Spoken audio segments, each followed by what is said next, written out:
12 Months to Live. Written by James Patterson and Mike Lupica. Read by Eva Kaminsky.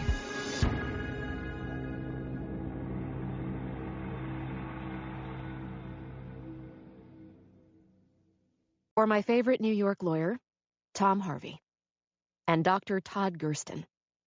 Both Mr. Patterson and I thank them for their generosity in the writing of our book. ML.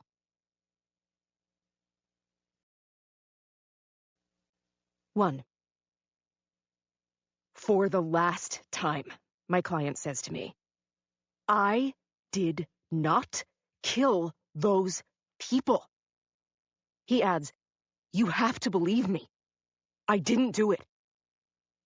The opposing counsel will refer to him as the defendant. It's a way of putting him in a box, since opposing counsel absolutely believe he did kill all those people. The victims. The Gates family. Father, mother, and teenage daughter. All shot in the head. Sometime in the middle of the last night of their lives. Whoever did it, and the state says my client did, had to have used a suppressor. Rob, I say. I might have mentioned this before. I don't give a shit. Rob is Rob Jacobson, heir to a legendary publishing house and also owner of the biggest real estate company in the Hamptons. Life was good for Rob until he ended up in jail. But that's true for pretty much everybody, rich or poor, guilty or innocent. I've defended both. Me? I'm Jane. Jane Smith. It's not an assumed name, even though I might be wishing it were by the end of this trial. There was a time when I would have been trying to keep somebody like Rob Jacobson away from the needle. Back when New York was still a death penalty state. Now it's my job to help him beat a life sentence. Starting tomorrow. Suffolk County Court, Riverhead, New York. Maybe 45 minutes from where Rob Jacobson stands accused of shooting the Gates family dead. That's 45 minutes with no traffic. Good luck with that. I've told you this before, he says. It's important to me that you believe me. No surprise there. He's been conditioned his entire life to people telling him what he wants to hear. It's another perk that's come with being a Jacobson. Until now, that is. We are in one of the attorney rooms down the hall from the courtroom. My client and me. Long window at the other end of the room where the guard can keep an eye on us. Not for my safety, I tell myself. Rob Jacobson's. Maybe the guard can tell from my body language that I occasionally feel the urge to strangle him. He's wearing his orange jumpsuit. I'm in the same dark gray skirt and jacket I'll be wearing tomorrow. What I think of as my sincerity suit. Important to you, I say. Not to me. I need 12 people to believe you, and I'm not one of the 12. You have to know that I'm not capable of doing something like this. Sure, let's go with that. You sound sarcastic, he says. No, I am sarcastic. This is our last pretrial meeting. One he's asked for, and is a complete waste of time. Mine, not his. He looks for any excuse to get out of his cell at the Riverhead Correctional Facility for even an hour, and has insisted on going over once more what he calls our game plan. Our. I run into a lot of that. I've tried to explain to him that any lawyer who allows his or her client to run the show ought to save everybody a lot of time and effort and a boatload of the state's money and drive the client straight to Attica or Greenhaven Correctional. But Rob Jacobson never listens. Lifelong affliction, as far as I can tell. Rob, you don't just want me to believe you. You want me to like you. Is there something so wrong with that? He asks. This is a murder trial, I tell him, not a dating app. Looks-wise, he reminds me of George Clooney. But all good-looking guys with salt and pepper hair remind me of George. If I had met him several years ago and could have gotten him to stay still long enough, I might have married him. But only if I had been between marriages at the time. Stop me if you've heard me say this before, but I was set up. I sigh. It's louder than I intended. Okay. Stop. I was, he says. Set up. Nothing else makes sense. Now, you stop me if you've heard this one from me before. Set up by whom? And with your DNA and fingerprints sprinkled around that house like pixie dust? That's for you to find out, he says. One of the reasons I hired you is because I was told you're as good a detective as you are a lawyer. You and your guy. Jimmy Cuniff, ex-NYPD. The way I'm ex-NYPD. Even if I only lasted a grand total of 8 months as a street cop, before barely lasting longer than that as a licensed private investigator. It was why I'd served as my own investigator for the first few years after I'd gotten my law degree. Then I'd hired Jimmy and finally started delegating, almost as a last resort. Not to put too fine a point on things, I say to him, we're not just good, we happen to be the best. Which is why you hired both of us. And why I'm counting on you to find the real killers eventually, so people will know I'm innocent. I lean forward and smile at him. Rob, do me a favor and never talk about the real killers ever again. I'm not OJ, he says. Well, yeah, he only killed 2 people. I see his face change now. See something in his eyes that I don't much like. But then I don't much like him. Something else I run into a lot. He slowly regains his composure, and the rich guy's certainty that this is all some kind of big mistake. Sometimes I wonder whose side you're on. Yours. So despite how much you like giving me a hard time, you do believe I'm telling you the truth. Who said anything about the truth? I ask. 2. Greg McCall, Nassau County District Attorney, is waiting for me outside the courthouse. Rob Jacobson has been taken back to the jail, and I'm finally on my way back to my little salt box house in Amagansett, east of East Hampton, maybe 20 miles from Montauk and Land's End. A tourist one night wandered into the tavern Jimmy Cuniff owns down at the end of Main Street in Sag Harbor, where Jimmy says it's been, in one form or another, practically since the town was a whaling port. The visitor asked what came after Montauk. He was talking to the bartender, but I happened to be on the stool next to his. Portugal, I said. But now the trip home is going to have to wait because of McCall. 6'8", former Columbia basketball player, divorced, handsome, extremely eligible by all accounts, and an honest-to-God public servant. I've always had kind of a thing for him, even when he was still married. And even though my sport at Boston College was ice hockey. Even with his decided size advantage, I figure we could make a mixed relationship like that work, with counseling. McCall has made the drive out here from his home in Garden City, which, even on a weekday, can feel like a trip to Kansas if you're heading east on the Long Island Expressway. Are you here to give me free legal advice? I ask. Because I'll take whatever you got at this point, McCall. He smiles. It only makes him better looking. Down, girl. I want to hire you, he says. Oh, no. I smile back at him. Did you shoot somebody? He sits down on the courthouse steps and motions for me to join him. Just the 2 of us out here. Tomorrow will be different. That's when the circus comes to town. I want to hire you and Jimmy, even though I can't officially say that I'm hiring you, he says. And even though I'm aware that you're kind of busy right now. I'd only be too busy if I had a life, I say. You don't have one. You're great at what you do. And if I can make another observation without getting me too'd, you happen to be great looking. Down, girl. I keep trying to have one. A life. But somehow it never seems to take.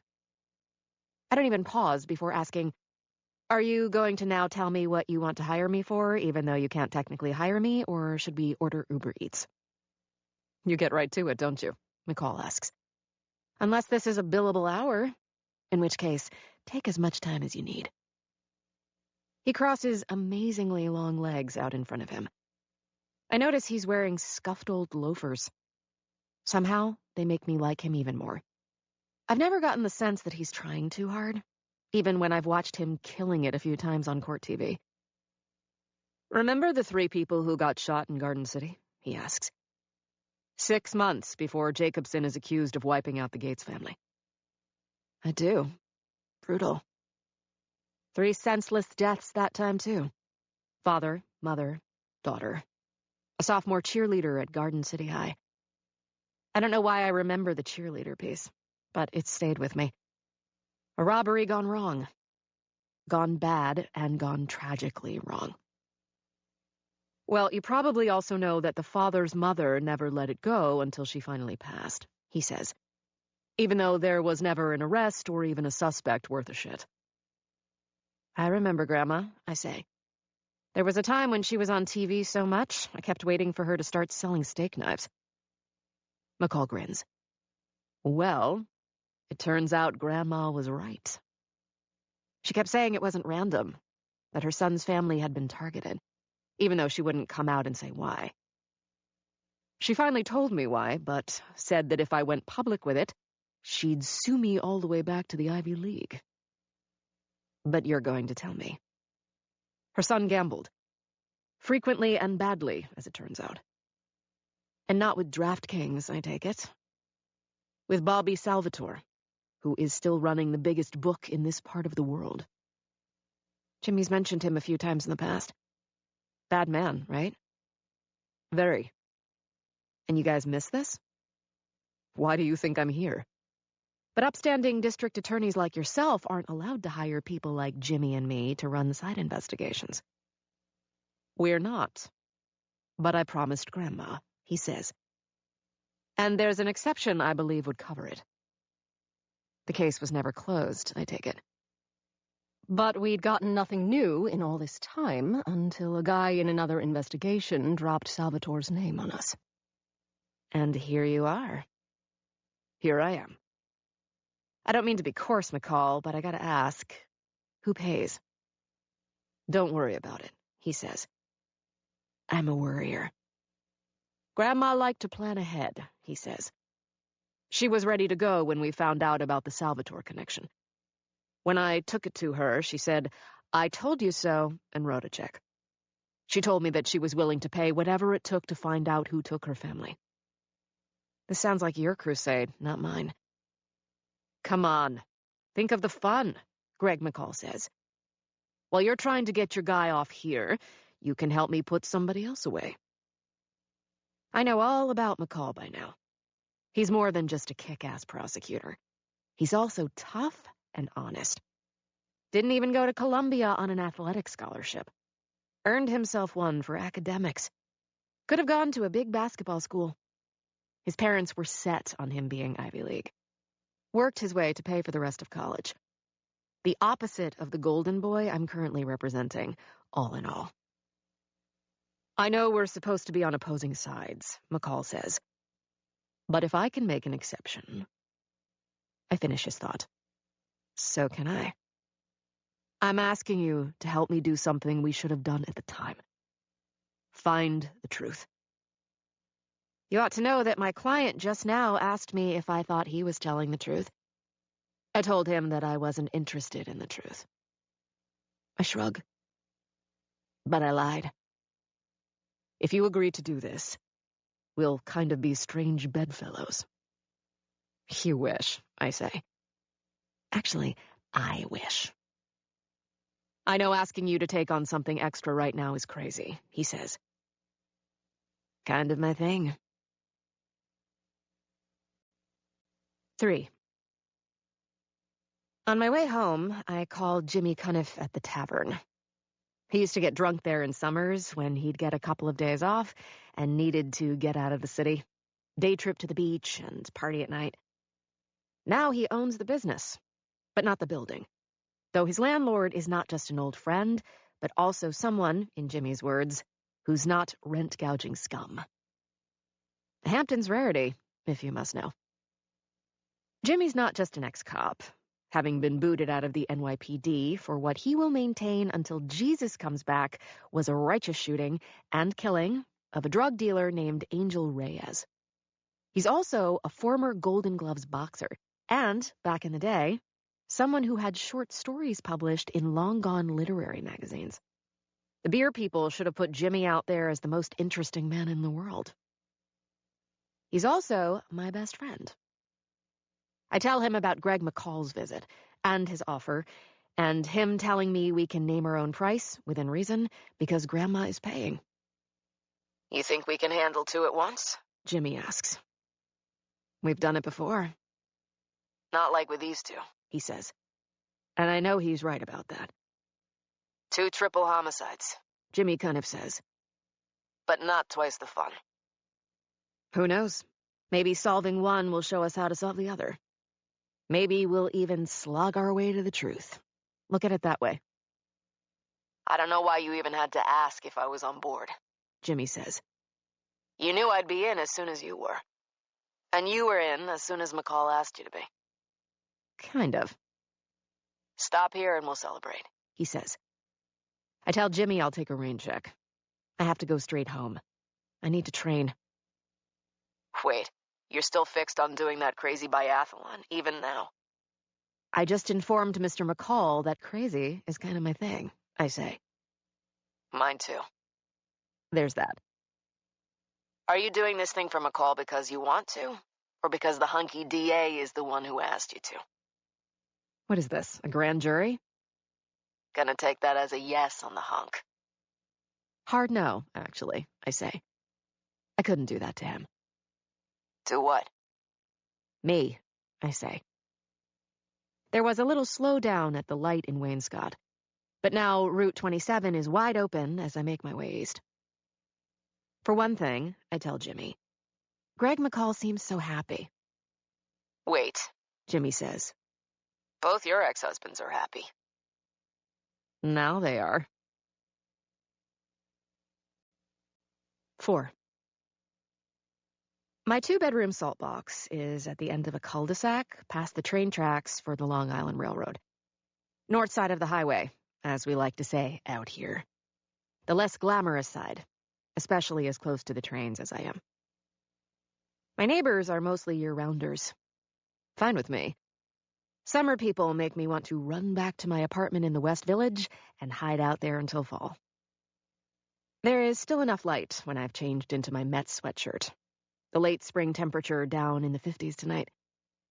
I put on my running shoes, grab my air rifle, and get back into the car to head a few miles north and east of my house to the area known as the Springs. My favorite hiking trail runs through a rural area by Gardiner's Bay. Competing in a no-snow biathlon is the goal of my endless training. Trail running, shooting, more running, more shooting. A perfect event for a loner like me. And one who prides herself on being a good shot. My dad taught me. He's the one who started calling me Calamity Jane when he saw what I could do at the range.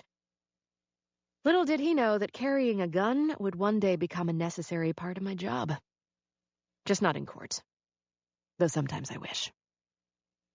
I park my Prius Prime in a small secluded lot near 3 Mile Harbor and start jogging deep into the woods.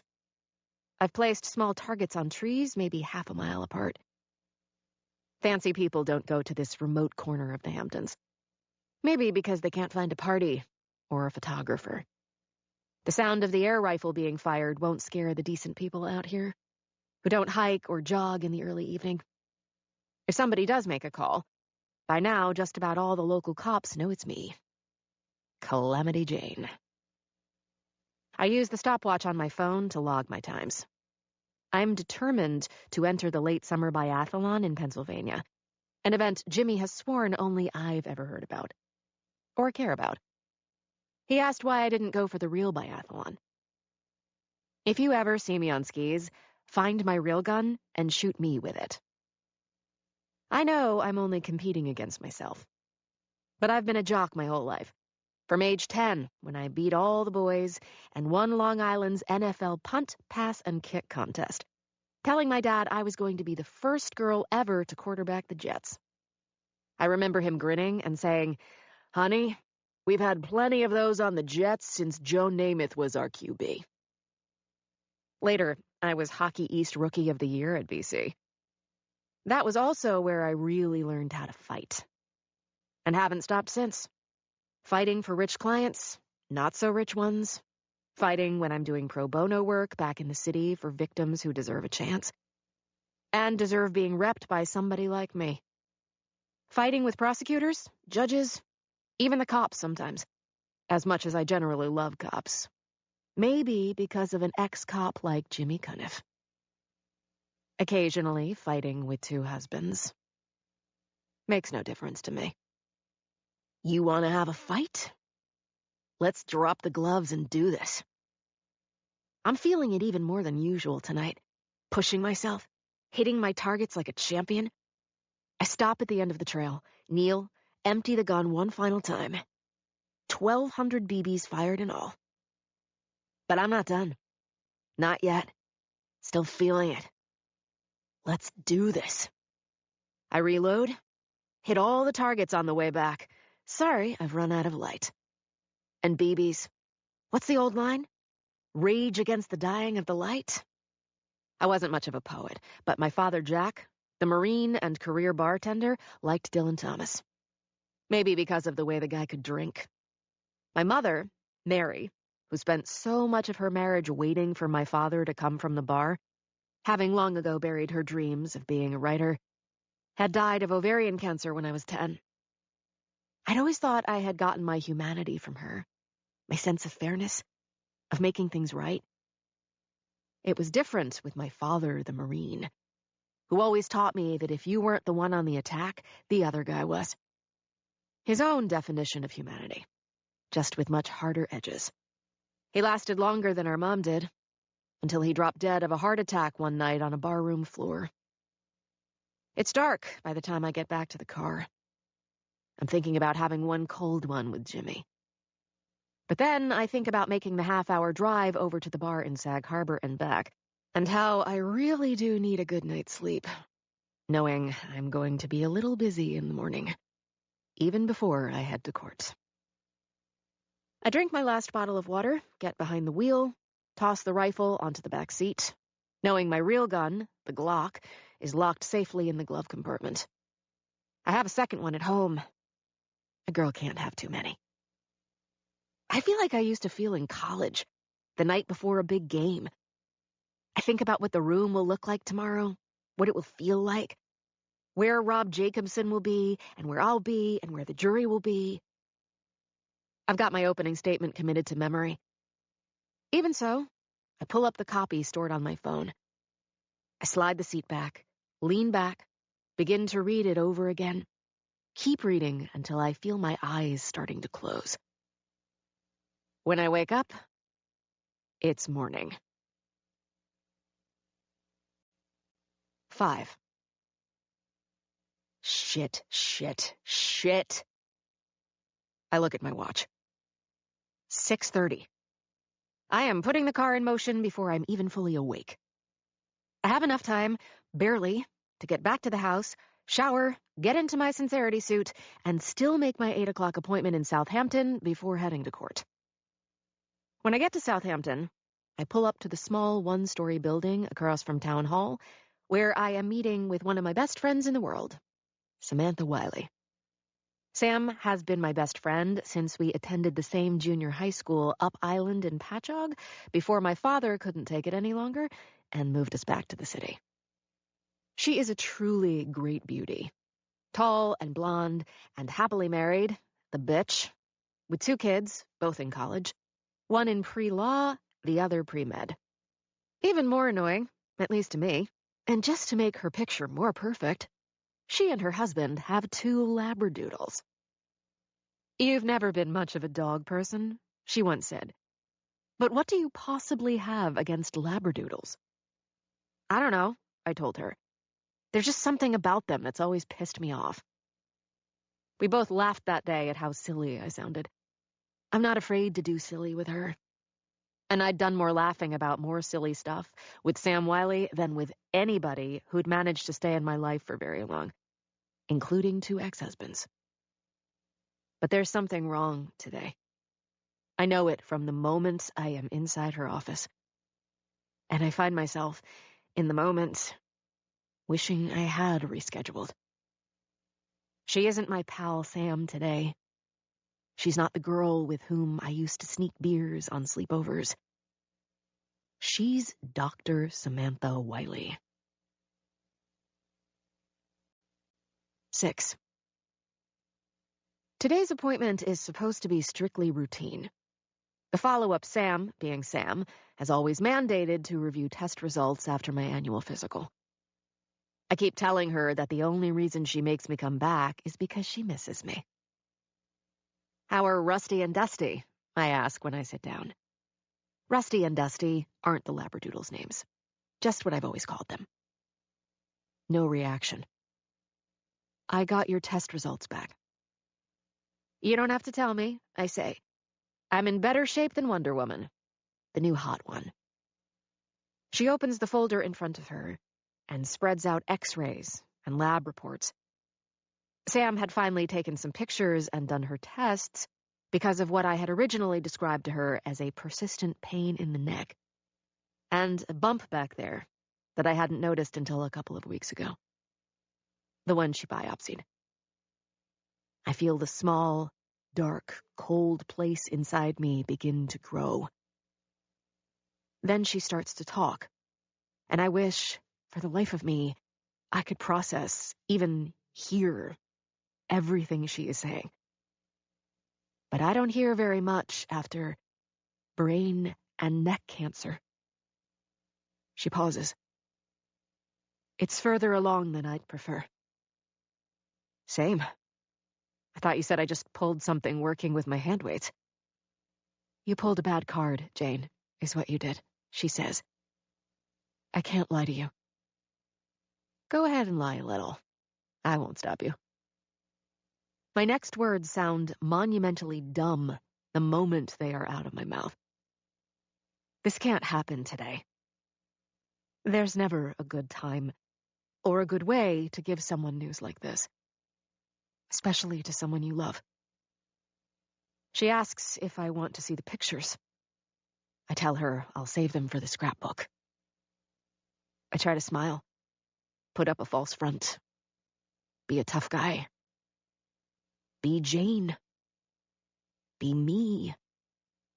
She's now talking about squamous cells that have spread into the lymph nodes, some of which have metastasized. When I was a kid, I thought they were lymph nodes, I say. I flop my wrist in a limp way. I think I'd rather have some of them. No reaction. Come on, that's funny. None of this is funny, Sam Wiley says. And we both know it. What am I supposed to do? Cry? If you want to. I don't, I say. Cry, I mean. I do, Sam Wiley says.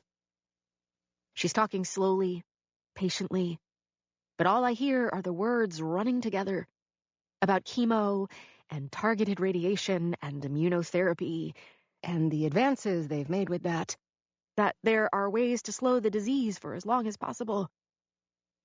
Am I hearing the word cure in there anywhere? I ask. In some cases, she says after a pause I don't like even a little bit. Then she circles back to how we'll probably start with chemo when the time comes. I'm already shaking my head. No, no, no. You can't have my hair. You've talked about what great hair I have, even when it was as big as it was back in high school. No kidding, you're not getting it without a fight, Sam. My hair is brown, shoulder length, with streaks I was talked into by the woman who cuts my hair when I'm not trimming the bangs myself. Now Sam is the one acting as if she hasn't heard a word I just said. Jane, you can't put this off. At least not for very long. Watch me. I know this is a shock. Am I dying in the next few weeks? I ask. I'm aware that I'm out of my chair, feeling dizzy once I'm vertical again. feeling the way Jimmy says he used to feel after he got tagged in a fight, but still standing. Of course not. Then I have a case to try. I'm at the door now, asking the only question I care to have answered. How long? She gives me a long look. There's never a precise metric, she says. Try. Worst case? A year. No. Now she manages a small smile. No? Not taking that deal. I can't knock down the sentence, she says. I'm not a judge. Kind of, I say. Judge, jury, hopefully not executioner. I'm so sorry. I want more than a year, since this is already sounding like the worst case I've ever taken. She hesitates. You sound like you're plea bargaining here. She makes a show of putting the x-rays and test results back in the folder, as if looking for something to do with her hands. How about 14 months? Come on. You have to be able to do better than that. No, Jane. I can't, and still be honest with you. I tell her that deal I'll take. We lawyers call this a negotiated settlement, I say. And then leave her office, knowing I now have to make one more important stop before court. 7.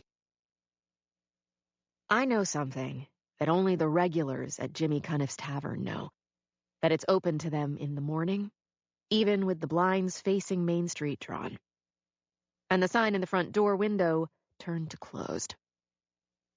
You go through the back door, and once you do, you can find at least a couple of hardcore cases drinking coffee with their whiskey. Or having coffee with whiskey added. Or having their first cold beer of the day. There is no hard and fast rule about when Jimmy or one of his bartenders opens up. If someone is inside getting ready to work, they might unlock the door the first time they hear somebody outside tapping on the window. By the way, I'm not a hardcore drinker. But I need a short one this morning, and I need it now. So I come in through the back and see Jimmy standing at the front end of the bar, staring up at the television showing highlights of last night's Yankees game. I hear him curse. Even though he's Yankees and I'm Mets, we've managed to keep the baseball separate from our working relationship. At least so far. He makes his way down the bar. I'm almost positive you're supposed to be somewhere right now. Decided I need a quick shot of courage, and knew where I could get it. He snorts. There you go. Acting like this case is a matter of life or death or something. He turns, without me asking, and grabs a bottle of Bushmills and a glass, and smiles at me from underneath a nose he broke, between boxing and bar fights as a teenager in this very spot, countless times. The nose makes a hard right about halfway down before cutting back to the left. I've always thought of it as a bit of an architectural wonder. And don't let this go to your head, he says as he pours. But you need a glass of courage less than anybody I know. Present company included. He pours some Bushmills into his coffee mug, then stares at me. Hey, you okay? Brilliant. You know something I don't about today? He asks. I grin. Lots. He's talking about the trial. I'm not. Tell him. Sit him down at a table and tell him. If I'm going to tell anybody what Sam Wiley just told me, it's Jimmy. Tell him now. I throw down the whiskey instead. What my old man used to call the breakfast of champions, when Mom was dying of cancer in front of our eyes. Jimmy raises his coffee mug. You got this, Janie. Yeah, I think. I got it, all right. 8.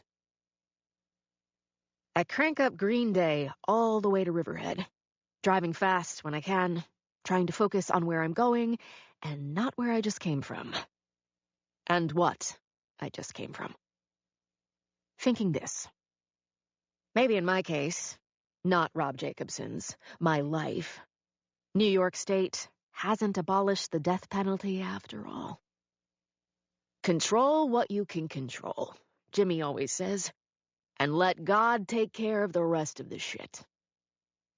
He can be such a poetic bastard. But wait.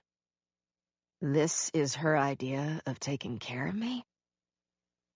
The scene outside the courthouse when I arrive is just as wild as it would be if Rob Jacobson's trial were being held at criminal court on Center Street in the city, as if they moved all the color and pageantry and BS this far east. I see by the satellite trucks that all of the networks are represented. All the local New York channels. I see some newspaper people I recognize. The fortunate few who still have jobs. But only a few. The rest shouting questions at me as I make my way across Court Street look as if they're here representing a school paper, or have stopped on their way to driver's ed. I answer a few questions.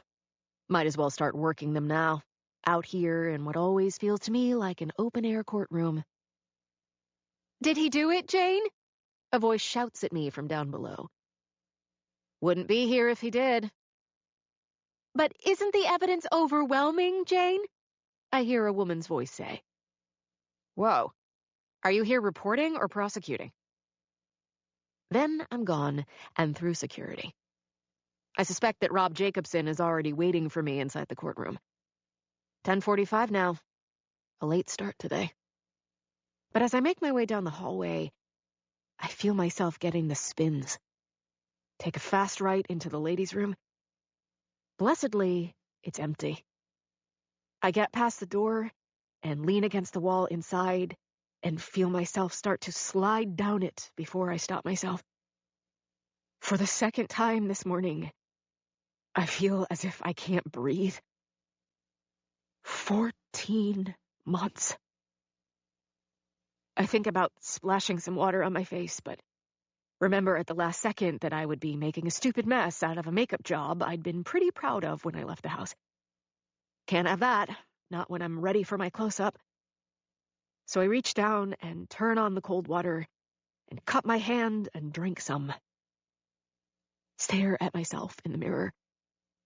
Same face I saw in the mirror at home before I rushed over to Sam Wiley's office. But the only thing really the same now is the job. The trial that begins in a few minutes. Ready or not. For some reason, I think about the movie All That Jazz. Roy Scheider, who lived in the Hamptons at the end of his life, played Bob Fosse, even though his character had a different name. Joe something. But a director and choreographer like Fosse. And when it was time to get to work, he'd look in the mirror, smile brightly, and say, "It's showtime, folks." I don't usually go for old movies. But there has always been something about this one, even if it was made before I was born. Or maybe because I saw Scheider on the beach a few times. I'm the one looking into the mirror now. "Showtime, folks," I say, forcing a smile. When I turn around, there is a woman staring at me from across the room. I hadn't heard her come in. "What are you looking at?" 9.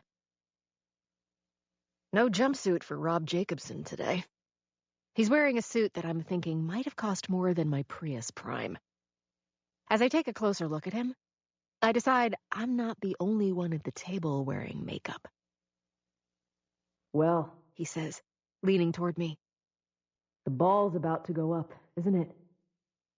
I am briefly back in Sam Wiley's office. "I'm sorry, what?" "The ball in Times Square on New Year's Eve. You ever do that?" "I did it a couple of times when I was a kid." "Yeah, that's where I always wanted to be on amateur night." I'm taking out my yellow legal pad and pens, and the manila folder that contains the printout of my opening statement.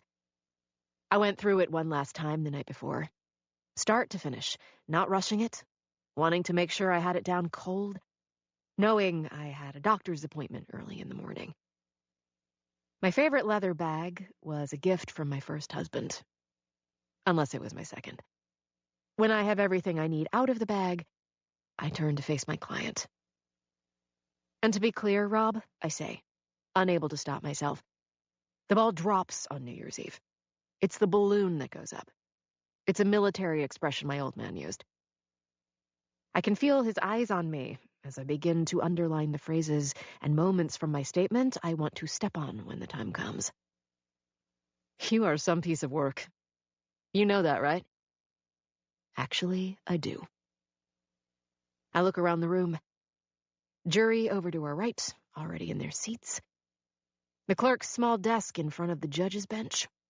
Spectators behind Rob Jacobson and me. His wife, Claire, is in the first row, staring straight ahead, as if her eyes are fixed on the world she had before this trial became her world, and her husband's. I turn to look at her. She nods at me without changing expression. And Jimmy Cuniff likes to talk about my resting bitch face. Less than 5 hours since I woke up in the car. Less than 3 since I got the news from Sam Wiley. Time flies. 2 minutes to 11. Showtime. I know how punctual Judge Jackson Prentice III is. At 11 on the dot, the door will open, and he will come walking in, and the balloon will go up, and the ball really will drop. It's already been the longest day of my life, and yet I feel myself smiling. Feel my right knee bouncing up and down under the table. Feel the kinetic energy in the room changing, and the air, as if a switch is about to be thrown. I used to feel this way before hockey games, or when I was walking down an alley or up some stairs, sometimes with Jimmy, sometimes not, looking for a bad guy, or a witness we'd track down. The door to the right of the bench opens. Judge Jackson Prentice is walking so quickly toward his bench, he's almost running, as if he can feel the same energy in the room that I can. All rise, the clerk shouts. I can't believe how alive I feel. 10. I've tried other murder cases before. Never like this one. The Hamptons, a made-for-TV mystery, a lot of front pages at the Post and Daily News and Newsday, the tabloids, from the moment it became clear that Rob Jacobson was the only suspect. Had he done it? And if he had done it, why had he? Why was Jacobson's DNA all over the Gates' rental house, including on the beds in the master bedroom and the daughters? Why did an eyewitness have him speeding away on the night in question from a home he said he'd never been inside? The Suffolk County District Attorney, a publicity hound and ambitious as hell, is Kevin Ahern. Jimmy has already taken to calling him Front Page Ahern. I know, though I've never gone up against him, that his record on convictions is as spotless as mine is on acquittals, which makes him, from where I sit, a very bad man. And a meticulous one. The first few minutes of his folksy presentation, getting it in early that he grew up in Greenport, over on the North Shore, as if he himself could have been among the jury pool, have me thinking I should have packed a lunch. Then, as I knew he would, he takes a shrewd turn, detailing the state's case against Rob Jacobson without once mentioning his name. Rob is the defendant. Emphasis intended. His is a world apart, Ahern says. Sagaponic and an opulent townhouse on the Upper West Side of Manhattan and the exclusive Dalton School over on the other side of Central Park. The world where the defendant became convinced he could buy anything he wanted. Ahern pauses. Anything, in this case, except an acquittal, Ahern says. He introduces the Gates family, sharing their Instagram stories about this being the first time they had ever rented a summer house in the Hamptons. The summer Mitch and Kathy Gates celebrated their 20th wedding anniversary in late July with their teenage daughter, before they were found dead in that house. The defendant took everything away from them, Ahern says, and on one terrible night, that family and all of its history was gone. And their dream summer had turned into a nightmare. I'm not watching him now. I'm watching the jury. The guy is very good, and has their full attention with the story he's telling and the way he's telling it, concluding with a guarantee. My esteemed opponent will talk, probably at length, about the lack of motive. But what she will really be doing is shouting at you from the other side of a mountain of evidence against the defendant. Ahern isn't a big guy. Trim, gray-haired, blue suit that looks, and not by accident, I'm guessing, as if it could use a good steaming. But he's definitely got a big courtroom voice, using it to full advantage now. My friends, I will leave you with this. Facts are very stubborn things. One last pause. Almost as stubborn as the state's pursuit of justice in this case, one that will inevitably end with a conviction, he says. When we have concluded our business in this courtroom, this won't be about celebrity and it won't be about money. It will be about the facts. And about something that you have probably noticed is under attack in this country, but still matters. The truth. I am already getting out of my seat as he is sitting down, walking across to the empty witness stand, smiling, then turning to the jury. And applauding. Loudly and enthusiastically. From my right, I immediately hear the gavel of Judge Jackson Prentice III, who is clearly and enthusiastically displeased with me. Really, Ms. Smith? This isn't a show. Yeah, Judge, it is. Sometimes all it is. But I don't say that. Instead, I say, I'm so sorry, Your Honor. I was so impressed by opposing counsel's performance that I couldn't contain myself. Even you have to admit that was some great story he just told to the men and women who will eventually acquit Rob Jacobson because of the facts of this case. I walk over to the jury box now and lean over, elbows resting on the partition. I'm directly in front of an older guy who reminds me of David Letterman after Dave grew the mountain man beard. I smile. He smiles. But as skilled a prosecutor as Mr. Ahern is, he is something much more than that, I say. He is a fabulist, one who wants you to believe that suddenly a lack of motive doesn't matter. But it does, ladies and gentlemen. It always does. Despite all those facts Mr. Ahern was bragging about, the same way he frequently brags about his conviction rate. Your Honor, Ahern says. I hold up a hand, turn to him, and wink. Low-hanging fruit. Then I'm moving again. That fatal flaw for Mr. Ahern, you should pardon the expression, happens to be why this one isn't going into his win column.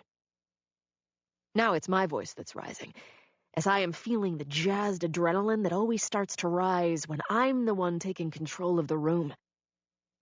There is no motive here.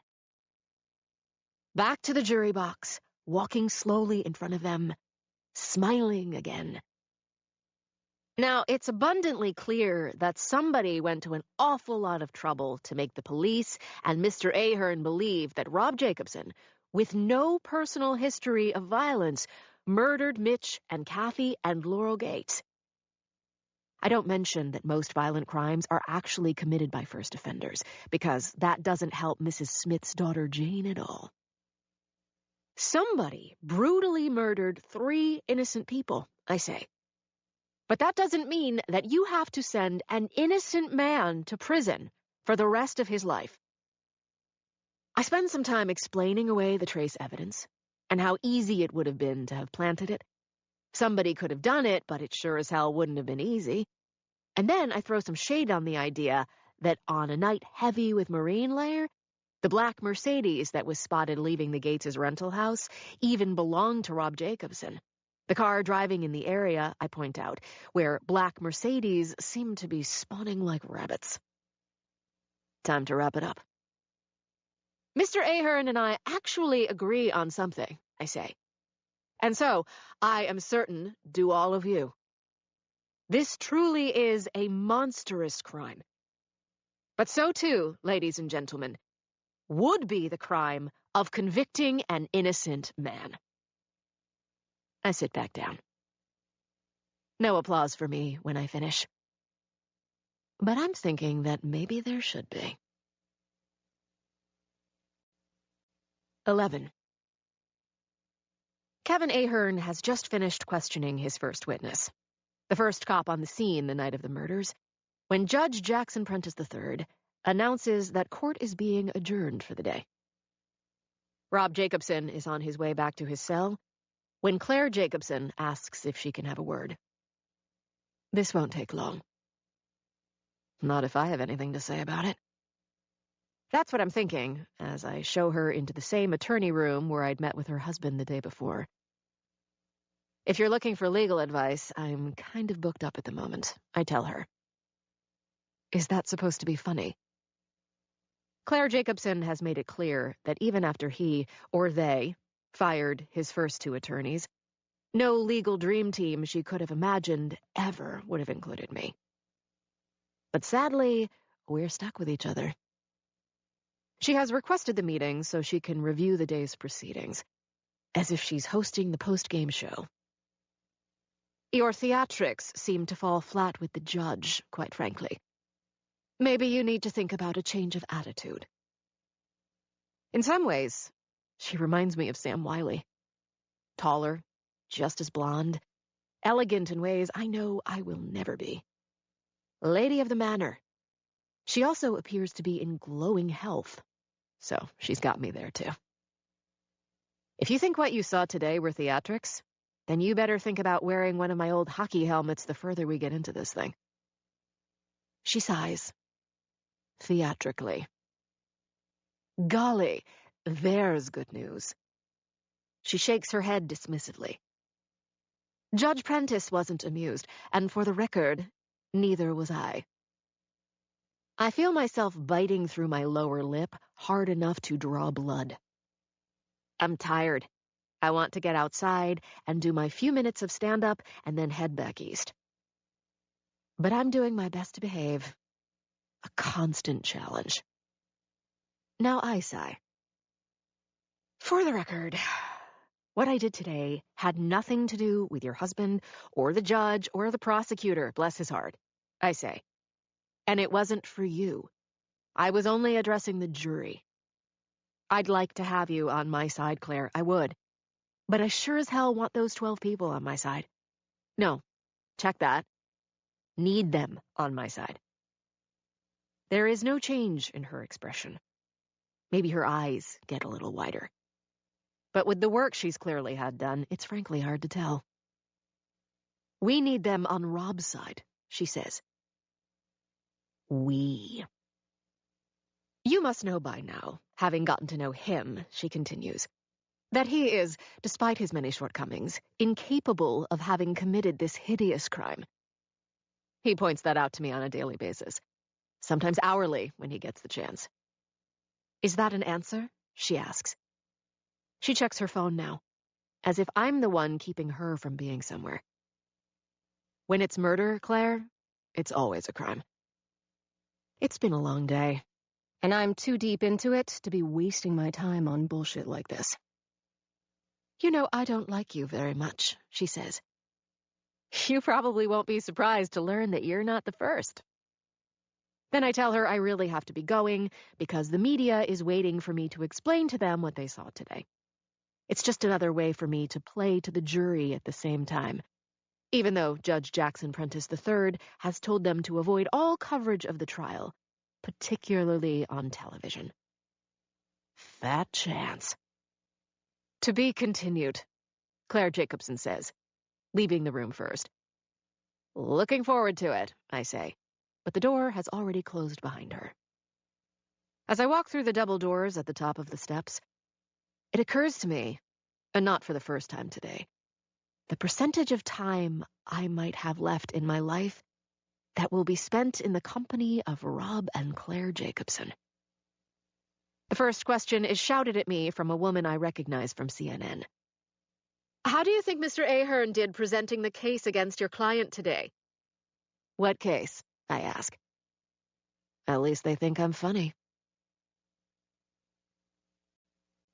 12.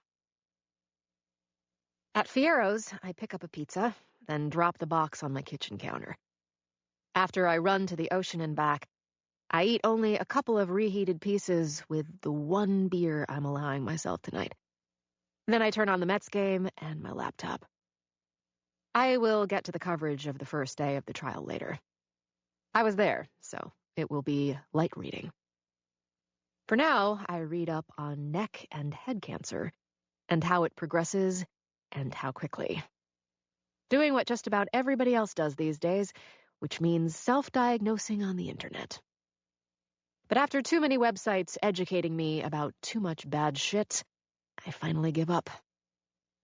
I know what Dr. Sam has told me, that the beginning of my treatment will mean chemotherapy plus radiation, and that the worst-case scenario, depending on my own particular pathology, might eventually include loss of my voice and, even worse, a feeding tube at some point. I can only imagine how romantic that might be for Dr. Ben. Sam has made it clear that I can put off starting treatment for my specific cancer, which has only progressed locally so far, but hasn't metastasized. I just can't put it off for long. And I've made it clear that it's a risk I'm willing to take, because starting treatment now would mean somebody else would have to finish the trial. And that wasn't going to happen on the chance that this was the last case I was ever going to try.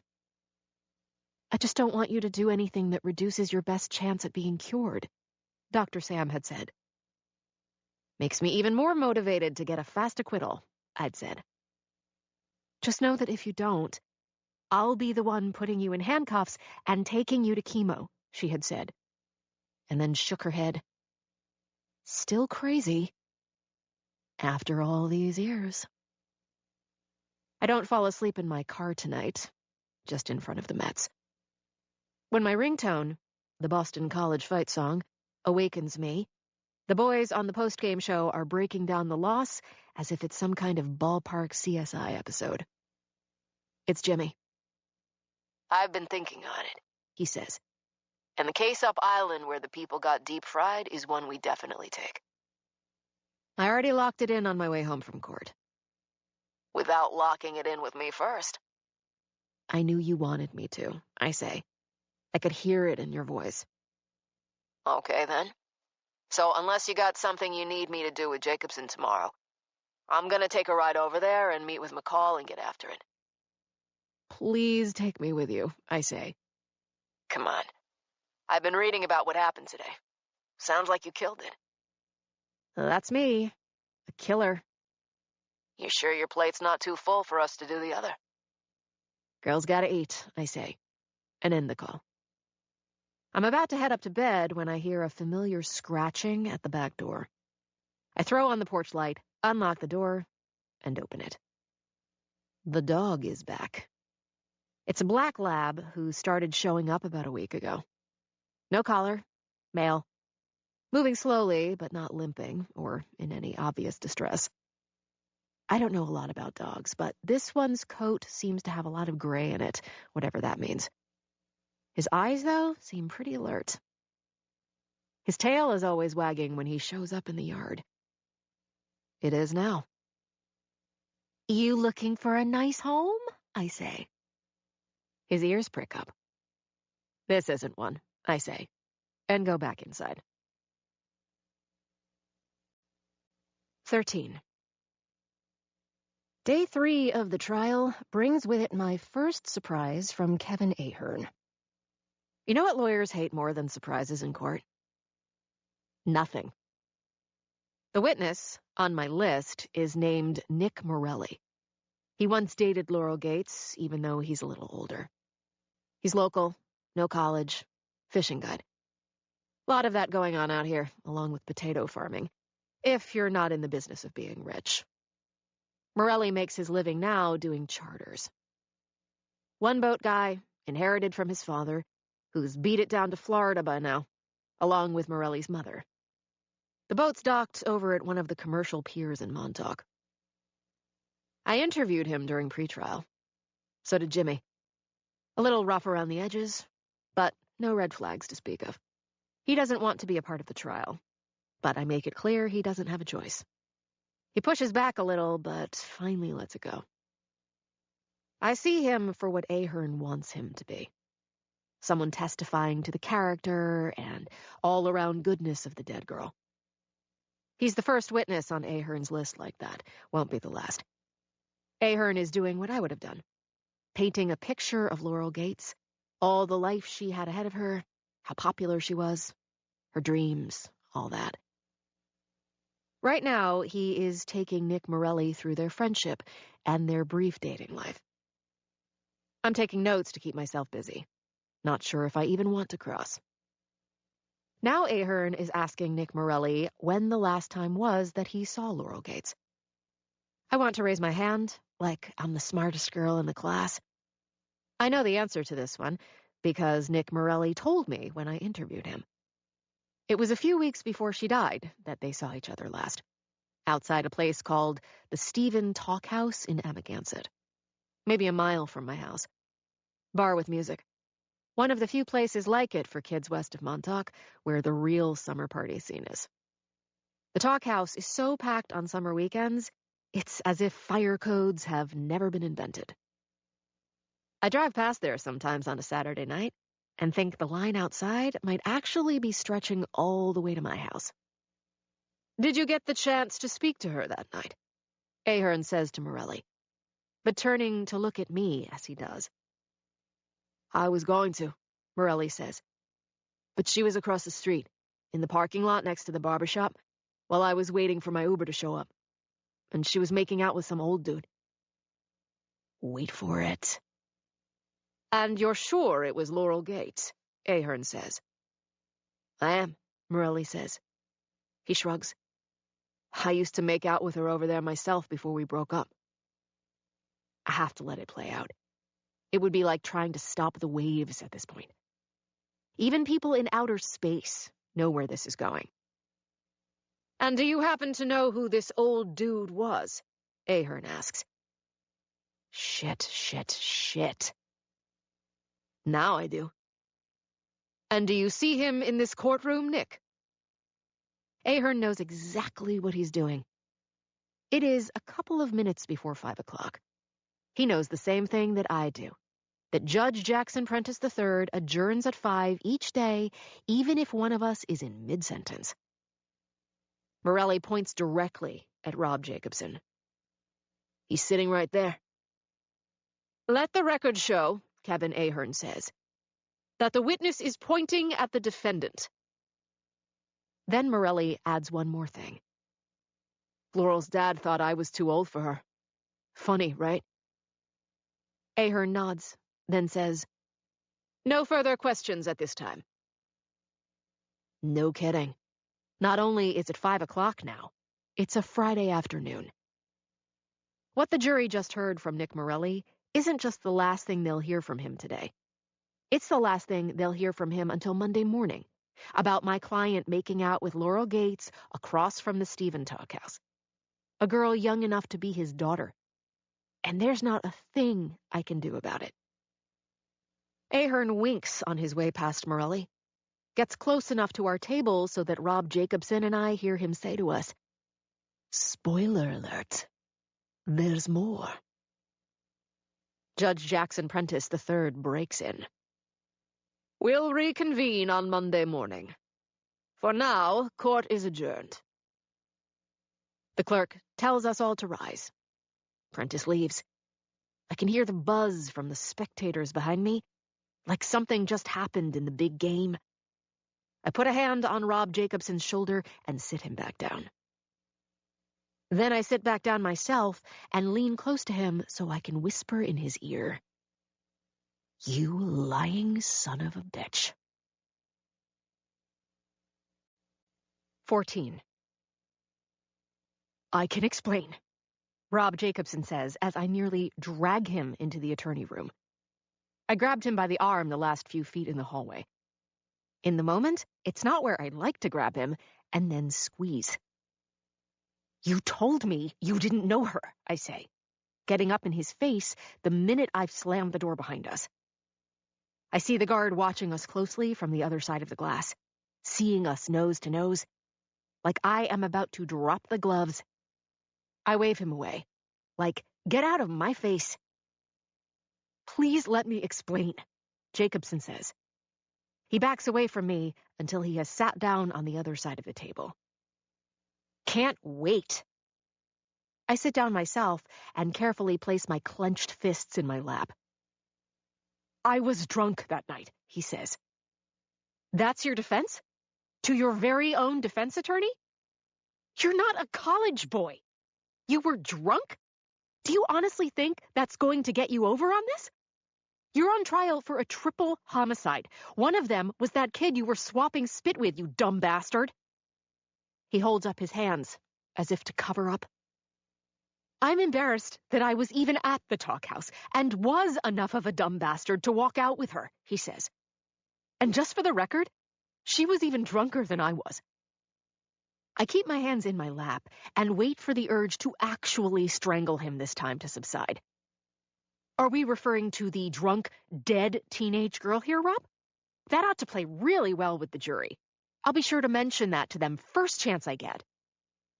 I was never with her again after that one night, he says. Trust me when I tell you, once was enough. I really am sorry for not telling you about it. You're sorry. Got it. You're sorry.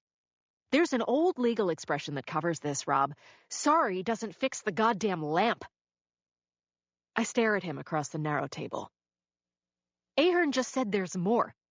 Do you know what he might be talking about, or is he just screwing with me? He hesitates briefly, but then shakes his head. That's all there is, he says. She finally went back across the street, and I came to my senses enough to go home. I lean across the table. You better not be lying to me again. I didn't lie to you in the first place, he says. It's like I said. I just held back something that embarrassed the living shit out of me and hoped would never come up. A distinction without a difference. Listen, he says. I understand that you're pissed that you have to wait all weekend to rip into him. But I know that when you do, you're going to kill the guy. I don't get the chance. Jimmy Cuniff calls me around noon the next day and says, We got ourselves a situation. 15. Jimmy Cuniff is standing with Kevin Ahern, end of the dock, Montauk Marine Basin. I see the chief of police from East Hampton, Larry Calabrese, with them. In the water next to them is a trawler with Nick o' Time written on the bow in fancy Old English font. Nick Morelli's boat. I know it's his, or used to be his, because Jimmy told me. Blood inside the cabin is Jimmy's greeting to me. And on the deck. Not a lot, but enough. How much is enough? It's like the judge said about porn that time, Jimmy says. You know it when you see it. Jimmy likes to get to it. He thinks small talk is for people who need more to do. Jane, Larry Calabrese says to me. Chief? A good guy? Good cop? I like him a lot. Ahern just nods. A perfect shitstorm, Calabrese says. What are the odds? Ahern says, squinting out at the water. My star witness. Your star witness until I got to cross-examine him, I say. Well, counselor, good luck with that now. A disappearing witness could set you up to ask for a mistrial. We both know that. Not happening. Just wanted to raise the subject. You plan to raise it with the judge? Nope. Then at least we agree on something. Ahern somehow looks out of place here, out of court, in a short-sleeved polo and jeans and even boat shoes. And by the way, Ahern says to me, it's like I told you in court. Morelli had more testimony to give. None of it good for you. He points at Morelli's boat now and adds, good fortune has goddamn smiled on the defendant in the nick of time. Good one, Jimmy says. We're not in court, Kevin. You can use his name here. Piss off, Jane. You know what I think? I think your guy knew it was only going to get worse for him on Monday, and maybe had the money to do something about it. Kill him? Ahern shrugs. What's one more? Thanks for sharing, Kevin. How about I share that this is all pretty goddamn convenient for you and him? Enough, Chief Larry Calabrese says. From both of you. Maybe the two of you esteemed lawyers could stop thinking about your goddamn case and think about what appears to be a suspicious and senseless death here. Unless Nick Morelli took his boat out and hit himself in the head and decided to swim to New London to get himself stitched up. Jimmy tells me the rest of it now. Another fisherman, on his way back in, saw Nick a time drifting out past Montauk Point a few hours ago, at about the time when a lot of boats that had gone out early were already on their way back in. Even if Nick's not coming back in, Jimmy says, he ain't drifting out there, especially since nobody saw a customer with him when he left the dock. Anyway, Calabrese says, the other fisherman, Ed Fournier, gets as close as he can and starts yelling for Morelli. Nada. Tries to raise him on the radio they still use. Good luck with that, I say. You know somebody does this for a living? Calabrese says. No, I say. An uncle. My mother's brother. Passed a couple of years ago. So you know the cell service is for shit out on the deep blue sea, Calabrese says. It's one of the last places on Earth where people aren't checking their phones every 2 minutes. Ed Fournier is worried now, Calabrese says, and calls the Coast Guard. They come out and find that no one is on board, and there is indeed blood inside the cabin and on the deck. They bring back the boat. The Coast Guard has its search and rescue boats out on the water. Good luck with that, too, Chief Larry Calabrese says. Ahern has walked away. Calabrese sees one of his cops waving at him from Nick Morelli's boat, walks over, climbs aboard. It's just Jimmy Cuniff and me now, all the way at the end of the dock. I look out at the water and think of the way my Uncle Sal once described Montauk to me. A small drinking town with a big fishing problem. I'm almost certain he didn't mean this kind of problem. So Ahern turns out to be right about something, I say. What are the odds? By the way, Jimmy says, I don't care what else Morelli had to say about our boy. He did enough damage right after they swore him in. Maybe it really was only going to get worse for Jacobson. You ever have a witness get himself disappeared like this in the middle of a trial? Jimmy says. No. Though I have thought about doing it myself once or twice. I had a good cross planned, for what it's worth. I'm sure you did, Jimmy says. And I planned to grow up and play center field for the Yankees. And just like that, staring out at the deep blue sea, I'm thinking about what Sam Wiley told me. What was happening inside me. How long I had. Did it matter that Sam had tried to give me a heads up about when my time was going to be up? That I'd been given notice? What kind of notice did Nick Morelli get before he went over the side? I say to Jimmy, if there's more bad stuff on Jacobson and the dead girl, and it's for real, Jacobson knows and he's not telling. You gonna ask him about that? First thing. You know what I think about coincidence, Jimmy says. We're walking along the dock to the parking lot. I do. It's your lifelong belief that coincidence is a monumental load of crap. On my way back home, I call the sheriff's office in Riverhead, tell them who I am, tell them it's urgent that I set up a video call with my client. They say they'll ask the prisoner. No, I say. Tell the prisoner. The rest of the way back to the house, I hear myself in Judge Jackson Prentice's courtroom saying that murder trials always come back to one thing. Motive. And if Nick Morelli had been about to hurt Rob Jacobson, hurt us, even more when he got back on the stand, who had more motive to shut him up than my client? Maybe, I think, he's the one who's going to end up dead in the water. If he isn't already, that is. 16. They allowed Zoom meetings between lawyers and prisoners during COVID and are still allowing them, now that all these new variants seem to keep showing up and scaring everybody like it's the beginning of the pandemic all over again. Just not scaring me the way it did at the time. Not anymore. There's no known vaccine for what is ailing me. So now here Rob Jacobson is on my laptop screen, trying to act shocked about Nick Morelli. At this point, I can't tell whether or not it's another pose from somebody who has been BSing people his whole life. Maybe even me. What? He says when I finish, going for indignant now. You think I've got a hitman on speed dial? I don't know, Rob. Do you? You're the one who's such a bear on motive and opportunity, he says. Where's my motive if I didn't know what Morelli was going to say next? Maybe you did know. And let's face it, he'd said plenty already. He lets that one go.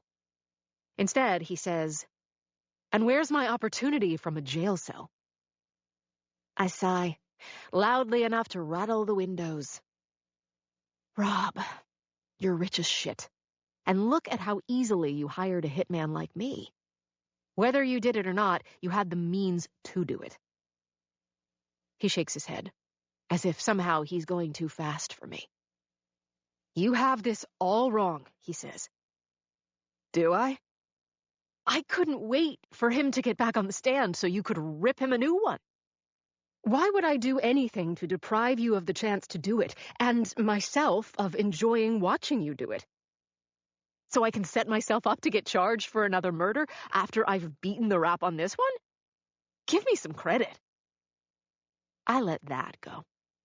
I am at my desk in the spare bedroom I use as a home office. Using a MacBook Pro I refuse to trade in, even as old as it is. And even though it's as heavy as a block of concrete compared to the newer, lighter models, I used to joke that I'd die before my laptop did. It seemed much funnier at the time. What else did Nick Morelli know about you and Laurel Gates? I ask. He smiles. Of course, he has a mouthful of perfect white teeth. But every time he does smile like this, going for the big one, he reminds me of a coyote I ran into one night in the Springs when I was making another training run on the trail. The coyote showed me his teeth that night, scaring the holy living hell out of me. There was a brief standoff, both of us frozen in place. Only one of us scared out of her wits until he ran off into the woods.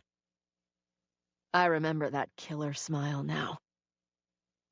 You mean you want me to share the real and intimate details of my relationship with Laurel? Jacobson says. I suspect that he's playing, but I don't give him the satisfaction of acting surprised. Just wait. Well, guess what? There aren't any intimate details beyond the ones you know already. You're certain of that? You have to believe me on this one. No, Rob. Actually, I don't.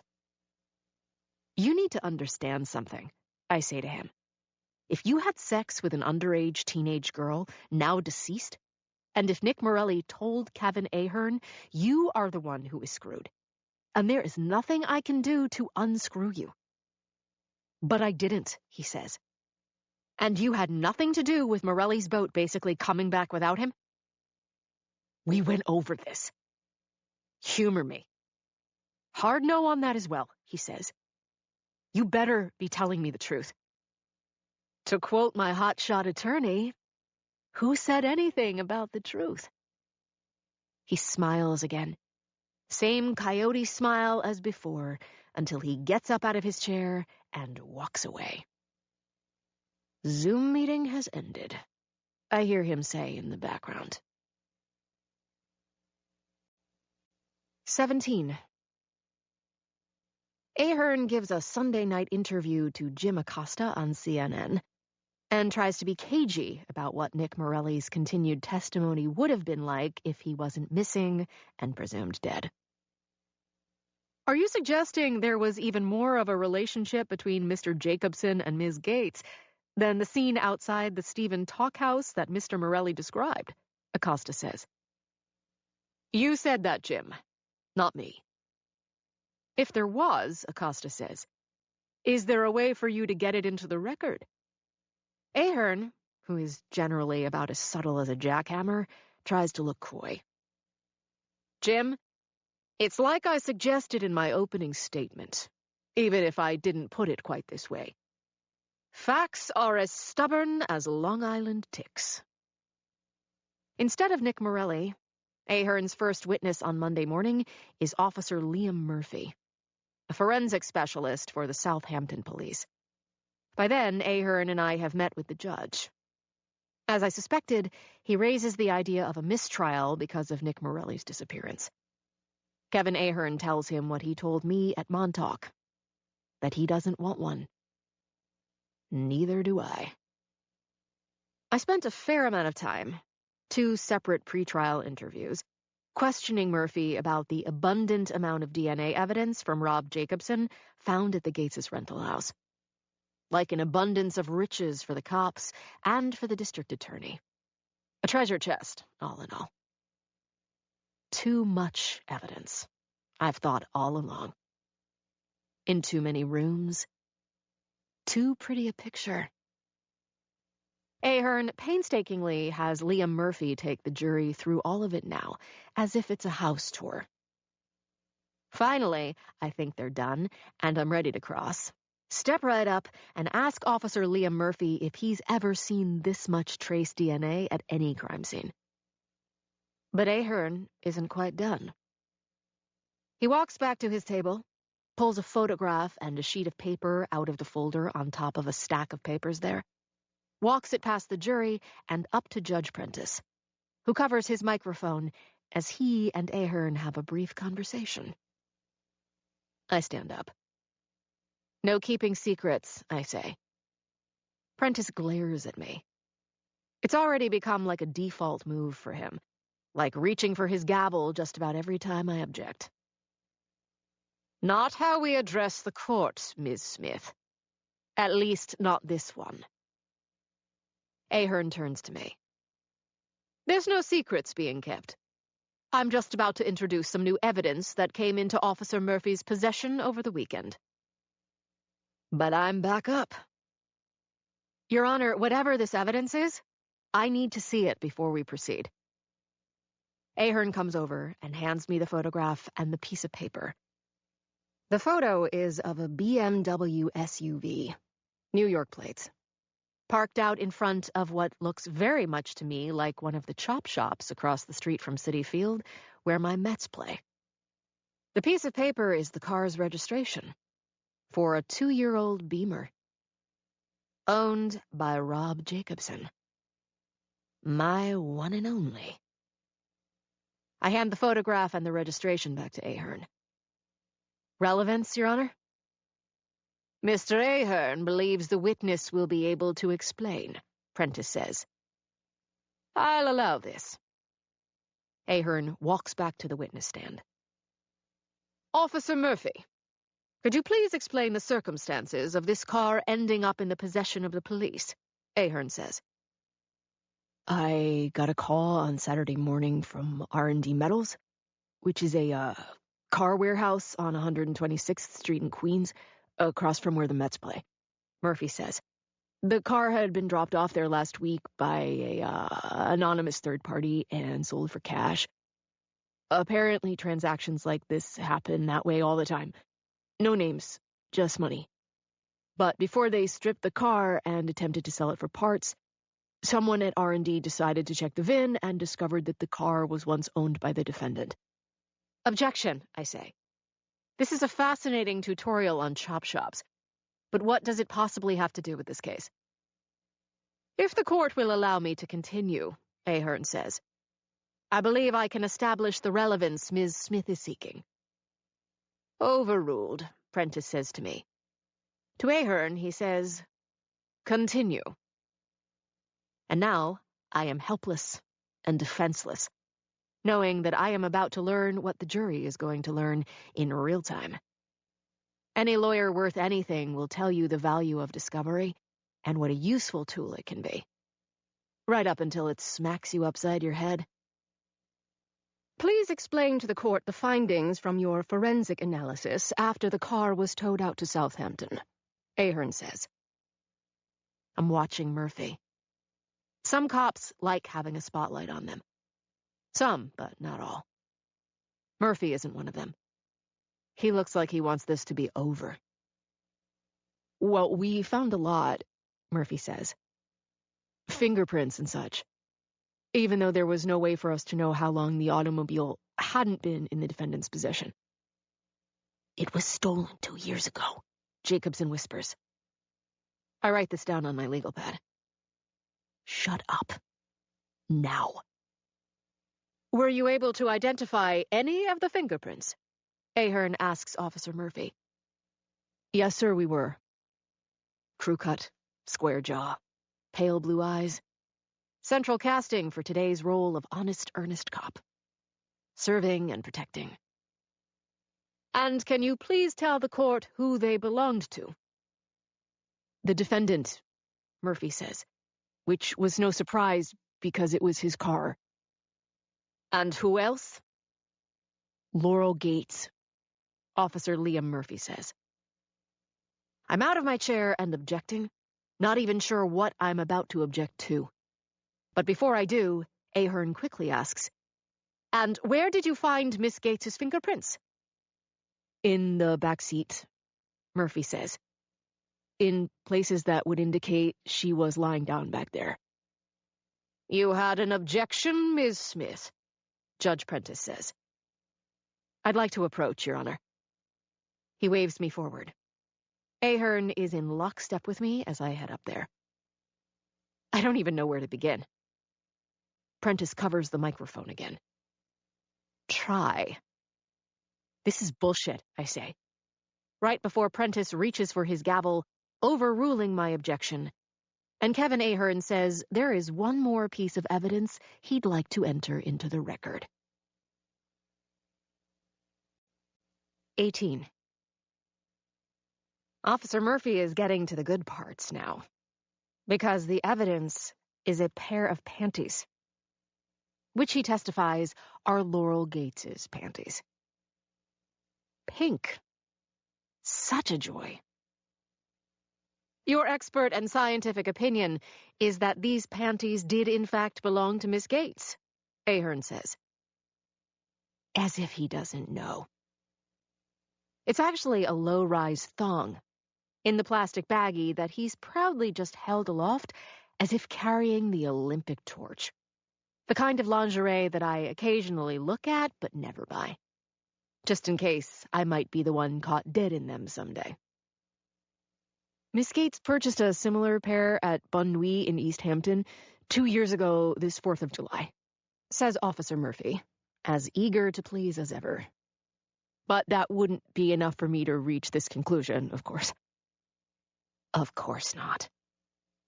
The more important piece, if you can call it that, is some hair belonging to Miss Gates that we found in these panties.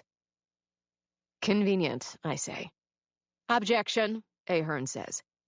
And was that an objection from you, Miss Smith? More of an observation, I say. Then add, withdrawn. Ahern turns back to Officer Murphy. Where did you find Miss Gates's undergarment? Oh, go ahead, I think. Call it a thong, you dirty boy. Wedged into the space between the seat back and the seat, Murphy says. Ahern says he has no further questions, but reserves the right to redirect. I walk toward Officer Murphy, who's been having such a nice day. But that's about to change. So you found this particular article of clothing in the place where people, I don't know, sometimes find loose change in the back seat? I suppose, Murphy says. But stuffed in there pretty tight. Am I right?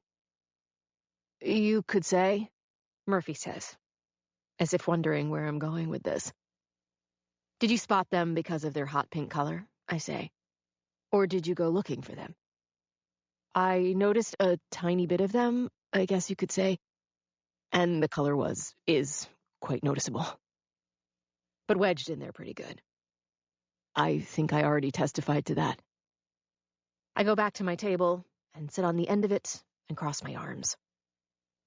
Let me ask you something, Officer Murphy.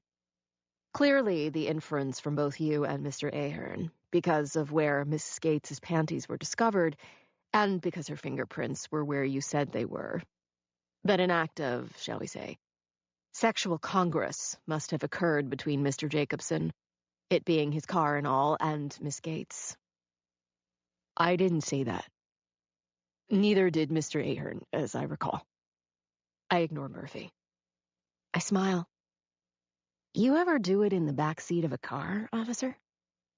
Ahern bellows an objection, and Prentice gabbles me into silence and informs me once again that if I don't watch my language, I am on the road to a contempt citation. Let me ask this another way, I say to Murphy. Is the jury supposed to believe that in a moment of unbridled passion, I give a quick look at Jackson Prentice III and shrug helplessly, this young woman took the time to hide her panties? For what, officer? To recycle them later like a water bottle? Or just save them for a rainy day? I'm not sure what you're asking me, Murphy says. Sure you do, unless I'm alone in thinking they were planted. Is there a question there, Your Honor? Ahern says. I think I've already got my answer. I'm not done with Officer Liam Murphy. Before I am, we have taken a chain of custody trip together, and I've had him explain, reluctantly, I feel, just how many people could have had access to Laurel Gates's body once it was discovered the night of the murders, all the way to the morgue in Riverhead.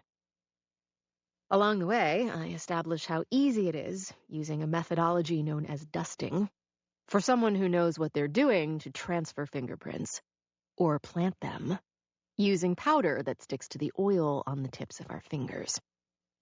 I do it as quickly and plainly as possible, knowing how even the most thoughtful and dedicated jury members find their eyes glazing over when the subject is science.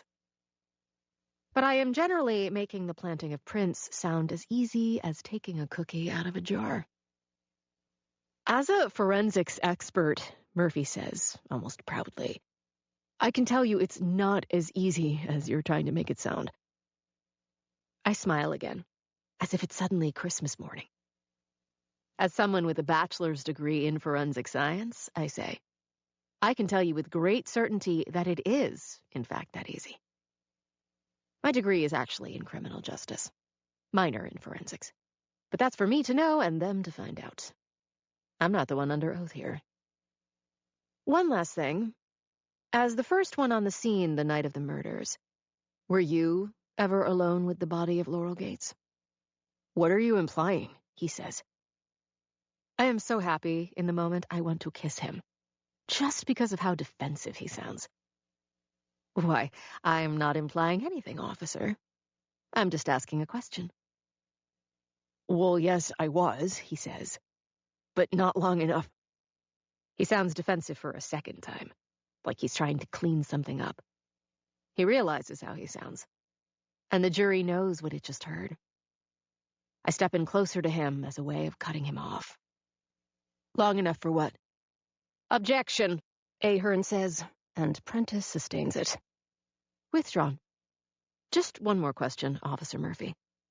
From the time you did show up at the house that night, along with other responding officers, and right up until this moment, haven't there been enough Southampton policemen with access to the body of Laurel Gates to form a conga line? Ahern bellows an objection. I withdraw one last question. But this time, I've gotten the last word in, right before 5 o'clock sharp. When I sit back down, Jimmy Cuniff is where he's been all day, in the first row. I motion him to lean forward. You know what we weren't talking about there at the end? I whisper to him. Women's underwear. Jimmy grins and whispers back. Like Ahern lost his panties just now. 19. Jimmy. The guy Jacobson is a complete mutt. Doesn't mean that he did it. Jimmy hopes he didn't, because he knows how much it will kill Jane if he did. She can always give you all the predictable lawyer BS about everybody deserving the best possible defense, usually meaning her, whether they committed the crime in question or not. But with all her heart, and this girl has some heart, she doesn't want Jacobson to have done it. Neither of them do. Because who wants to throw down with somebody who could have done something like this? But Jane takes these things more personal. Jane's the best there is. But she always wants to believe that she's better than someone who could get off a mutt that actually did it. Whatever it happens to be. Especially this Jacobson. Like after the old tight-ass judge called it a day, before Jacobson would go back to his cell, Jimmy and Jane alone with him in the hallway, Jacobson trying to explain away not telling her about the stolen car, not thinking it mattered in the whole grand scheme of things, even if it was stolen right around the time of the murder. More crap coincidence, Jimmy was thinking, as he listened to the guy go on and on and on. It's just more of the setup, Jacobson finally said to Jane, as if Jimmy were not even there. Jimmy couldn't listen any longer or sit this out. Gotta say, somebody must hate you a whole hell of a lot to go to this much trouble on a frame this elaborate. Jacobson cocked his head to the side, a curious look on his face, as if surprised that Jimmy were even there. People hate me for who I am and what I have, Jacobson said, giving Jimmy one of his big guy smiles. Lots of teeth Jimmy once again wanted to knock down his throat. I mean, even you hate me, don't you, Jimmy? All due respect. It always makes him want to laugh, even when he's the one saying those words, knowing nothing good ever comes after them. You're not important enough to me to hate. But you absolutely love the money I'm paying you and Jane, don't you? With or without your pants on, Jimmy said, and left the two of them there. For the time being, Jimmy has done as much as he can do for Jane on the Jacobson case. Maybe tomorrow she'll want him to try to find out how the BMW got to the chop shop. Even knowing that there is about as much bookkeeping at places like that as there is with drug deals. It's the new case that has the old cop in Jimmy jazzed and running hot. He remembers the feeling and likes it, especially now that Greg McCall is on the phone, telling him to get to Mineola ASAP, that they might have a suspect who might be good for the Carson murders. It's an ex-con, name of Artie Shore. After he served out his last sentence, aggravated assault at Greenhaven, he went back to work for his old friend Bobby Salvatore, with whom Hank Carson was in over his head. Like the deep end of the pool, and he didn't know how to swim. It would have been helpful if your cops had found all this out a long time ago, Jimmy says. But you already know that. It's like I told Jane. My guys didn't dig deep enough at the time, McCall says. Carson managed to do a good job keeping his head down with his friends and neighbors about his gambling. So they just keystone copped their way into the narrative that the Carsons walked into a burglary in progress and whoever it was they walked in on lost his shit and shot them all. McCall tells Jimmy they will have picked up Shore by the time Jimmy gets to Mineola. It's because, McCall says, a witness has come forward who suddenly remembered, all this time later, having seen Shore come out of the Carson home on Kildare Road the day before Hank Carson was taped up in the ER at Winthrop University Hospital of Mineola for 3 broken ribs. "Can I sit in when you talk to the guy?" Jimmy asks McCall. "Sure, I mean." "You can't sit in," McCall says. "But you can sit on the other side of the window." By now, Jimmy is heading for the LIE, stepping on it. "Guys like Salvatore? It's always the same," he said to McCall. "And for the guys working for them. If they kill you, they never get their money. So if it's Bobby Salvatore who had this done, there might be something more than a gambling debt going on here. Unless the debt was worse than we even know. We'll talk about it when you get here." McCall calls him again as Jimmy is finally getting on the Meadowbrook Parkway. "There's a problem." "Sure did a runner." "I wish." "You say a problem," Jimmy says. "How big a problem?" He has a bad feeling about where this is going. "Shore's not dead, is he?" "Well, not yet." 20. As soon as I get home from court, I decide to take a trail walk in the Springs. Not a run tonight. No gun and no shooting, even if I am feeling an urge to shoot something.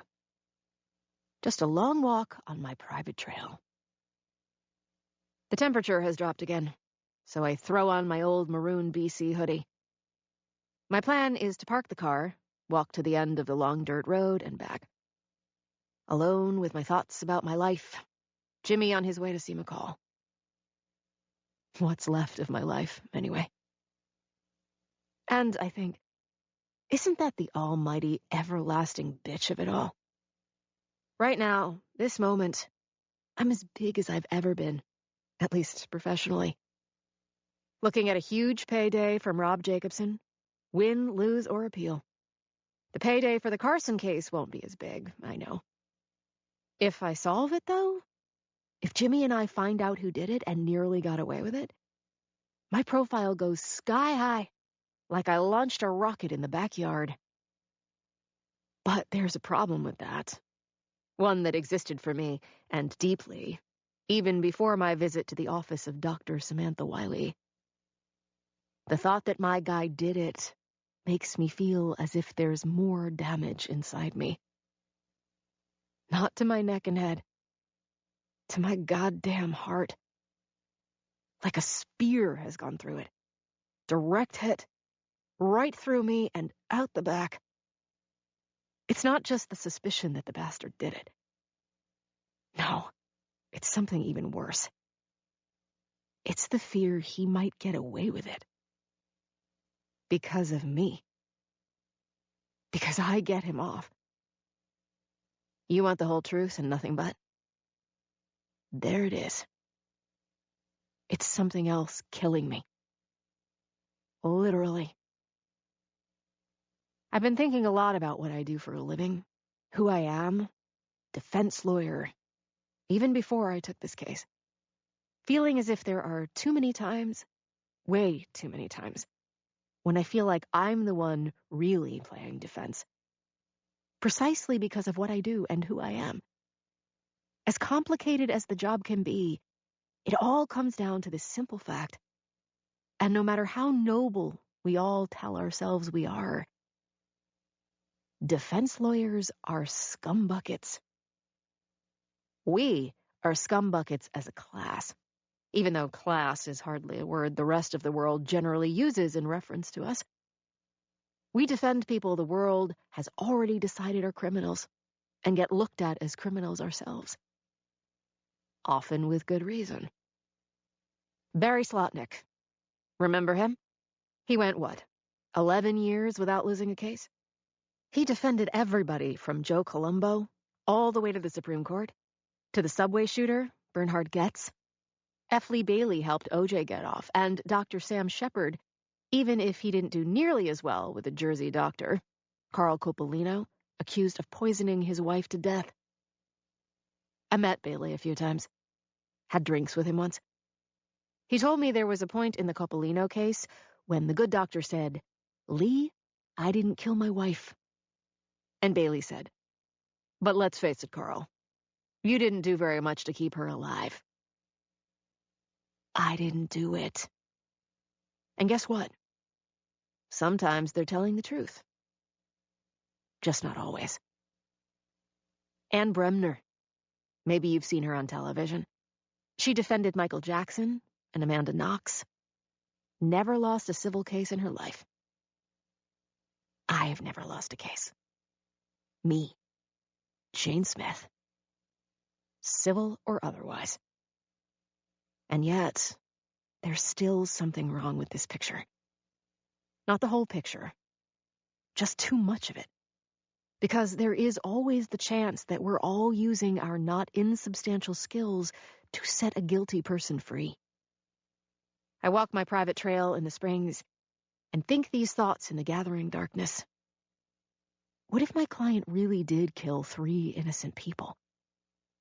By all accounts, it was a very nice family, even if the daughter was a bit of a wild child. What if he did take out the whole family? What about that? So why did I take the Jacobson case?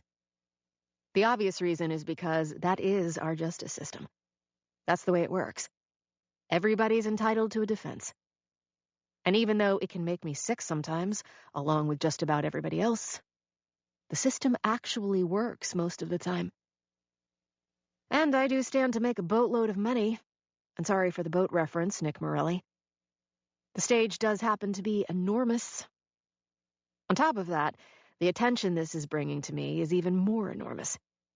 Even if I lose the case and Jacobson is convicted, my career will have changed forever. What do they talk about in the mob? Made men? I'm a made woman already just being in play with Rob Jacobson. But when I add it all up, looking at it from all possible angles, something I'm doing on practically an hourly basis, I know it comes down to this.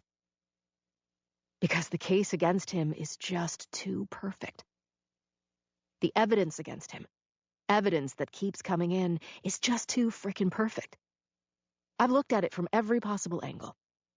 So has Jimmy Cuniff, who'd be skeptical about the cards in his hand even if dealt a full house in poker.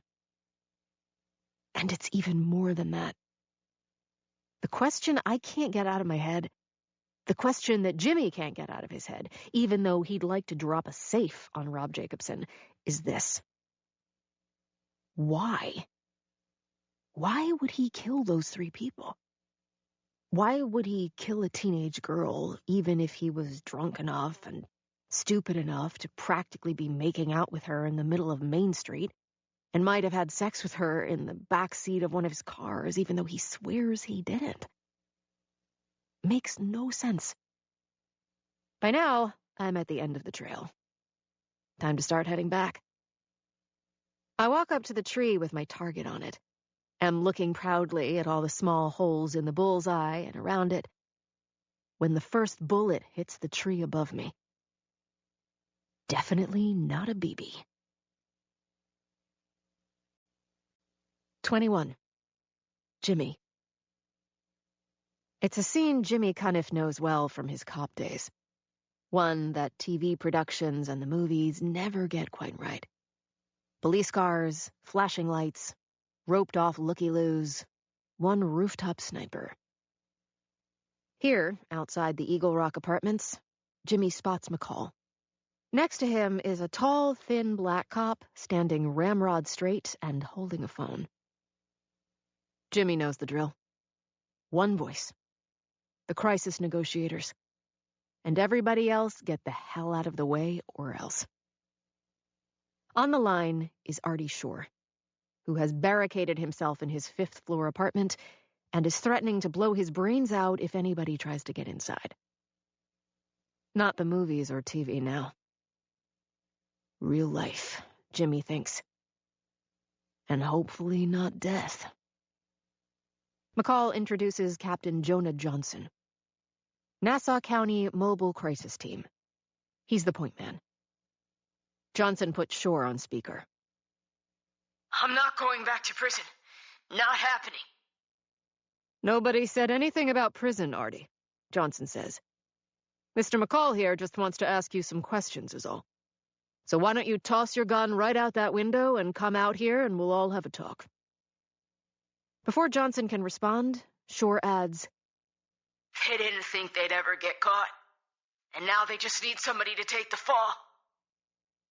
Who's they? Jimmy thinks. But it's not his show. The clock is already running down. The longer it takes, the better the chance everything turns to shit. We need to talk, you and me, Johnson says to Shore. But not like this. Then Shore ends the call. McCall pulls Jimmy aside, keeping his voice low. The longer this goes on, the more likely it is that we're looking at a very bad outcome, McCall says. Well, where? Jimmy says. He keeps picturing a clock running down, like it's the end of a game. Only this is as far from a game as you can get. Jimmy feels as helpless as anybody out here.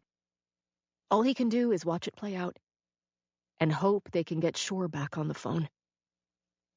McCall walks Jimmy halfway up the block, tells him that it's not just the visit Shore paid to the Carson home that turned Shore into a person of interest. Hank Carson and Shore had also been seen arguing at the Cornerstone Bar on Jericho Turnpike a week before the Carson murders. The bartender had finally come forward, saying that he couldn't keep quiet any longer, even though he knew who Artie Shore worked for and the risk of getting sideways with Bobby Salvatore. Then somebody shoots up the Carson family not long after. Too neat, McCall says. You know what they say about things that look like they're too good to be true. Jonah Johnson keeps trying to get Artie Shore back on the phone, without success. He says he's not going to wait much longer before going in. Jimmy thinks, you should be in there already. Nobody pays any attention to him. Everybody's staring up at Artie's window as he walks away from McCall, all the way up the block in the other direction, cuts across some backyards, until he finds his way to Artie Shore's building, an unlocked back door. He heads up the stairs, taking them two at a time. Racing that clock he sees moving down toward triple zeros. I know how to do this. Let me talk to the guy. He is about to knock on the door when he hears a single shot and knows he made his move too goddamn late. 22. My own gun, my trusty Glock 26, is locked safely in the glove compartment of the car. Not that it would do me much good right now. Not up against what I'm sure is a long gun. I'm a gun girl. I know the sound as I dive to the ground after the first shot and get behind the tree right before the second shot hits, shattering my target. Then another shot. This one from a different angle. The bullet hitting the side of the tree. I mean, whoever it is has moved. Or is moving in. I scrabble into the bushes now, as another bullet scatters rock and dirt about 6 feet away from me, maybe less. If he wants to hit me, he would have hit me already, I tell myself. It is, in the moment, the most optimistic way of looking at things, because the alternative is that he wants to frighten the hell out of me first, but really is closing in which case I am very much a dead duck. So duck, girl. I get up and launch myself deeper into the bushes, branches slapping against my face, feeling as if I've been cut. Least of my problems. I crouch where I am and yell, "If you're trying to scare me, mission accomplished!" Nothing. Just some distant bird song in the night, and the roar of cicadas, almost as loud as my own breathing sounds to me. I think, even if somebody has heard the shots, they probably think it's the BB gun. Mine, they hear all the time. I find another tree and lean back against it, trying to catch my breath and think. Just as another shot hits the tree solidly enough that I feel the impact. What the hell do you want? Nothing. I know I have no great options. I can run for the woods to my right, but to get there, I have to run through a clearing of at least 50 yards under the bright goodnight moon. No gun, no phone. Is he waiting me out? Or am I waiting him out? In the end, it doesn't matter, because he's the one with the gun, and I'm the one being shot at. It's why I've never thought hunting is a sport, or much of a fair fight, because only the hunter has a gun. I can't stay here all night. I know that. Either he's still here, or he's gone, having accomplished his mission of scaring the shit out of me. I crouch where I am and think, you're going to die anyway. I just don't want to die tonight. I told Jimmy Cuniff one time that I could find my way out of these woods blindfolded. I'm not blindfolded now because of the light of the moon. Like I've got some compass in me. I work my way south and east. No more shooting.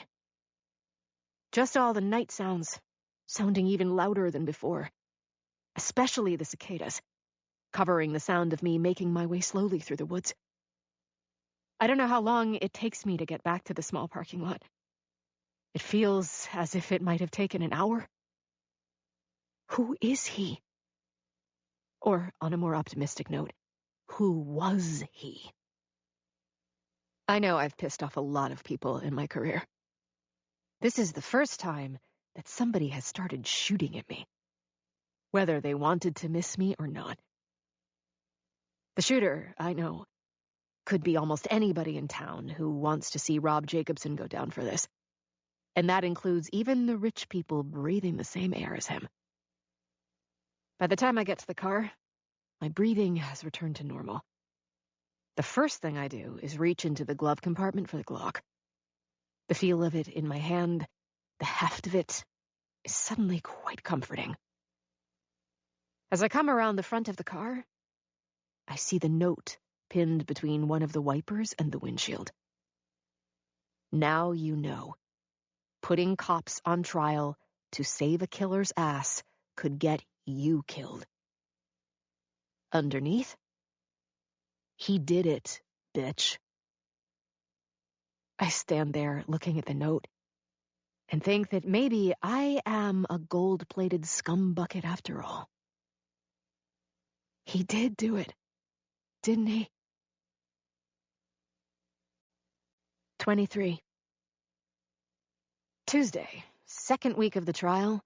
Ahern's first witness is Gus Hennessy.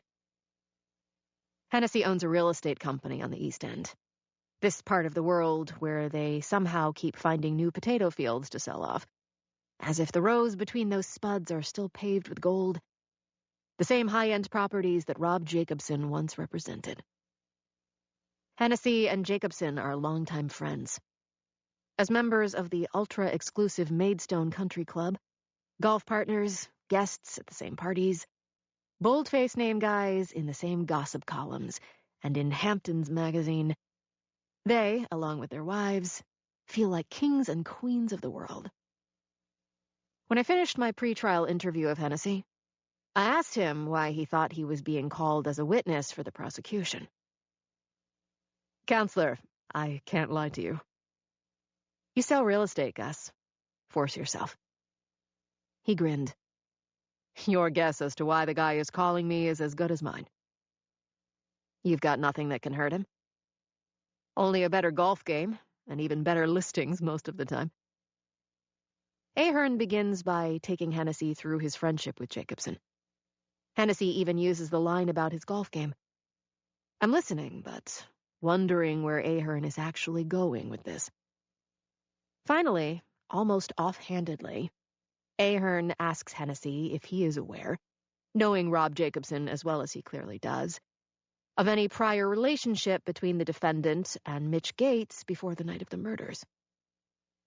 Well, Hennessy says, I did see them together the one time on the beach, having a big argument. Wait. What? I casually shift in my seat so I can shoot a quick look at my client. But he's staring straight ahead at Gus Hennessy. His buddy, in what sounded like a buddy movie just a few minutes ago. I asked Hennessy the same pretrial question, almost word for word, about a prior relationship.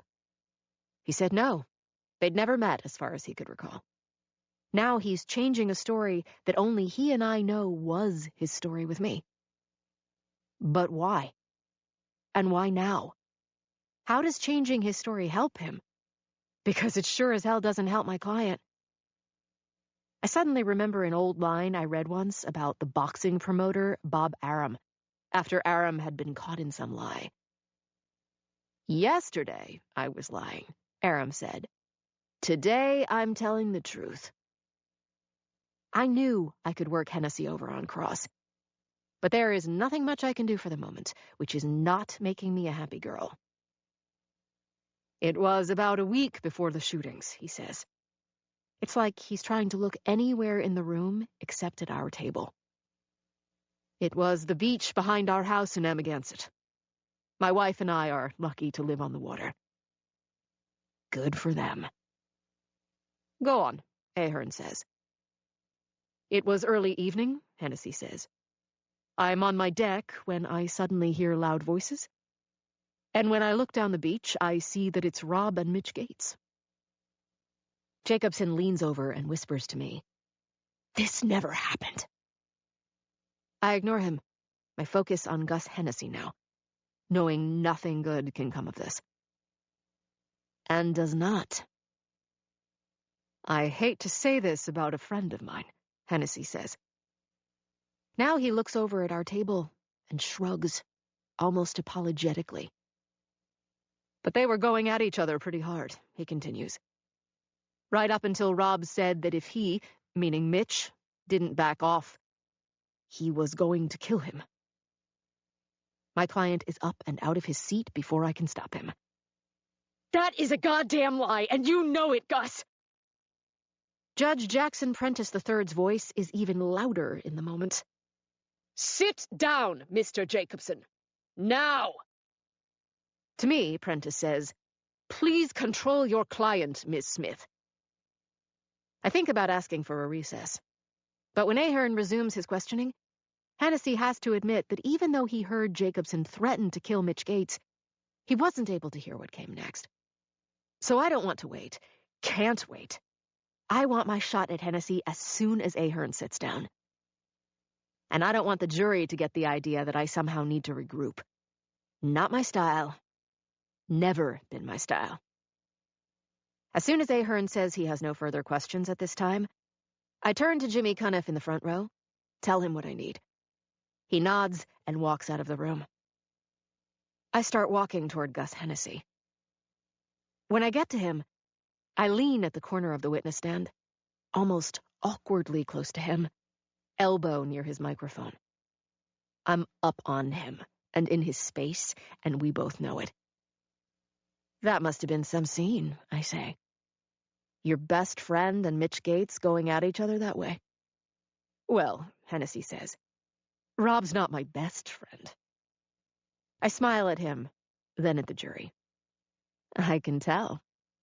Objection, Ahern says. Withdrawn. Then I ask Hennessy how far he thinks it is from his back deck to the beach. I'm not sure I know. I mean, down to the exact yardage. I want to kiss him, but I'm sure Ahern would object to that too. Of course you do, Mr. Hennessy, I say. You're a big deal in the real estate business, from here to the Memory Motel in Montauk. You didn't build your house. I checked when I vetted you out. You bought it. So you know exactly how far it is to the dunes, and then the water after that. And if you were to turn around and sell it, you'd pace the distance off yourself just to refresh your memory. So let me repeat.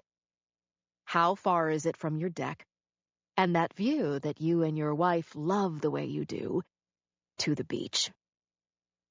He shifts slightly away from me in his seat, as if to create as much space between us as possible. But I'm already moving away from him now, to the middle of the room, facing the jury. How far? I say again. Maybe 50 yards, more or less. More, actually. You have no way of knowing that. Now I really do want to kiss him. On the lips. Sure I do. I'm a local, Mr. Hennessy. I walk that beach. The one that goes past your house all the time. And if we all went over there now, we'd surely discover that it's closer to 75 yards. I'm making it up. I do walk that part of the beach a lot, but have no idea which house belongs to Gus Hennessy. But he doesn't know that, and neither does the jury. And I sound so sincere, it's as if I'm trying to sell him some oceanfront property now, instead of a line of total BS. Seriously, I'd have to check. No need. Was my client facing you as they were having this argument, or was Mitch Gates? Mitch was facing me. Rob was facing the water. Shouting at the ocean, so to speak, I say. Objection. Sustained, Judge Prentice says. Let's confine ourselves to asking questions, Miss Smith. Would that be all right with you? It would, Your Honor. Then I'm back at Hennessy. High tide or low tide? I look over at Jimmy Cuniff, who is back in his seat, giving me a thumbs up. I've never needed a second chair, because I usually have Jimmy sitting not far behind me. I don't remember, Hennessy says. It was high tide. My assistant checked the tide tables while we've been having this conversation. And we both know, living near the water, though I don't live as close as you do, of course, how loud the Atlantic can get at high tide. Don't we? To me, the ocean is always loud, Hennessy says. But somehow not too loud for you to overhear words said 75 yards away. Isn't that right? Before Hennessy can answer, I say, You ever ask my client about this argument? It sounded awfully personal, like something between him and Mitch that I didn't want to get involved in. In all your years of close friendship with my client, I say, did you ever hear him threaten to kill anybody else? No. People can go their whole lives without threatening to kill somebody. Wouldn't you agree, Mr. Hennessy? Yes. Did my client sound like he meant it? I hate to say this, but in my opinion, he did. And you decided to come forward as a way of being a good citizen. Is that right? I guess you could say that. So I guess I have only a couple of more questions then. The first is this. Why did you lie to me in your pretrial interview about having no knowledge of a prior relationship between Rob Jacobson and Mitch Gates? Maybe I misunderstood what you meant about a relationship. Sure you did. I turn away from Gus Hennessy now, walk past my client, all the way to the double doors at the end of the courtroom. I'm facing the door when I ask Gus Hennessy, what took you so freaking long to remember that scene on the beach? Hennessy says, I'm sorry, I didn't hear the entire question. I asked, what took you so long, Mr. Hennessy? And before he can answer this time, I raise my voice and say, lucky for me, since you couldn't hear me from the other side of the room with my back turned, that I didn't just threaten to kill somebody. Ahern objects, Prentice sustains. I tell him I'm done with this witness and sit down as Prentice tells everybody we're about to adjourn for lunch. As I'm putting my papers back into my bag, Rob Jacobson says, I swear to you, that never happened. I smile at him now. I believe you, I say. 24. After dinner at home, I decide to take a ride over to where the Jacobsons live in Sagaponack. They live close to, but not on the water. So I park my car at the big house on Gibson Lane so that I can take a beach walk before I drop in on Claire Jacobson, unannounced. I assume she's there, because there are plenty of lights on when I drive by the house. And I see her blue Bentley in the driveway. By now, I know that they have 2 grown children. The daughter is at some culinary institute in Paris, and has made it clear to her father that she would travel to the moon to keep herself away from his trial. The son, Eric, is looking for the perfect wave in the Federated States of Micronesia, last I heard. I also know that Claire hates surprises as much as I do. So the certainty that I will piss her off by dropping in on her this way has already made the 20-minute drive over here well worth it, and sustains me on an exceptionally long beach walk, the first half into a strong wind coming off the ocean from the west. At the start of it, I passed the house that once belonged to Billy Joel, until he decided that the Atlantic was getting closer to it every year. Only the good die young. Walking on the beach this way, at night, usually fills me with a sense of calm. Even peace, as rare as that is for me. Just not tonight. Not while I'm carrying a gun in the side pocket of my leather bomber jacket, after what happened to me in the Springs. If somebody has followed me to the beach tonight and starts shooting, this time I'm shooting back. But I don't spot another soul out here, coming or going. I just pray a little bit. Not a strong suit since Catholic grade school. I know I'm sick. Got the pictures to prove it. But I don't feel sick, which is the unholy bitch of it all. In a lot of ways, most ways, maybe, I feel as if I'm in the best shape of my life, and that includes professionally. A lot of good it does me. There was a message from Sam Wiley on my cell as I was getting into the car. One she must have left while I was in the shower. When I called her back, she said that we needed to get together and discuss treatment options. For what? I said into the phone. Jane, does everything have to be hard with you? I asked her if that was a rhetorical question, and lied and told her I'd call her tomorrow. Seriously?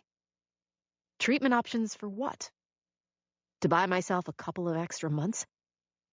When I am feeling sick and the treatments will just make me feel sicker? I shake my head now and lean more into the wind.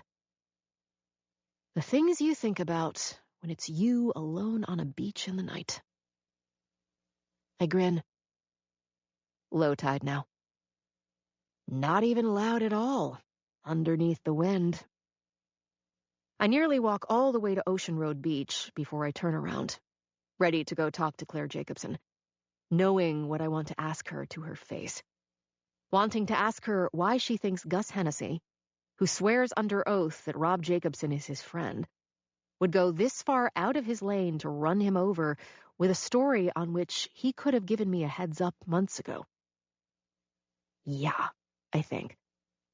What did take him so freaking long? Now he wants to kill his so-called friend. He tried to tell Ahern on redirect, as Ahern tried to clean up the hot mess I'd made for him, that he'd kept silent about the scene on the beach between Jacobson and Mitch Gates for as long as he had, out of loyalty to his friend.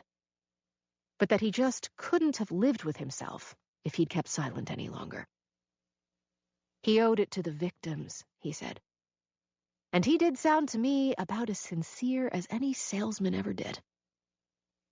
But selling what? That's what I want to know. And selling out a friend this way? Why? I am passing some hedges on the east side of Gibson Lane and about to turn up their long driveway when I see a classic little cream-colored Fiat convertible pull into it. Top down, so I can clearly see who's behind the wheel. Didn't see that coming, I say, slipping back behind the wheel of my own car. So I decide to stick around. 9 o'clock by now. I stay until 2 in the morning. The Fiat is still there. All the lights in the house are off. This time, I don't sleep in my car. I drive home, thinking about things that might be going bump in the night. Literally. 25. Jimmy. Jimmy is certain it was a cop, and a local, who took those pot shots at Jane. Certain that the codes of the Blue Brotherhood have come into play here, as though Jane took a shot at one of them, instead of just roughing up one of them on the witness stand. Jimmy doesn't know all the cops on the East Hampton force, but a lot of them drink in his bar. Because Ginny Cuniff, ex-NYPD, owns the place, they consider it a cop bar. And they'd rather drink in his town than their own, especially when they'll get at least one on the house when they come in, and sometimes more than that. Tonight, 3 of them are sitting around a table when he gets back from a fast meeting with McCall. The best McCall can do on the call that came in on Artie Shore's landline is that it was placed by a burner. All he has. All anybody has. Somebody said something to the poor bastard, and he took himself out. I should have tried to get up there sooner, Jimmy thinks. It isn't just ball players who lose a step. Now he's back at his usual seat at the end of the bar, watching the 3 cops at the table across the room. 2 of them Jimmy recognizes from the local Sag Harbor PD. But the other one, Jimmy knows, is from East Hampton. Big guy in his 30s, maybe early 40s. An ex-Marine, Jimmy knows, because the guy told him one time. Mike Roussel is his name. A hardo all the way. One of the bartenders told Jimmy that Roussel was in the night before, mouthing off enough for everybody in the place to hear him. Like he wanted them to hear. Wanted them to wonder how Jimmy Cuniff's friend Jane could live with herself defending a dirtbag like Rob Jacobson. Even managed to get a laugh out of the old joke, according to the bartender. You know what one dead lawyer is, Roussel said. A start. Another cop at the table says something now. They all laugh. Maybe Roussel laughs the hardest. Funny guy. Does that mean he is the one who shot at Jane? Jimmy is too good a cop to go anywhere near that. But does Jimmy Cuniff think it was a cop? No. He doesn't just think. He's sure of it. Jane originally thought it was a long gun. Jimmy found out differently. He went out to the trail and hunted around, and is convinced now that it was a Glock 17 9mm. More than enough gun to do the job for a skilled shooter. Most police departments follow the FBI's recent determination that the 9mm makes the best service weapon because it has less recoil. And Jimmy, after Jane described where her last target was, pulled a Spear Gold Dot 9mm round out of the tree with not much work. The most common duty bullet that police departments buy. And what Jimmy himself still uses. Too expensive and not common for most people. But not cops. Could somebody like this loudmouth Roussel have been arrogant enough or dumb enough to use his service weapon? Doubtful. But could he have an identical backup? 100%. Jimmy alternates between watching the Yankees play the Angels in Anaheim on one of the 2 TV sets above the bar.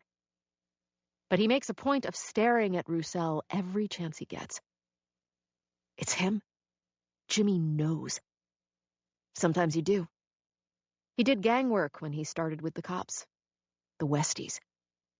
He would walk up to a bunch of them in Hell's Kitchen, sometimes with backup, sometimes not, and know instantly who the one was not to take his eyes off. To blue lives, Roussel says at one point, and they all raise their mugs. Jimmy is looking directly at him again. Now Roussel pushes his chair back, gets up, walks over to him. There a problem, Cuniff? Tight polo shirt. Ripped. Him, not the shirt. A bodybuilder. Tats up and down both arms. Only because I'm watching the Yankees bullpen blow another one. Looks like you're spending more time watching me than the game, Roussel says. Sounds to me like you're the one with the problem, Jimmy says. You know what I really got a problem with? Somebody trying to lawyer a scumbag like Rob Jacobson out of a triple homicide everybody knows he's good for. Because in my book, that makes the lawyer a scumbag too. A lawyer worth shooting at. What's that mean? Somebody who knew what they were doing took some shots at my boss the other night in the Springs, Jimmy says. She get hit? Just missed. Pity, Roussel says. Now they're eyeballing each other. Hard. Roussel says, You're saying it was me? He's gotten maybe a step closer. Jimmy's still on his stool. I wouldn't make you for a back shooter. Jimmy grins up at him. But people are always surprising you. It has now gotten quiet in the bar. Quiet enough that the play-by-play from the set closest to Jimmy is suddenly audible to everyone in the room. Jimmy stands. Roussel is bigger and outweighs him. These discrepancies never bothered Jimmy Cuniff, even in the ring. You want to go? Roussel says. Isn't your job keeping the peace? Maybe not tonight, it's not. One of the Sag Harbor cops comes over now and says, Hey, guys, come on, and walks Roussel back to the table. A half hour later, Roussel leaves first, walks up Division Street, finally makes the turn into the small parking lot for Jack's Stir Brew Coffee across from the Sag Harbor station. He's pulling his keys out of the pocket of his jeans when Jimmy shoves him hard into the side of his car, grabbing Roussel's right arm as he does, pulling it behind him as Jimmy throws a hard, short left hook into his ribs, knowing where to hit him, feeling the air come out of Roussel as he starts to slide down the car, but doesn't. When Roussel gathers himself and turns around, raising his own right fist, Jimmy steps underneath it and this time tries to put another left hook all the way through Roussel's stomach and sits him down. When Roussel can get enough air in him to speak, he says, I am a cop, remember? Not tonight. Who the hell do you think you are? Roussel says. The last guy around here. Last you want to screw with. I think you might have busted a rib, Roussel says. Only if I'd wanted to. This isn't over. A reason to live, Jimmy says, then leans down so he's back to looking him in the eyes. Roussel doesn't flinch. It was you who shot at Jane, wasn't it? Jimmy shakes his head in the silence, almost sadly, and says, Big mistake. You're the one who just made a big mistake. Now Jimmy smiles. He can't help himself. Don't tell me, Jimmy says. I just fucked with the wrong Marine. 26. After court the next day, I drive to Sag Harbor, a restaurant there called Page, to have dinner with my older sister, Bridget.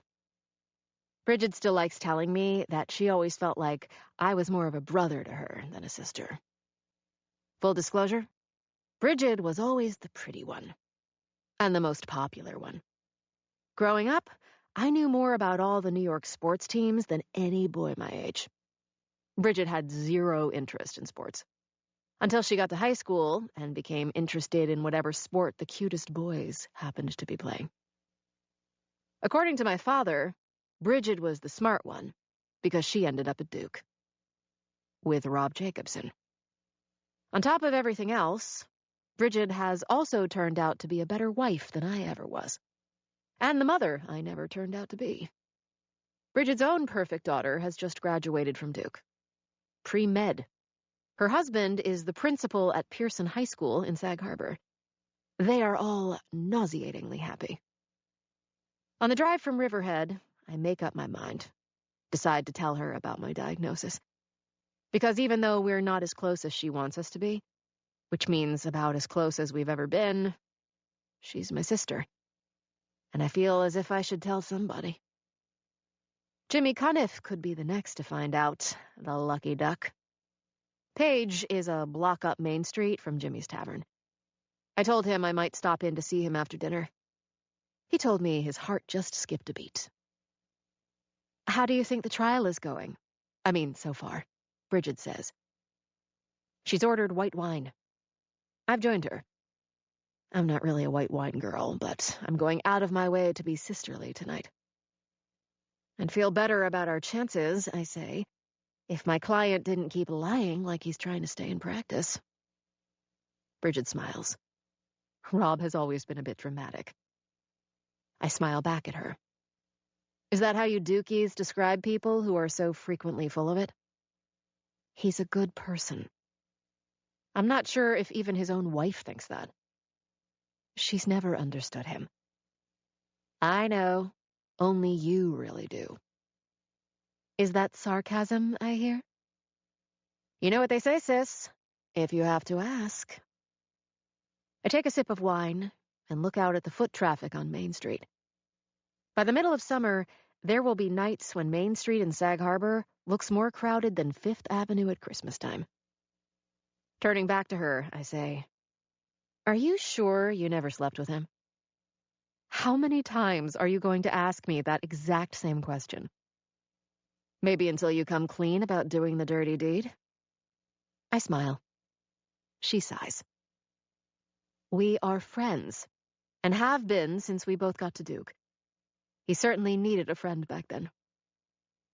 She is referring to the fact, part of Jacobson's personal history and permanent record, that his father, Robinson Jacobson Jr., shot his teenage mistress and then himself when Rob was a senior at Dalton. If it sounds like a television movie, it's because it became one. So that explains the kind of shitheel he has so often been since. Well, I know you're being your usual cynical self, Bridget says. But even you have to admit it certainly provides some context. Bridge, in my world, there are reasons and there are excuses. You may think there are reasons why he's lived his life a certain way. But it doesn't excuse him. At least not in my book. You can look this up, but there are a lot of sons with dirtbag fathers who don't end up locked up for a triple homicide. Bridget sips a little of her own wine. She is a world-class sipper, my sister. She could make a single glass of wine last through 2 courses and dessert. According to you, arrests aren't convictions, she says now. If they were, you wouldn't make nearly as much money as you do plying your noble trade. Now who's being sarcastic? Me. We having any fun yet? We're silent now, as our entrees are delivered to the table. Like a bell has rung, and we've retreated, at least temporarily, to neutral corners. You know, sometimes I get the idea that you like him more than you like me. I don't want to hurt your feelings. You? Never. But sometimes it's almost as if you go out of your way to make me not like you. Because I'm such a tough guy. You said it, not me. Don't be a tough guy now. Tell her. I need to tell you something, I say. 27. She puts down her fork and stares at me. Maybe it's the tone of my voice. Maybe she sees from across the table some change in my body language. She really is the pretty one, I think. Even now. I wait. And then chicken out. Some tough guy. I need you to stop visiting him at the jail. It's not a good optic for either one of you. He's not a killer, she says. And he's still my friend. And I'm not going to be one of the friends who has abandoned him, the way even his own children have, those spoiled twits. This isn't about him. It's about you. You need to be as far away from him and from all of this as possible. Are you telling me as my sister or as his lawyer? Little of this, I say. Little of that. How about this? How about I'll think about it? I can't help myself. I laugh. In the moment, it feels surprisingly good. My experience with my older sister is that has always meant no. I've grown, she says. I haven't. No shit, she says. And then we both laugh. The waiter clears our plates. He asks if we'd like to look at dessert menus. We both say no. I ask for a check and tell her I'm paying. We'll split it, she says. How about I think about it? We both laugh again. Tell her, I think again. But I know that somehow the moment has passed. Instead, I ask her the same question as every time we talk, even though she's repeatedly told me to stop. How are you feeling? She smiles, and somehow, despite everything, looks as beautiful to me as ever. You mean for someone with cancer? Bridget says. Not half bad.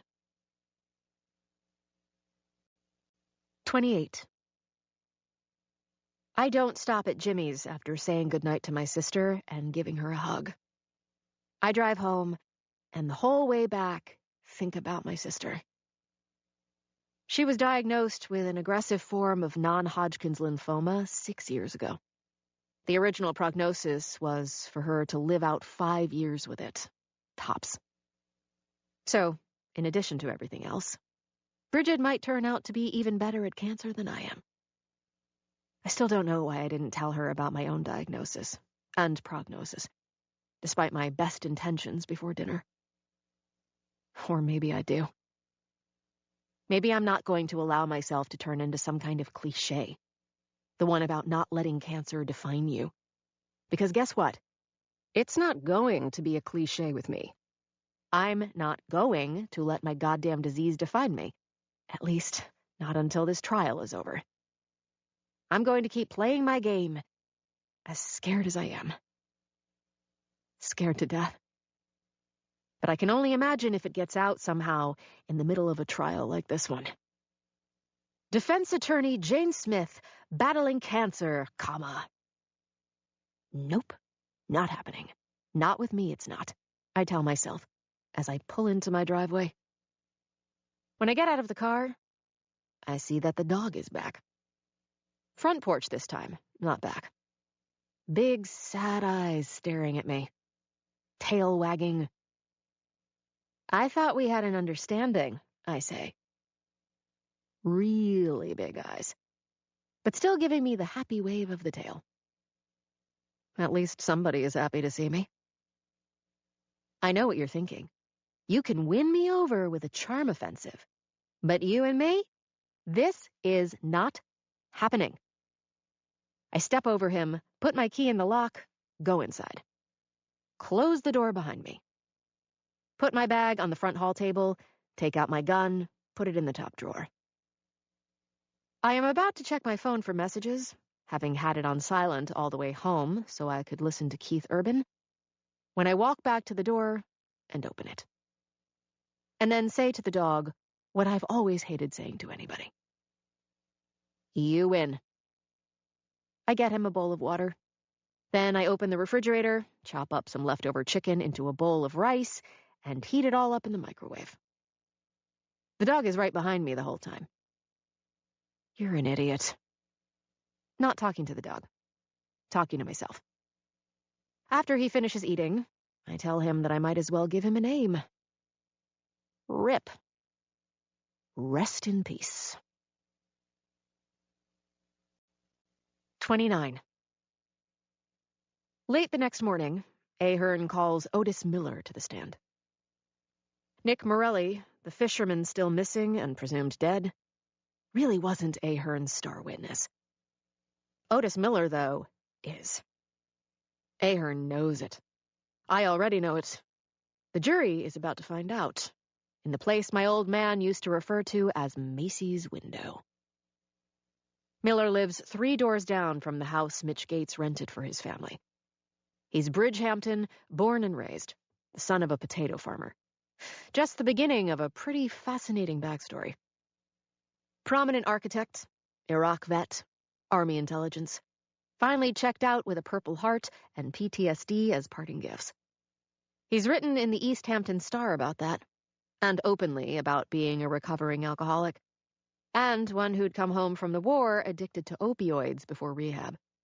He even writes long, intelligent letters to the Star about everything he thinks is wrong with the Hamptons, which is a lot. I am always comparing good-looking guys to actors. Otis Miller isn't as pretty as Pierce Brosnan, the James Bond before the most recent one. But he reminds me a little of Brosnan. A lot of silver hair, beard, good tan, hard body. All in all, my kind of guy. Just not today. Because Otis Miller is up there trying to kill me. And killing my client in the process. He is testifying now that on one of his long nightly walks around the neighborhood, ones that sometimes take him all the way into town and back, he nearly got hit by a car that came flying out of the Gates' driveway, spitting gravel and forcing Miller to dive for safety into the bushes in front of the rental house. He found out the next morning what had happened inside the house. He hadn't heard shots. No one else in the neighborhood had either. But there was more than enough light, because of a full moon. I know this the same way Ahern does, because Jimmy and I have checked. For Otis Miller to see Rob Jacobson behind the wheel of that car. A black Mercedes. "You're certain of this?" Kevin Ahern says. "I have lived here my whole life. I have built houses that Mr. Jacobson has sold. By now, I know what he looks like, even without the ads." "Did you think it was unusual?" Ahern says. "Mr. Jacobson driving that quickly?" "Like I said, I know him. He had a DUI a couple of years ago. I actually thought he might be drunk." "Objection." I'm standing. "Your Honor, to call that conjecture is insulting to actual conjecture." Sustained. Ahern asks Miller, "Had you ever seen Mr. Jacobson or his car in the vicinity of the Gates' house before this?" "No, sir, but that doesn't mean that he hadn't been." "Objection," I say, not even bothering to rise this time. Sustained, Prentice says. "Mr. Miller, please try to answer the questions without editorializing." "I'm sorry, sir." Miller is still a good soldier. "So we're clear, and so the jury is clear," Ahern says. "There is no doubt, Mr. Miller, that the man you saw driving that car was Rob Jacobson?" "None." "No further questions," Ahern says. My turn. In that moment, as someone with cancer, I'm the one not feeling half bad. 30. Miller is clearly a solid guy. A good guy. But he is about to find out what I learned in law school about criminal procedure. In the end, witnesses need to know they're playing in a hardball league, the professor said. It's up to them whether or not to wear a helmet. "Good morning, Mr. Miller," I say. "Good morning. Would you care to hazard a guess about just how many black Mercedes there are on the South Fork of Eastern Long Island?" "I wouldn't, actually. Hazard a guess, I mean. So no editorial opinion about that?" "Objection," Ahern says. Prentice makes a motion, telling him to sit down. "I'll allow it. Proceed, Miss Smith." "Well, Mr. Miller, my math might be slightly off, but I'm guessing there are about 1,000,000 cars exactly like that." I turn to the jury and grin. "None of which ever allow you to make a left-hand turn, am I right?" I'm answered with a tiny ripple of laughter. "But somehow, Mr. Miller, you seem convinced that this one was driven by my client." "Because I saw him behind the wheel." "In the dark, as you were diving for your life, correct?" "It was him." I turn away from him, and just loudly enough for the jury to hear, say, "Sure it was." I walk back to my table and sit on the end of it. "Do you walk the same route every night, Mr. Miller?" "It varies. Almost like a one-man neighborhood watch. Am I right?" "And that's your interpretation, not mine." Don't respond. Don't care. About to get to it. "The reason I ask," I say, my tone completely casual, "is because there's something else I'm wondering. Do you ever stop in and say hello to some of your neighbors?" He hesitates now, just slightly. I'm sure I'm the only one seeing it as a poker tell. Maybe he knows where I'm going to. If they're outside, he says. Maybe sitting out on a front porch, I might stop for a short conversation. Conversation. I nod. Yes. And you testified just now to Mr. Ahern that you had become friendly with the Gates family that summer. Isn't that right? Yes. They're good people. He stops himself. Were good people. And knowing them as you did, you certainly noticed Kathy Gates was quite an attractive woman, didn't you? Wait for it. Objection, Your Honor, Ahern says, almost bored, as if objecting is the most obvious thing in the world. Sustained. Wherever we're headed with this, Ms. Smith, let's accelerate the process. Absolutely, Your Honor. I turn back to Otis Miller. Isn't it true, Mr. Miller, I say, casually, that the reason you were outside that particular rental house on that particular evening was because you expected Kathy Gates to be alone? Another objection, also sustained vigorously by the judge. I find your tone insulting, Miller says to me. You're not the first.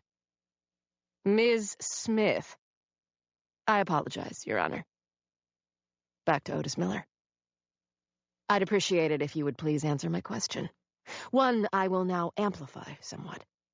Did you think Kathy Gates would be alone that night? And were you actually on your way to the house to see her? No, Miller says. I look at him. He had been having such a nice ride. Maybe he thought it would continue all the way to our lunch break. I'm thinking, read the room, dude. Then let me put it another way. Isn't it true that you and Kathy Gates had been having an affair for much of that summer? Jimmy had canvassed the Gates' neighbors. One had told him about seeing Otis Miller and Kathy Gates on the beach that summer, Miller's arm around her. Miller's next-door neighbor, a woman named Patsy Friedman, had said that she was out walking her dog very late one night, after 1 a.m, and saw Kathy Gates show up at Miller's front door. One of the bartenders Jimmy knew at Bobby Van's in Bridgehampton had seen Miller and Kathy Gates having dinner that summer, just the two of them, same corner table, more than once. Same with the bartender at Pierre's, up Main Street from Van's. Hardly ironclad proof of an affair. Or that it's true. Sometimes in court, you just want things to be true, as a way of stirring the pot. Or muddying the water. Or just to get a reaction out of a witness. I get one, as Miller comes halfway out of his chair. No, he shouts, with much more force than before, as Ahern is shouting out another objection. Only, to his amazement, and mine, this one is overruled. I'll allow this, Prentice says. And please control yourself, Mr. Miller. Not on my account. I was not having an affair with Kathy Gates, no matter how many ways you ask the question. Just to be clear then, Mr. Miller, just on the chance that I would present 2 witnesses in this case who would testify that you and Kathy Gates were more than friends, those 2 people would be lying. Yes, Miller says. She was not having an affair with me. Let's leave that there for now and move on. About time, Kevin Ahern says, and he gets gabbled into silence by the judge for a change. Do you ever carry a gun with you on your late-night tours of the neighborhood? I ask Miller now. No. Are you sure of that? Because about 6 months before the Gates family was murdered, didn't you stop a burglary at a home about a half-mile down the road from yours? Because you did have your gun with you? A Glock. The East Hampton Star reported at the time, as I recall. 9mm. Yes, he says. But that was a period in the off-season when there had been a series of break-ins in our area. So I was carrying a gun then, but no longer. Yesterday, I was lying. Thank you for clearing that up. So you carried a gun. Objection, Ahern says. Asked and answered. Sustained. I walk back toward the witness stand. Isn't it quite possible, Mr. Miller, that on the night of the murders, when Mitch Gates and his daughter Laurel planned to surprise Kathy Gates by coming home early from a college visit to Boston, that Mitch walked in on you with his wife, Laurel's mother? Not then, not ever. You think this is funny, Mr. Miller? No, he says, but I think you are. And isn't it quite possible, with your well-documented issues with post-traumatic stress disorder, that when he attacked you, you shot him and then everybody else in the house to cover up what was quite literally a crime of passion? Again, I expect anger from him. This time he doesn't answer right away, as if he's unsure. No, no, no. No matter how many ways you try to ask the question. You're sure about that, Mr. Miller? The only thing that I'm sure of, Ms. Smith, is that you're insane. Finally, I think. A man who understands me. 31. After I have been dressed down by Judge Jackson Prentice III in his chambers, to the delight of Kevin Ahern, we go back into court. It's a few minutes after 5 o'clock, but before he calls it a day, Prentice wants to reiterate to the jury that they are to disregard my last exchange with Otis Miller. Right before I go out to face the media. They throw some punches this time, because of the way the day ended, but none land, or knock the smile off my face. I tell them, in different ways, that lawyers are allowed to present an alternative version of events, and that today underscored what I've identified as the core of our case. Reasonable doubt. Then, on heavy legs, I walk down the steps and toward the parking lot. I wouldn't admit this to anybody, not even Jimmy. Certainly not Dr. Sam Wiley.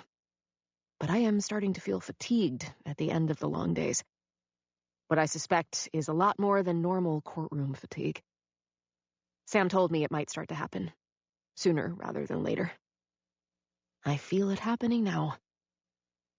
I am talked out, at least for this one day, and I'm thinking about only a hot bath and a cold beer. When I see Claire Jacobson standing next to my car, my first thought is that getting into the barrel with the Ice Maiden is the last thing I need. Or maybe it's the perfect time, as tired as I am, for the conversation I've been putting off having with her. She opens with a friendly smile for a change, though it's frankly not her best look. We had a good day. We. Congratulations. You know, Claire, there is an old legal expression that I think might go all the way back to Oliver Wendell Holmes. If you keep throwing shit against the wall, maybe some of it will stick. I'm not sure I ever heard that one attributed to him. Google it. Well, anyway, she says, I just wanted to tell you myself how well I think you did, and that perhaps I was wrong about you. Get a grip. She shakes her head, as if I've somehow disappointed her again. As if they should have stayed with one of the white shoe firms they originally hired. Before you go, I say, is there anything that you know that I don't? Anything that might help your husband? I'm quite sure I don't know what you're talking about. Anything that might possibly compromise the prosecutor's case? You're the one who's supposed to be defending my husband, not me. So there's nothing. She stares at me. I'm not one of your witnesses. Well, I say, not yet. The next sound I hear in the parking lot is the click, click, click of her expensive and extremely high heels, the kind I never even attempt to wear, as she heads for her Bentley. But she's not quite done with me, as it turns out. And suddenly she wheels and comes walking back to where I'm searching my bag for my keys. While you're being so vigilant, she says, and so concerned about my husband and what might or might not help him, why don't you ask your sister what she was doing with my husband the night of the murders. 32. The next morning before work, I finally take Rip in to see Dr. Ben Kalinsky, the most popular vet in the area. The reason is obvious. I don't know enough about dogs. Don't know dog shit about dogs. I just know he's old, and that there is definitely something wrong with this dog. He's been eating since I took him in. I've managed to find time to walk him twice a day, once early, once late, though not at anything resembling a high speed, or even exercise. When I'm in court, I have neighbors come by to let him out, make sure he has fresh water until I get home. Occasionally, I find myself wondering who's going to be around longer, me or the dog. My money is actually on him, but it's a fluid situation. His kidneys are failing, Dr. Ben says in his office, after he spent over an hour examining Rip. Well, that doesn't sound good. No wonder you're such a crack investigator. You don't miss a trick. I've known him a long time. Like him a lot, though never in the way he's made it clear that he likes me. And would like me to like him. He's in his early 40s, tall, skinny, a long-distance runner. Hair still dark brown. Nice, even year-round tan, despite the East End winters. Divorced. Good man, good doctor, gentle soul. We went out on a few dates a few years ago. But they always stopped where I should have stopped the damn dog. Which means at the door. Is he going to die? Well, Jane, Dr. Ben Kalinsky says, pretty sure we're all going to do that eventually. Vet humor. Can't get enough of it. Don't forget to tip the vet tax. Is there anything you can do for him? Sure, he says. He's not in terrible shape, all things considered. I make him to be about 12 years old or thereabouts. Not ancient for a lab, but getting up there, definitely. I would recommend a high-quality diet and subcutaneous fluid injections a few times a week, at least to start, more often as the disease progresses. You can easily learn how to do the injections yourself, or you can bring him by for us to do them here. Some meds might help too, if other symptoms develop, such as vomiting or trouble urinating or high blood pressure. The fluids alone will keep him around for a while. I frankly think he's got a lot of life left in him. Wish I could say the same, Doc. It's all about quality of life, he continues. Isn't it, though?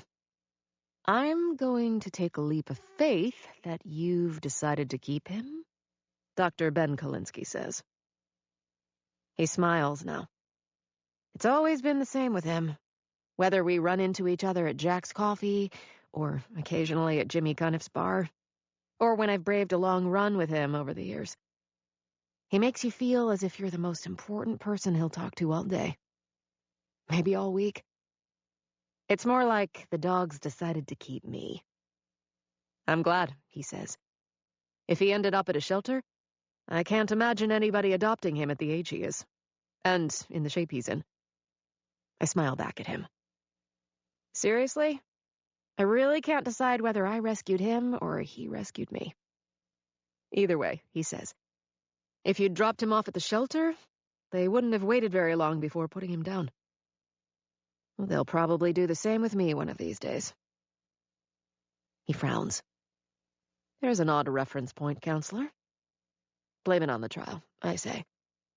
I'm probably the one who needs meds right now. You got anything that will make me smarter? I've never seen that to be an issue with you. He nods at me. May I ask a legal question? I smile again. It's always been easy smiling at Ben Kalinsky. I'm trying to remember just why I never let him get anywhere with me. I'll have to bill you for the whole hour. Is there a way for me to root for my friend Jane to get an acquittal, but not Rob Jacobson? Not a fan? I don't know many people around here who are. Knock yourself out and root for me, I say. Always good to have a dog in the fight. Really? Blame it on the trial, I say again. He demonstrates the injections I'll need to give Rip, during which Rip barely even blinks in response. I can do this. And he tells me to get Rip as much exercise as I possibly can while loading me up with bags of the fluids and packets of needles and tubing. Then he asks what I've been feeding the dog. I tell him. He writes out a brand name and tells me to go buy him some at the pet store in Amagansett on my way home, or else. What does or else mean, exactly? He grins. I've always wondered that. He walks me to the car. After I have Rip and the box of extras in the back seat, he asks if I want to have dinner with him tonight after I finish at the courthouse. To his surprise, and mine, I say yes. Well, I'm not gonna lie, Dr. Ben says. Didn't see that coming. Caught me at a weak moment. When I'm behind the wheel, and before I close the door, he leans down and says, I always knew there was a dog lover inside you. Don't push it, Doc, I say, and drive off. 33. I honestly can't remember the last time I've had a real date. But I am having one tonight with Dr. Ben Kalinsky. 8:30 at the East Hampton Grill, later than he says he would have preferred, but he had to perform an urgent late afternoon surgery. I am asking myself on the ride home from court why I agreed to go out with him. It's not that I don't enjoy his company. I do. But I also know he'll be thinking of this as a first date all over again. And definitely not our last, if he has anything to say about it. How will he feel if he knows that I'm in much worse shape than the dog? But I'm not telling him either. I don't want his pity. What life I have left is going to be pity-free. I've decided that. Locked it in. I happen to have a perfect role model in my sister. Bridget doesn't want anybody's pity either. She particularly doesn't want it now that her doctors don't like what they've seen on her most recent PET CT scan and are reviewing new treatment possibilities for her, more than 5 years after she was first diagnosed. It's why I haven't talked to her yet about what Claire Jacobson told me outside the courthouse. I'm giving my sister a pass on that for now, though certainly not forever. I'm still her sister. But I'm also Rob Jacobson's lawyer. So if she knows something about that night, I'm going to ask her why she hasn't told me. I walk Rip when I get home, shower, decide on a pair of white jeans that I know look good on me, and a black cotton sweater. Fuss with my hair more than I usually do a much better job with makeup than I usually do. There's still some time before Dr. Ben will pick me up. I decide to spend it productively, reading through a file on the Carson murders that Jimmy dropped off while I was on my way to court. We never close. I spread out some pictures of the Carsons. Individual shots and group shots, taken by a professional photographer about 6 months before they all died. I keep coming back to the girl. I stare at her, thinking how pleased she must have been with how she looked.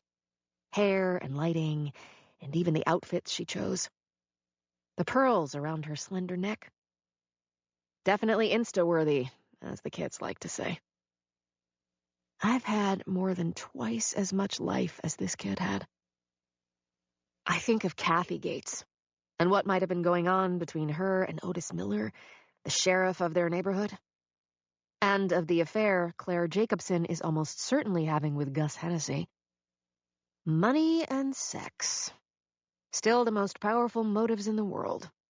I wonder what secrets Lily Carson might have died with. And who might have been motivated to have her die with those secrets. I know Jimmy is fixed on Hank Carson, as he keeps going further and further down the rabbit hole of Carson's gambling. But what if Hank Carson wasn't the target? I keep finding out more secrets about Rob Jacobson the longer the trial goes. What more are we going to learn about the Carsons of Garden City before we're through? For now, though, I put the file away and decide to focus on the fact that I am about to go out on an honest-to-God date and be Jane the girl for a change. and not Jane the lawyer. You're right, I say to Rip the dog. Fat chance. 34. Jimmy. Jimmy Cuniff has spent the day in Garden City, doing the kind of essential cop work he was taught to do, which means knocking on doors and not thinking Google can help you find out who did it. Jimmy grinds through the day without a badge. He had a counterfeit made for himself after the NYPD made him turn in his real one, along with his gun. But no need for the fake today. When people ask, he says that he's working for Mr. McCall, the district attorney, and that has gotten him by with the good citizens of Garden City. Jimmy has gone through his adult life saying, long story short, a lot. Maybe too much. Jane is always telling him he overdoes it. But it's only because he gets as impatient with himself as he gets with other people, wanting them to cut to the goddamn chase. So he keeps talking to friends and neighbors of the Carsons and telling them that, long story short, he's just trying to find out what really happened to them. And gets bubkus, as his father used to say. Hank Carson was a prince. That is the consensus, all over town. The daughter, Morgan, was a golden girl. The mother, Lily, did so much charity work, they didn't know how she found time to be a wife to Hank and a mother to Morgan. The whole town seems blessed just to have known them. Jimmy's starting to feel blessed just knowing about them. And sure, old Hank liked to have a little action on NFL games, but who didn't? Nobody has any idea that Hank was as much as $2 million to the bad with Bobby Salvatore. Jimmy calls Jane when he's in the car. She asks him how it's going. Still in Garden City. I need to get with McCall before I head back, see where he thinks we are, which, not for nothing, feels like nowhere right now. He tells her he'll check back later, ends the call, shuts off the radio as a way of thinking better, or more clearly, or something. Mostly about Hank Carson. Whatever he owed, why kill them all, and not just him? 35. Jimmy. It's dark by the time he gets to McCall's house on Kensington Road, on the south side of Garden City. Jimmy has just given serious consideration to stopping at the McDonald's he just passed on his way here, because he hasn't eaten all day and is hungry as hell. But he told McCall he'd be there by 8:30 at the latest. He can eat when he gets back east. Jimmy sees McCall's Audi, or what he assumes is his Audi, parked in the driveway. Protected license plate in the back, with Officer of the Court on it. Jimmy gets out and walks up and rings the doorbell. Waits. Nothing. Rings it again. He didn't tell McCall exactly when he would show up. Maybe the guy is in the shower. Or out back. Or behind a closed door somewhere, talking on the telephone. Maybe he's dozed off, or gone for a walk. Does he have a dog? Jimmy never asked if he has a dog. Just knows that he's living alone and has been for a while. He's a jock. Maybe he's gone for a run. Jimmy remembers him saying that he still runs, but not every day anymore. It just beats the living shit out of his creaky knees. Jimmy finally tries the doorknob. It's open. Hey, McCall, He says as he steps into the foyer. it's your friend Jimmy Cuniff. No response. The house, even with the lights on, is completely still. Hey, McCall, Jimmy calls out again, a little louder than before. where you at, man? And even though no alarm went off when Jimmy stepped into the house, he is hearing one now anyway. The alarm inside his own brain. He has his Smith & Wesson revolver with him, an old-school gun, holstered behind him on his belt. Is starting to reach for it with his right hand. Too late. 36. Ben Kalinsky picks the wine. I let him because I can tell it's important to him. I know from our previous nights out together that he knows a lot about wine. He knows a lot about a lot of things, actually. Just not me. If he did, we wouldn't be here. What should we drink to? He says, after he's tasted the wine, a Cabernet. A win for you at the trial? We can do better than that. How did your surgery go? The Labradoodle is going to make it. Let's drink to that, even if it is a Labradoodle. We do. You got something against them?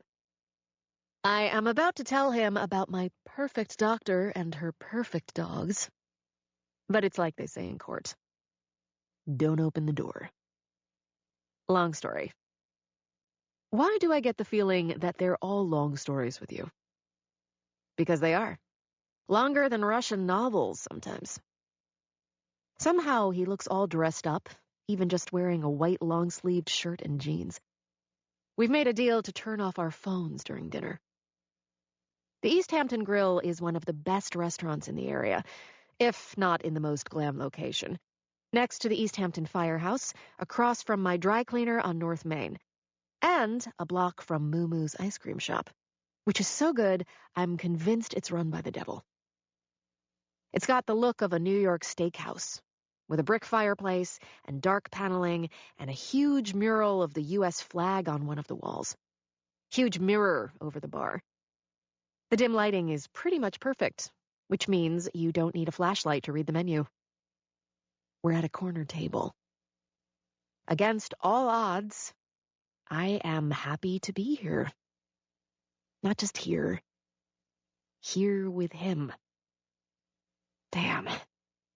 I was afraid of that. So how's it going? Fine, I say.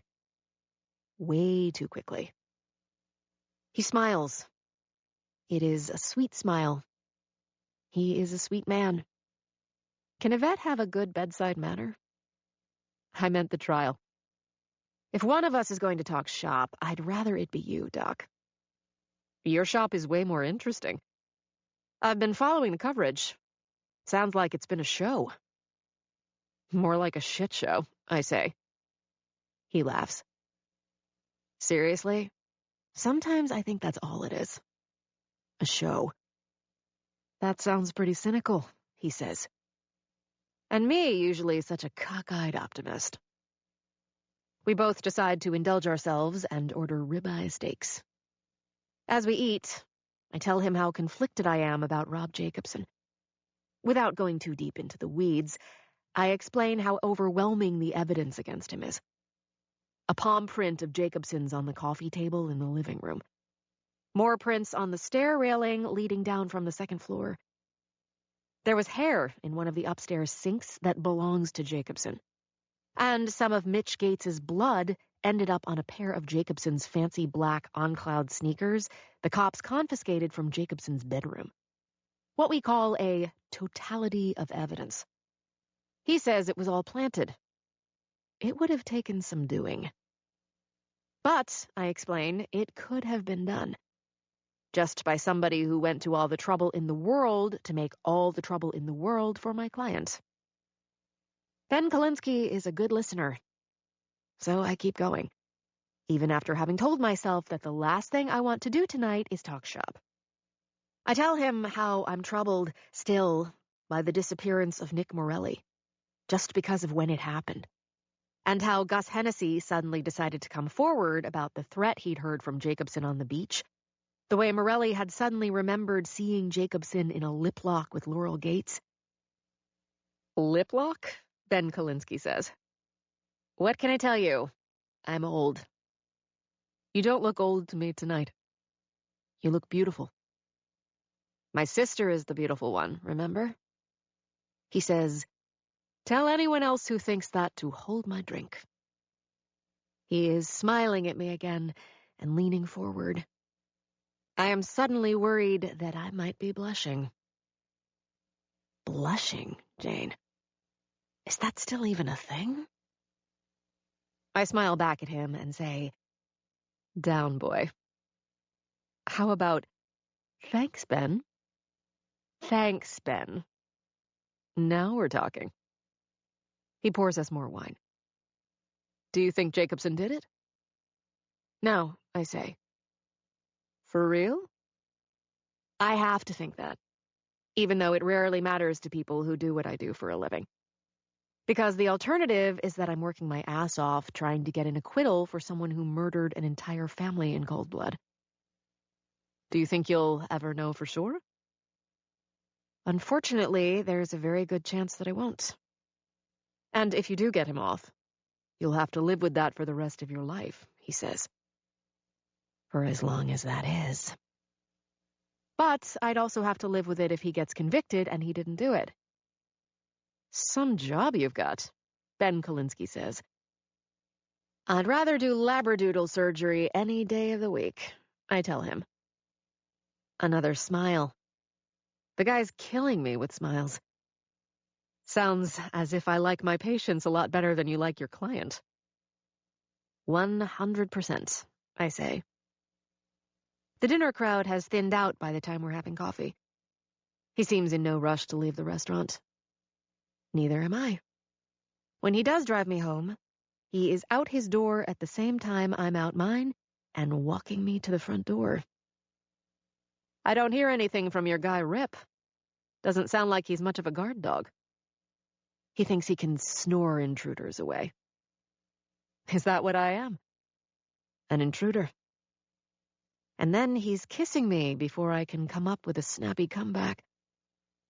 No awkward moment with both of us wondering if it's going to happen, because it's already happening.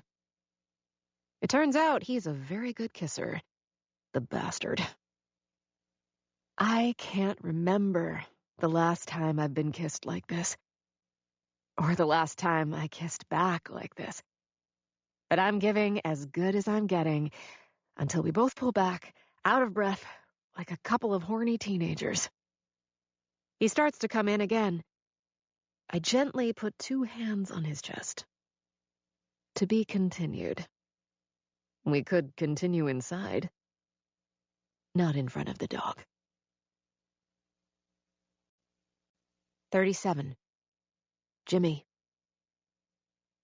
One other time in his life, Jimmy has felt the barrel of a gun pressed to the back of his neck. His partner, Mickey Dunn, blew the guy's head off before the guy did the same to Jimmy. Not a sensation you forget, though. Gun holstered in back, correct? The voice behind him says. Why even ask if you already know the answer? Jimmy says. They are in the middle of the living room. Jimmy has always joked that he has alien-like hearing. Not tonight. He didn't hear the guy coming up behind him. Didn't feel the air in the room changing, even as the alarm inside his head was going off. Rookie mistake. Doesn't matter either way. You go for it again, you're dead. How come I'm not dead already? Because I used to do what you used to do. And because I have decided to give you a reprieve. But just this one time. Where's McCall? Jimmy says. The guy chuckles. He decided, spur of the moment, to take a trip. His car is outside. Well, shit. That's a mystery, isn't it? Jimmy is reviewing his options, brain racing with them. None are any good. If he even twitches now, he's certain the guy will pull the trigger. McCall's gone. He's gone. See ya, like the Yankees announcer says when somebody hits a home run. You kill McCall? Seriously? A goddamn district attorney? The guy ignores him. From where the sound of his voice is coming, he's bigger than Jimmy. Maybe by a lot. Jimmy can smell cigarettes on him. I'll tell you what I told McCall when it was him and me chatting in this same room. You need to leave this Carson thing alone. What did McCall say to that? He said that wasn't going to happen. But you know what our parents used to say, Jimmy. Actions have consequences. What if I'm the one saying it's not going to happen? He feels himself starting to sweat, even in the air conditioning. Can hear his own shallow breathing, trying to stay calm, but feeling his heart working its way to heart attack speed. I should have taken my gun out, first thing. Too late with that, too. The guy presses the gun harder against Jimmy's neck. Even if I drop to the ground, I'll never get to my gun in time. Keep him talking. Old cop rule. That's not even conversation, Jimmy. Because here is the situation you now are in. You do leave this alone, or I kill you, and then drive straight out to Amagansett and kill her too. He pauses, presses the gun again. Totally your call. But like I say, you have now been warned. Then Jimmy feels the needle jabbing into his neck, right next to where the gun is. Wait for it, the guy says. 38. For the past few days, the disappearance of a local DA has managed to knock Rob Jacobson's trial off the front pages and push it back on the 6 o'clock news. Jimmy keeps telling me that Greg McCall hasn't just disappeared, that he's gone, and that all the headlines in the world aren't going to bring him back. The trial plods along as Ahern's case winds down. All week, there has been no real drama in court. No punches landed from either side of the aisle, no bombshells. So today is the day when I finally decide to talk to the media about Greg McCall, even though Jimmy has begged me not to do it, and to stay the hell away from it, because he doesn't want the guy who said he was an ex-cop at McCall's house coming for me next. I thank my partner for sharing, and then do exactly what I want to do, pretty much like always. So when court is adjourned this Friday at 5 o'clock sharp, I stand on the courthouse steps and tell the assembled media that Greg McCall is one of the best people I have ever met, one of the most professional, one of the most decent and honorable. And that even though we made no announcement about it, Jimmy Cuniff and I have been working with McCall on the murder of the Carson family, at what was his request. So, Jane, you believe that Mr. McCall's disappearance is somehow linked to the Carson case? A voice calls out when I throw it open to questions. Absolutely. No jokes today. No snark. None of the old razzle-dazzle. Are you and Jimmy Cuniff going to continue to investigate? Absolutely. The other triple homicide or Greg McCall's disappearance? All of it. We never close. I take back roads tonight coming home from Riverhead. Not because I'm looking to beat Friday night traffic necessarily, just because I prefer back roads. They always make it easier for me to remember what it was like before everybody seemed to decide that the world would stop spinning on its axis if they didn't rent out here in the summer. And this ride is more peaceful, at least for me. Gives me some time with the phone off and music playing to think about what will happen when Ahern does wrap up his case, and I begin to mount my defense of Rob Jacobson. Such as it is. And whatever it's going to be. I know all the holes in my defense of Rob Jacobson, and his occasionally cockeyed defense of himself.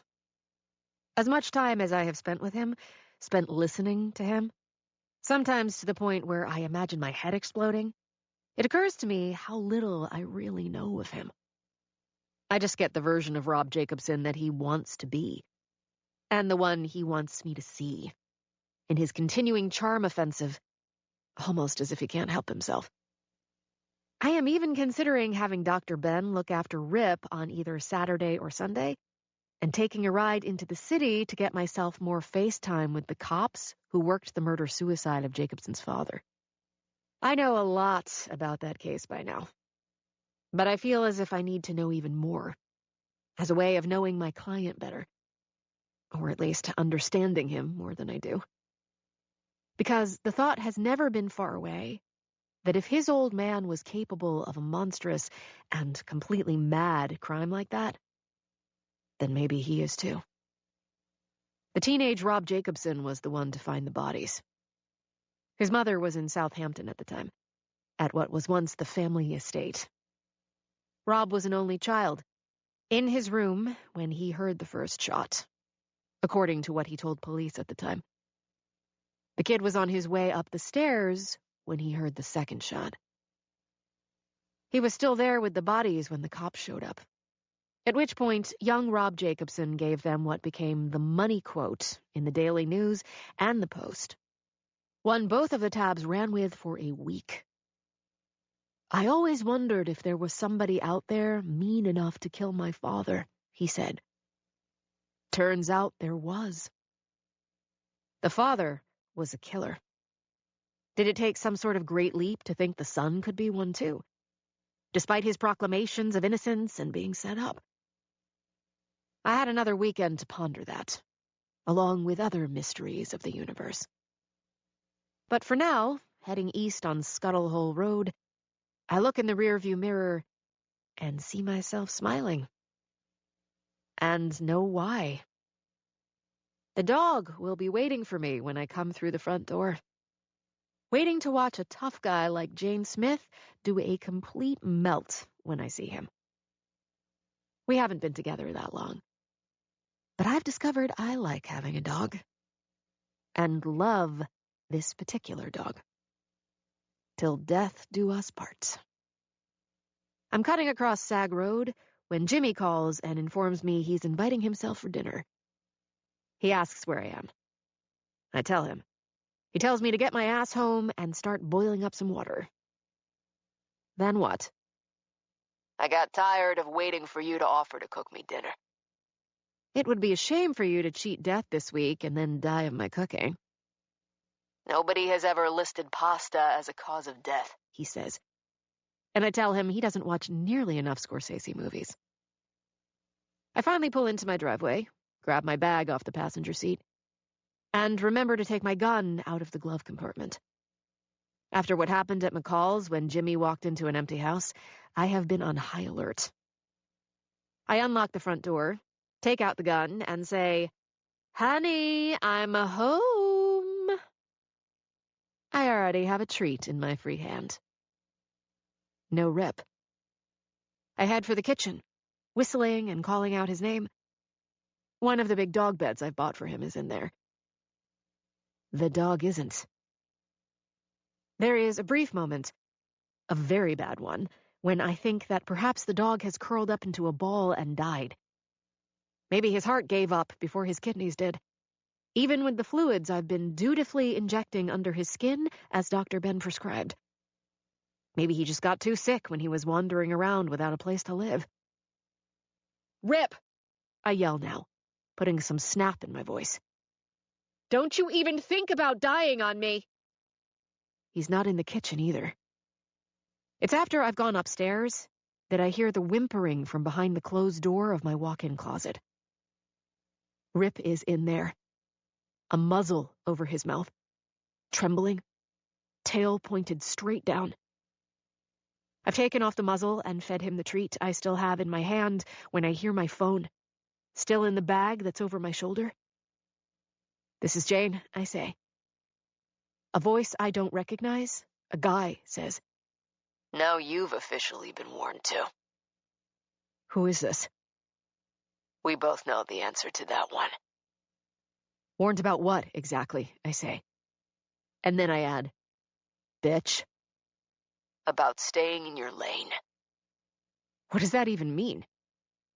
I want to keep him talking, on the outside chance that he might reveal something about himself. Here is what it means, counselor. What you need to do right now is stick with the trial. By the way, pretty ballsy for you to show up here after what you did to McCall and Jimmy.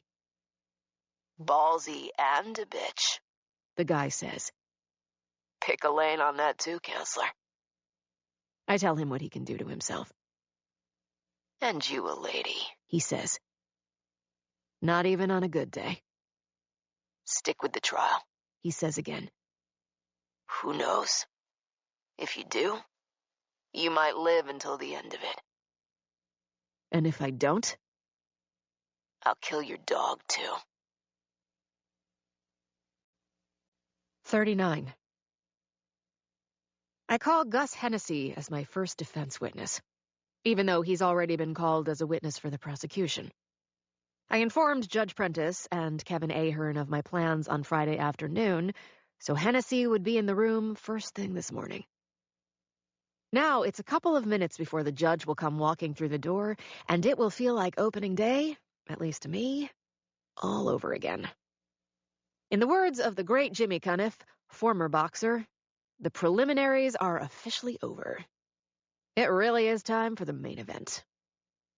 Not Ahern's case. Mine.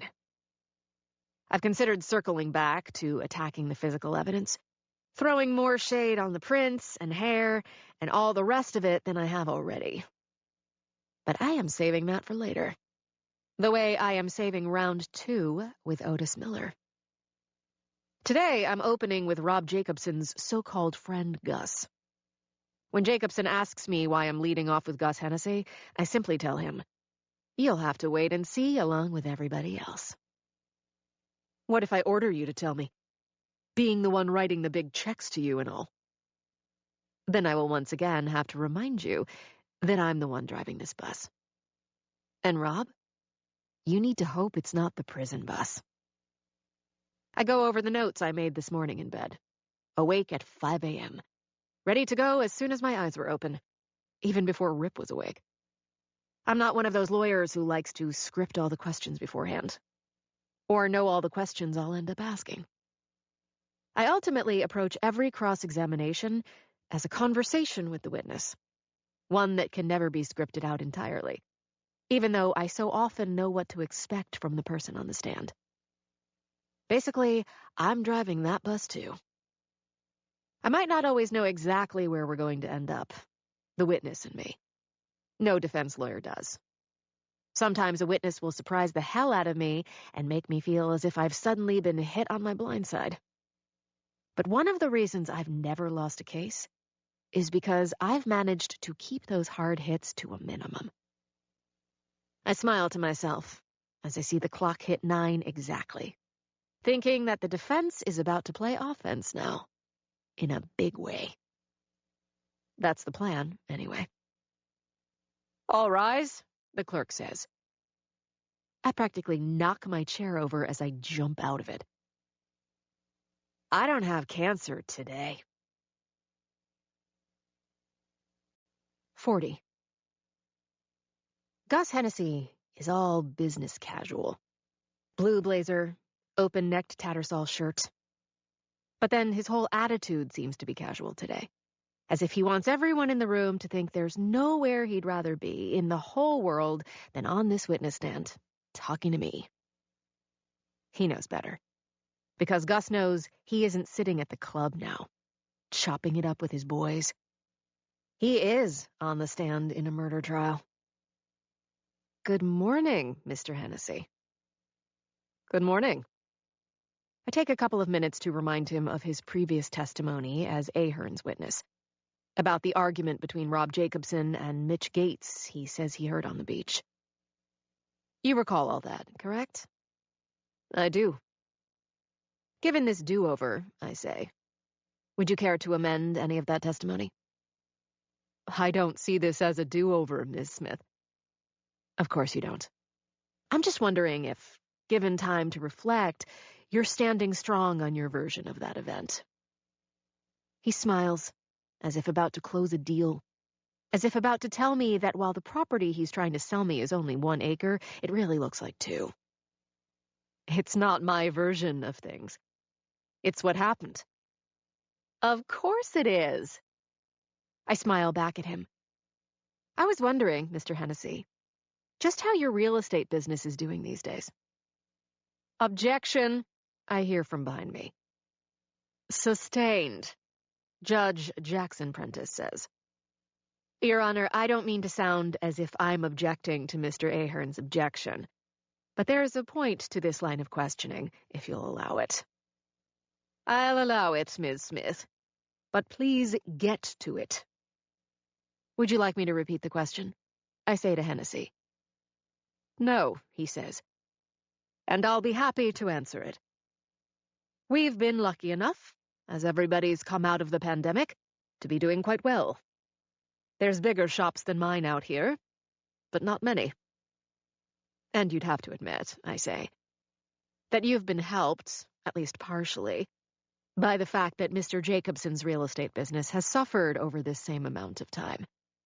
Him being in jail and having been charged with murder. Rob's company is still active.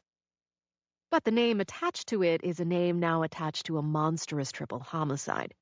So while his shop remains open, I can give you the numbers to show how business has suffered, if you'd care to hear them. Yours and his. Objection, Ahern says. More of a shout this time. Really, Your Honor? This is opposing counsel's idea of getting to it? Overruled, Prentice says. But I'm running out of patience, Ms. Smith. Almost there, Your Honor, I promise. I turn back to Hennessy. So, to put a bow on this subject, and just as a practical matter, what's bad for my client has been good for you. Not just me, Gus Hennessy says. I smile again. Of course not. I walk back toward my table, pivot when I get there. In all ways. Other than what you say you heard on the beach that night, did you ever hear your pal Rob Jacobson threaten anybody?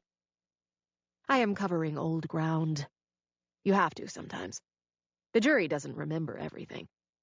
And sometimes you can get a quisling like Gus Hennessy to contradict himself. I mean, I guess not, he says. You guess not? I say.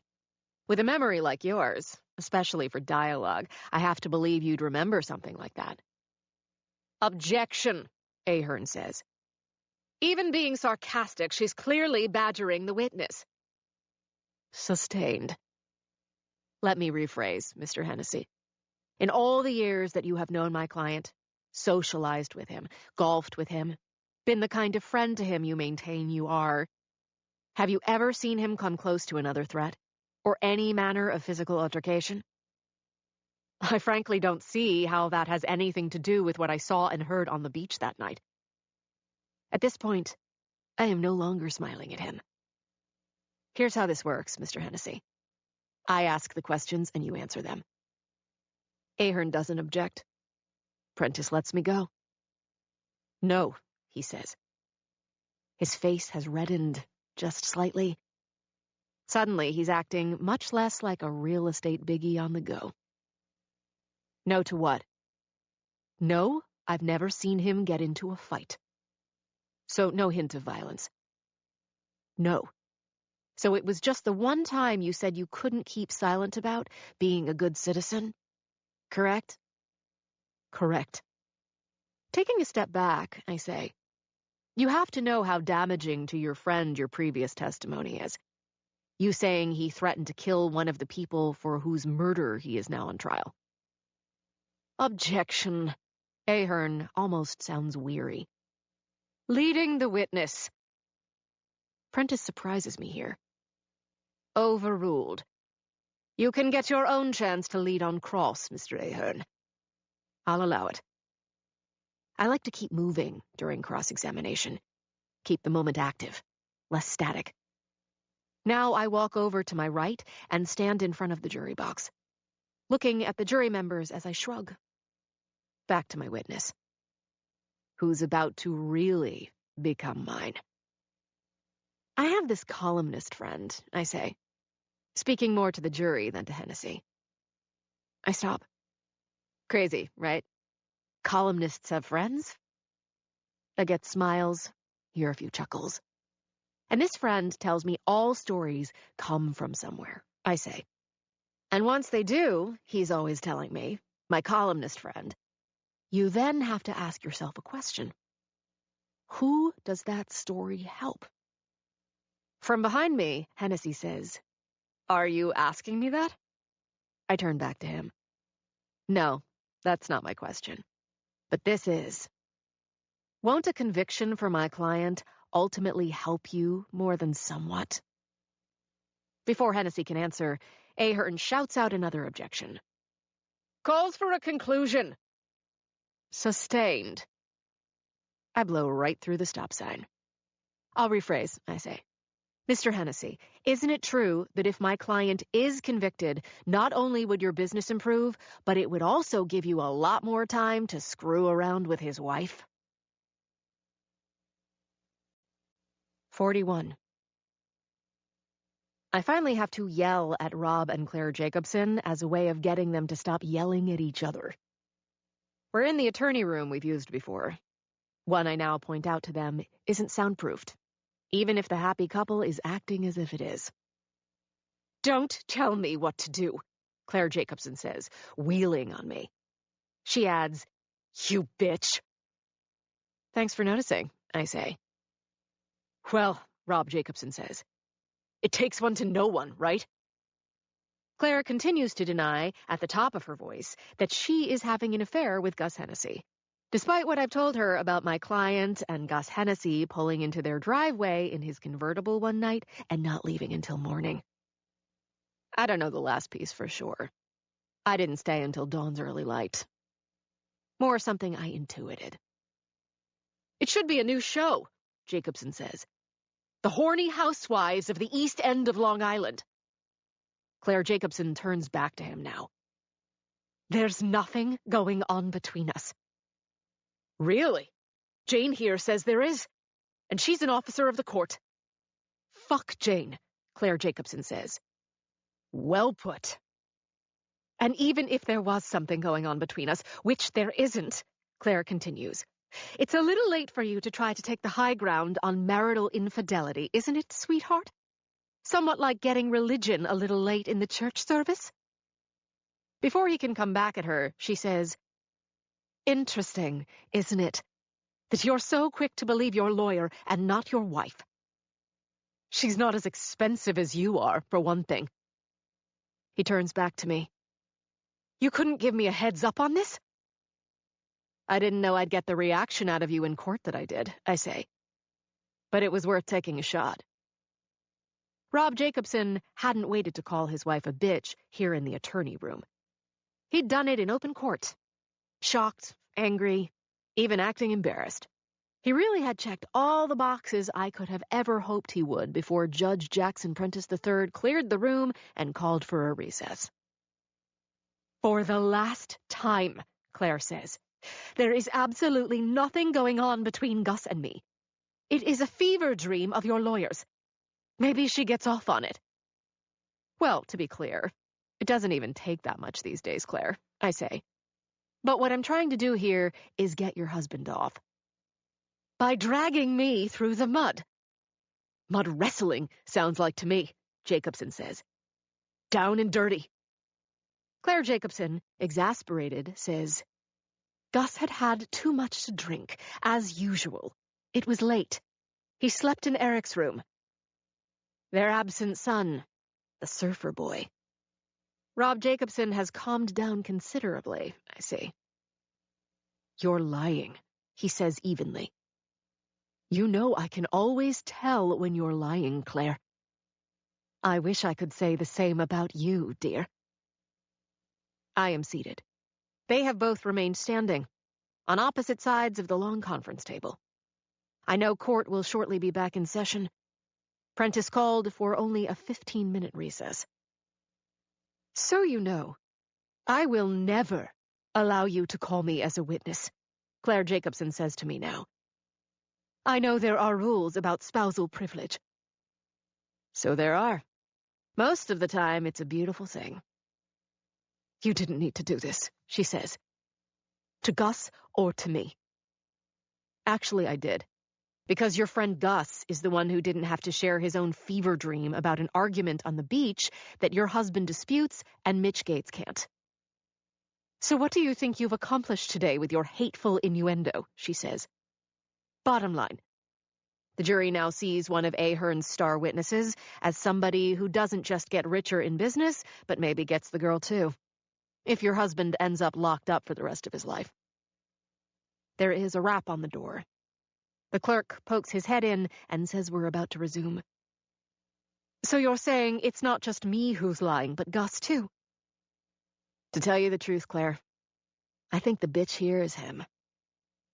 I think it might not be a bad exit line if I wasn't afraid to leave the two of them alone in here. So I wait for Rob Jacobson to lead us out. In a suit I haven't seen him wear before. I am about to follow him when I feel Claire's hand on my shoulder.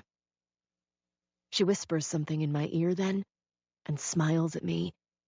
Rather smugly, I think, as if she is the one with the high ground here.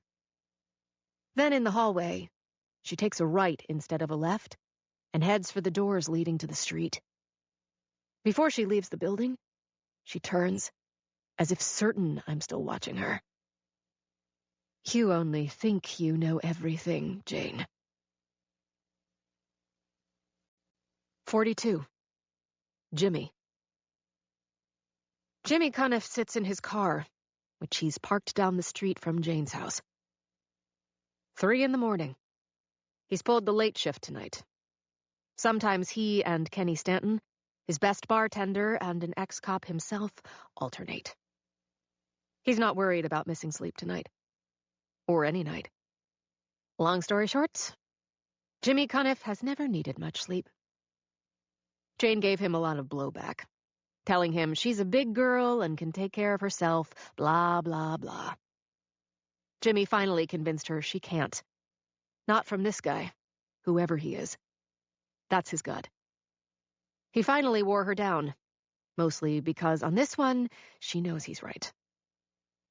Jimmy's not entirely sure he can take care of himself either, as much of a cowboy as he's always been.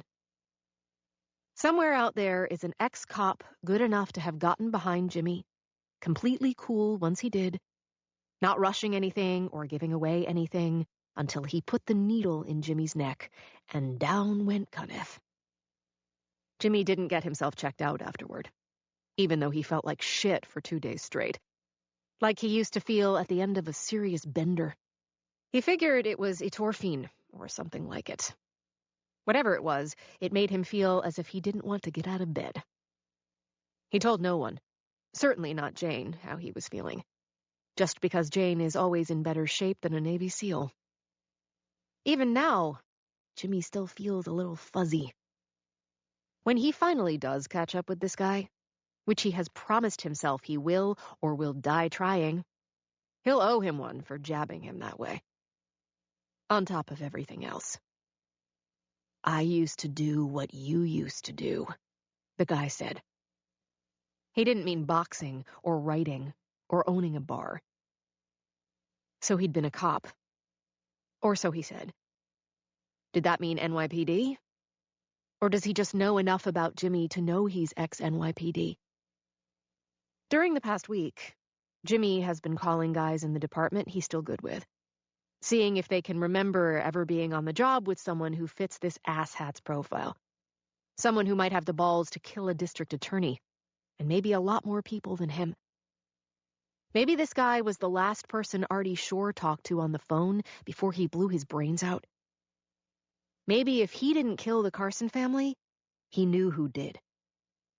But none of that is what's driving Jimmy hard right now.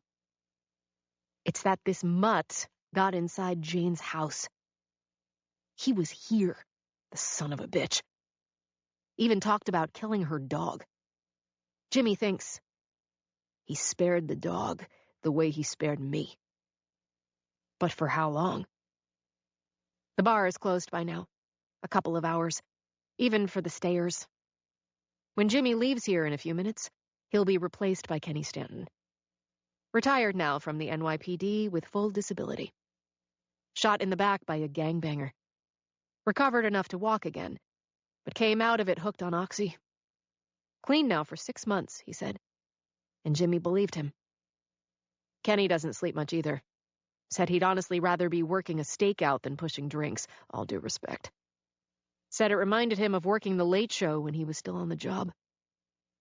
Jimmy knows the feeling. Would an ex-cop risk circling back to Jane's house, this close to having been there the first time? Jimmy isn't sure. But to his mind, everything is on the table at this point. Because if this guy took out McCall that cleanly, made him disappear without leaving any trace evidence behind, then everything has to be on the table. No other way to approach it. Behind him, he sees Kenny Stanton blink his lights to let Jimmy know he's here. Jimmy puts his car in gear. Maybe he can shut off his brain when he gets home and gets himself a couple of hours of sleep. He wants to take a ride into the city tomorrow, maybe after court. Talk to his old partner, Mickey Dunn. They've been missing each other for a couple of days. See if he has any thoughts about a bad ex-cop who maybe has turned into a much, much worse one. Jimmy is on Route 114, heading back to Sag Harbor, when he gets the call about the bar being on fire. 43. Jimmy. Maybe whoever it was failed to take into consideration that the fire department is just up Main Street, Chief Eddie Thompson says to Jimmy. Or maybe they didn't give a shit. You got enemies? How much time you got? They are standing on Main Street across from his bar. The fire has been put out, but the air down at this end of Main is still thick and heavy and lousy with smoke. Engine 3 is still out front. Two of Thompson's guys, in their black and yellow jackets, have just gone back inside. Whoever did do this didn't even attempt to hide what he was doing, Thompson says. The gasoline can was right inside the front door. He has his helmet in his hand. You probably don't want to hear this, but it could have been a lot worse. Hey, I thought you were pretty popular in this town. It's an out-of-town job. So you do know who did it. I do and I don't. But this out-of-town guy has it in for you. Very much so, Jimmy says. But no name. Not yet. The Sag Harbor chief of police, Pete Gary, comes walking out of Jimmy's bar to where they're standing. Your thoughts? Gary says to Jimmy. Jimmy shorthands his way through the whole story about the Carsons and McCall and getting drugged and Jane's dog. He knows he's left things out. He's too tired and too pissed off to care at the moment. He hasn't threatened your ass enough already? Gary says. Apparently not.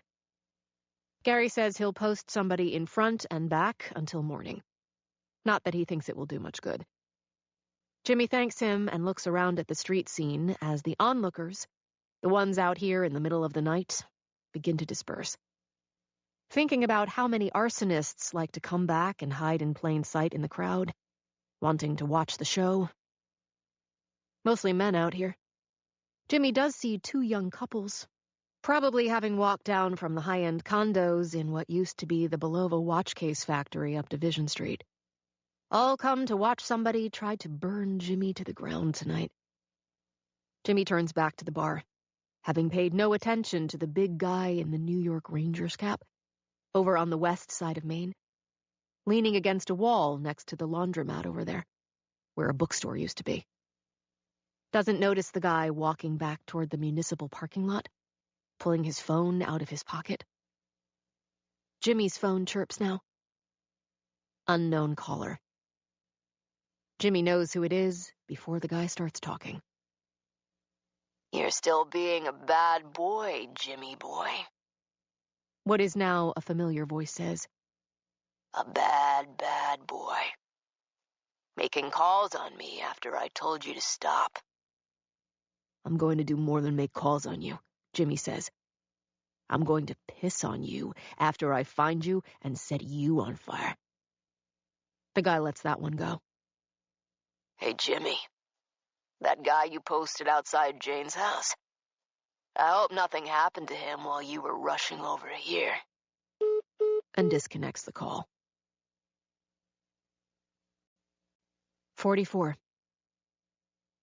One of the jurors faints and gets carried out on a stretcher the next morning, right before I am about to call my next witness. At which point, Judge Prentice has no choice but to send everybody home for the day. On my way home, I stop to inspect what turns out to be surprisingly minor damage at Jimmy's bar, which he insists will be open tonight, even if he has to set up tables on the sidewalk, the way he did during COVID. I look at it this way. Jimmy kind of tells me. I grew up in smoke-filled bars, so nothing's really changed. He has already told me about the call he got after the fire, about what the guy said before the call ended, about how it turned out he'd been bluffing about Kenny Stanton not being safe over at my house. And, as always, what Jimmy Cuniff planned to do with this guy when he found him. Look on the bright side.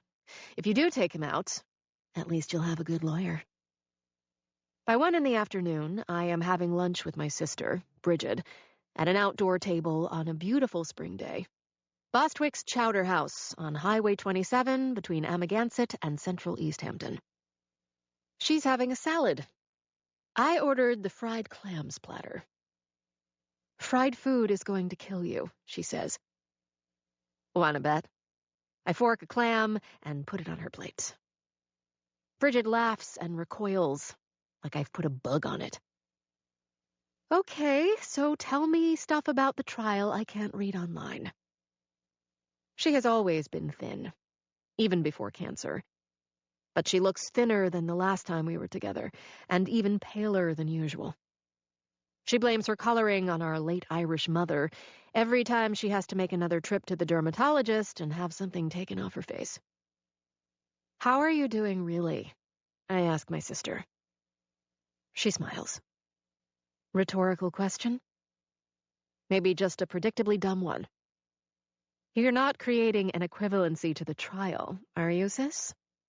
Just trying to get a better understanding of what it's like going through what you're going through, and what I'm going to have to go through eventually, in my own predictably clumsy way. Thinking that I'm using my own sister as a possible starter kit on cancer treatment. It continues to suck, she says. My oncologist is talking about other types of treatment going forward, which, he says, will come with their own complications and side effects. I grab a clam with my fingers, dip it in tartar sauce, and almost defiantly plunk it into my mouth. So how are things going in the trial? I grin at her. As someone said recently, it continues to suck. I sip some iced tea, carefully place my glass on the table, push my plate to the side. I need to ask you something. If you're asking me why I never lost my hair, it's a mystery to me. Hopefully some miracle of our genetic code. Whatever it is, I'll take the win. Not what I was going to ask. Sounds serious.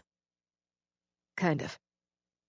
Why didn't you tell me you were with Rob Jacobson at some point on the night those people died? She tilts her head slightly to the side and frowns. What? You heard me, sis. Your immune system may be compromised, but I've never noticed any problem with your hearing. Did Rob tell you that? His wife, actually. Not that it matters. To me, it does. She shakes her head. Well, whoever told you, Bridget says. It's not true. You're certain of that. I'm your sister. Are you saying you don't believe me? I guess I'm saying that I've always believed that you and Rob were more than friends. All the way back to college. That witch he married has always believed the same thing. Well, sorry, but you're both wrong. If you were with him that night, you need to tell me, Bridget. I'm telling you, she says. I wasn't. Bridget, I'm not here to judge. That's a relief. But he has no alibi for that night, from the time he was seen eating dinner alone at the bar at Sam's. You might be all he has. If I was with him, which I wasn't. If Claire Jacobson said what she said to me, she likely said it to other people, I say, and the district attorney will find out if she did. Everybody knows I'm Rob's friend. The DA wouldn't call me, right? Somehow the possibility of being called seems to frighten my sister. Just putting it out there. She stares at me. Wait, she says. Are you thinking of calling me?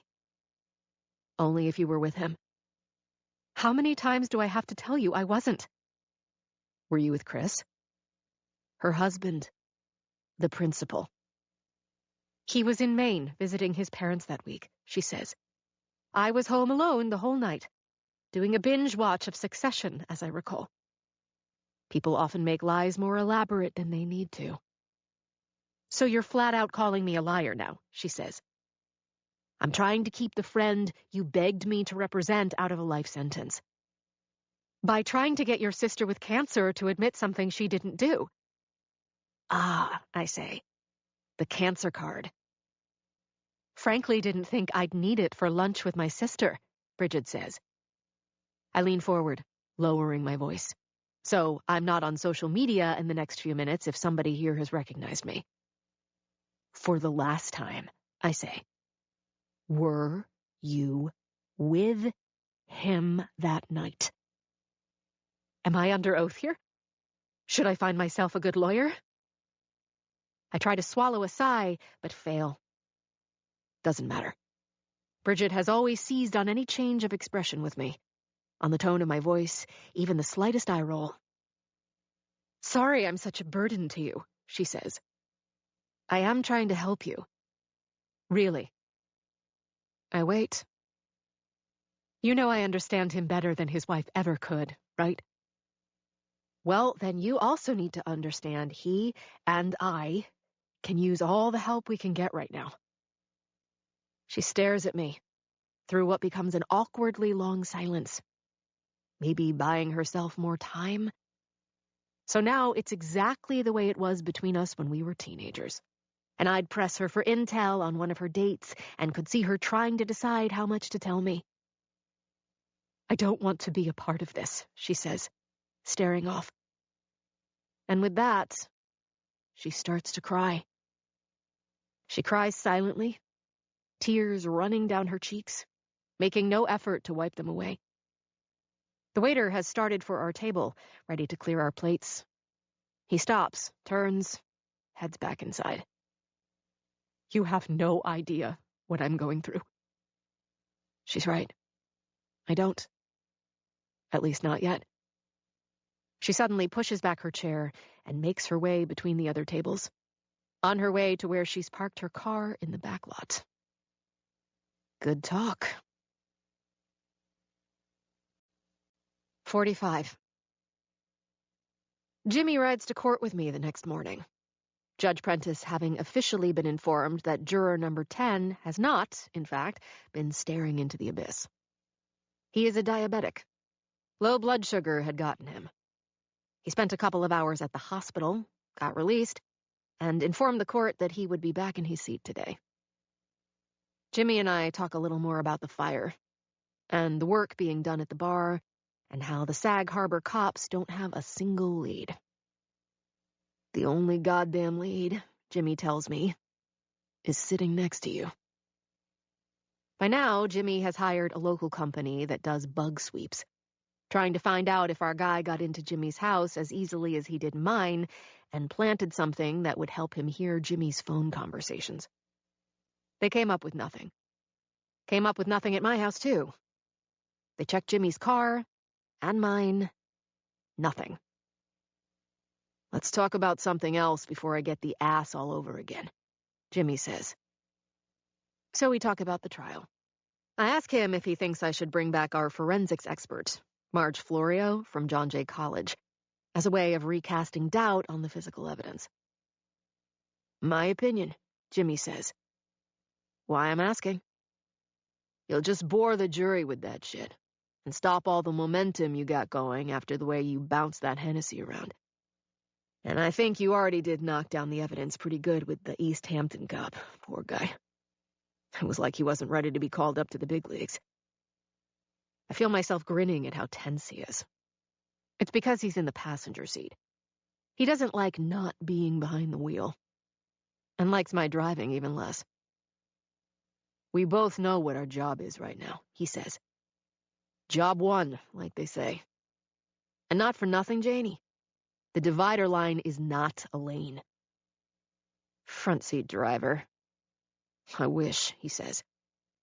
We should outfit this car like it's from driver's ed, and we both get a wheel. You're fine. Am I? Job one, I say now. Create doubt.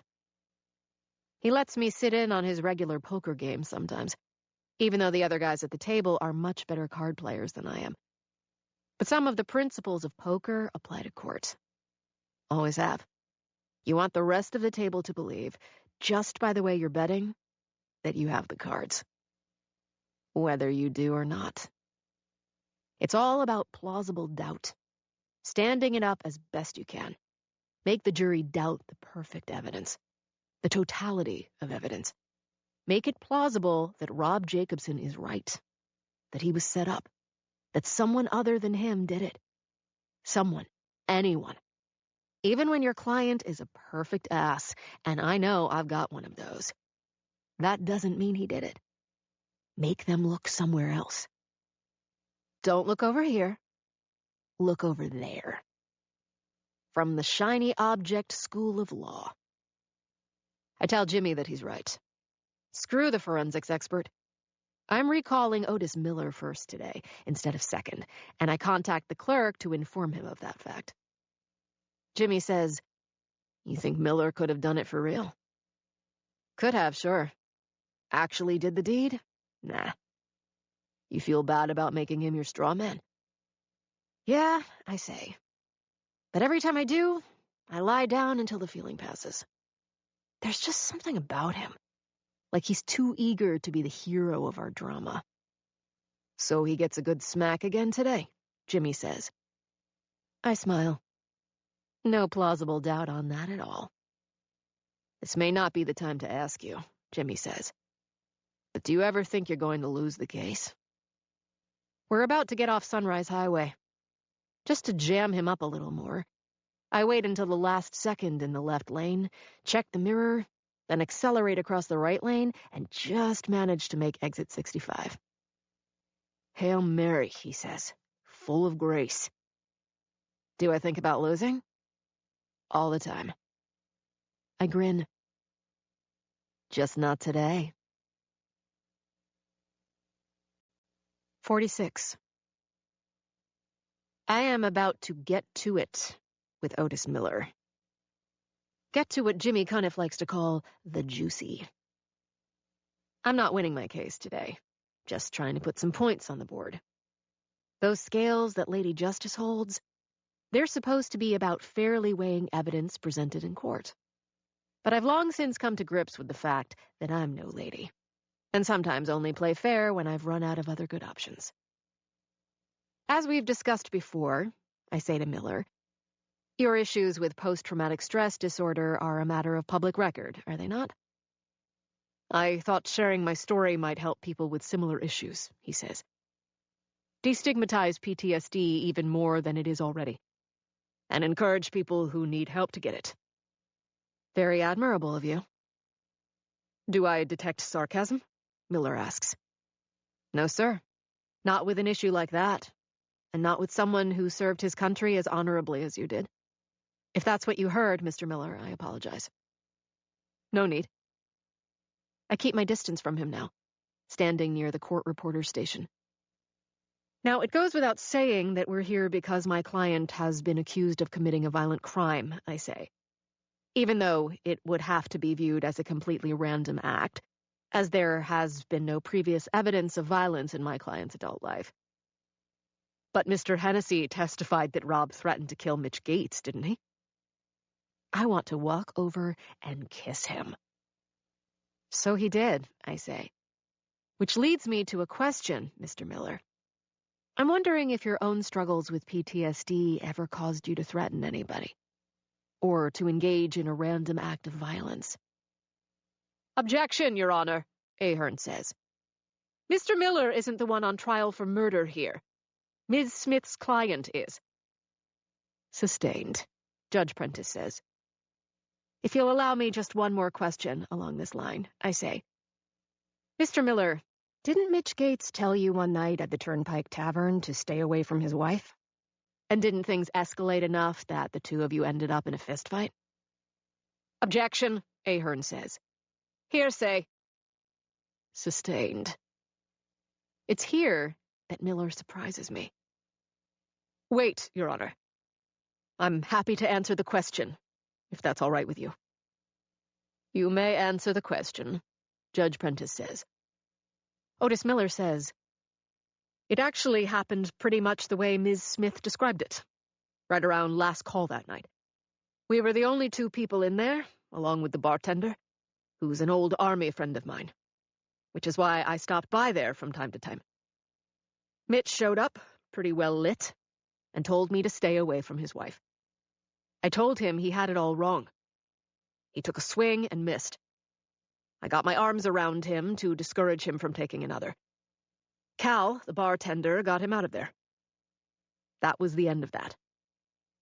Did he have it wrong? About you and his wife? He couldn't possibly have been more wrong. Trust me. Mr. Miller, I'm going to ask you something I've asked you previously, and remind you that you are still under oath here. Wasn't the reason Mitch Gates accused you of having an affair with his wife because you were having an affair with his wife? Otis Miller smiles. We're really doing this? Again? Sadly, we are. I actually thought you were going to drop it after I testified that first time around that this narrative is insane. It was me you called insane, just to be clear. As you just pointed out, he says, smiling again, I am under oath. Boy, are you ever. For the last time, he says, I was not having an affair with Kathy. I was her friend, at a time when she needed a friend. She had a complicated relationship with her daughter. Her husband was away a lot that summer. There was something else bothering her, I could tell, but something she never wanted to talk about, at least not with me. So I was there for her, nothing more. At all hours? As a matter of fact, yes. If she needed someone to talk to, I was just up the road. How there for her would you say, exactly, I ask. So here we are again, he says. You want me to admit that I was having sex with Kathy Gates, no matter how many times I say I wasn't. He shakes his head and chuckles now. My ex-wife used to sound like this when she was accusing me of cheating on her. Did you cheat on her with other women? Should I plead the fifth on that? It's almost as if he's enjoying this back and forth, I think. As if he's the one cross-examining me. I only want you to admit to an affair with Kathy Gates if it's the truth, Mr. Miller. Only it's not, Miller says. No matter how much you want it to be. He looks past me, seems to wink now at someone in the gallery, but I stay on him. I know I should have cleared this up the first time I was on the stand, Otis Miller continues. But I thought that my private life ought to remain private, and that we, meaning you and I, both knew you were making shit up. Language, Mr. Miller, Judge Prentice says. Even if it's Ms. Smith to whom you're speaking. I apologize, Your Honor. Your private life gets to stay private unless and until it's relevant to a murder trial. I tell Miller now. At which point, it becomes everybody's business. So you're saying that it's everybody's business that I'm gay? Otis Miller says. Boom. It's like a hockey hit in that moment. The way I used to feel when I'd get slammed into the boards and the butt end of my stick would go into my midsection and I couldn't get my breath and would just sit there on the ice until I could. Jimmy Cuniff told me one time that Mike Tyson used to say, everybody had a plan until they got hit. The best I can do to respond, all I got in a courtroom that has gone completely still, is this. Fuck. It just comes out. I meant it to be under my breath. Not even close. Ms. Smith, Judge Jackson Prentice says, swinging his gavel to back that up. Otis Miller has been playing me all along. Gay. I'd come here looking to establish plausible doubt. And now there's no plausible doubt. None about that. Unless we're all supposed to believe he's telling the world he's gay in open court just for laughs. Miller, smiling now, says, This isn't the way I wanted to make things official. But that good-looking blonde guy in the second row is my partner. Has been for the past 6 months or so. We've been spending most of that time in the city because he's directing a new play. I can't stop him.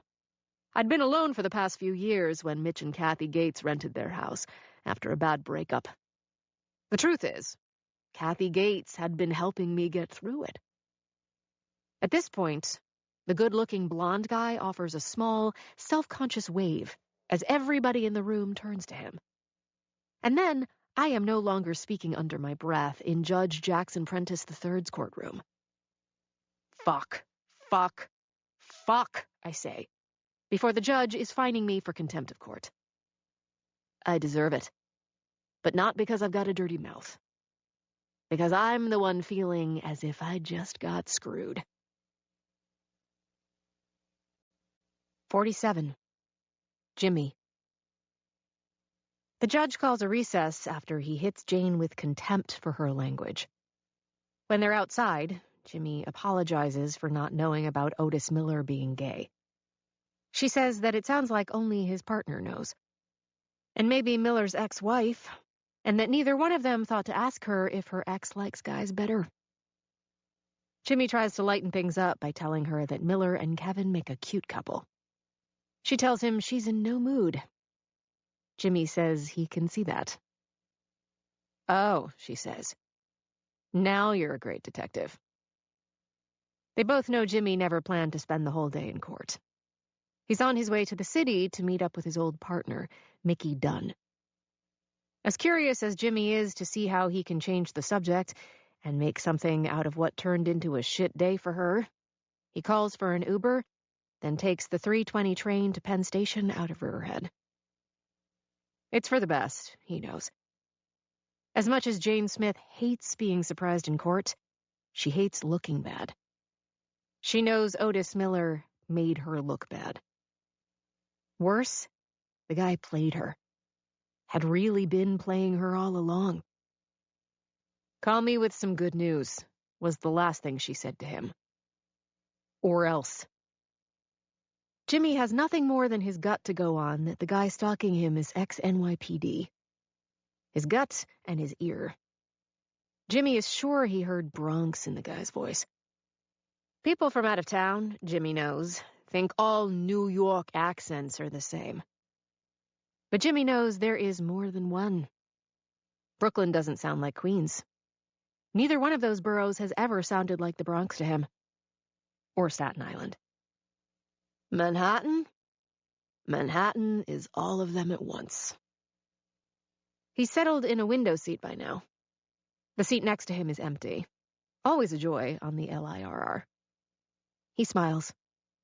Still something about going to the city. When he told Jane where he was going and who he was going to see, she said, "You still have friends in the department?" "More than you, Missy." Mickey Dunn is still working out of the 19th. Same as he did when he and Jimmy came out of the academy together. They partnered up early, before the brass separated them, thinking two cowboys working together was one too many. Jimmy believes in his heart that if Mickey were still his partner, in the aftermath of Jimmy shooting a big-time dealer of heroin and coke named Angel Reyes, Jimmy would have beaten the rap, at least internally. But Jimmy's partner at the time, the one whose name must not be mentioned, sold him out. Internal Affairs believed his partner's account of the shooting, not Jimmy's. Jimmy got canned. He kept trying to tell himself that things worked out for the best, because he ended up with Jane. Detective first grade Michael Mickey Dunn wanted to meet at McSorley's, on 7th in the East Village. Just the thought of the joint makes Jimmy happy. He's always loved McSorley's, with the green sign over the door saying they'd been in business since 1854, with the best dark beer in the city, and with the one sign in particular inside that Jimmy loved. Be good or be gone. Damn straight. Mickey still isn't close to putting in his papers. As much as he bitches, he still loves the life. The way Jimmy did. Mickey and Jimmy. In the day, they were some pair. Mickey doesn't look much older than the last time the two of them were together. Maybe a little heavier. The hair more white than gray now. His nose a shade more of drinker's red. Mostly, he's still Mickey. Foxhole loyal, the way Jimmy is. And every bit as tough. They both order McSorley's Dark, a glass of Jameson on the side. Old times. They drink to each other. Mickey says, "I hear your boss got her ass handed to her by a witness today." "Happens," Jimmy says. "But it never lasts for long. She's a bad girl, that one. Baddest girl on the planet." They've scored a corner table near the front window. The whole place looks to Jimmy the way he imagines it looked 100 years ago. It takes being inside to make Jimmy remember just how much he has missed this place. And being a partner to Mickey Dunn, who grew up in the shadow of the old Yankee Stadium, Grand Concourse, Bronx, New York. "I hear you've been talking to organized crime about the Garden City thing," Mickey says. "You know I'm doing a lot more than making calls, right?" "I'm old, partner, but not dead." They both raise their Irish whiskey and clink glasses and drink to that. "The mob piece turned out to be a dead end," Jimmy says. "The guy was in deep to Bobby Salvatore. But I don't think this is about that necessarily." "What then?" "Beats the hell out of me. But somebody wants me and Jane off this. Like bad." Jimmy tells him all of it now. Everything that's happened. Like he's reading out of an old murder book. Artie Shore. McCall. The guy getting the drop on him. The needle. Jane's dog. The fire. "I heard about the fire," Mickey says. "That shit is messed up." Guy then informed me it was my last warning. Our last warning. "You believe he wore the uniform?" "I do." "And you believe he wore it here?" Mickey says. Jimmy says, yeah, he does. "You think of anybody you ever knew or ever heard about capable of shit like this?" Jimmy says. "Being a killer or a fixer or both?" Mickey finishes his beer and his whiskey and waves for more, pointing at Jimmy as he does. "Funny you should ask. Just on account of the other thing you got going." "The trial?" "No, your stamp collection. Of course your trial." "What you got?" Jimmy says. "There's this guy who kind of maybe might fit the profile you just gave me," Mickey Dunn says. "Fixer and hitter for the rich and famous back in the day. There's just one small problem. Waiting. Guy's dead." 48. Rip is waiting for me when I come through the door. "What's that you're asking?" I say to him as I scratch him behind an ear. "How did my day go, dear?" He looks at me expectantly, as if I have promised him a treat. Don't ask. I do give him a treat, and let him out into the backyard and feed him dinner. I take a long, hot bath, then turn on the television to watch the Mets. Or they watch me once I hit the couch. Hard to tell. I always like listening to the Mets announcers, as if they owe me a good performance. Either way, you can never tell from them whether the team is winning or losing. They do their job. I did some job today, didn't I? A shit job. Nice work, Janie. Before I walked into the courtroom this morning, I'd told myself that I wasn't going to win my case today, not with this much trial left. But I hadn't expected to walk out feeling as if I'd lost it. How could we not have known the guy was gay? I'd said to Jimmy before he left for the city. "I should have known," he said. "This is on me." "We both should have," I said. "And you know why we didn't? Because we were dumb enough to think he didn't fit some kind of profile. War hero, local tough guy, divorced. As if a guy like that couldn't possibly be gay. I'd made a faulty assumption. Jimmy and I both had. And then I'd walked right into it. Or stepped into it. That was probably a better way of looking at it. Otis Miller had known I was going to ask him again about the affair. Or else I would never have called him back to the stand. And he had been lying in wait for me. The divorced, local hero, army vet, ready to turn the tables and ambush me. I'm gay. That's my partner, sitting right there. On top of everything else, I'm the lawyer who just outed a gay man. It was right before my client threatened to fire me during the recess, calling me, among other things, an amateur. Hard to disagree with him.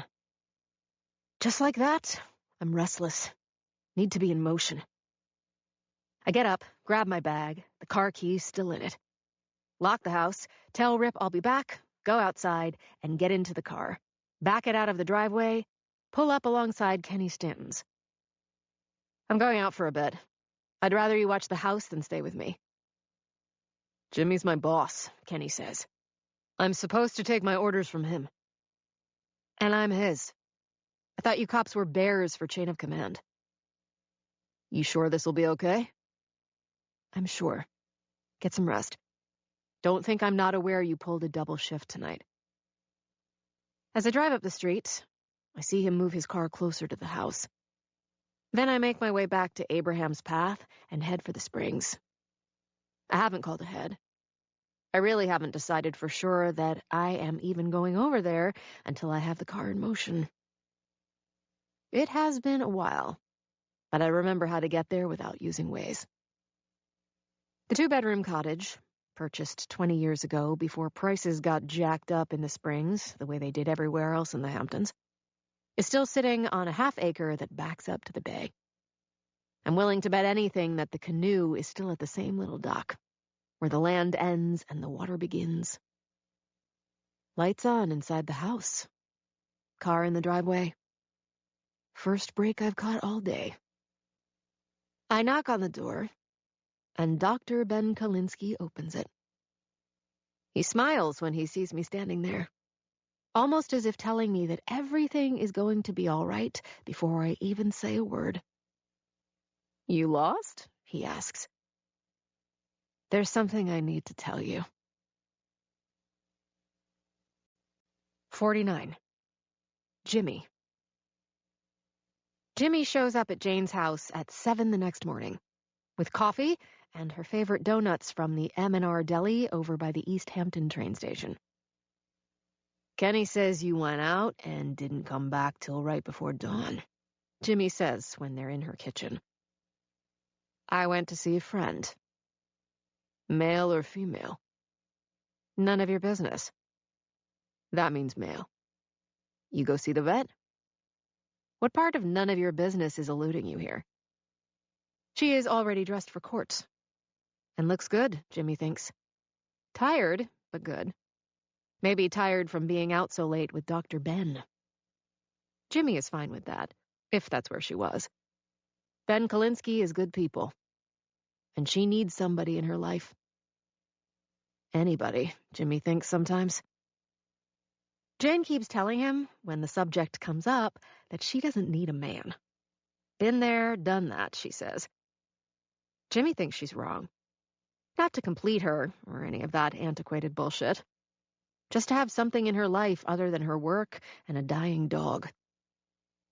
He knows enough not to bring up what happened in court yesterday. Nothing to say. They got clipped, and now they move on, like always. She'll find a way today to dig herself out of the hole. Jimmy has seen her do it plenty of times before on her way to the winner's circle. But they did get clipped. No two ways about that. They drink coffee and eat donuts, and he tells her what he's learned about Joe Champy, ex-cop. Everything Mickey Dunn told him at McSorley's. Champy had been on his way out of the NYPD, at their request, at about the same time Jimmy and Mickey were still in uniform and first hitting the streets.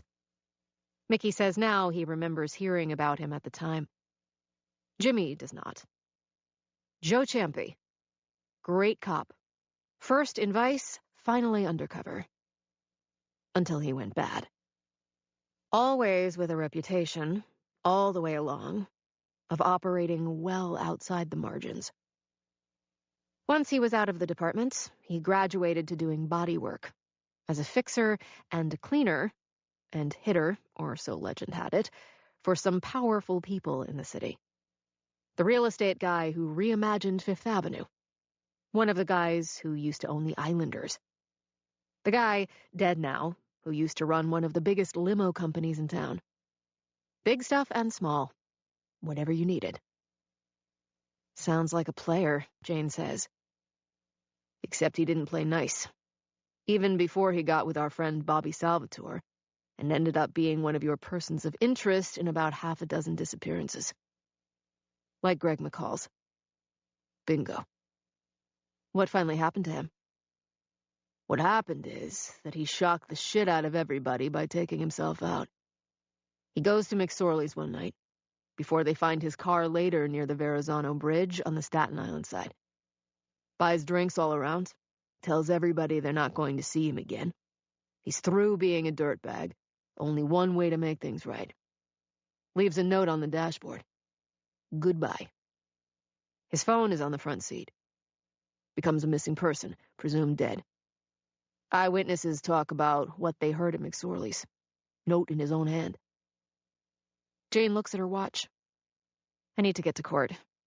I assume you're going to tell me why I should care about the dead dirtbag. 3 reasons, Jimmy says. 1 is that it's the way I would have set it up if I wanted everybody to think I took myself out.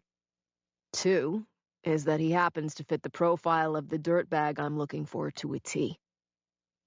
What's behind door number 3? Turns out there's one other person Champy did some work for once that I didn't mention yet. 50. I'm sitting in the attorney room waiting for my client to be delivered. 15 minutes before court. Still thinking about Ben Kalinsky. Why didn't I tell him last night? It was a dream opportunity. Not just to tell him, but to finally get him into bed. Something I knew wasn't going to be much of a challenge at this point. Certainly not for me. I did neither. We just talked. Into the night. I made up something about being torn up that I might be defending a guilty man. It's the truth, but not what I wanted to tell him. About cancer. I hear the door open now. Rob Jacobson comes walking in. New day, another new suit for him. I'm wishing again I had his wardrobe budget. It occurs to me, also not for the first time, that an accused murderer dresses better than I do. A lot better. And his clothes fit him a lot better. He sits down across the table from me. Good job yesterday, Jane. No kidding, he says. Getting a gay guy to come out in open court. Wow. Didn't see that coming. He's still pissed and has a right to be. But I'm not in the mood. And tell him so. Really? Really, he says. Guess what? You know who doesn't get to cop an attitude today? You, counselor. Fair enough. He leans forward. Familiar, snarky grin on his face. The longer I'm with him, the easier it becomes for me to understand why so many people on the East End aren't sure which way to root. Or perhaps are. Listen, I need to ask you a question before we go inside. You want my help remembering how to be a good lawyer? You done now? I say. Pretty much. Who's Joe Champy? Stops him. But not for long. He's never at a loss for words. Just gathering himself before he starts up again. Joe Champy? Where did that come from? And what does he have to do with my case? Not a thing. Then why are we talking about him? Jacobson says. His name came up on something else Jimmy and I are working on. And I'm supposed to care about that? How do you know him? Knew him. Isn't he dead? That seems to be the prevailing wisdom, I say. But Jimmy's not so sure. I thought only good guys rose from the dead. Stop screwing around and tell me. How do you know him? He got me out of a couple of jams when I was a kid, he says. A friend of mine told me about this cop who was kind of a fixer and could make things go away if you had the cash. And you didn't want your parents to find out. He made a DUI disappear for my friend.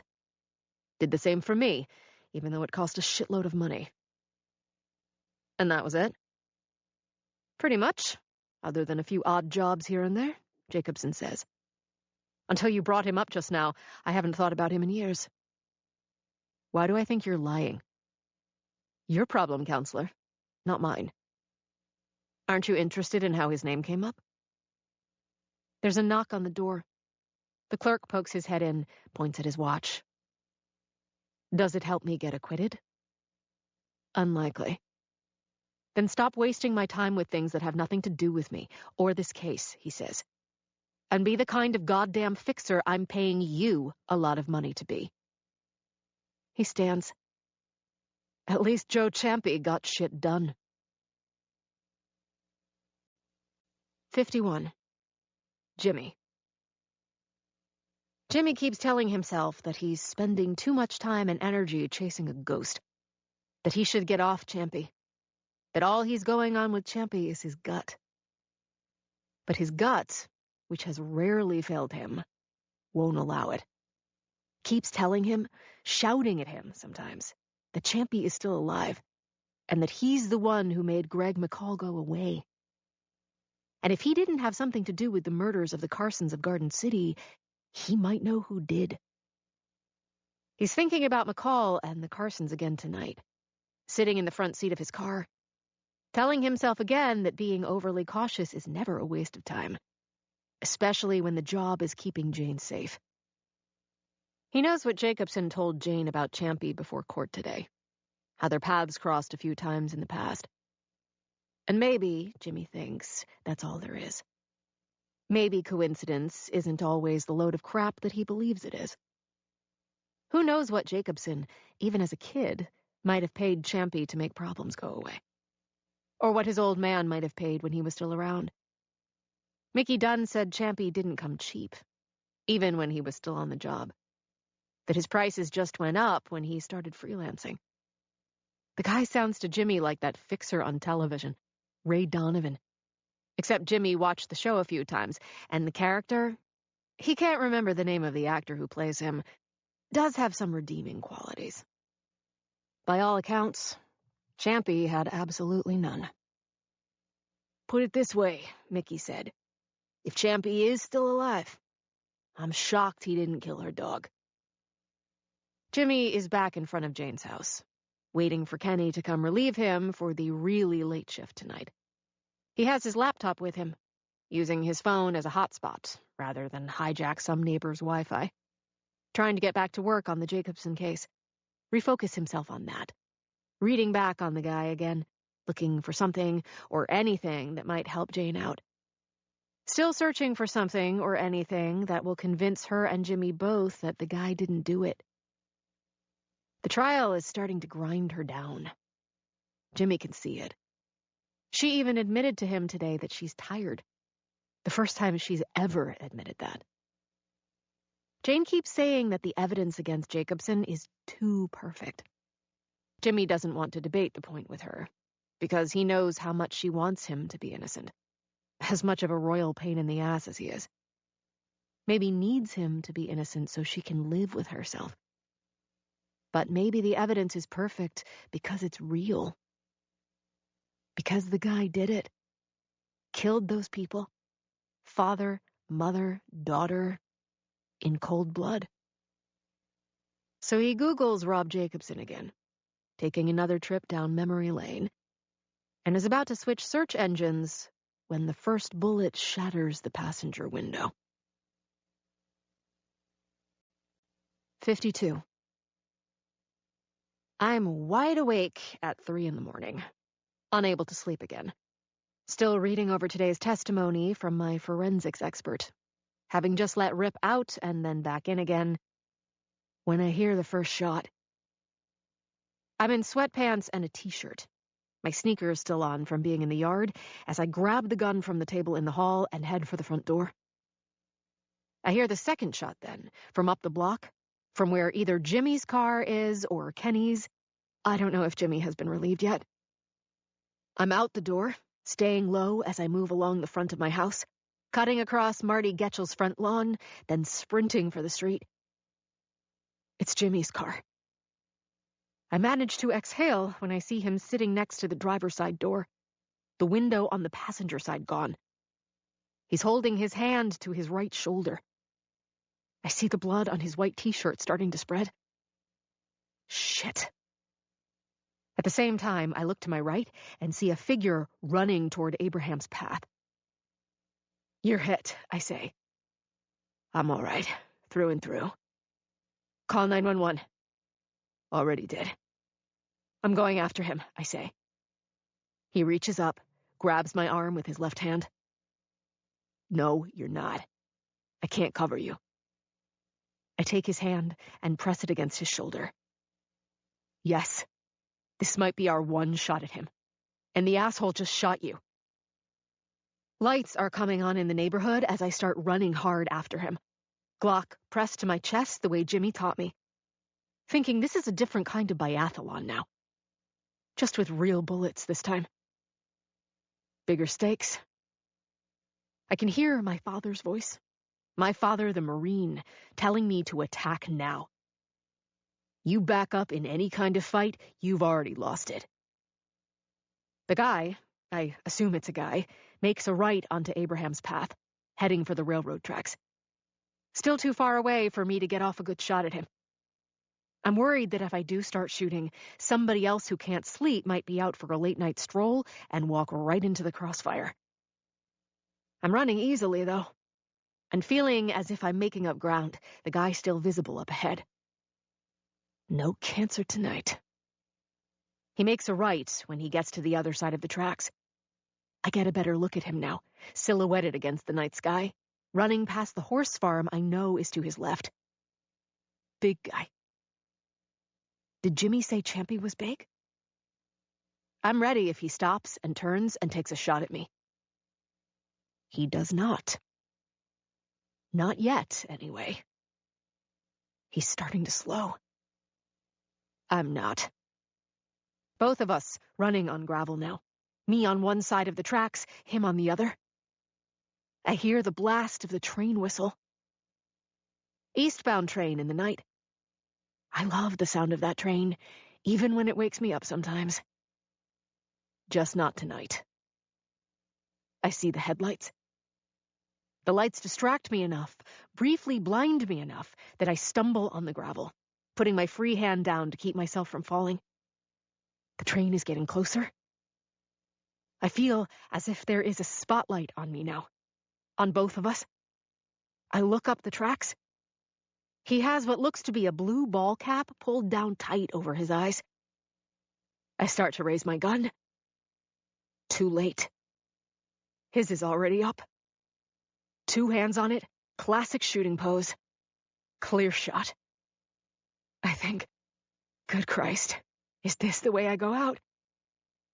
Only he doesn't take the shot. What the hell? I fire the Glock now. Miss. Fire again. Don't know if I've hit him or not, because then the train is on both of us. At the last moment, I realize I am too close to the tracks as the train roars past me, the force of the draft coming off it, knocking me off the gravel and into the grass. I lie there, out of breath. Not because I'm out of shape, not because of the chase, but the air went out of me as the train's close pass knocked me down. When I get back to my feet, the night clouds have parted, and now it's a full moon lighting the tracks. The bastard is gone. 53. Jimmy. It is moving up on 4 in the morning now. Even less chance than usual of either Jimmy or Jane getting any good sleep, so Jane makes them coffee. The EMT who bandaged Jimmy told him he ought to head over to the new urgent care in Bridgehampton to have the wound looked at. Jimmy lied and told him he'd head over there first thing. The EMT told Jimmy he was lucky that it was a through-and-through shot. Years of practice, Jimmy said. He made Jane tell him everything that happened at the tracks. Twice. She wants to know how much pain he's in because of his shoulder. He says it only hurts when he laughs. She says he's not laughing. Then I don't want to find out how much it'll hurt when I do, he says. They sit at the kitchen table, the dog on the floor next to Jane. This time he tried to kill you. He grins. You don't miss anything. Whatever happened to both of you being cops? Isn't that what he told you at McCall's house? We're assuming it's the same guy, Jimmy says.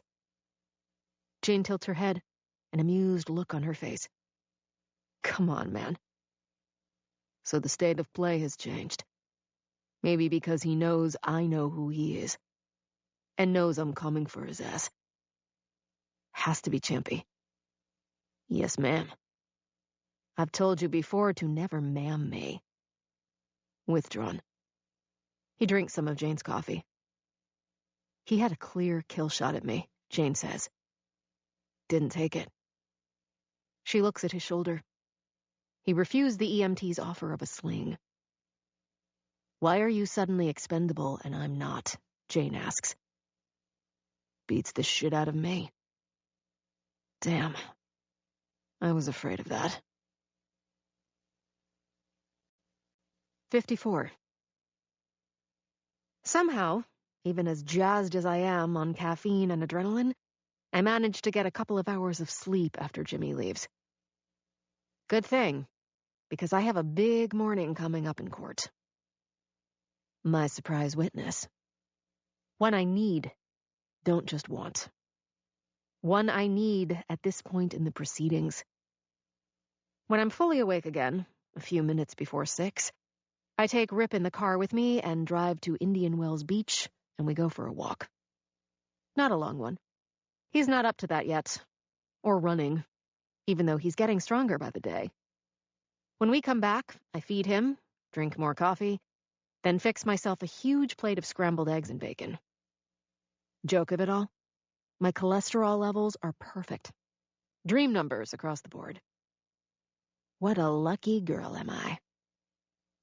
I wear a blue suit I haven't yet worn at this trial. A little looser on me than when I purchased it, but not so much that I need to have it taken in. Amazing how cancer can help you with those hard-to-lose 5 pounds. I get a call from the clerk on my way to Riverhead, informing me that my client would like to meet with me before court is in session. I lie and tell the clerk to tell Rob Jacobson that unfortunately I'm running late and will be lucky to get there by 9 o'clock. So I linger in the car until it's 5 minutes till and act rushed when I sit down next to him. You okay? He says. Never better. Who's leading off today? You'll see. You sound mysterious, Jacobson says. Keeps our relationship fresh. Then everybody in the room is being told to rise as Judge Jackson Prentice III enters and takes his seat. Are you ready to call your first witness, Ms. Smith? I am, Your Honor. I rise again, just as the double doors at the back of the room open and my sister comes walking in. 55. Jimmy. Mickey Dunn is already on the Long Island Expressway. At exit 50, he says, when he calls Jimmy and tells him he has a day off, and what the hell? He thought he'd come out and see how Jimmy and the rest of the fancy people live. You must have a reason, Jimmy says. I do. Something you should see. What? Tell you when I see you. I'm getting as geeked about talking on the phone as you are. You better not be screwing with me, partner, Jimmy says. By making a trip all the way out to you I don't need to make? In what world? Jimmy tells Mickey to meet him at the Candy Kitchen in Bridgehampton, Jimmy's favorite diner in the area. Good enough to be the kind of breakfast joint you see every couple of blocks in the city. One with homemade ice cream, too. Cash only. Old school. Jimmy is waiting in a booth in an otherwise empty back room, the place having thinned out the way it always does in the late morning. Mickey is wearing baggy blue jeans and a black, short-sleeved polo shirt with a logo Jimmy doesn't recognize. A never-forget baseball hat. As usual, he orders like he's going to the chair. Eggs and bacon and home fries, and a stack of pancakes on the side. Jimmy tells him about his night. "When's the last time you took a bullet?" Mickey says. "Been a while. Still feel the same? What do you think?" "Guy shoots you and not her. How does that figure?" "I will make sure to ask him when I find him," Jimmy says. Mickey reaches down into the ancient leather satchel he has with him. A gift from Jimmy about 1,000 or so years ago. Places a notebook on the table between them. Crime scene log written in magic marker on the cover. The book is about 6 inches long, maybe 4 wide. That size so it can fit into the side pocket of police pants. Something else that's old school. Nowadays, Jimmy knows, the notes from a crime scene are typed into an electronic copy of the report. Just not back in the day, when you wrote it all down in great detail by hand if you were doing your job, usually the junior officer on the scene, and then the most relevant pages would be torn out of the book and copied again into the detective's case file. Mickey tells it his way, at his own speed, like always.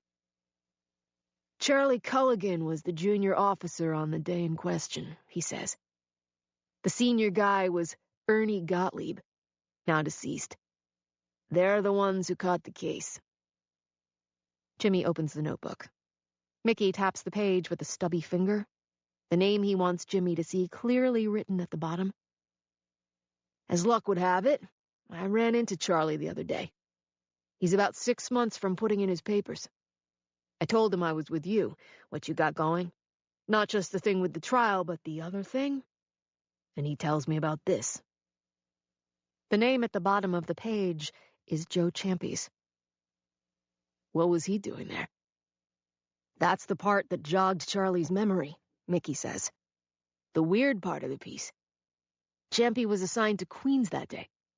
But then when they find the bodies, Champy is right behind them. Or maybe ahead of them, and just takes a walk around the block to make it look as if he's behind them."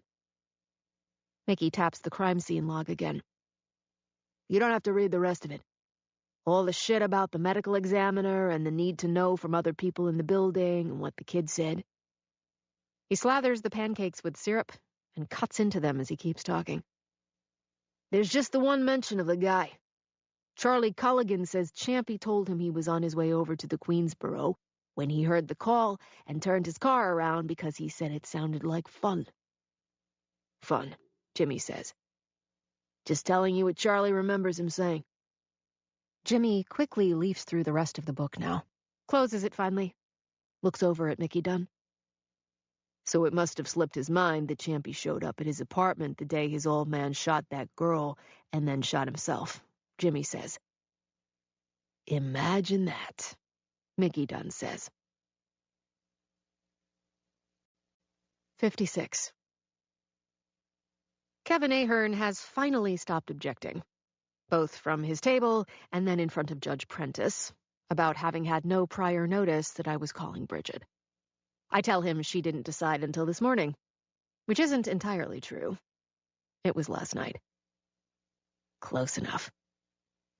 "And she's her sister, for God's sake," Ahern says when we approach. "And proud of it," I say. "Ms. Smith," Prentice says. "Sorry, Your Honor." Prentice says, "Mr. Ahern, if you need extra time to prepare for your cross after Ms. Smith has finished with her witness, we can then adjourn until tomorrow morning. But I see no reason not to have her testify at this time." "Your Honor," Ahern says, sounding as if he's pleading now. "I'm not sure what the letter of the law is about being blindsided by counsel's sister, but it seems to me as if it violates the spirit of the law." He knows he's overplayed his hand when he sees the look on Judge Prentice's face. "I am well aware, sir, about both the letter and the spirit of the law. Now you go back to your table, and Ms. Smith, you get your witness sworn in. I go back to my own table and briefly sit down. As I do, Rob Jacobson leans over and whispers to me, "I don't want you to do this." "You've heard this from me before," I whisper back. "I don't give a shit." Then I get up and approach the witness stand. Even with the weight she continues to lose, somehow my sister still manages to look like $1,000,000. Kevin Ahern has just told the judge that he's the one getting blindsided here. But I felt the exact same way when my sister informed me she'd decided to testify. And why she'd decided to testify. "I'd like to clear something up before we get started," I say to her. "Was it my idea that you be here today?" "It was my own decision, no one else's." "But you had previously resisted being a witness in this case, isn't that correct?" "It is." "And why is that?" "Because I thought it would cause undue pain to my husband, whom I love, and who should not be a part of this," Bridget says.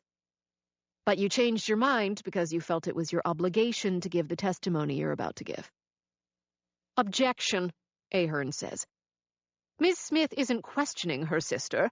She's coaching her, the way she probably coached her to make the big entrance she just made." "Wait," I say. "Now I object." Prentice slams down his gavel. "Stop. Both of you. Both objections are overruled. Now please continue, Miss Smith." "I do. Would you please tell us, in your own words, why you did change your mind?" "Because I finally decided that telling the truth outweighed my desire to protect my family," is Bridget's answer.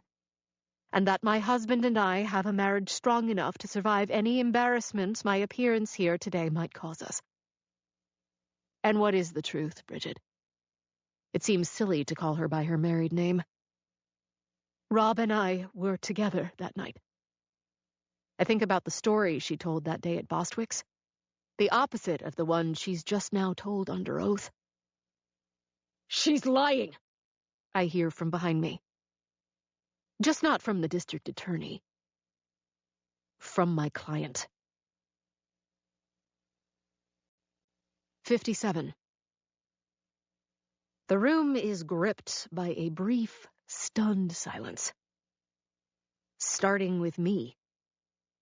Only because I've just heard my client basically act as his own rebuttal witness against the witness who has maybe, just maybe, gift-wrapped a credible alibi for him.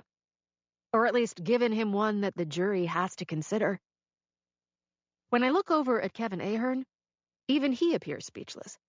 When he catches my eye, he just shrugs and puts his hands out as if to say, "You want to object to what your own client just yelled? Have at it." He seems perfectly content to sit this one out for the time being. It is Judge Jackson Prentice III who shatters the silence in his courtroom by slamming his gavel onto its block, making even a couple of jurors jump. "Sit down, Mr. Jacobson," Prentice snaps. "But, Your Honor," Prentice points the gavel at him. "Not another word." Up until now, the only place where Rob Jacobson, who truly does love the sound of his own voice, especially with me, has been able to keep his mouth shut, is here. He won't do it now, despite the way he has royally pissed off the judge. "I have a right to defend myself," he says. "It seems to me that you have Ms. Smith for that," Prentice says, then turns away from him to face the jury, telling them to ignore the defendant's outburst before addressing Bridget, apologizing to her for the interruption, asking her to please continue. Rob Jacobson, though, won't give it up, or can't make himself give it up. "But that's my lawyer's sister, Judge, and I don't see how she can allow her to lie like that when she's under oath." Now Prentice bangs his gavel down much harder than before, the sound like a thunderclap in his courtroom. "This is your last warning, Mr. Jacobson. I have muzzled defendants in my courtroom before, and I will quite happily do it with you. Prentice's gavel remains hovering over its block, as if he's ready to swing away again. Don't speak, Prentice says, still glaring at him. Just nod your head if you understand what I have just told you. Finally, I'm thinking, Judge Jackson Prentice and I are on the same side of something. I am looking across the room at Rob Jacobson, imagining how much of his adult life he's managed to live without somebody talking to him the way the judge is talking to him right now in open court. Only now his circumstances have changed, rather dramatically. Now this judge is the boss of him. Jacobson nods. Now, for the last time, sit your ass down, Prentice says. Whoa. Jacobson does. I ask the judge if I can have a brief word with my client. I encourage it. So I walk over to Rob Jacobson, smiling at him as if what has just happened in court happens all the time. I lean down then and cup my hand around my mouth and quietly say, if you open your mouth again while I am questioning this witness, I will stick your elbow in it. Now nod if you understand that. And he does. Prentice says, Ms. Smith, do you need more time? How about a month? It actually gets a smile out of Judge Jackson Prentice. I even hear some muffled laughter from the jury. Muffled because they don't want Prentice turning on them, too. Seriously, Your Honor, my client understands the possible consequences of another outburst, and I know he's sorry for this one. Then if it's just the same with him, because we certainly wouldn't want to upset him, would it be all right if we proceed? Prentice says. Yes, Your Honor. I walk back toward Bridget. As I was saying. Now she smiles. Bridget, was my client aware you would be testifying here today? Yes. Did you tell him any of the specifics of the testimony you are prepared to give? In general terms, yes. And what was his reaction to it? He told me that I didn't need to lie for him because the truth is that he's innocent, Bridget says. So you must have been as surprised at his outburst as the rest of us. Yes, she says. I can't imagine the stress he's under. She offers a weak smile, clears her throat. I start to ask another question, but she holds up a hand to stop me. By the way, I told him that at least we were in agreement about that. Not the lying part. That he's innocent. Objection, Kevin Ahern says. Your Honor, this witness has made it abundantly clear that she is a longtime friend of the defendant. In addition, she is the sister of defense counsel. Is she now auditioning to be judge, too? Or should I say jury? Sustained, the real judge says. Sorry, Bridget says to him. Still the nice one. No need to apologize to the court. Sorry, my sister says again. Then she shoots an embarrassed smile at the jury. I watch them watch her. They're clearly on her side. They like her. Of course they do. She's Bridget. But do they believe her after she's just been accused of lying her ass off? Or do they believe the guy I'm trying my ass off to defend here? You're my sister, and I believe you, I say to her. But who should the jury believe here? You or my client? On whether we were together that night? Me. Totally. I make a quick pivot to see Rob Jacobson's reaction. He gives a couple of quick, exasperated shakes of his head, but manages to keep his mouth shut.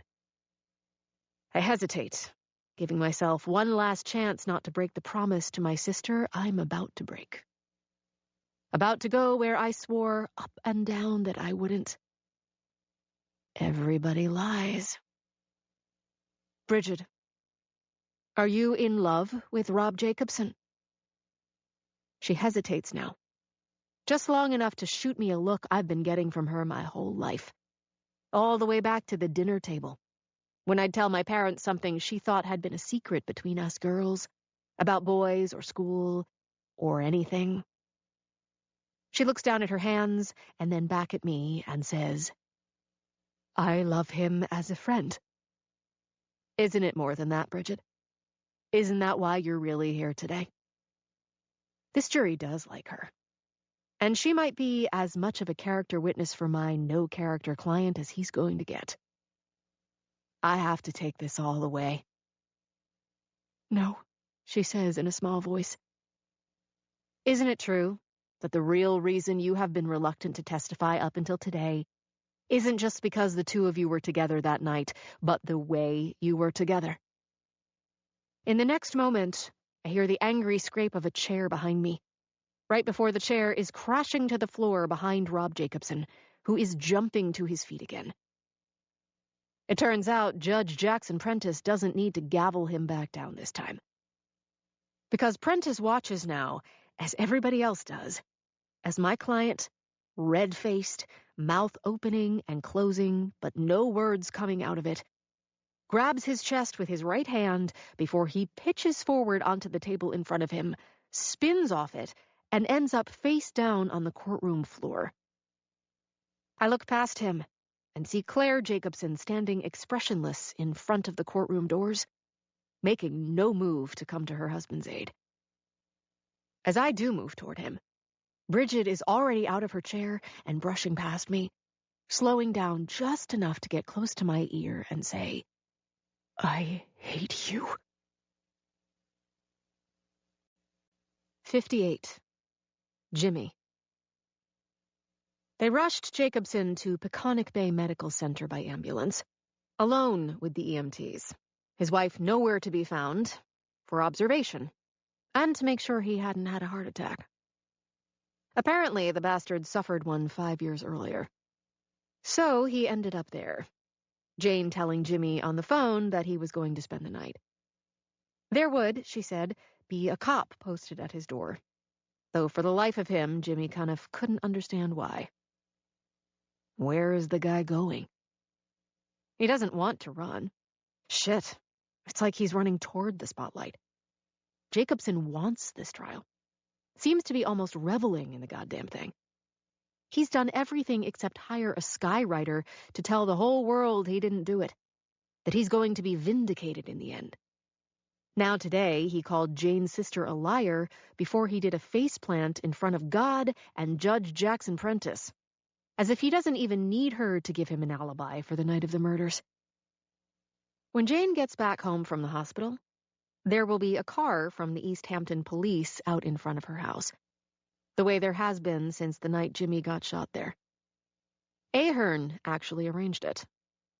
Jimmy was with Jane during a recess when Ahern told her that he wanted to beat her straight up, be the one to pin her first loss on her, and couldn't have her up and dying on him. No, Jane said. We certainly wouldn't want that. I mean it. Your lips, God's ears. Jimmy knows Ahern is a born-again. At that point, he actually asked Jane if she'd accepted Jesus as her Lord and Savior. I keep telling myself I'll get around to it, but I've been a little jammed up lately. Jimmy cautioned Ahern that at least some of the members of the local constabulary, didn't matter which town, weren't too keen on Jane at the moment, without telling him about the other Jane-involved shooting over in the Springs that night. Ahern told Jimmy he'd already made it crystal clear to all departments that if anything happened to Jane Smith on their watch, their next duty would be directing traffic at the corner of Main Street and Newton Lane at the 4th of July parade. Jimmy is at the bar tonight. Kenny Stanton is working the stick. Good crowd. But then business has generally been better than ever since the fire. As if the town wants to let whoever did it know that shit won't stand. The Yankees game is on television. They've won 4 or 5 in a row. But it's too early for Jimmy to get excited about them. They've burned him too many times before by showing him early speed. Jimmy's been nursing a Johnny Walker Blue, the good stuff, since he sat down. Jane just called him to tell him she was still waiting to get with Jacobson at the hospital. The good news, She told Jimmy, is that it appears to have been a false alarm on the heart attack, and that he's going to live. bad news? That he's going to live. Kenny walks down to where Jimmy is sitting and asks if he wants his drink topped off. Jimmy says he's good. Kenny asks how Jimmy's shoulder feels. Jimmy says bad, but not bad enough to take the pain pills he had left over in his medicine chest at home. Kenny says, "You know what you need to do with those pills, right? Flush them." Good boy.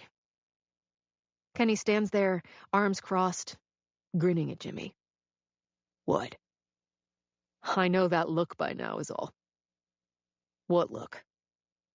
The one where you act like you're watching the ball game, but all you're really doing is thinking about that Joe Champy. Jimmy puts up his uninjured arm, half surrendering. You got me. You'll catch up with the jag-off eventually, Kenny says. How do you figure? Because you always have. Kiss ass. Bet your ass. Jimmy drinks the last of his Johnny Walker. The small house he bought about 5 years ago in North Haven, right after the divorce, a mile or so from the Shelter Island ferry, is 5 minutes away, tops. Too early to head home, though. But if he sits here, he's going to have to answer more questions about the goddamn trial. Or deal with regulars wanting to know if there are any new leads on whoever tried to torch the place. He hears a burst of laughter from a cop table at the other side of the room. Mike Roussel is there. When he sees Jimmy eyeballing him, he grins and gives him the finger. Yeah, Jimmy calls over to him. We're number one. Jimmy waves Kenny down and says he's going out for some air, but might be back. Shouldn't that arm be in a sling? Kenny says. Yes, Jimmy says. He takes a right out of the bar, heads east on Bay Street, past the gym on his left at the end of Division. Dopo la spiaggia, a pretty good Italian joint, is up ahead on his right. The water on his left is lit up like Yankee Stadium because of all the big boats docked here, with more on the way. Quiet night in Sag Harbor, Jimmy thinks. Calm before the looming summer storm, when Jimmy knows he'll once again be asking himself if the extra business he gets from the summer people is worth it. Good for business, he thinks. Just bad for the soul. Jimmy sticks his right hand into the pocket of his windbreaker, because letting the arm flop around hurts too much. Yeah, he thinks, getting shot still hurts like a son of a bitch. It's so quiet. No foot traffic on the sidewalk in either direction.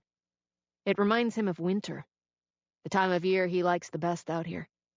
Even if there are nights when the bar is almost empty, and the antique cash register is so light on cash, Jimmy worries it might float away.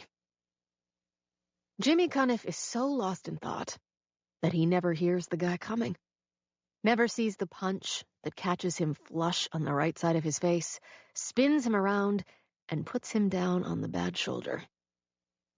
The pain of landing on it makes him feel as if he's gotten himself shot all over again. Then the guy is on top of him. So much weight on Jimmy's chest that the air comes right out of him.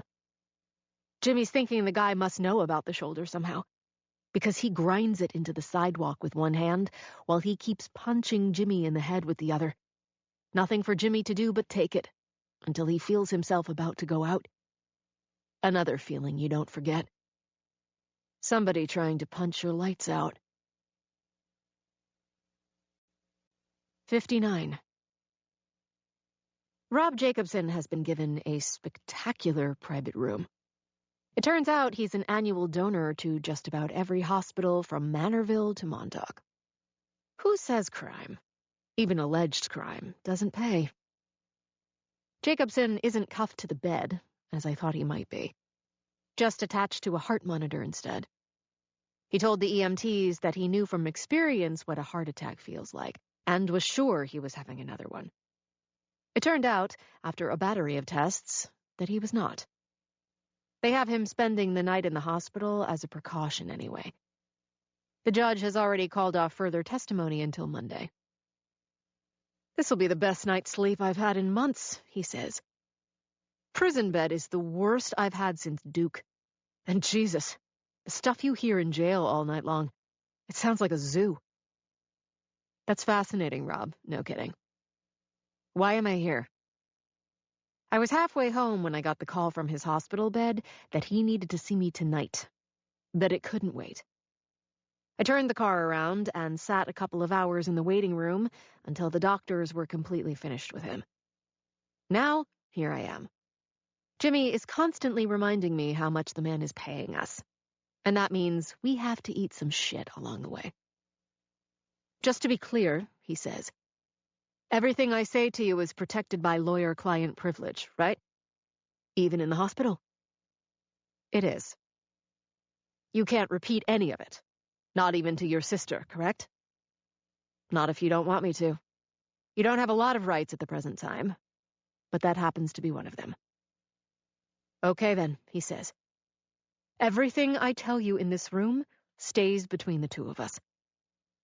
You know what they say. What happens in the Peconic Bay Medical Center." He smiles at me and asks me to get up and make sure the door is closed. I get up and make sure. Then he motions me to bring my chair closer to him, which I do. I'm the one who's been lying. Like a champion. Even about the heart attack? About all of it, Rob Jacobson says. Except that I didn't do it. 60. Jimmy. The pain in his shoulder is getting worse. Pretty much by the second. He wants to scream, but doesn't. If this is Joe Champy on top of him, if the guy has been cocky enough to jump him in the street this way, Jimmy isn't going to give him the satisfaction. Jimmy hasn't lost consciousness, as close as he was coming a couple of minutes ago. But now he wants the guy to think that he has. Lord knows he's had enough boxing trainers tell him to stay down in his life. He stays down now. It's dark enough at this end of Bay Street that Jimmy opens an eye. Just barely. The guy hasn't moved. He's still on top of Jimmy, but breathing hard now. Like maybe he's punched himself. Jimmy sees that he's wearing some kind of dark-colored ski mask, slits for eyes, covering his face. For the moment, he has stopped hitting Jimmy in the head. Jimmy is still having trouble getting enough air into his lungs, just because of the weight of the guy on top of him. He tells himself to breathe through his nose and continue to play dead. Enough, he thinks now. Enough. And even on his back like this, having just had the holy hell beat out of him, Jimmy Cuniff can still do something he has been able to do since the first day he walked into the Times Square Boxing Club when he was 14 years old, and Mr. Glenn, who owned the place, saw enough raw talent to tell him that he might be able to make a boxer out of him someday. Jimmy Cuniff can still throw a left hook. And throws one now. Flat on his back the way he is, he braces himself on his bad right shoulder and puts everything he has into the kind of left hook that Mr. Glenn, Jimmy still thinks of him that way, told him one time you had to be born being able to throw. You either have a left hand or you don't, Mr. Glenn said. Jimmy Cuniff has one now. 61. Rob Jacobson acts as if we're sitting on his back deck, having drinks with umbrellas in them, looking out at the ocean. Jacobson acting as if it's still good, no, great, being him. As if he's not actually in this hospital room. Cop posted at the door, on his way back to what he calls the Riverhead Correctional Ramada, and then back to a murder trial after that. I faked the heart attack, he says. And faked it pretty damn well, if you ask me. And why did you feel it necessary to do something like that? Because I needed Bridget to stop talking. Right after the part where you had just called her a liar, I say. Pretty convincing with that, too, if I do say so myself. He jerks his chin at the cart, carrying what looks like cranberry juice in a plastic cup, along with a pitcher of ice water. He can't reach it because he's attached to a heart monitor he's just informed me he doesn't need. Would you mind pushing the cart a little closer? I'm thirsty. I'm not your nurse. Or your waitress. You're joking, right? Do I look like I'm joking, Rob? You're the one who continues to act as if being on trial for your goddamn life, the one you used to have anyway, is some kind of joke. That's because you're going to make those charges go away. Am I? He actually winks at me. Just keep being your best self. Sure, go with that. So you know. Bridget was telling the truth. He smiles. Being a good friend to the end. He gives me a quick thumbs up. Still lawyer-client privilege, right? To the end. Just checking. Cut the shit, I say, and tell me why you needed her to stop talking. Because I couldn't have her testify, under oath, that we were having an affair. I'd been right. And about that, my sister had been lying all along. Just not under oath. At least not yet. How long? The affair? No, Rob, your membership at Maidstone. Of course the affair. How far back do you want to go? He's actually enjoying this. Even here. Even now. I want to get out of my chair and give him a good smack. Not the first time I've had the urge. Surprised in the moment that my own heart rate isn't making his monitor jump. When I have my breathing back under control, I say, whatever the two of you were doing that night, she was still providing you with an alibi. I know that. But I couldn't let her testify that I was doing her. Now I am out of my chair before I even realize it. Standing over him, nearly knocking down the little drink tray, my face close to his. And whatever he sees on my face in the moment, he tries to move as far as he can to the other side of the bed. But I grab his free arm to hold him in place. You want to be a pig? I say quietly. Be one after I leave. And don't ever be one again when you're discussing my sister. Are we clear? Yes. Now let go of me. I let go of his arm and sit back down. Now tell me why you couldn't have her admit to the affair. Because of the prenup.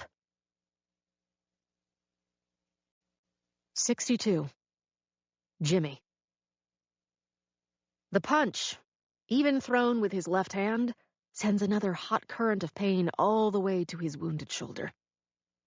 But the punch connects, rocking the guy back, and the one Jimmy follows it with, another beauty, more of a short uppercut, causes a grunt of pain and puts the guy on his back now. Just not for long. He gets himself up, shaking his head. His bell rung now. They're both up. Still nobody else around at this end of Bay Street, for the feature bout of the night. Who are you? Jimmy yells. The guy doesn't answer. He's bigger than Jimmy, by about a head, maybe a little more. Big enough to be Champy, if it's him. Jimmy has seen pictures of Champy from the old days, towering above other cops. Jimmy's right arm is hanging at his side, useless, still hurting like a bastard. The guy, breathing hard, says, "You had this beating coming for a long time." Then he's stepping in behind what turns out to be a wild right hand. No sucker punch this time. Jimmy snaps his head back and steps inside the guy's right hand and hits him with another left. This time to the body, like he's trying to drive it all the way through him. It doubles the guy over.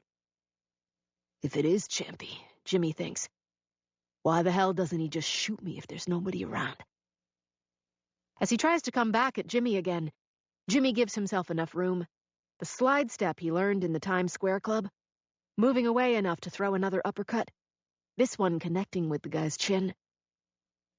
It doesn't put him down, but might as well have. Jimmy knows the look. The guy is done. His arms hanging now, head down. Jimmy is tired and hurting and pissed off about being jumped this way. He's not an old cop now, he's an old fighter. And he wants to finish this guy, whoever he is, put him down and out. Jimmy steps in and pulls the mask off. Not Joe Champy. 63. This was all about a prenup? You have got to be kidding me. Jacobson nods, as if somehow it's the most obvious thing in the world to him, as natural as screwing around on his wife in the first place. It's why I didn't want Bridget to testify.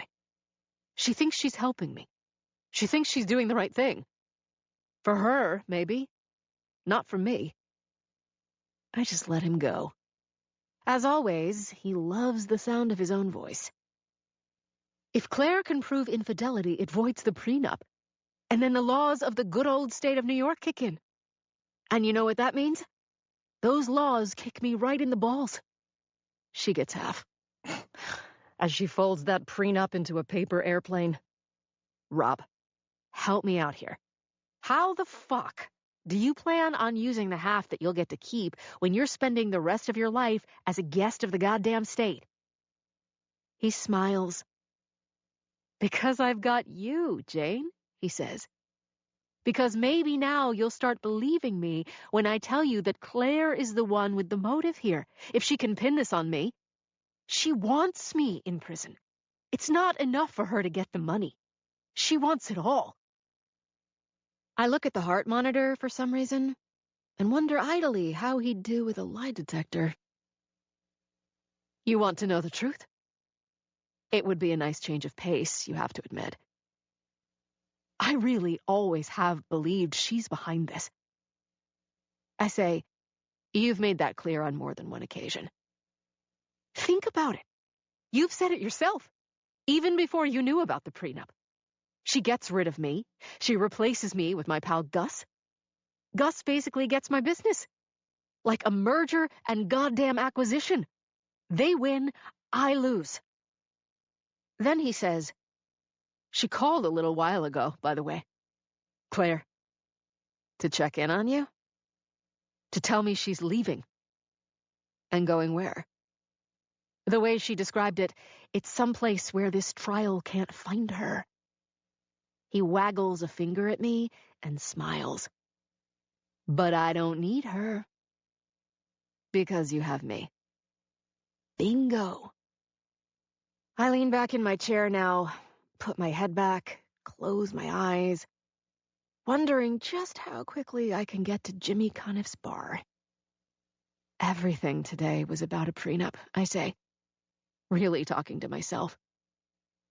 I couldn't let Bridget say what she was about to say. I know he's still going to be in that bed when I open my eyes back up. Unfortunately, he is. There's a line I hear all the time in sports. When they say it's not about the money, it's always about the money. I don't care how much my wife hates me, he says. She's not walking off into the sunset with mine. Just curious again, Rob. What do you think is going to happen when the trial resumes and Bridget is back on the stand? Biggest smile yet. All those amazing white teeth. His closer smile. Then she really is going to lie for me, Rob Jacobson says. Like a champion. And you know this. How? I spoke to her a little while ago. She's seeing the whole picture a lot better now. Really? And what picture is that? There's an experimental treatment for her type of cancer at this cutting-edge clinic in Switzerland. There's no way she and her husband can afford it. But I can. I stare at him, wondering all over again what my sister possibly could have seen in him, all the way back to college, what she still sees in him, and why she is protecting him, even now. You're bribing her with her cancer? That's your interpretation. Mine is that I am offering much-needed and potentially life-saving financial support to a dear friend by buying her silence.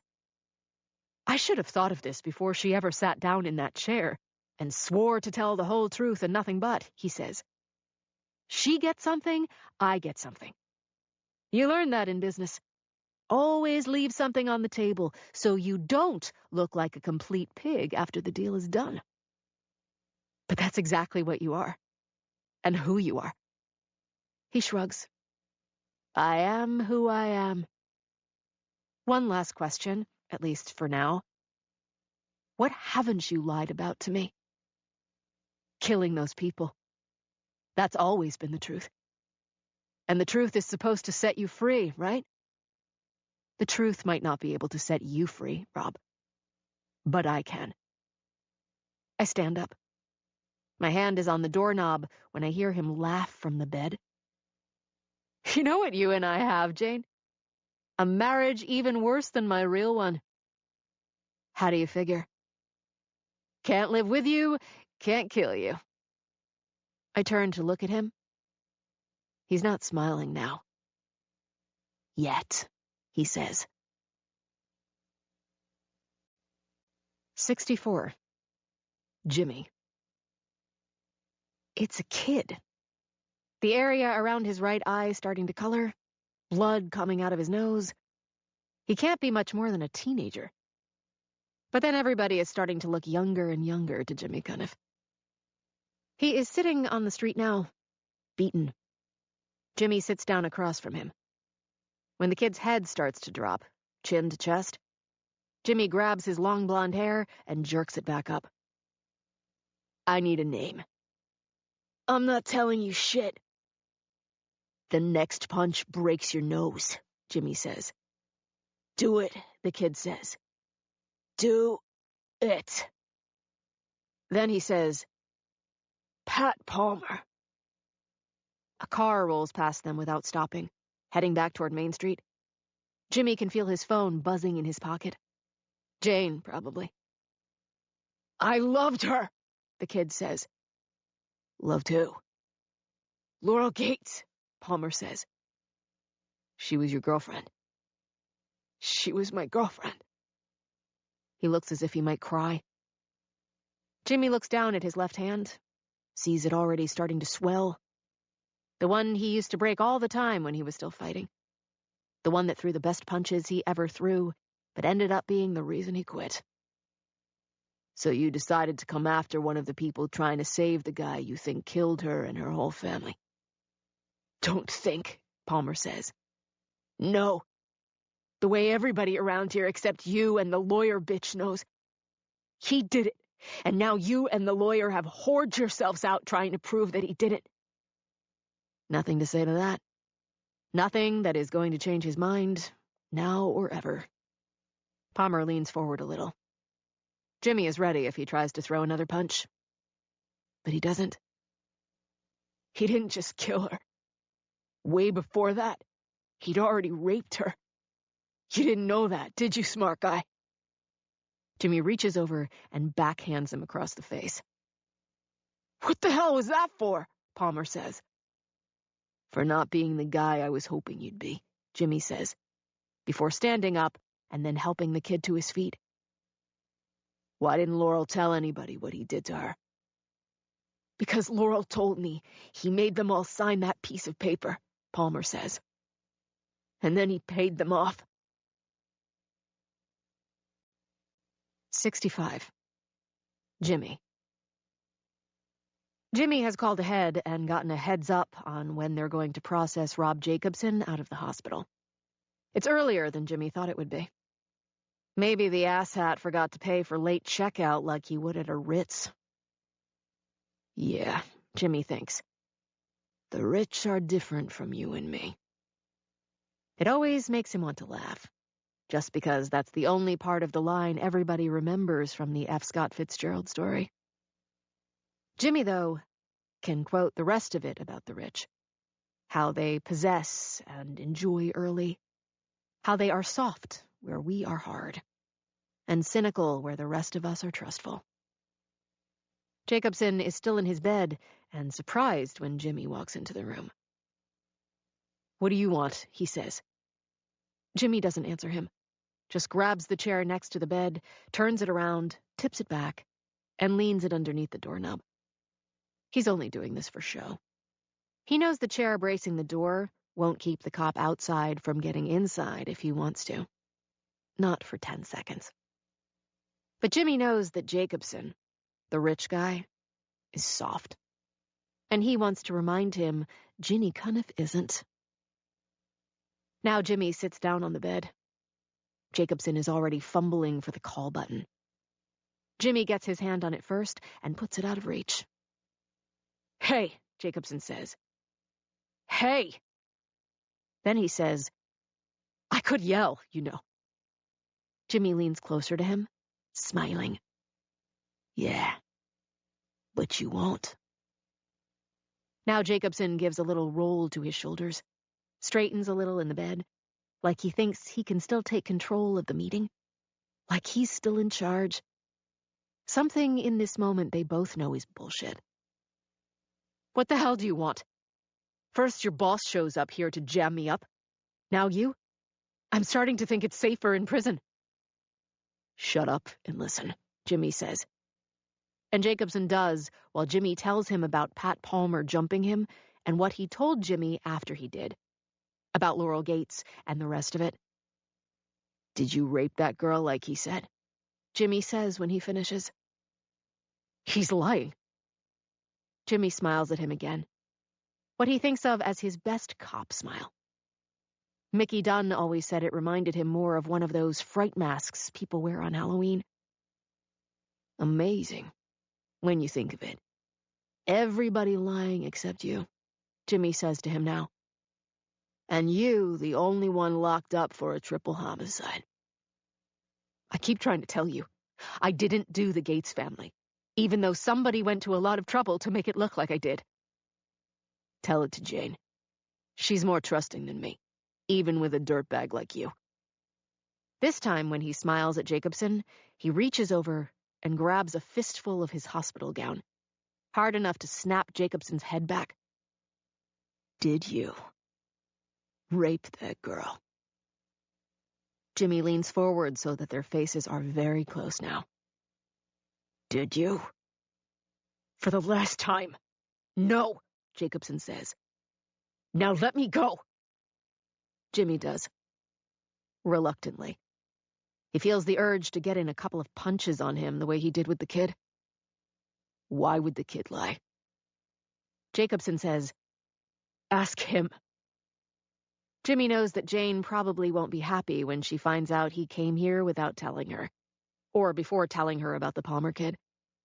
But even she has to know by now that Jimmy isn't much for chain of command.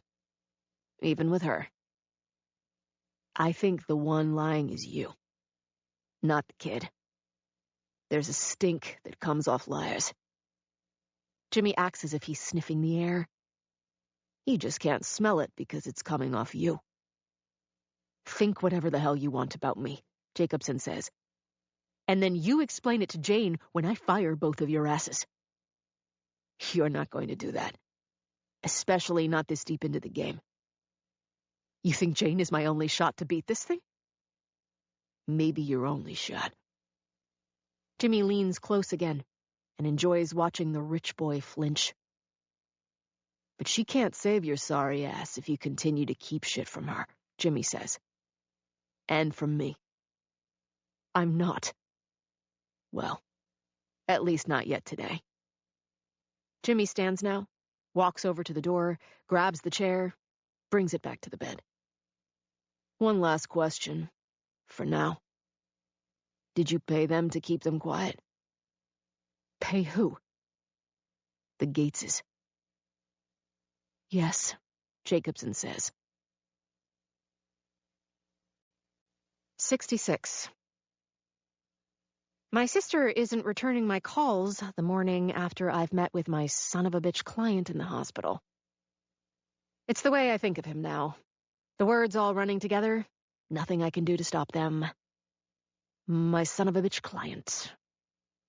I know it's who he is, and all he ever will be, whether he ends up getting found guilty or I can get him acquitted. Whether he ends up a guest of the state of New York forever, or eventually walks out of the Suffolk County Court a free man. It's my sister I want to talk to this morning. Only she won't return my calls or texts. There are several possible reasons for this, I'm aware. She's turned off her phone, or she's at a doctor's appointment, or she's at the gym. It's a fact that her body is more toned now than it ever was, even if she's lost as much weight as she has. And there is, of course, one other possible reason why she's not returning my calls. She has the phone on, sees who keeps calling, and is simply ignoring me. She's always graded high on that, too, when she's in the mood. Or in a mood. But we really do need to talk, whether she's in the mood for that or not. She and Rob Jacobson have already provided me with enough surprises in the past few days. I can't afford to have any more once I get her back in the court. If she's going to lie and say that she and Rob Jacobson hadn't been having an affair, I'm going to stand right there and let her. Why? Because I have no choice. That's why. I'll take what I've already gotten from her. She was with him that night, whether she can pinpoint when he left her or not. I knew from the time I decided to call Bridget as a witness the inherent risks of doing that. Whether or not Ahern would try to get her to admit in open court that she was sleeping with Rob Jacobson. But I've felt all along that there ultimately might be more reward than risk, unless my sister says something really stupid, even though she hardly ever does that. I just want her to talk, in a personal way, a little more about Rob Jacobson's state of mind on the night of the murders. If he ever mentioned any problem with any member of the Gates family, was he angry when he left? Did he seem agitated? Any indication that he was a man on the brink? Like that. And I know the jury will believe her. She's still Bridget. Everybody likes Bridget. In the end, even if the jury believes something more than friendship was going on between her and Rob Jacobson, they'll accept her version of things before they'll trust my SOB of a client on this one. They'll do that even knowing he called her out as a liar, right before lying his own ass off with that fake heart attack. In the end, they'll take her side. Mom and Dad always did, before Mom passed. I'm confident that in the end, I can handle Kevin Ahern, who will have to be careful about going at her too hard or risk losing the jury himself.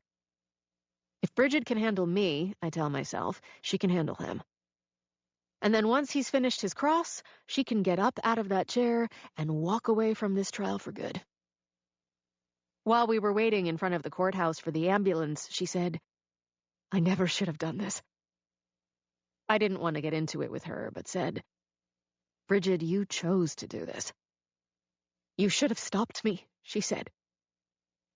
There is something else I need to discuss with her this morning, even though I hate myself, acquired skill, for even considering it. As a way of making her even more credible than she already is, even more sympathetic than she already is, I want to ask her if I can put her cancer into play. It's something we haven't yet discussed as it relates to the trial and her testimony. I frankly didn't think I'd need it until my own client called his alibi witness a liar. So am I willing to go there now? Am I willing to out my own sister as a cancer patient, the way I stepped in it with Otis Miller and outed him as gay? I already know the answer to that one. I call and leave one more message. "Bridget, we need to have a talk."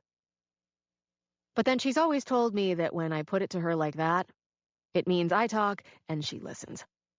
Which, she likes to point out, makes her like everyone else in my world, including 2 ex-husbands. Pointing out further, when we really get into it, that she believes it's one of the big reasons why they're ex-husbands. Jimmy texts me now that he's leaving the hospital and says we should meet later at Bobby Van's for lunch. There are things we need to talk about. I text him back. Why are you at hospital? Of course, he doesn't text me back.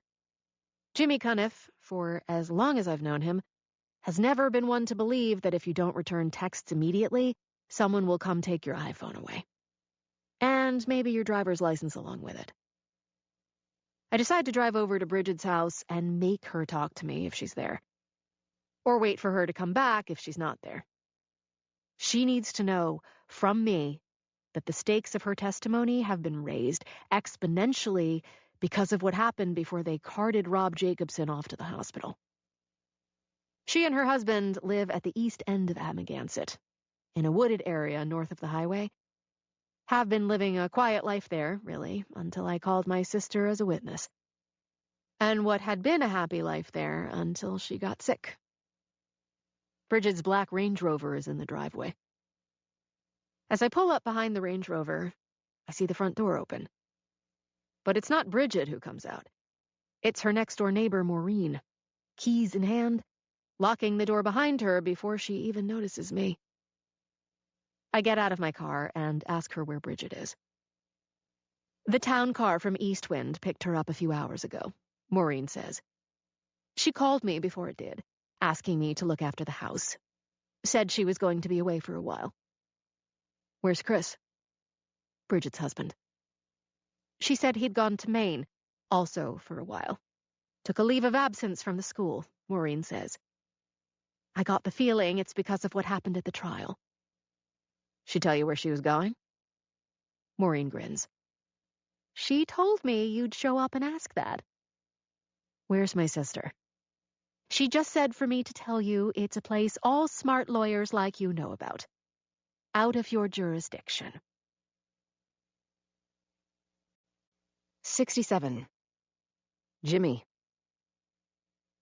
Jimmy gets right to it. Tells Jane about the fight with Pat Palmer. Palmer accusing Rob Jacobson of raping Laurel. The NDA he said the whole Gates family signed, the whole thing. When he's done, Jane tells him that Bridget is on her way to the Meyer Clinic in Switzerland, on a full Rob Jacobson scholarship, as promised. Judge is going to be pissed, Jimmy says. Mostly at me, Jane says. I can handle it. Not for nothing. Whole grand scheme of things. Her cancer is more important than our trial. Well, to her, it's more important than the trial. What's that mean? It means she's got her priorities and I've got mine, Jane says. They're seated at a table in the middle of the room, close to the bar, near where the Steinway used to be when Bobby Van was still alive and playing the piano on Sunday nights. Jimmy likes the setup of the room just fine. He just liked the old room better. He likes a lot of old things better. Hardly breaking news. Jane circles back to Jacobson. Let me get this straight. We're supposed to believe he did pay them off and did make them sign a non-disclosure, even though he says he didn't rape that kid? That's his story, and he's sticking to it. I must point out once again, Jane says, that knowing him is truly a blessing. She looks tired to Jimmy. More tired than she has at any point in the trial. But he knows better than to tell her that. Now she says, why do you think it took the Palmer kid this long to come after you? It's not as if he didn't know where to find you before this. No idea. But it's not as if we had a bonding moment after we tried to beat the crap out of each other, so as I could ask him. He reaches over and forks the other half of the cheeseburger he knows she's not going to finish. You want to know what I really think? That our guy Rob might have paid the kid off too. If he's talking to you, Jane says, what's to stop him from talking to Ahern, whether he has a non-disclosure or not? Because, let's face it, the story he told you doesn't help us at all. But for Ahern, it's pure gold. Say our client is passing around NDAs like business cards, Jimmy says, and say the Gates family did sign one. Why go to all that trouble and then turn around and kill them anyway? The place is crowded at lunch. Jimmy always wonders how many of these people have jobs to get back to. Or whether they're just here living the life, even before summer has started. Jane and him, they have jobs to get back to. Even if this is one of those days when Jimmy feels as if they're the ones who are really out to freaking lunch. He says, "The kid stood down a long time. I'm thinking that if Jacobson did pay him off, it was enough to make him think twice about coming forward, no matter how much he might have loved that girl." "But he came after you," Jane says. She grins. "And looks like he got some good licks in. You know what they say. You should see the other guy. Have another chat with him, first thing. Just plain nice this time. Maybe if Jacobson did rape her, maybe somebody else besides the Palmer kid knows," Jimmy says. Like Nick Morelli maybe knew more than he was telling, which is why somebody wanted to shut him up with a more permanent kind of NDA. Jimmy waves for the check. "Weird that the kid came after you." "It's called transferal," Jimmy says. "He couldn't get in any swings against Jacobson. I was the next best thing in his mind." Transferal. You do have a lot of fancy words for a tough guy. "Fucking A," Jimmy says. After Jane leaves, he walks up Main Street to where he parked his car, realizing he left his phone in it while he and Jane were having lunch. There's a text from Mickey Dunn. Just one word of text, actually. Champy. 68. Jimmy. It takes Jimmy only a few phone calls to get an address for Pat Palmer in the Springs, and the name of the body shop where he works on Springs Fireplace Road. The body shop is on the way to the Springs. Jimmy stops there, and Palmer's boss, whose name tag reads Stavros, tells him he's out of luck. Pat Palmer isn't around. "He called in sick." "You do that a lot?" Jimmy asks. "Is never a lot?"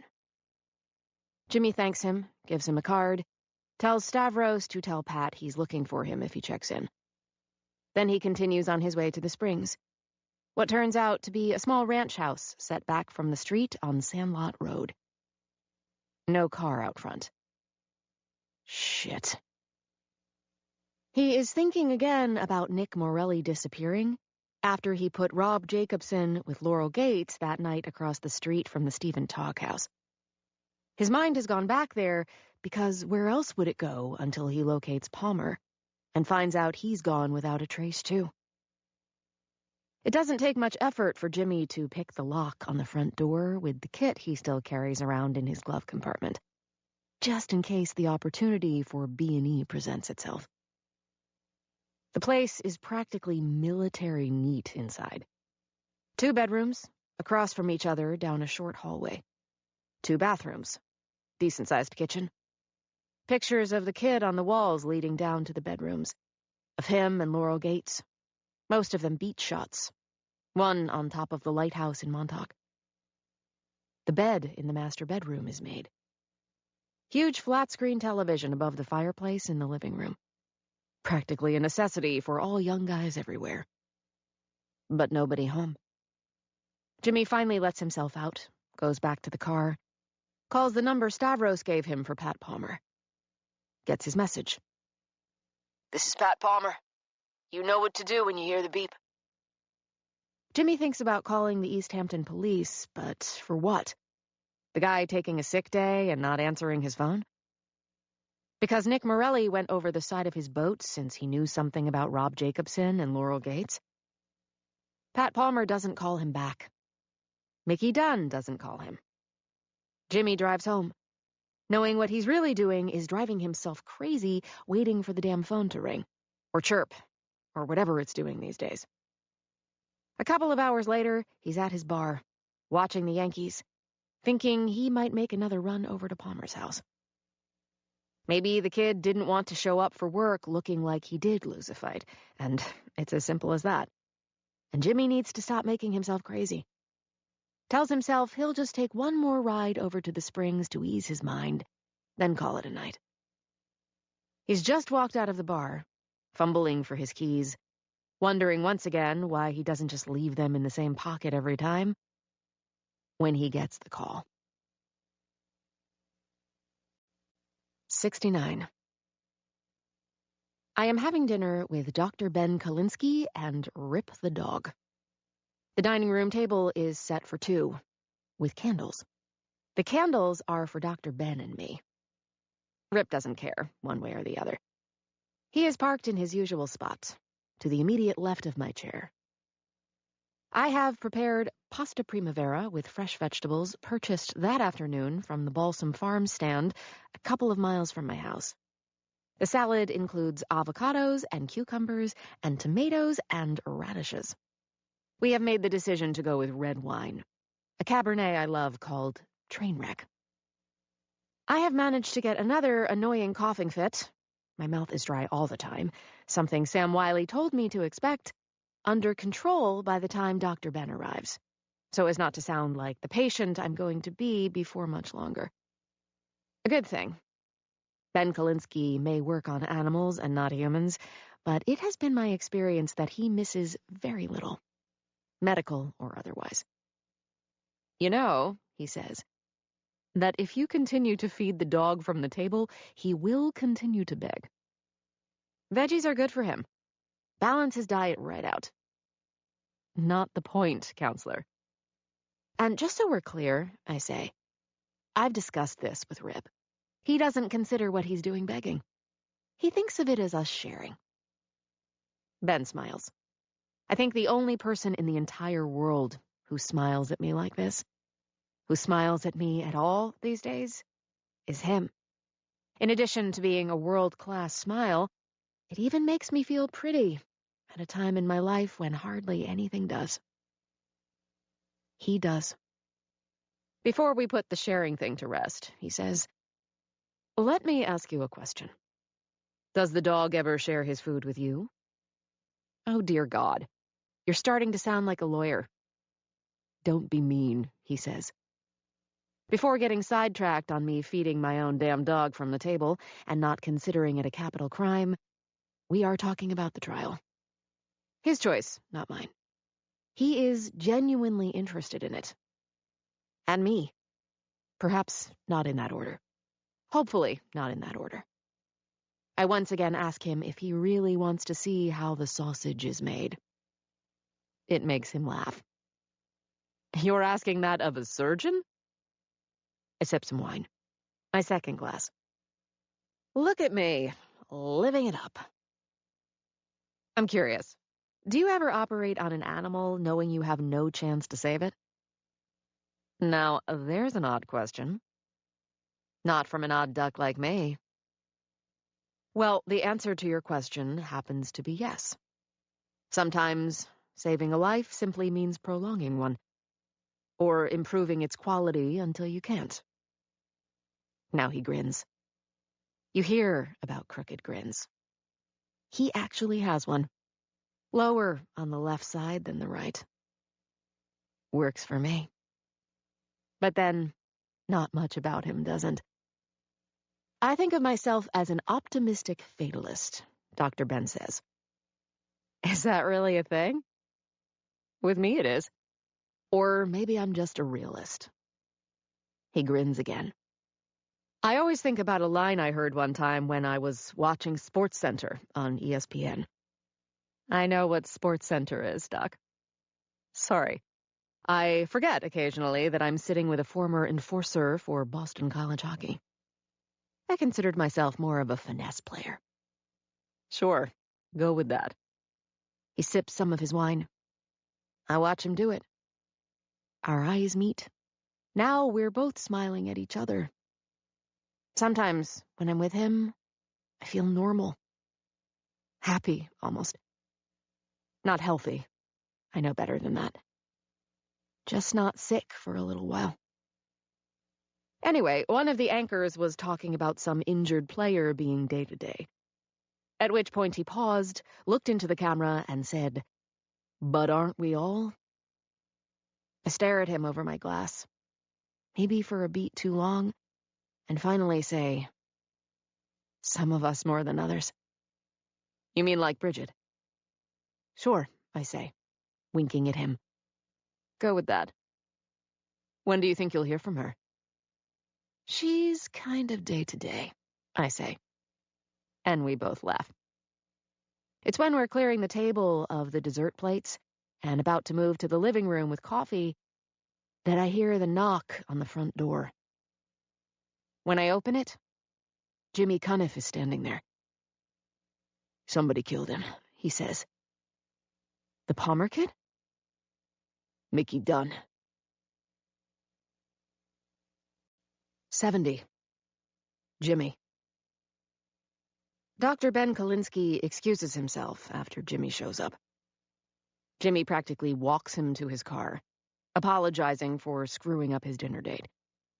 Ben Kalinsky tells Jimmy, I would have screwed it up myself eventually, just off my track record. Then he puts a hand on Jimmy's shoulder and tells him how sorry he is for his loss. He sounds like he was a good friend, the vet says. More than a friend, Jimmy says. He was my partner.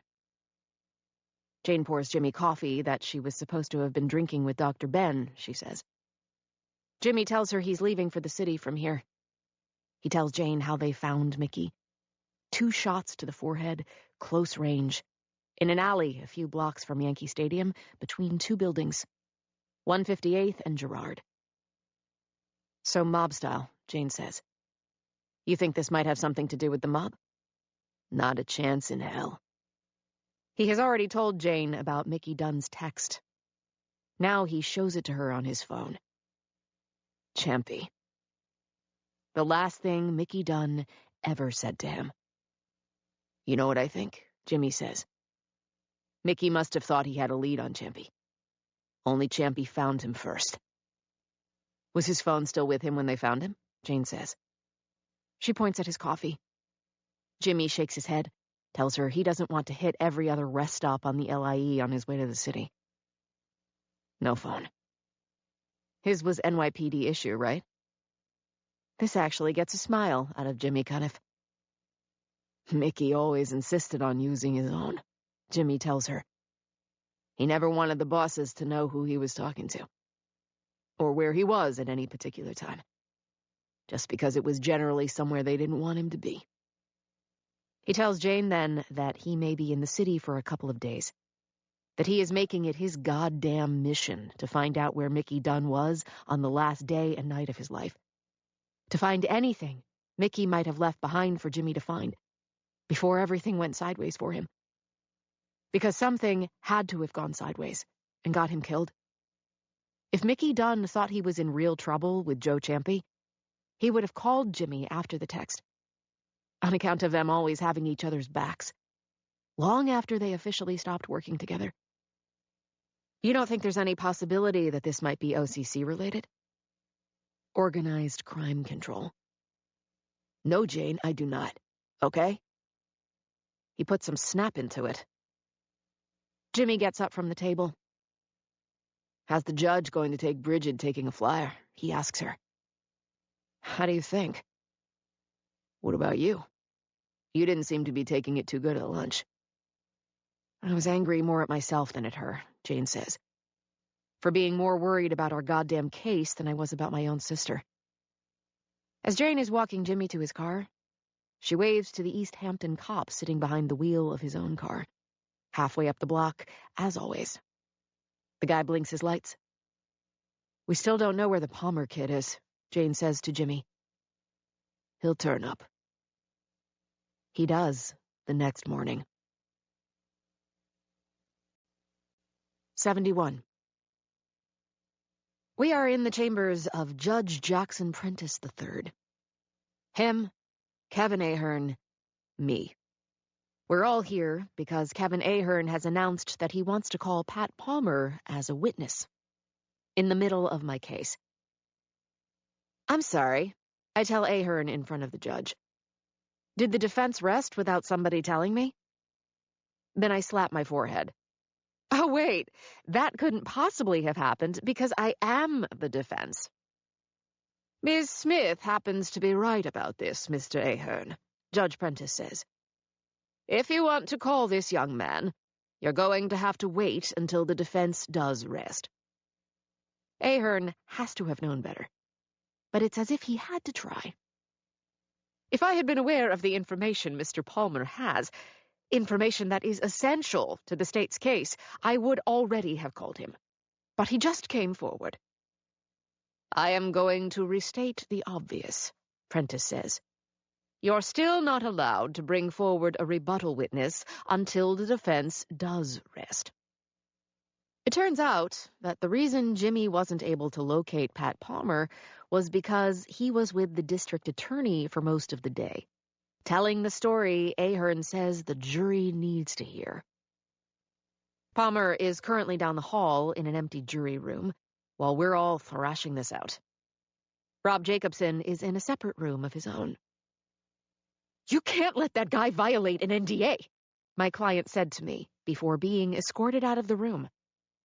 Jacobson was gripping my forearm, much too hard. I looked down at his hand, then back up at him. Let go of me, and let me go do my job. I'm trying to help you do that, Jacobson said. I looked him in the eyes. Rob, you hardly ever help me. I got close to his ear before he stood up. If you get bored, I whispered, go fake another heart attack. The first subject, once we were in chambers, actually wasn't Pat Palmer. It was the sudden absence of my sister, Bridget. But as soon as I explained where she was and why she was there, and that I honestly couldn't tell a cancer patient not to try to get better, Bridget quickly became a sidebar. At which point, Pat Palmer, and what he's told Kevin Ahern and the NDA with Rob Jacobson that he signed, became the main event. Here's the deal, Kevin, I tell Ahern. You know, and I know, and people in outer space know that you are going to have to wait to call this guy as a rebuttal witness because we all know that's the law.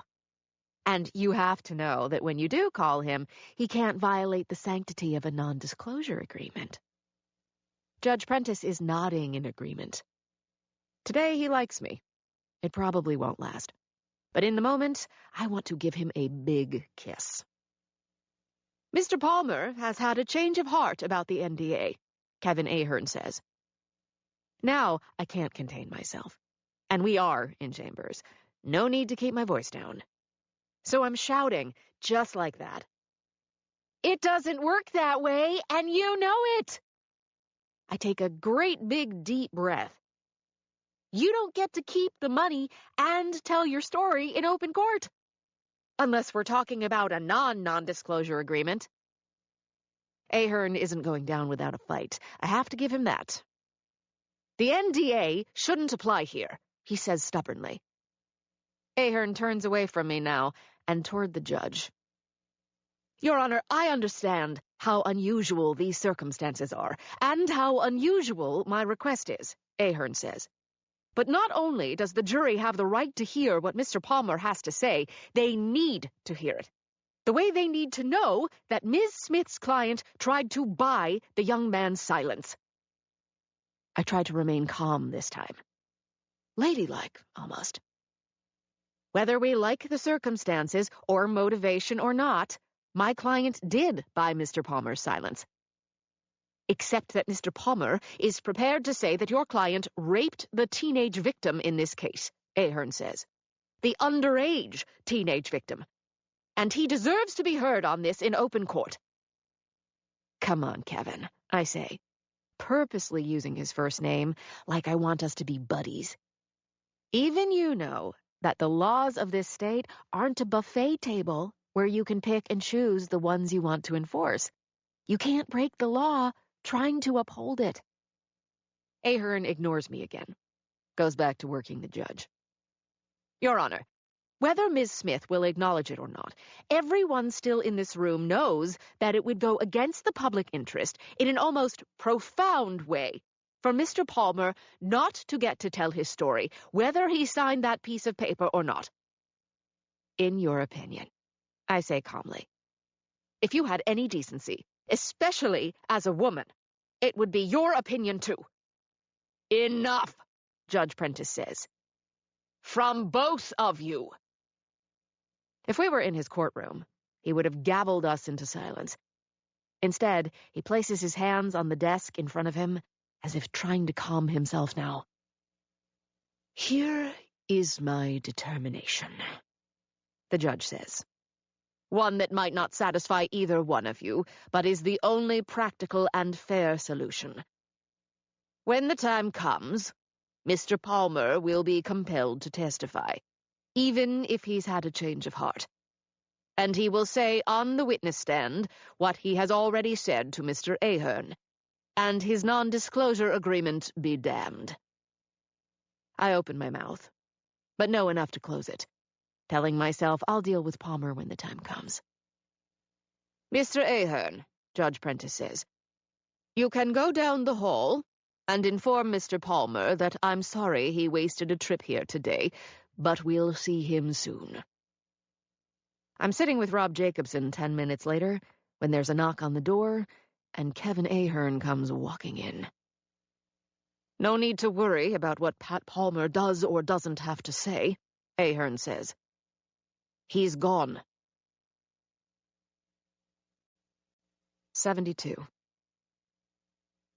I see that Kevin Ahern is red-faced and breathing hard, and is quickly standing near Rob Jacobson's chair, looking down at him. You happy? Ahern snaps at him. About what?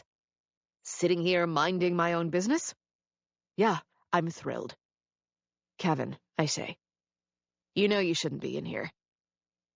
I move around the table with a pretty quick move of my own and situate myself between the district attorney and Jacobson, sensing that things will spiral out of control if my client says anything stupid. Kevin, I say quietly, you need to move away from him before you do or say something you'll regret. Ahern isn't moving. Did you get to Palmer somehow while we were in chambers, you prick? He asks. Can he talk to me like that? Jacobson asks me. He just did. Well, you might think you have to listen to him, Jacobson says. But I don't. He starts to get up. I turn and put a hand on his shoulder. Sit. It occurs to me, the thought there and gone, that this is the tone of voice I use with Rip. What did you do? Ahern says. Offer him more money? And how exactly am I supposed to have done that? Jacobson says. I was here the whole time. The first I heard that the punk was gone was when you just came in here and told us. Punk, I say softly. Nice, Rob. No shit. Sorry, Jane, but I had a deal with him. He was about to break that deal. That makes him a punk in my book. You've been buying your way out of trouble your whole entitled life. So why wouldn't I think you didn't just do it again? Ahern says to Jacobson. You think anybody's forgotten how Nick Morelli conveniently disappeared when he was the one with bad shit on you? Ahern turns to me. Wherever your sister is, I'd post a guard outside her door. Is there anything else you want to accuse me of today, Mr. Ahern? Jacobson says. Maybe causing COVID? I walk over so I'm standing next to Ahern, a few feet from the door. Kevin, I say, you've gotten some things off your chest, but you really need to not be here now. I can see he doesn't want to leave. Finally, he does. I walk out into the hallway with him. He's still clenching and unclenching his fists. What happened with Palmer? I say softly. We had a bailiff posted at the door, just to keep him away from everybody, Ahern says. And he says that all of a sudden, the door bursts open and the kid's staring at his phone like he's seen a ghost. And the bailiff didn't stop him. Like you stopped your sister? He squeezes his eyes shut and shakes his head. He had no authority to stop him, Ahern continues. We couldn't hold him here against his will. He came here today wanting to testify. I never even got the chance to tell him that he was going to have to wait. Did he say anything to anybody before he was outside? He was talking to somebody on his phone by then.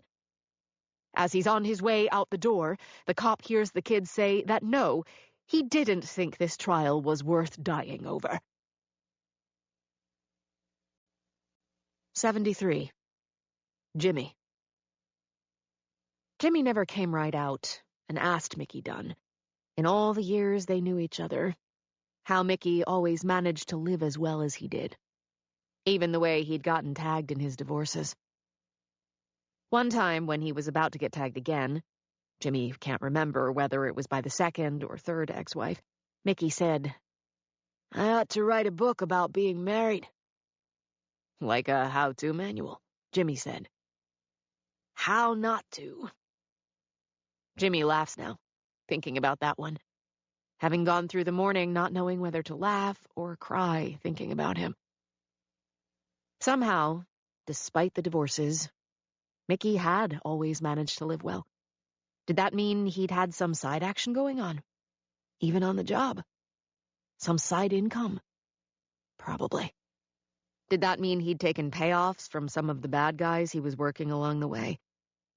Without having any proof, other than the rent Mickey was always paying, and the alimony, Jimmy suspected that he probably had, because the financials couldn't possibly line up otherwise. Mickey always ate at the best restaurants, and they all couldn't have been comping him. He drove a Mercedes for a while, and then a sporty BMW convertible that he'd bought used.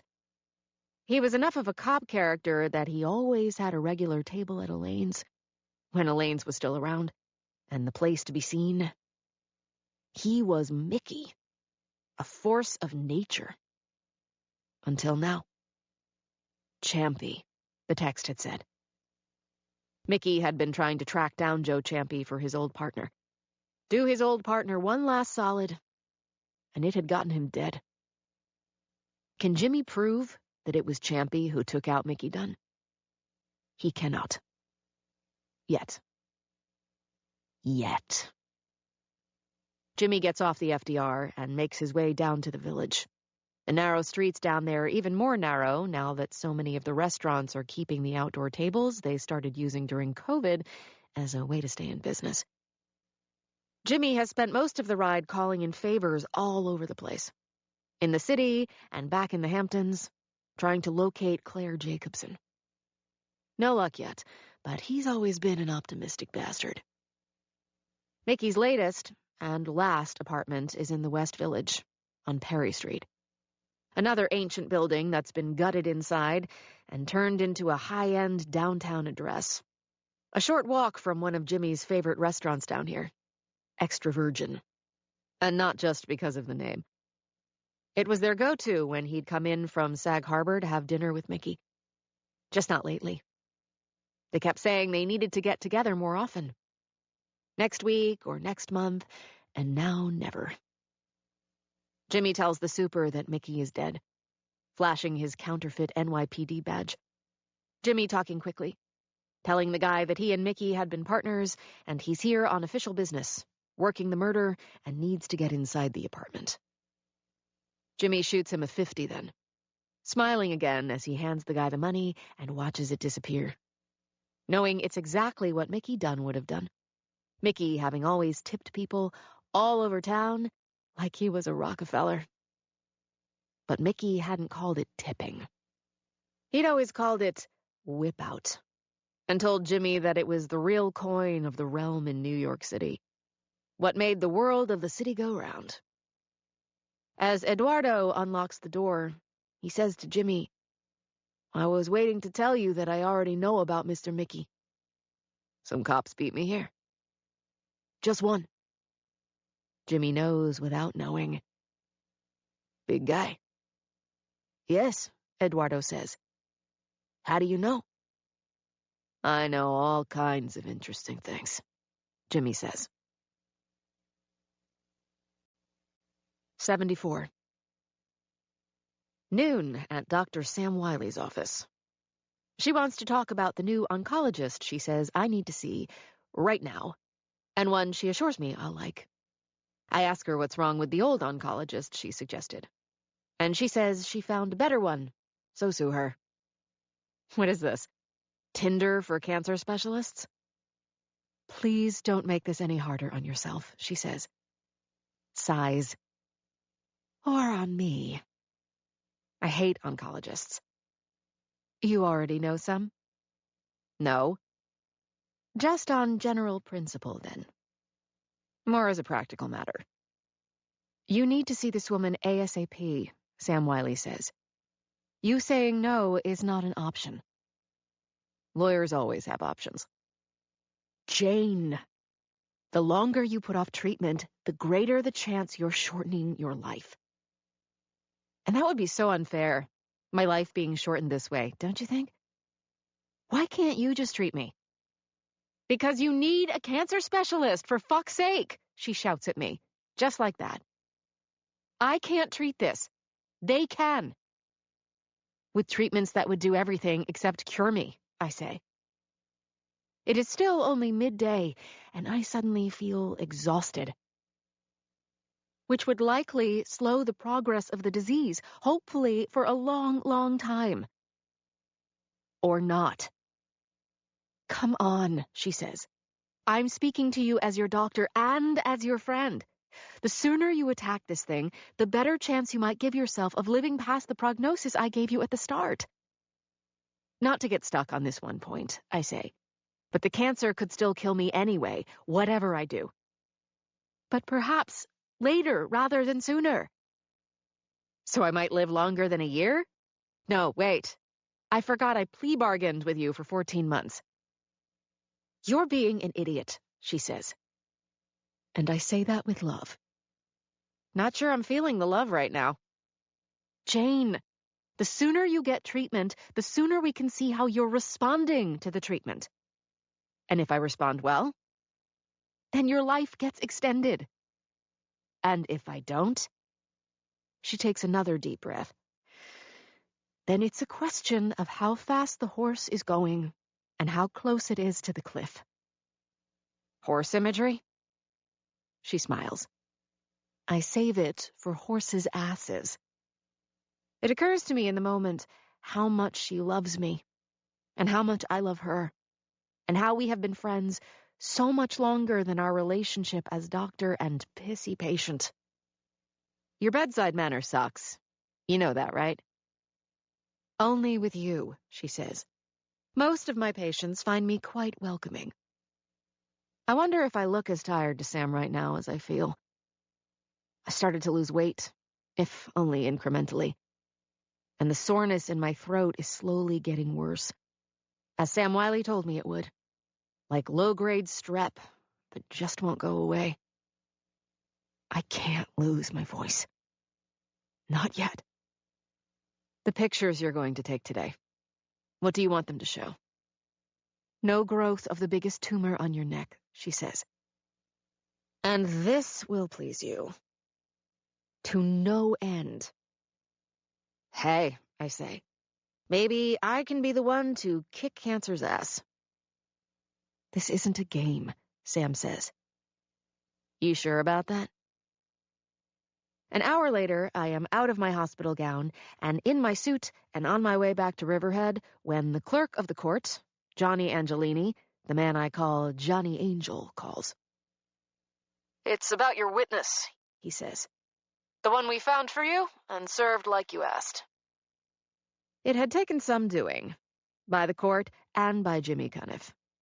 But we had, as Jimmy likes to say, got her done. What about her? She has just informed Mr. Ahern and Judge Prentice that upon further review, like the football refs say, she has decided to ignore your subpoena. I assume that you have all pointed out to her that subpoenas aren't like evites to which you can RSVP no. Where are you right now? He says. Watermill. Then you can tell her yourself when you get here. It will be my pleasure. If I couldn't kick cancer's ass today, I could at least kick somebody's. You almost sound happy, The clerk of the court says. What can I tell you? Life is good. 75. Jimmy. He knew the big cop was Champy before he showed the super the picture. 2 detectives would have shown up here if the investigation was legit. Not 1. Champy probably kept his own badge when he faked his death, or had a replica made that looked real enough. Who knows? What Jimmy does know is that if Champy came here, he was looking for something. Maybe something that would help Jimmy tie him to Mickey's death. Something else that makes Jimmy smile today. A cop who's supposed to be dead, looking for something that will connect him to the cop he might have just killed. Jimmy tells Jane the same thing all the time about almost everything. You can't make this shit up. Jimmy's shocked to see a treadmill in a corner of the living room once he's inside, wondering how many miles Mickey actually put on it. Mickey kept talking about getting a gym membership. All the years Jimmy knew him, but never did. Maybe the treadmill is as close as he ever came. What fits the room much better is the half-full bottle of Jameson on the coffee table. Empty glass next to it. Yesterday's Daily News next to that. A pizza box on the counter in the kitchen. Jimmy makes a quick tour. It's actually smaller than he expected. Not that big an apartment for what Mickey was probably paying for the address. Bed not made. Jeans slung over a chair in the bedroom. There is no laptop anywhere in the apartment. If there was one, Champy took it for sure. No cell phone. No landline. There is a small desk against the same wall as the treadmill. Some bills on top of it, including his most recent Amex bill. A couple of notebooks, new, in the middle drawer. Nothing written in them. If there had been one with notes on Joe Champy, Champy surely took that too. Or took it off Mickey Dunn after he shot him. Yeah, Jimmy thinks. Just like a mob hit. By the gangster Joe Champy had become. Or maybe always had been, even when he was on the job. Before and after he apparently faked his own death. All of a sudden, just like that, the realization of what's happened takes all the air out of Jimmy Cuniff at once.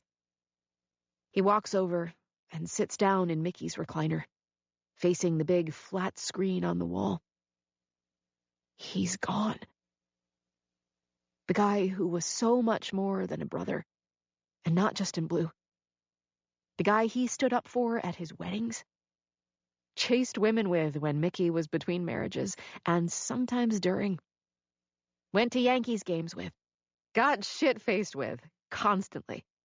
Laughed with, and even cried with sometimes. At that time of the night when even tough guys, with enough of a load on, get too weepy. Gone.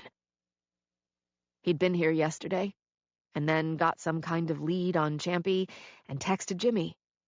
Then he went off and found Joe Champy. Or Champy found him. Nothing else made sense. Jimmy gets up and takes a couple of steps to the coffee table, uncaps the Jameson, and raises the bottle. To you, partner. He drinks. First of the day, Mickey always said, was the best one. Just not today. Jimmy goes back into the bedroom. Just a couple of framed pictures on the wall, small ones. Mickey was never one for decorating. One of Mickey with a woman Jimmy doesn't recognize, outside the new Yankee Stadium, in front of the Babe Ruth Plaza sign. One, much older, of Jimmy and Mickey on the beach at Rockaway, from some long-lost summer when they were both a lot skinnier and had a lot more hair. But looking happy as hell, both of them, as if they were going to live forever. Next to the pictures are a couple of commendations, framed. Jimmy goes back through the drawers of the nightstand. A bottle of Xanax in the top one. Mickey must have needed more than Jameson to sleep sometimes. An old Dunhill lighter, engraved, that Jimmy had given Mickey for his first marriage. Or maybe his second. when Mickey was still a smoker. "Gimme something, Mick," Jimmy says out loud. "Gimme anything." His voice echoes in the empty bedroom. Mickey's bedroom. Maybe from here, Jimmy can go to the precinct. Ask if he can go through Mickey's desk. If somebody would do him a solid there. Somebody who went back far enough to know what Jimmy and Mickey had meant to each other. Jimmy goes back to the desk. There is a Con Ed bill, past due, underneath the Amex. A cable bill, also past due. Jimmy smiles again and thinks, late paying bills to the end. He'd always suspected that Mickey Dunn had a credit rating you could fit inside a shot glass. Just to make sure he's not missing anything, Jimmy takes the drawers out of the nightstand and tosses them onto the bed. The false bottom slides halfway out of the middle one. Jimmy slides it all the way out. There is an envelope, a photograph inside. Important enough to Mickey Dunn that he hid it. Kids, looking like teenage kids, posing for the camera. Boy and 3 girls. The boy has what Mickey Dunn always called hippie hair, even now, and is wearing a bathing suit a lot smaller than young guys wear nowadays. They happen to be standing next to the Atlantic Avenue beach signs in Amagansett. In front of a beach Jimmy Cuniff has walked with Jane plenty of times. The beach doesn't interest Jimmy so much. It's the kids in the picture. The boy has his arms around all 3 girls at once. All the girls in bikinis. One of the girls with an old blue and orange Mets cap pulled down low over her eyes, so Jimmy can't make out much of her face. But the boy, no doubt in Jimmy's mind whatsoever, none, is a much younger version of Rob Jacobson. He stares at him, then at the girl closest to him on his left, takes out his phone just to make sure that he's certain about her face not covered by a hat. A lot of red hair and some body on her, smiling and squinting into the sun, looking so much like her daughter would look later, before they got shot to death in Garden City. "Nice to finally meet you, Mrs. Carson," Jimmy says. "Wish it was under better circumstances." 76. I sit across the small table from her in the downstairs coffee shop at the Suffolk County Court. She looks as beautiful as she always does, even as steamed at me as she so clearly is. I'm no fashionista, and have the clothes closet to prove it. But I know it's an expensive black dress. Chanel, maybe, but I'd only be guessing. A single strand of pearls. No wedding ring. That's new. "Why won't you leave me alone?" Claire Jacobson says. She is about as happy with me as my sister would be if I had hauled her back here from Switzerland to testify. A contact of Jimmy's from the FBI helped them track down Rob Jacobson's wife and serve her before she boarded a private jet at Teterboro Airport in Jersey, trying to get to their place in Cabo. I hardly think that calling you as a witness in your husband's murder trial is a form of harassment. Were you heading to Cabo alone when you were served? I'm just curious. None of your business. I sip some coffee. There is some fresh fruit on a plate in front of me. I'd promised Sam Wiley before I left the hospital that I would try to start eating better. That may have fallen under the category of lie, because presently the fruit remains untouched. "Claire," I tell her, "we can do this the easy way, or we can do it the hard way. And the hard way only begins with Judge Prentice holding you in contempt if you refuse to testify. And we both know you're not going to get on the stand and invoke your Fifth Amendment rights and look as if you're the one who has something to hide. Imagine the cocktail party chatter that would generate out east." She smiles thinly. "Don't be so sure. And by the way, I thought contempt was my husband's thing." She leans forward slightly, points a finger at me. I am not allowing the likes of you to drag my good name through the muck. Why do you assume that's what I intend to do? Because you're you, she says. If you'd sell out your own sister, you'd sell me out in a heartbeat. Which, I might add, is why your sister got even farther away from this trial than I had planned to be. You're his wife. She was his mistress, even if she never got around to admitting that in open court. Alleged mistress, to be fair. Screw you. Like my husband was screwing sweet little Bridget and everybody else. Claire, in about 15 minutes, you're going to be in that chair, whether you like it or not. My lawyer is of the opinion that I can ignore the subpoena, citing spousal privilege. Your lawyer is about to walk you right into a jail cell. I know it will never come to that, even if Prentice cites her for contempt. But she doesn't know that, especially without her lawyer here to hold her hand. For now, it's just us girls. I don't see how I can possibly help his case, she says, especially since the longer this trial goes, the more I am convinced that he did it. How would you like it if I shared that heartwarming sentiment from the stand? Not so much. And we both know you're not going to do that. She smiles. Her own killer smile. Maybe she and her husband used to practice it on each other. And why, pray tell, is that? Because you don't really want to be known as the wife of a murderer, I say. It will get you uninvited from all the best parties. Ex-wife. First chance I get. And then I will end up somewhere where even you and your friend Mr. Cuniff can't find me. You can go on one of those space missions with some of your rich friends for all I care. But before you do, you and I are going to talk to each other upstairs. Her eyes turn to slits now. They remind me in the moment of cat eyes.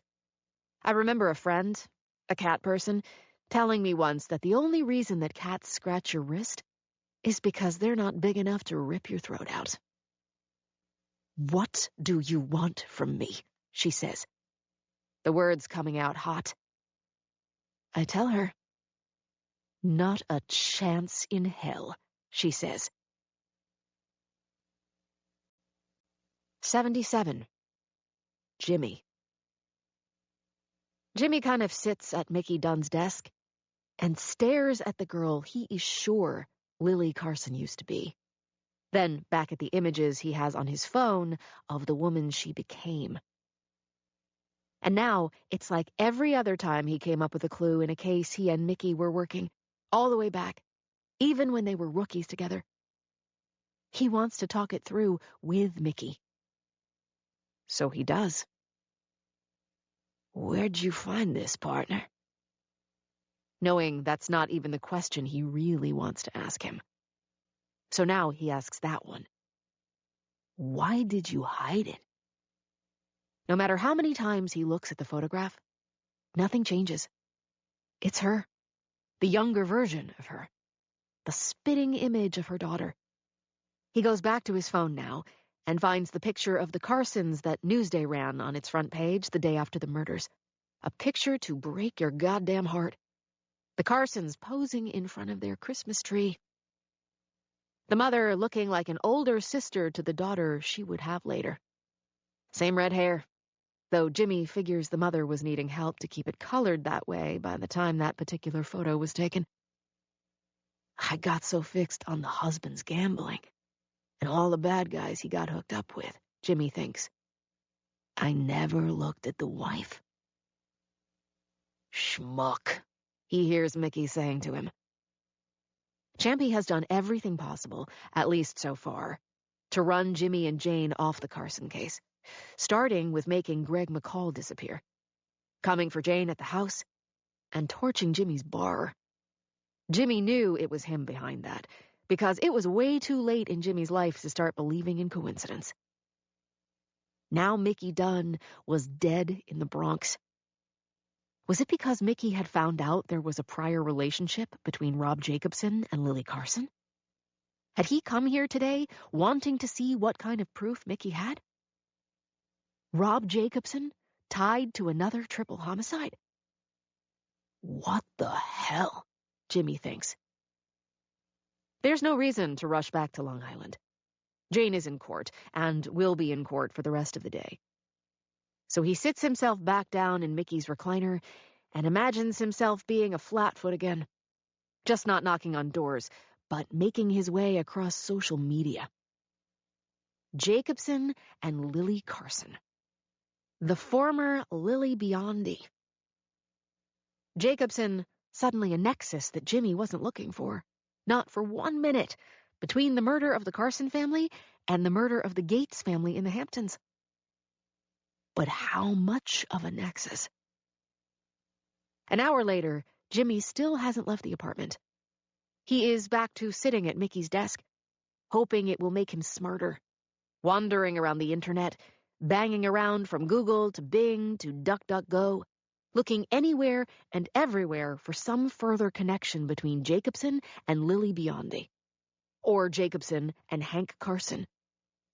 There is more to read on Jacobson, even before the murders, because of the way his old man died and how the tabloids went batshit crazy with that at the time. Hardly anything on Hank Carson because of the way he and his family died. Jimmy remembers the days when, to do this kind of work, he ended up at the New York Public Library on Fifth Avenue, going through microfilm of the New York papers, as far back as he needed to go. He was about to give up when another old picture popped up on his screen. Well, I'll be a son of a bitch, Jimmy says. 78. Knowing my client is already in his seat at our table, I am still in the ladies' room at 5 minutes before court will finally be called back into session. My throat is even more raw than usual today, so I polish off one of the 2 bottles of water I keep in my bag. Then I run a brush through my hair, quickly apply some makeup under my eyes, and then blush to my cheeks. Not enough time for an extreme makeover. I stare in the mirror and at my face and see how tired I still look. Do I just look tired to everybody else? When will I start to look sick? When will they know? No time to worry about that now. Showtime, I say, patting my cheeks again. Still my go-to move, even when I feel the way I feel right now. I slap my cheeks with a little extra vigor this time, enough to put more color in them without more makeup. I walk out of there having decided, and not for the first time, that whoever it was that said what doesn't kill you makes you stronger was full of it. 79. The defense calls Claire Jacobson to the stand, Your Honor, I say 5 minutes later. She is back in the front row, her old seat, behind her husband and me. She ignores her husband as she makes her way past our table, slowing just barely enough to shoot a look at me that makes me want to check to see if she's the one who's drawn blood. Rob Jacobson sees the look, leans over, and whispers to me, "Now you know how I feel." Claire Jacobson is sworn in. As I approach the stand, I ask her, for the record, to state her relationship with my client. I'm his wife. There is no heavy lifting after that for either one of us. It's all strictly boilerplate stuff, as I ask her how long they've been married, what kind of father Rob Jacobson has been to their children, her role in the community along with his. All bullshit legal foreplay. Would it be fair to say, Mrs. Jacobson, that until your husband was charged with these crimes, both of you were regarded as pillars of the community? I believe that's fair. And wouldn't it be equally fair to say that you, more than anybody else, were shocked when he was charged with this hideous crime? I was. Because you know him. I am afraid, in the moment, that she might say that she thought she knew him. But she does not. Yes, she says. So I can only imagine what this experience has been like for you. Not just you, but your children. Their father locked up for a crime he didn't commit. Objection, Kevin Ahern says, almost wearily. Counsel sounds as if she's putting a fact into the record, as opposed to her opinion. Sustained, Judge Prentice says. Save it for your summation, Miss Smith.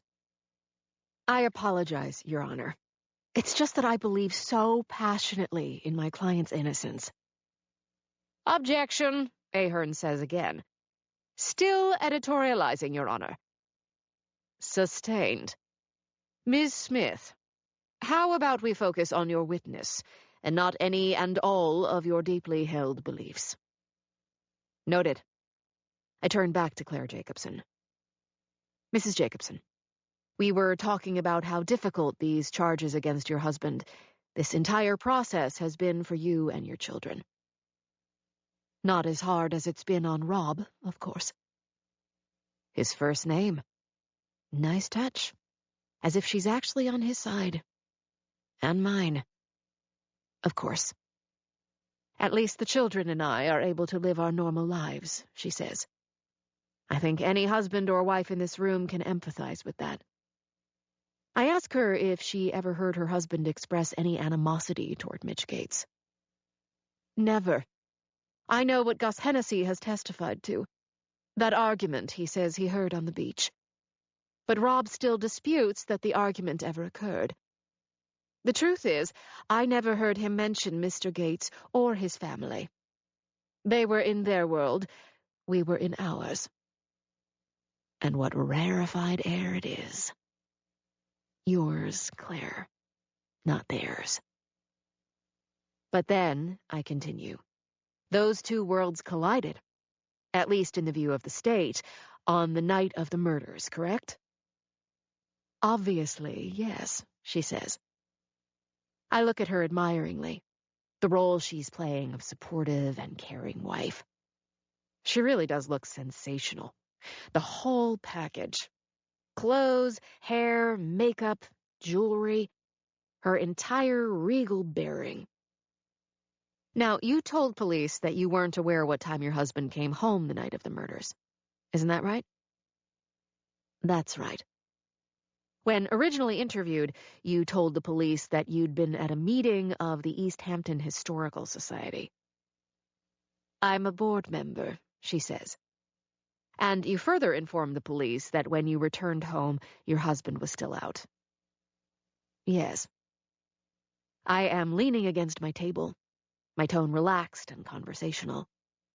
Jimmy has said in those moments I'm trying to sound like the solicitous solicitor, almost as if Claire Jacobson and I are gal pals. You told police that when you did arrive back home, straight from the meeting, you took a sleeping pill and were then, in your words, completely zonked. Correct? I'm smiling again. Good neighbor Jane. I'm not proud of the fact that I occasionally need to medicate to get a good night's sleep, she says. Then adds, now more than ever. Completely understood. I pause just slightly. I don't need to remind you, do I? That you're still under oath, I ask. Of course not. But again, you told police that you came straight home from the Historical Society meeting, which ended at 11 o'clock, according to the minutes. I see a little something in the cat eyes. Not fear, exactly. Weariness. I'd asked her downstairs how quickly she could produce the prenup she'd signed with her husband. She'd said no way in hell. But I didn't need it. At least not in the way she thought. The language in it about how a murder conviction would cause the moral turpitude clause to kick in.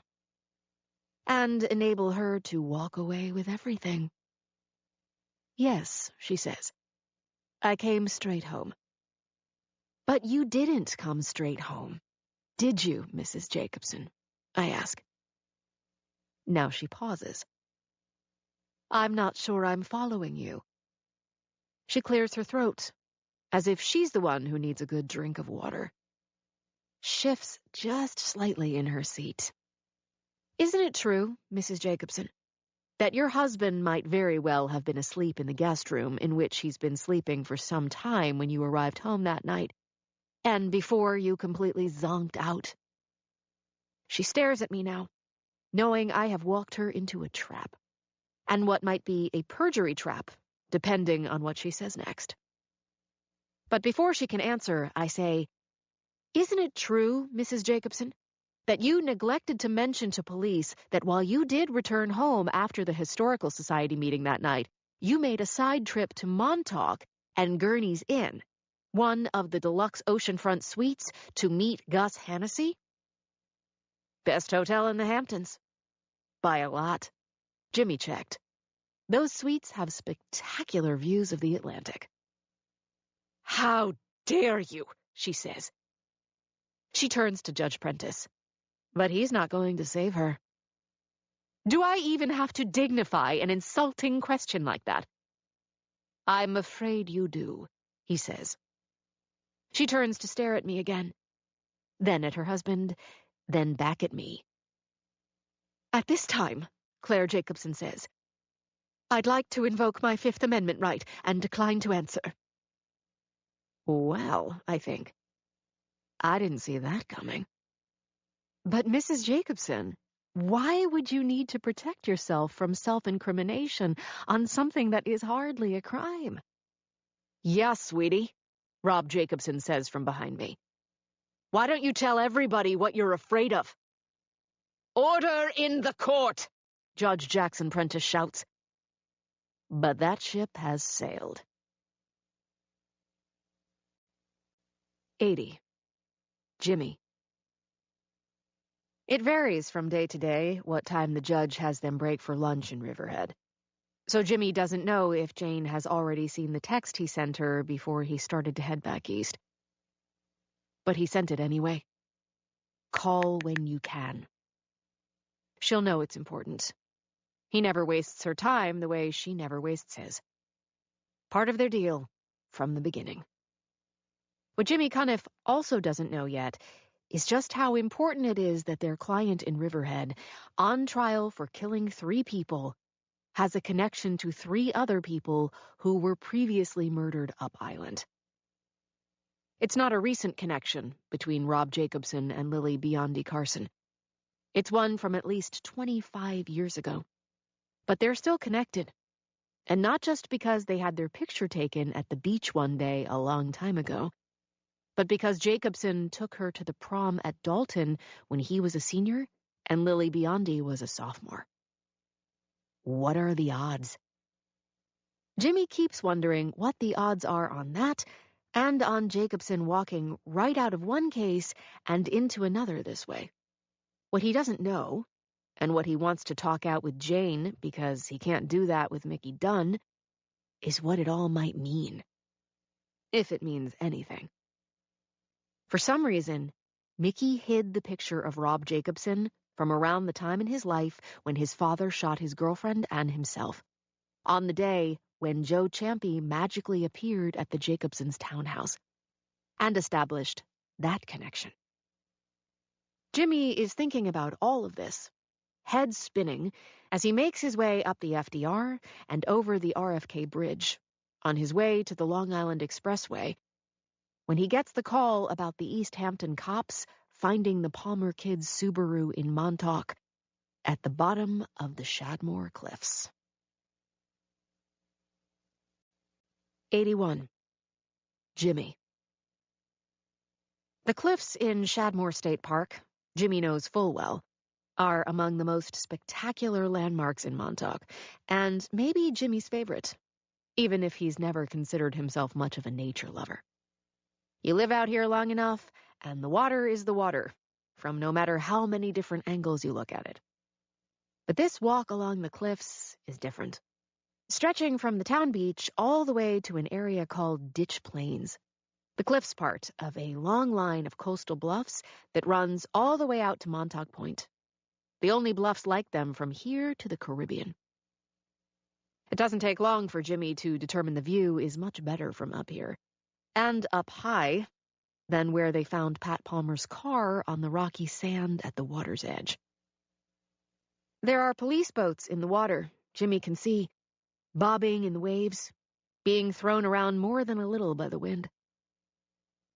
But we don't know if the kid was in the car when it crash-landed, Jimmy says to the chief, Larry Calabrese. What are you saying? Calabrese asks. He got the car rolling and then jumped out instead of trading it in? Jimmy notices a pinch of tobacco under Larry Calabrese's lip. The chief turns and spits, with the wind, fortunately. It now appears that we got 2 witnesses who have ended up in the water, and apparently not by choice, Calabrese says. Technically, Jimmy says, it's only 1 actual witness, because the Palmer kid did a runner before they got a chance to swear him in. Why'd the kid run? Got a call right before he was about to testify that our client raped the Gates girl, and then talk about all the payouts to keep everybody quiet. Then Jacobson killed them anyway? Calabrese says. How does that work? The thought has occurred. They both go back to staring out at the boats in the water. Big waves today. Wind from the east now becoming a gale. Truly one of the most beautiful places in the whole country, Jimmy thinks. Unless you look down. You know about the rape part and the payoff how? Calabrese asks. Palmer told me after he jumped me one night outside my joint. Interesting way you've got of getting a guy to open up. Jimmy says, before Palmer bolted from the courthouse that day, somebody heard him on the phone saying that none of this shit was worth dying over. Empty boat for Nick Morelli, empty car today, Calabrese says. The boat and car owned by 2 guys talking very bad shit against the defendant. Now they're both gone, and who benefits? Your client does. Another thought that has occurred. They turn and start walking back to where they've both left their cars. Let me ask you something, Jimmy says. How many people do you have to kill to be considered a serial killer? Chief Larry Calabrese spits again. 3 or more, he says. 82. Think our client will be the one trying to plead the 5th? I ask Jimmy. Don't worry. He'll talk to us, Jimmy says. Matter of fact, we might not be able to shut him up. You sound pretty sure of that. The guard, Tommy Murray, drinks at my bar. As soon as he drops off Mr. Wonderful, he's going to take a walk. Jimmy grins. Give us our privacy. It had been Jimmy's idea to wait to talk to Jacobson at the jail, saying that jumpsuits and cuffs always take the swag right out of prisoners, no matter how hot shit they think they are. Rob Jacobson still tries his best to act like he's in charge of the room when he sits down, not even noticing that Tommy, the guard, has quietly disappeared. I'll talk to you, Jacobson says to me. But not this asshole. He nods at Jimmy. Mr. Cuniff and I said everything we needed to say to each other at the hospital, he says. So he goes, or I head off to my fashionably late dinner reservation in the mess hall. I watch as Jimmy casually reaches across the table and grabs the front of Jacobson's jumpsuit and jerks him forward before Jacobson even knows it's happening. Hey! Rob Jacobson yells. Hey! He manages to turn his head and yell, Guard! Only now does he become aware that the guard is gone. I felt we could speak more openly this way, Jimmy says. Get in touch with our feelings. Let go of me, Jacobson says. Jimmy jerks him a bit closer. Their faces very close now. Only if you promise to be nice. When you let go of me. Jimmy shoves him back. Does this guy work for you, or is it the other way around? Jacobson asks me. Boy, I say. How many times have I asked myself that question? Jacobson manages to smooth out the front of his jumpsuit with his cuffed hands. "Does this have something to do with what my wife did today?" he says to us.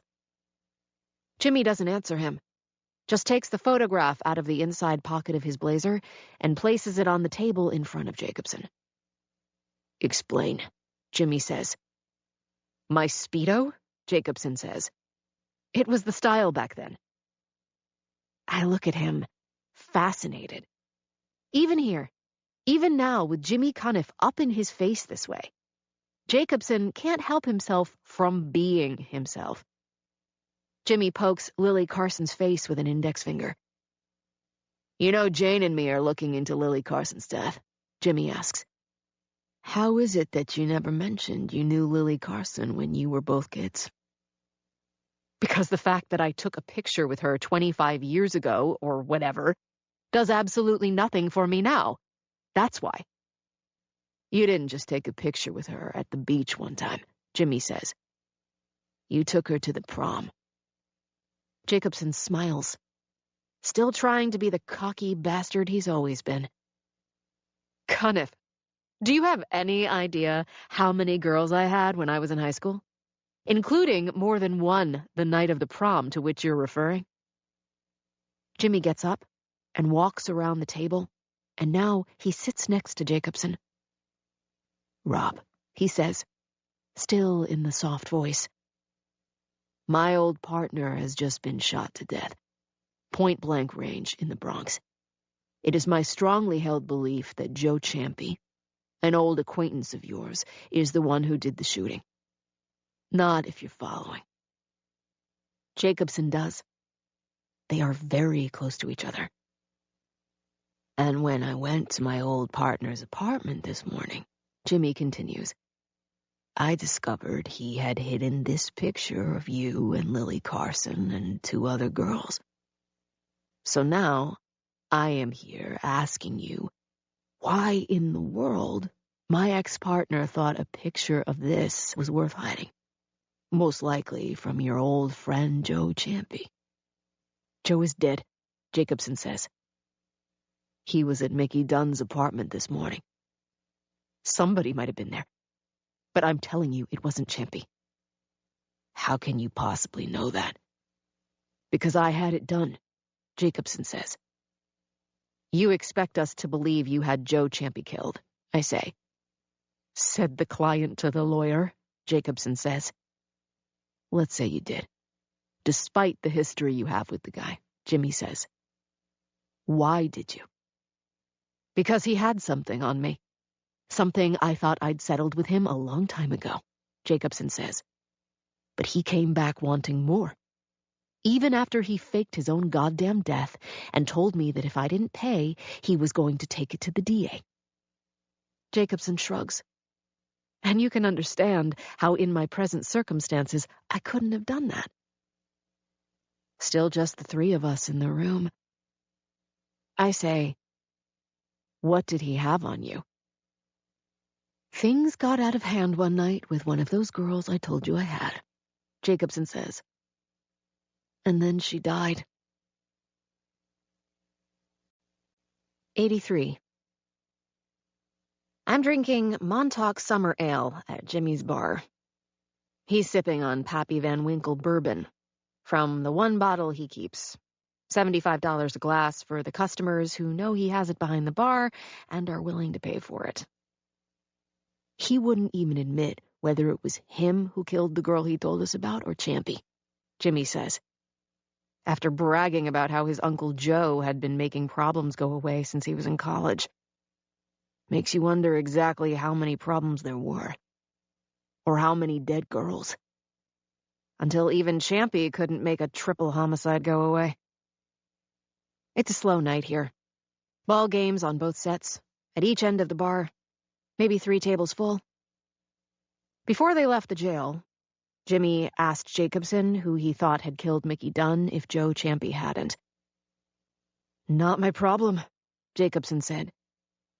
"I thought I might have to pull you off him at that point." "You would have had to if Tommy hadn't come back," Jimmy says. I finish my beer. Jimmy finishes his drink. Jimmy walks me out to the parking lot behind the bar. I ask him if he really believes Joe Champy is gone. Jacobson acted pretty proud of the fact that he'd taken him out, Jimmy says, after Uncle Joe had become his problem. Even though it was supposed to look like a suicide. Jimmy leans against the hood of my car. But if all this is true, then we might have ourselves a new problem. Such as? Maybe Champy had a partner. 84. Jimmy. Mickey would always say, every single time they thought they had a case rolled up, anything? Meaning, was anything still bothering Jimmy? Maybe saying that it had been too easy. Or that they were still missing something. That maybe they had the wrong guy. That they hadn't finished the job. On the drive home after he says goodnight to Jane, Jimmy keeps asking himself the same question about what Jacobson told them tonight. About Jacobson's history with Champy. Pretty much since Jacobson's old man had taken himself out. What is still bothering him? A lot is what. Say Champy is dead. This time for real. That can only mean there has to be a second hitter out there. Unless Nick Morelli and Pat Palmer made themselves disappear, and Jacobson, even from jail, has somebody new making problems go away. Jimmy had been so sure that it was Champy after Greg McCall got gone without a trace. But what if there is somebody else? I need another drink, Jimmy thinks, with Mickey Dunn sitting next to me, listening while I talk things through and seeing if he thinks I missed anything. Jimmy doesn't want to turn around and go back to the bar. But he doesn't need to either, because he's brought the bottle of Pappy Van Winkle. It's sitting right there on the seat next to him. He doesn't know if any bottle of bourbon should be worth so much. But I am, he says, as he pulls into his driveway. The bullet hits him before he's all the way out of the car. 85. I am sitting in the living room with Rip the dog, who, to be fair, seems to be in better shape than I am these days. There is still a police car stationed in front of my house each night. I keep telling Jimmy that I don't need it, and he keeps telling me to leave it right where it is. I know I should be tired, but I'm not. Maybe too much stimulation today. Way too much going on. Palmer's car ending up at the bottom of the cliffs, the trial, our jailhouse meeting with Rob Jacobson, with Jacobson telling us he had Champy taken out. All prefaced the night before by Jimmy's former partner being shot to death. Rip, I say, what a challenging and exciting life I lead. I am truly blessed. He looks at me expectantly, the way he always does when I address him directly, as if I've just offered to go find him a bone or a piece of meat. I know myself well enough to know I'm not sleeping anytime soon. So I make myself a cup of an English decaf tea from Fortnum & Mason that Bridget gifted me last Christmas. My sister, being a major tea nerd. Back when she still liked me. Bridget. Still no word from her. I hope she's getting better. I pray she's getting better.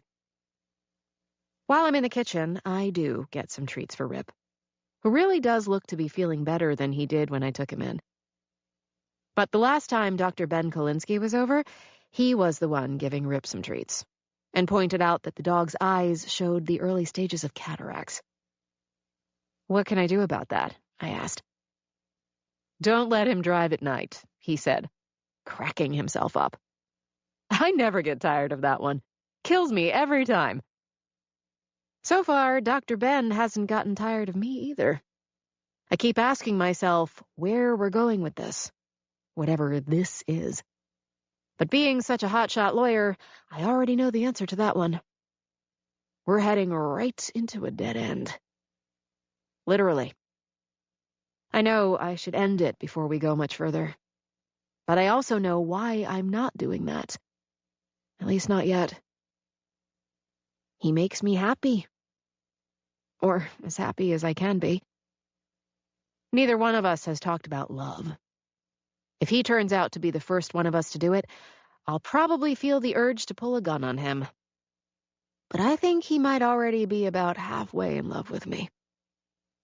And me with him. Good timing, Jane. I want to tell him about my condition. Tell Jimmy first, then him.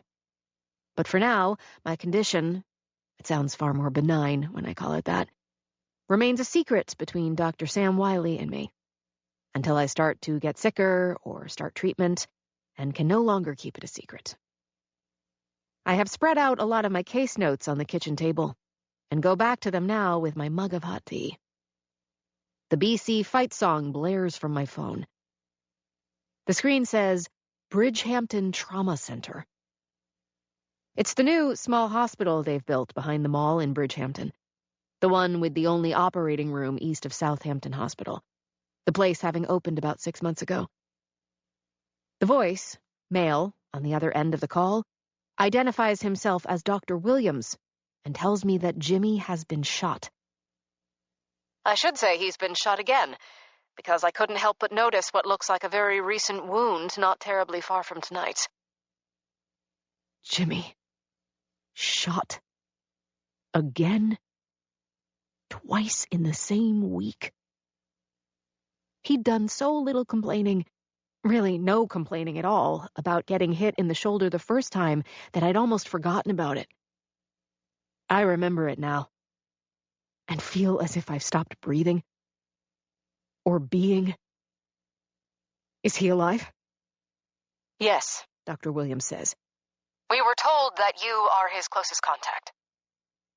Are you his next of kin? He asks. Even closer than that, I say. How bad is it? You should get over here, He says. 86. There are actually a lot of thoughts floating around inside my brain as I blow through more than one red light on my way to Bridgehampton on 27. But I keep going back to the big one. He can't die on me. I know he was shot as a cop. Never since he started working for me. Now this. I am putting him more in the line of fire than the NYPD ever did. When I get to the trauma center, I can't talk to Dr. Raymond Williams because he's in the OR, attending to Jimmy. I ask an emergency room nurse how long the surgery might take, knowing I sound like a complete idiot as soon as the words are out of my mouth. As if she has any idea. There's just no way of knowing that, she says patiently. The EMTs said that your friend had lost a lot of blood. Do you know where he was shot? I ask. Somewhere in the midsection is all I really know. They wheeled him past me pretty quickly, as you might imagine. She smiles at me. I'm sorry, were you asking about the wound or about where they picked him up? Both. It was North Haven, she says. Was he conscious? I really didn't have eyes on him long enough to notice whether he was or wasn't. I've really told you all I know. I'm sorry to be bothering you. You're not bothering me. Are the two of you close? More than I could ever properly describe. I feel like I'm in some sort of fever dream, talking to this woman just to talk, preferring that to taking a seat in the waiting room and being back inside my own head, worrying that something might go wrong and Jimmy might not make it through the night. I do take a seat now, but then I'm right back up and walking back to where the ER nurse is on the other side of a clear plastic partition. Do you have any idea who found him and called it in? A man's voice behind me says. I found him. 87. Jimmy. The first face he sees is Jane's. Well, Jimmy says to her, I can't be dead. Why is that? Because if you're here, this can't be heaven. Don't make me laugh. That's supposed to be my line. Jane pulls a chair up next to the bed. They find the bullet? Jimmy asks. Or was it another through and through? Dr. Williams has it, Jane says. The bullet. He found the little sucker after establishing that no major organs had been damaged. Where's the bullet now? In the able hands of Chief Larry Calabrese. He sent one of his guys to collect it. He wants to run it through the system right away. Jimmy tries to sit up a little in the bed, turn more toward Jane, but then realizes his good arm is attached to an IV. Good thing it missed my heart, Jimmy says. What heart? She manages a smile, Jimmy sees. Just not much of one. He's afraid she might start crying on him. It would be the first time she's ever done it. Not cried. Cried in front of him. I was so scared, she says in a small voice. Get out of here. Nothing scares you. Don't believe everything you hear. Jimmy doesn't know what kind of medication they're giving him. But for now, it must be working like a dream, because he's feeling no pain, like he's floating. There were 2 other times on the job when he took a bullet. One time in the shoulder when he saw the shooter before Mickey did, and jumped in front of Mickey and knocked him out of the way in the same motion and probably saved his life. The other time was when Jimmy was alone, chasing down a gang kid in Hell's Kitchen, not knowing the kid was carrying until it was too late. The kid wasn't much of a shot once he turned around and fired on Jimmy. That one was also a through and through. Flesh wound to his left hip. This was different. This time, he got ambushed. What he can't understand is why the shooter didn't finish the job. Jimmy tells Jane that all he remembers is stepping out of the car and getting hit. How did I even get here? Because Pat Palmer brought you. Right before he told them to call me.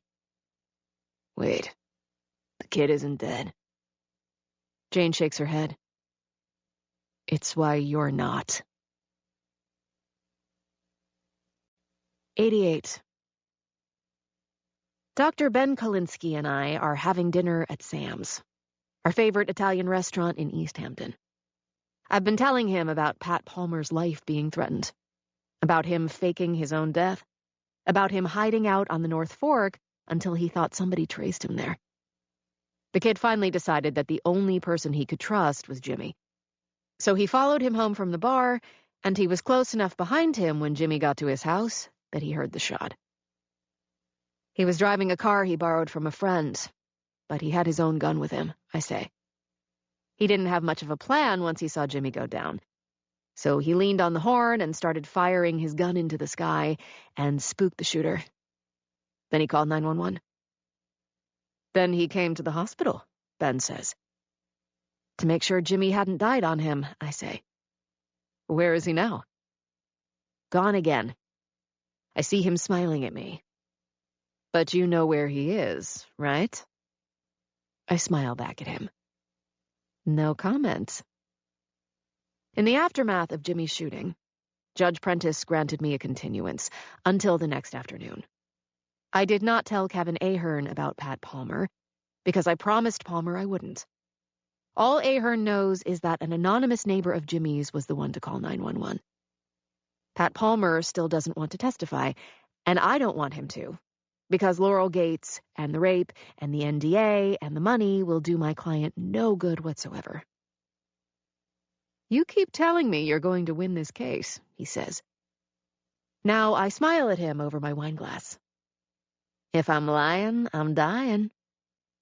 When we finish our dinner, he drives me home. The squad car is where it's supposed to be. Very romantic, Dr. Ben says. Having a cop as a chaperone. It won't always be this way. This thing is winding down. Like me. I'm going to hold you to that, he says. I lean over and kiss him, not caring whether we're being watched by the East Hampton Town Police or not. Dr. Ben says, I promise not to break any laws if you invite me in. One of these days, you're going to get lucky, I tell him. Just not tonight, dear. I kiss him again. And not because I'm not in the mood. I go inside and collect Rip and walk him up and down the street, and then lock up for the night and set the alarm and get ready for bed. I think Rip might be picking up some speed on these walks. Or maybe it's that I'm losing a step. I think about calling Jimmy at the hospital, but I don't want to wake him if he's asleep. Before I shut off the lights, I open up my laptop and check my email one last time. The last one came in about 15 minutes ago. Well, I'll be damned, I say to Rip. Dr. Ben Kalinsky didn't get lucky tonight. But I just did. 89. My first witness the next afternoon is Chief Mort Lagos of the Southampton Police. He is dressed in full uniform today, maybe to make himself look as official as possible. I don't know him. Jimmy likes him and respects him. Good morning, Chief, I say. Good morning to you, Counselor. Heard what happened to your partner. Glad he's going to make it. Not nearly as glad as I am, Chief. I walk to my table now, reach into the small cardboard box that has been sitting in front of Rob Jacobson and me, come out with a Ziploc plastic evidence bag, one that is already labeled. I walk back over to Chief Lagos. Chief, do you recognize the contents of this bag I'm holding? I do. It's a bullet. He grins. As anybody could plainly see. Objection, Your Honor, Kevin Ahern says. If Ms. Smith is going to introduce anything into evidence, I have a right to inspect it first. If not, it's nothing more than a prop. Hardly, I say to him. I walk over and place the baggie in front of Judge Prentice. He looks at it and nods as he reads the label. I'll allow this, Prentice says. And when Ms. Smith finishes questioning the chief here, and this item is officially introduced into evidence, you can inspect it all you want, Mr. Ahern. Objection overruled. Proceed, Ms. Smith. I hand the evidence bag to Chief Lagos and ask him, when did you first set eyes on this bullet? When Chief Calabrese of the East Hampton Force drove it over to us the other night after Mr. Cuniff was shot. And what did you then do with the bullet? I handed it over to our forensic specialist and had him look at it first thing this morning, Lagos says. You always want to know if it's a possible match for other bullets in our system. And how do you determine if there is a match? I ask. When a bullet is fired from a firearm and goes through the barrel leaves markings on the bullet that are unique to a specific firearm. So what you're doing, if I understand you, is cross-checking that a particular bullet might have been fired by a gun used in a previous crime. Isn't that right? I ask. Whether you have the weapon in your possession or not. Yes, that's exactly right. I walk back to the table next to ours, where one of the clerks is seated, and the clerk hands me another envelope, introduced into evidence during that first week of trial by Kevin Ahern. This one contains the 3 bullets collected by Lagos's cops from the Gates' home after the murders, even though the gun that fired them was never found. I hold the envelope up for the jury and tell them what's inside. Now I ask Lagos to come down from the stand, as I remove those 3 bullets and carefully place them on the table next to the bullet Dr. Raymond Williams removed from Jimmy Cuniff. Now, Chief, would you care to inspect the grooves and what are known as the lands on these bullets? I don't have to, he says. I already have because you asked me to before we came into the courtroom this morning. So I did. But would you please tell the jury your expert conclusion regarding the 3 bullets found at the Gates' home after the tragic murder of that family and the bullet fired into my associate Jimmy Cuniff last night? They were all fired from the same gun, he says. Your Honor, Kevin Ahern bellows. With all due respect, Chief Lagos isn't a forensics expert. With all due respect, I'm just telling the court what the forensics expert you already called reiterated to me before I came over here today, Mort Lagos says. Ahern sits back down. He's got nowhere to go in the moment, and he knows it. This is, after all, a cop from Suffolk County. They're on the same team. Gotcha. So just to be clear, Chief, you are saying that the bullet the doctor removed from Mr. Cuniff was fired by the same gun used to kill Mitch and Kathy and Laurel Gates. Mort Lagos nods. That's exactly what I'm saying. The murder weapon had never turned up, as all the cops who worked the case know, and I know, and so does Kevin Ahern. When the cops first questioned Rob Jacobson, they asked if he owned a gun. He said he did. They asked what kind. He said a .22 that he kept in a lockbox and had never fired. His wife felt safer having one in the house. They asked if they could see the lockbox. When he opened it, there was no gun inside. He acted shocked and said somebody must have taken it or stolen it. The cops wanted to know who that might have been. Maybe somebody trying to make me look guilty, Jacobson said. At the time, the cops knew the missing gun didn't rise to the level of probable cause, even if the Gateses had been shot dead with a .22. But what they call articulable suspicion was just one more brick in the wall they finally built around my client. Lagos, a big, wide-body guy, walks back to the witness stand and sits himself down. I walk back over to him. But I'm not really talking to him now. I'm addressing the jury. We're all here because the state says that my client shot and killed all 3 members of the Gates family. I pause now. So let me ask you one last question, Chief. How is it that somebody else managed to use our murder weapon to shoot Jimmy Cuniff? Objection, Ahern says. Calling for a conclusion. Sustained, the judge says. Withdrawn, I say. But then, as I pass the jury, unless it was the real killer doing the shooting at my partner. 90. Ahern does his best to repair the damage on Cross, exploring with Mort Lagos all the possible ways that the murder weapon could have ended up in the hands of Jimmy Shooter. Have there been times, in your experience, when either a bullet or a gun from another crime shows up in another case on which you're working? Ahern asks. It's never happened to me personally, Lagos says, but I've read about it happening. And isn't it possible, Chief, that after shooting Mitch and Kathy and Laurel Gates, the defendant didn't dispose of the gun and instead gave it to a friend or associate? Ahern says. Objection, I say. Mr. Ahern doesn't know if Rob Jacobson disposed of the murder weapon because he can't prove my client ever had it in the first place. Sustained, Judge Prentice says. Let me rephrase, Ahern says. Isn't it possible that the gun used on the Gates family and on Mr. Cuniff could have had several owners over the past year or so? I can see that my new best friend, Chief Lagos, isn't buying it, but he at least tries to be a good soldier. I suppose that is possible, yes. When Ahern is finished, I stand. Redirect, Your Honor. Prentice waves me forward. I'd like a moment to respond to Mr. Ahern's fabulism, I say.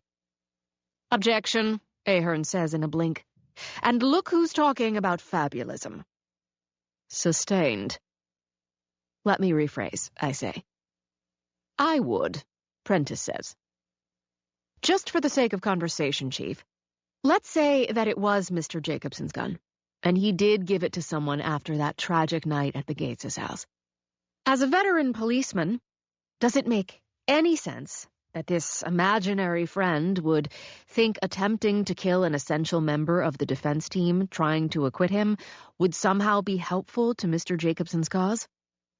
Objection, Ahern says. Calls for speculation. Before Prentice can say anything, I say, withdrawn. I've brought back Marge Florio, my forensics expert from John Jay, and I tee her up after Lagos steps down. She explains about markings on bullets and both the statistical and scientific improbability of Jimmy's bullet being fired by any gun other than the murder weapon. It is tedious stuff.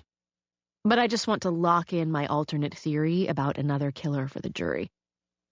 A couple of weeks ago, I made fun of Rob Jacobson for using the expression, real killer. Now I just did everything except set it to music. Girls gotta do.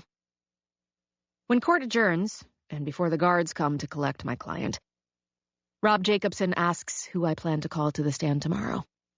To be determined, I tell him. How close to the end are we? Very. He starts to get up. I put a hand on his arm. It's just the two of us left in the courtroom. Do you have someone new cleaning up messes for you the way Champy always did? He smiles. I'm innocent. So you swear to me that you didn't send somebody after Jimmy after we came to the jail? It's like you yourself just said, Jacobson says. Why would I put a hit on somebody I need to get me the hell out of this? Before I realize what he's doing, he leans over and kisses me softly on the cheek. Even if the only one I really need is you, sweetheart. 91. The squad car is gone when I get home. I stopped at the hospital in Bridgehampton on my way from court, and I finally won the fight with Jimmy about who needs protection more at this point, him or me. This was after he informed me that he'd won his own fight with Dr. Raymond Williams and was about to be released. Nobody's coming back for me, Jimmy said. You don't know that. And you're not suddenly safe because somebody shot me. He sighs. If you don't want a car out front, at least promise you'll set the alarm. He'd had an electrician put in a new one for me. I've been doing it every night. Scout's honor. You would have made a shit Girl Scout. But one hell of a Boy Scout. I get home knowing I need a hot bath and a drink, in no particular order. I told Jacobson that we're near the end of the trial for the simple fact that we are. But I know that will mean the beginning of my treatments. Chemo, or radiation, or both. Probably both. Something else to be determined. I can only imagine how romantic all that will be for Dr. Ben Kalinsky. I know, on a fundamental level, how risky it's been putting off treatment even for a few weeks. But starting it when I got the diagnosis would have meant someone else finishing the trial. And that was never going to happen, especially if this is the last case I'm ever going to try. Worst case scenario. Sometimes I think that's the only scenario there is. I remember being at Jimmy's bar with him one night, and the Yankees were on the television because they always seem to be. And a friend of Jimmy's sitting next to us told Jimmy he was way too obsessed with the Yankees. Baseball's not a matter of life or death, the guy said. You're right, Jimmy said that night. It's way more serious than that. And now I'm the one treating my defense, our defense, of a shitheel like Rob Jacobson as a matter of life or death. For both of us. While I've got a life or death situation of my own going on. I never lose. I tell Jimmy all the time. But what am I winning here in the end, really? Whatever happens at the end of the trial. I take my bath, a glass of vodka with ice and an orange peel placed carefully on a corner of the tub. I feel below my ear. Is the lump back there getting any bigger? Hard to tell. But it's not getting any smaller either. I hope not to have to wear a scarf to court before the trial is over, and have people thinking I'm making a fashion statement at long last. Dr. Sam has told me that it's not a given that I'll lose my hair because of chemo. But then she added that me keeping my hair isn't the way to bet. I put on one of my favorite BC t-shirts and sweatpants, and start to think about whether I want to cook something myself or do Uber Eats when I hear the faint click of the front doorknob being turned. I have not yet set my fancy new alarm tonight. I don't do it until I've walked Rip for the last time. I quietly move into the front hall and take the Glock from the top drawer of the antique table there. Behind me, I can hear a low growl from Rip, who's still in the kitchen. But no barking from him. I gently close the kitchen door behind me. I see the front door begin to open. I stand there in the middle of the front hall, both hands on the gun. "Don't shoot," my sister says as she steps into the house. "I'm unarmed." 92. Jimmy. Dr. Williams tells Jimmy he has to take it easy for a couple of days. Jimmy promises him that he will. Dr. Williams tells him that if he wants to exercise while the wound is fully healing, he can walk around his neighborhood, upping the distance every day as he sees fit. Jimmy promises him he'll do that too. It reminds Jimmy of the old days, when one of his superiors would call him in and tell him to back off a particular suspect or perp or case. Jimmy would nod them and yes sir them to death, and then ignore all of it. "If you somehow see me out and about for the next few days," Jimmy tells the doctor, "I give you permission to shoot me again." Dr. Williams, a nice enough guy, seems to buy it. But Jimmy is out and about the next morning, in his car, on his way to Little Neck, Queens, to the address on Knollwood Avenue, where Lily Carson's father, Paul Biondi, lives.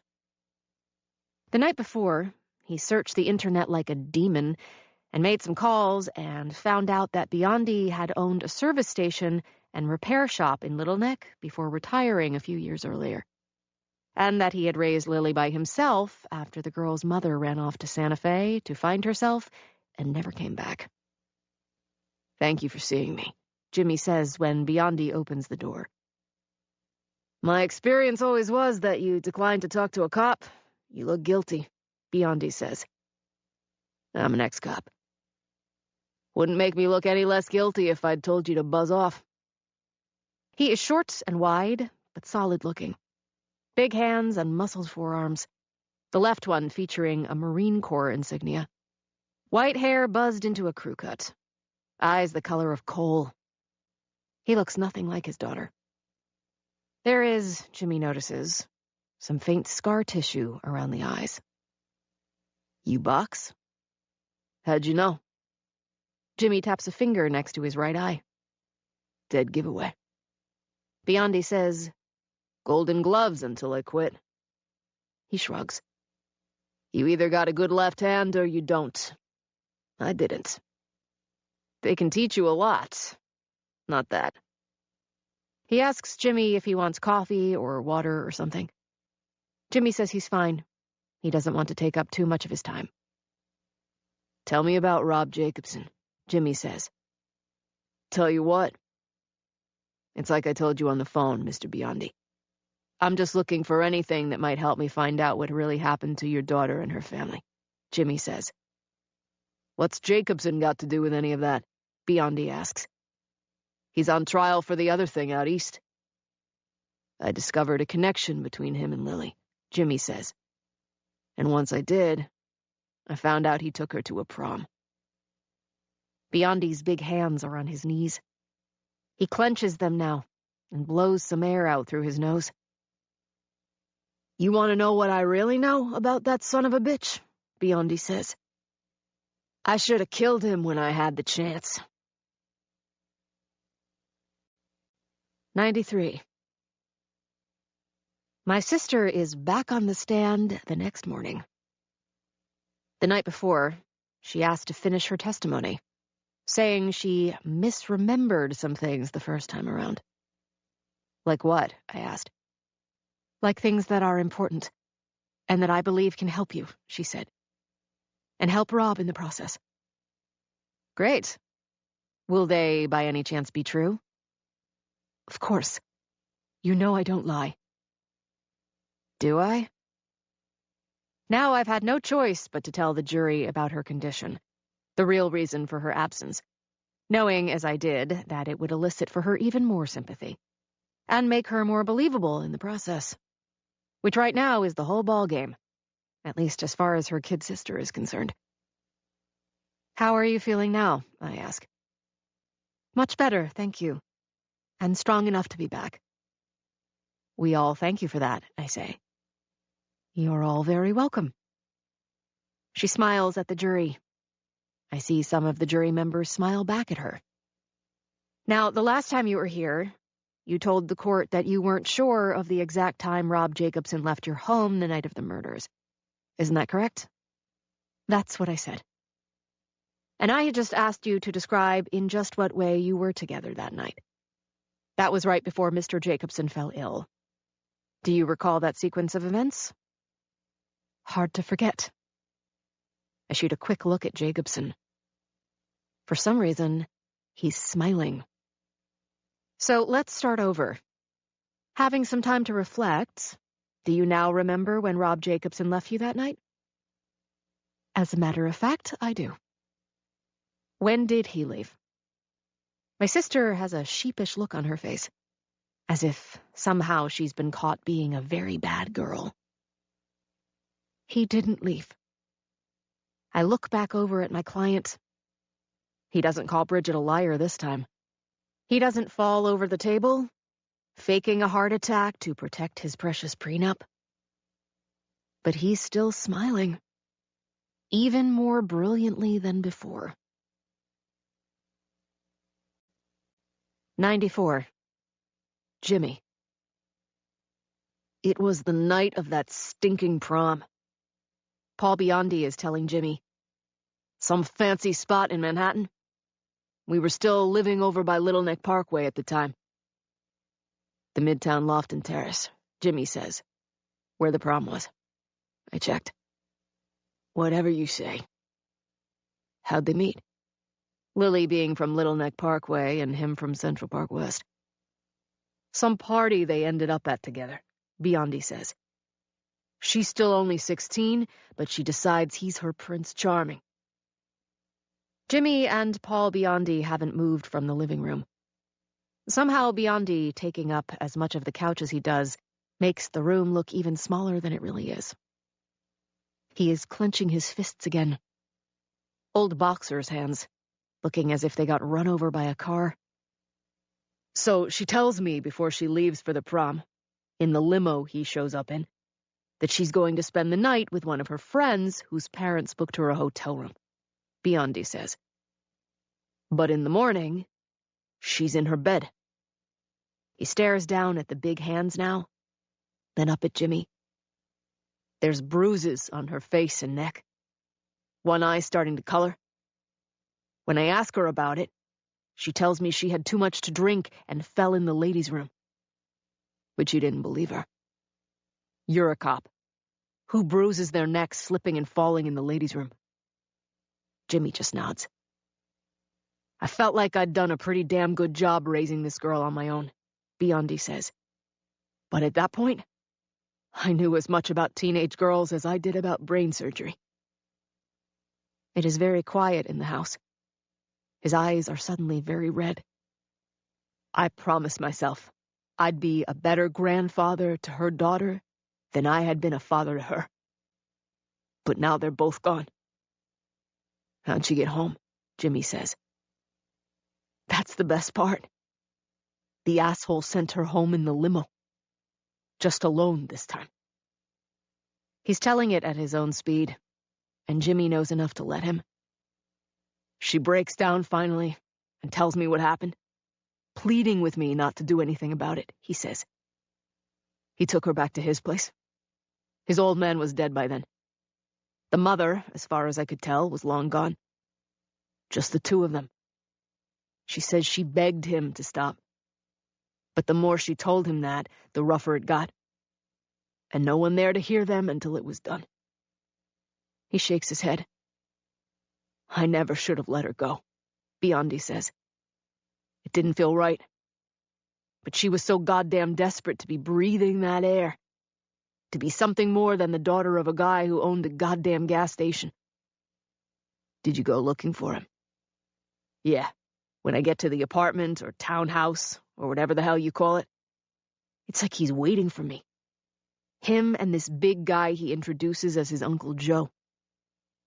Champy. Of course.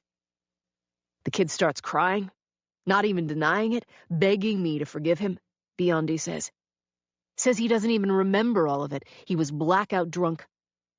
When he woke up, he called for the car and sent her home. Swears on his dead father he'll never go near her again. Biondi isn't crying, but Jimmy thinks he's close. That turns out to be BS, of course, he says. Before long, he's calling her. But at least my Lily is smart enough at that point not to have anything to do with him. Is that all of it? Jimmy says. No, he says. Voice not more than a whisper. Now he does start to cry. Talking and crying at the same time. The uncle tells me he knows my business isn't too far from going under, Biondi says. Then he reaches into his jacket and comes out with a check for more money than I've ever seen in my life. Enough to keep the shop going, and enough to send Lily to whatever college she wants, which turns out to be Princeton, by the way, something I never could have afforded. And along with the check is one of those non-disclosure things. Biondi is fighting to get some air into him. I took the money, he says, almost sounding as if he's choking. Jimmy thinks, who the hell in this thing hasn't? 95. I am standing on Atlantic Avenue Beach with my sister in the early evening. How much? I ask her again. We're both in jeans and vests. She's wearing a baseball cap that has one word written on the front. Simple. I wish. How much what? Bridget says. How much did he pay you to come back to life for him, after he initially paid you off to get you to leave? How about this? How about you thank me and leave it at that? You're a liar, I say. And under oath. And you're a bitch. I'm breathing very hard all of a sudden. The jury may have believed that you were talking and drinking until you both passed out. But I know you have never gotten that drunk in your life. We've made our way down to the water's edge. I look out now and think about all the times in my life, at least since I moved out here, when I've come here to find peace, if not quiet. The walk from Indian Wells Beach to here has always been happy-making for me. Just not tonight. How much? I say again. He didn't pay me. Liar. Bitch, she says again. I keep feeling as if we should retreat to neutral corners. Except there aren't any out here. It doesn't even matter whether you came up with that fairy tale, I say, or he did.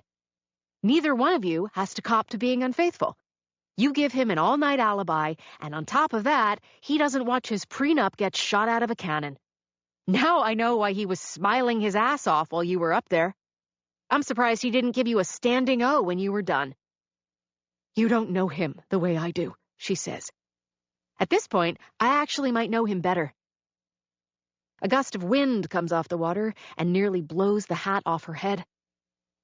How convenient that this new treatment for you didn't keep you from returning in the nick of time, I say. It doesn't matter what I say.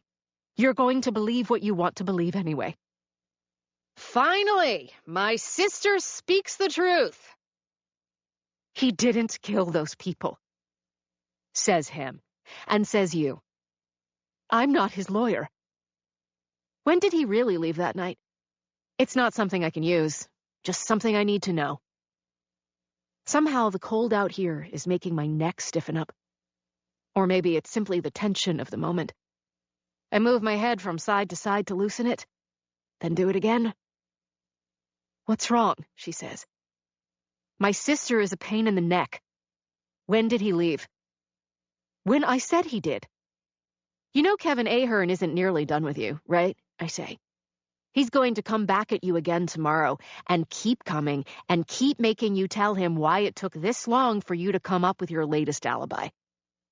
You should have worried about Kevin Ahern coming after me when you were the one who wanted to put me on the stand in the first place. I tell her we're done then. I've got nothing more to say to her. Start walking toward the road, the beginning of my walk home. But then I turn around and come back, straight into the wind, a feeling becoming more and more familiar to me. You know that you might be helping get a murderer off, right? I say to my sister.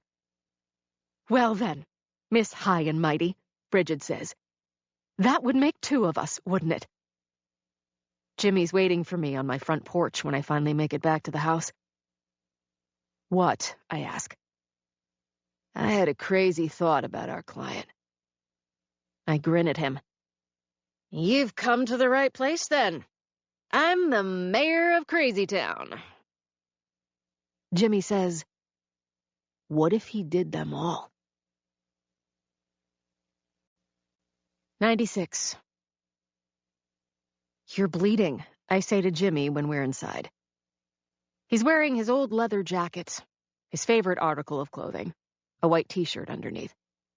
His midsection is still bandaged. I can see the bulge from under the shirt. And now there is a small red stain seeping through. So I am, Jimmy says casually, looking down. No thing. I was always a bit of a bleeder when I was still boxing.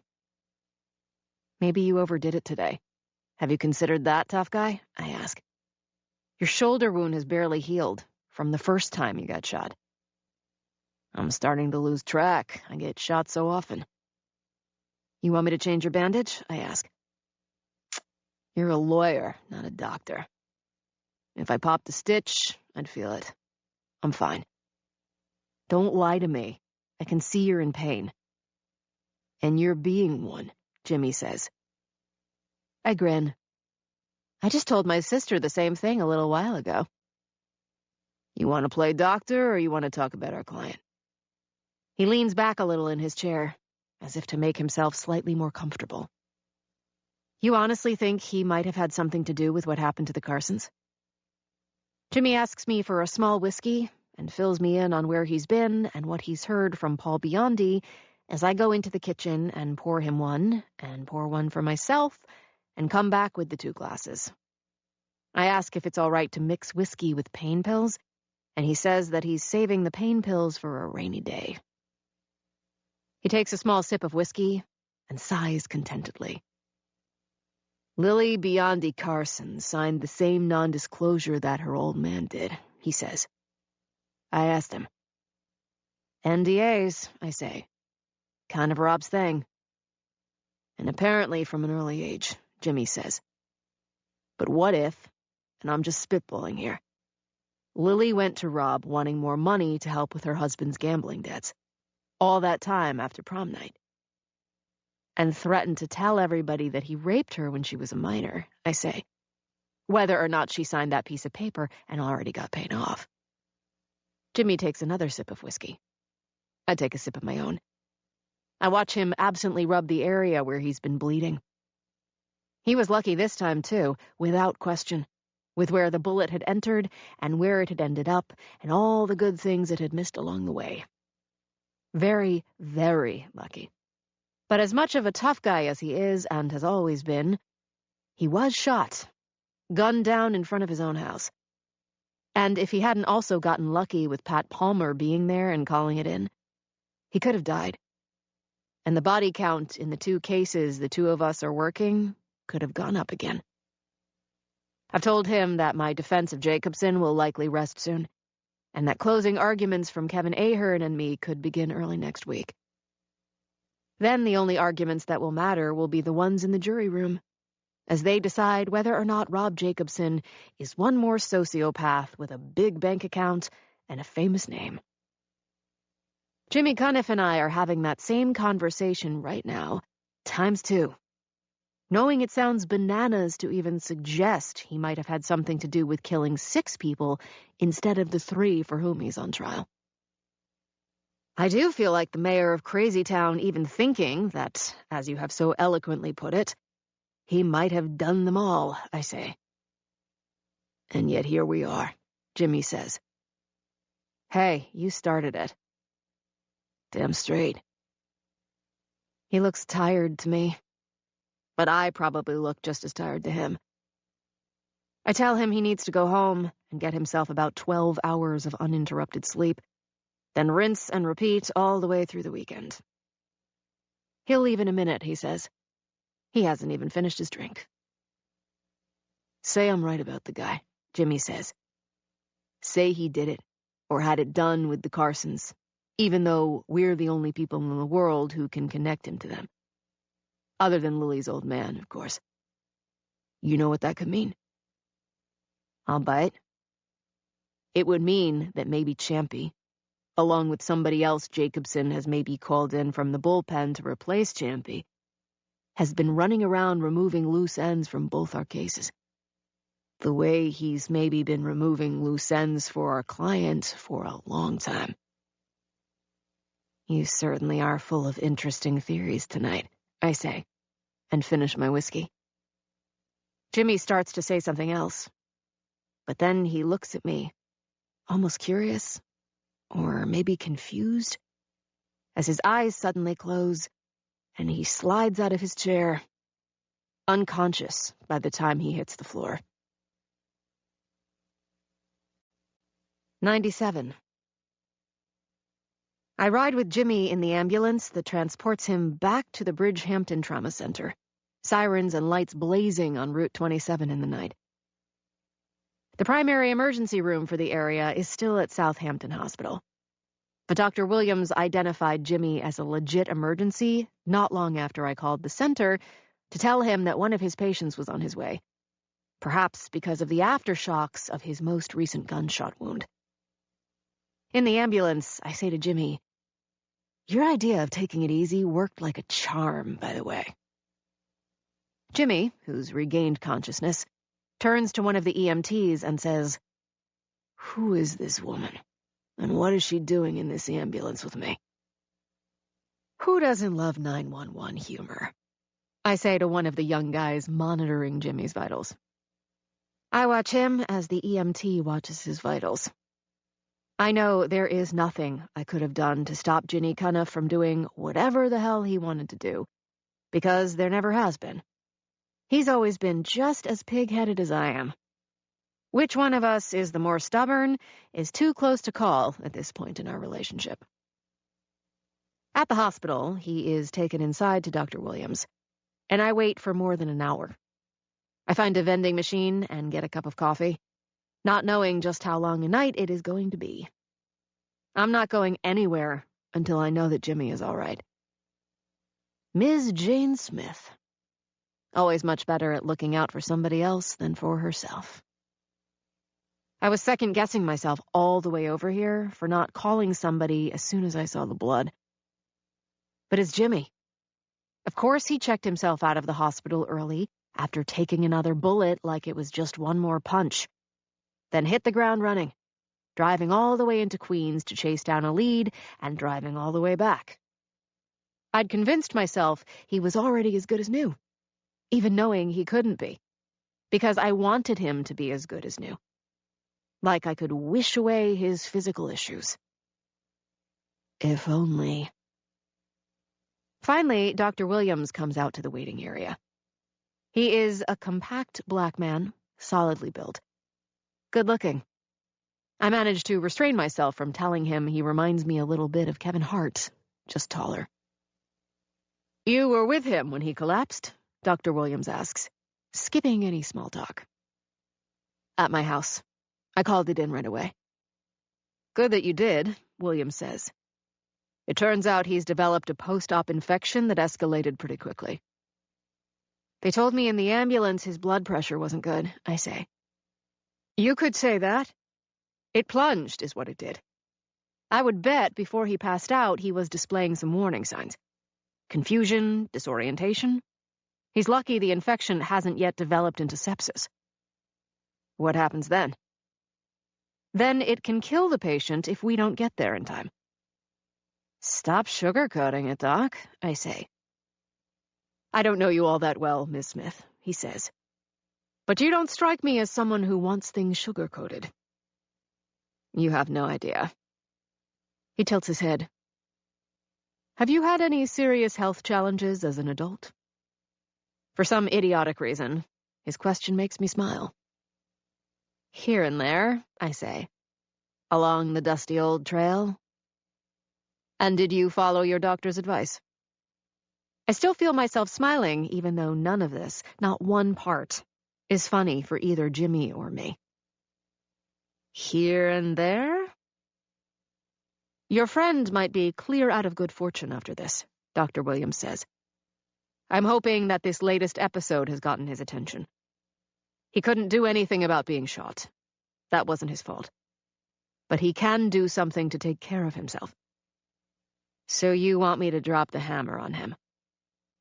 Very much so. If he had been alone when he passed out. He shrugs and shakes his head before finishing his thought. It would have been the same as if he'd bled out after being shot. Hearing you loud and clear, I say. Now he smiles. I know how persuasive you are as a lawyer, so I want you to get him to understand. Can I see him now? Follow me. But don't stay too long. He needs the rest. He's spending a few nights here, whether he wants to or not. Then you can pick him up if there are no further setbacks, and drive him home and do your best to put him under house arrest. It's the same room he had before. Antibiotics are being pumped into him via an IV line. I pull up a chair next to the bed. At this point, my partner and I have the hospital drill down pat, like we've choreographed it. Your doctor, I say, told me before I came in that a couple of the warning signs for infection are confusion and disorientation. I told him no way either one of us would have picked up on that, since confusion and disorientation are pretty much your normal state. Oh, look, Jimmy says. They've sent Florence Nightingale to check on me. You have scared me twice in the same week. Stop it. You know I'm like a shark. If I don't keep swimming, I sink to the bottom. I was the only person in the waiting room tonight. The last thing Dr. Williams told me before I came in here was not to be in here too long. What Jimmy needed most right now, other than the antibiotics, was sleep. I can get along without you for a few days, I say. Care to take a polygraph on that? Come on. The trial is about to be over. Nothing more for you to do. Good time to catch your breath, big boy. As soon as I do, I am going to find out who killed the Carsons, he says. Or had them killed. And who killed Greg McCall. Or I am gonna die trying. Suddenly, I feel my throat closing up like a fist. I swallow hard. You always say that. Stop saying that. He raises the hand not attached to the IV and says in a soft voice, Okay, Janie. Okay. Relax. I try to answer him, but feel my throat closing up again, like a door being slammed shut. I see him staring at me. Janie, Jimmy says. I'm not going anywhere. I promise. Okay, I say in a small voice. He smiles at me. And then it happens. That fast. Something I've been trying to contain for weeks. I start to cry. Softly at first, but not softly for very long. Then it's like a seawall being breached. And I'm sobbing, hugging myself as if to keep myself from flying completely apart, struggling for breath. I try to get some air into me, but for the life of me, I can't. Janie, Jimmy says. What's wrong? Everything, I want to tell him. But I don't say anything. I'm rocking back and forth in the chair now, somehow crying even harder than before, still gasping for air, wondering if they can hear me outside. Janie, what's the matter? I'm the one who's dying, I say. 98. Jimmy.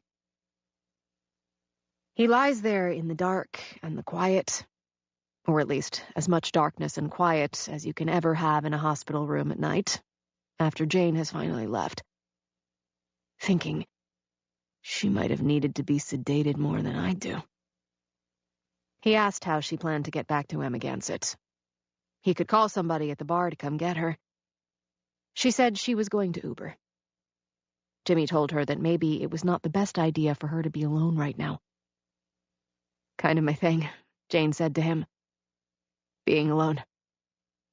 By then, she had taken him through all of it, from the time her friend Dr. Wiley gave her the original diagnosis. How'd she come up with 14 months? Jimmy asked. She didn't. I did. At which point I became the first lawyer in history to plea bargain a sentence up. And she explained to Jimmy why she had decided to delay treatment, telling him what kind of treatment would be involved. Finally, Jimmy said. A way to shut you up. At least she smiled. You need to tell Ben. When the trial is over. Because? Just because. They sat there in silence after that. All their history in the room with them. All that they feel for each other. All that they mean to each other. Jimmy thinking, even love doesn't properly describe it. Even love doesn't seem to do the job when it comes to what we have. Get some sleep, Jimmy said. That's supposed to be my line, Jane said. He waved her to come closer then, and she did, leaning in, tilting her head down. Jimmy kissed her on the forehead, neither one of them moving for what felt like a minute, or more, as if neither one of them wanted to pull back. When Jane finally pulled back, Jimmy said, like everything else, we fight this together now. Understood? Yes, boss. And in the end, we kick cancer's ass together. Jane managed to build another small smile, but somehow Jimmy thought she might start crying again. In a voice that Jimmy could barely hear, Jane said, Who's better than us? After that, he was alone. But as tired as he is, he doesn't sleep right away. Thinking about her. And them. The two of them. He had Mickey as his partner, and then Jane. Now Mickey is gone. Jane has just told him she's dying. The girl he's always thought of, with total love, as much as he has in him, as Jane effing Smith. Suddenly, Jimmy Cuniff is the one who can't stop crying. 99. They released Jimmy from the hospital on Sunday. I'm there to drive him home. He says that when I give my closing argument in the courtroom, he wants to be there. To be determined, I say. By what? By whom? Me. And my associate, Dr. Williams. On Monday, when court adjourns for the day, I have one last conference with my client, one that he has requested in our usual room down the hall from the courtroom. He told me beforehand that it's important. But then, he thinks everything related to him is. I've changed my mind, he says, when we are seated across the table from each other. I want to testify. Yeah. No. I think the jury needs to hear from me. Nobody can convince them of my innocence better than I can. No. I think I can put us over the top, with some things about me I haven't even told you. Tell me now. Tomorrow, he says. You have to trust me. This will be a game changer. On what planet? You've said all along that we'd revisit the idea of me testifying before the trial was over. I was hoping you'd forgotten, actually. Well, we're revisiting it now, he says. Some defendants are able to help themselves on the stand, but you wouldn't be one of them. He shakes his head, his smirk face very much in place. You really are a bitch. It's almost shocking how many people are telling me the same thing these days, I say. Not shocking to anyone who's taken the time to get to know you. Good line, Rob. You're still not testifying. This is where I remind you one last time that you work for me.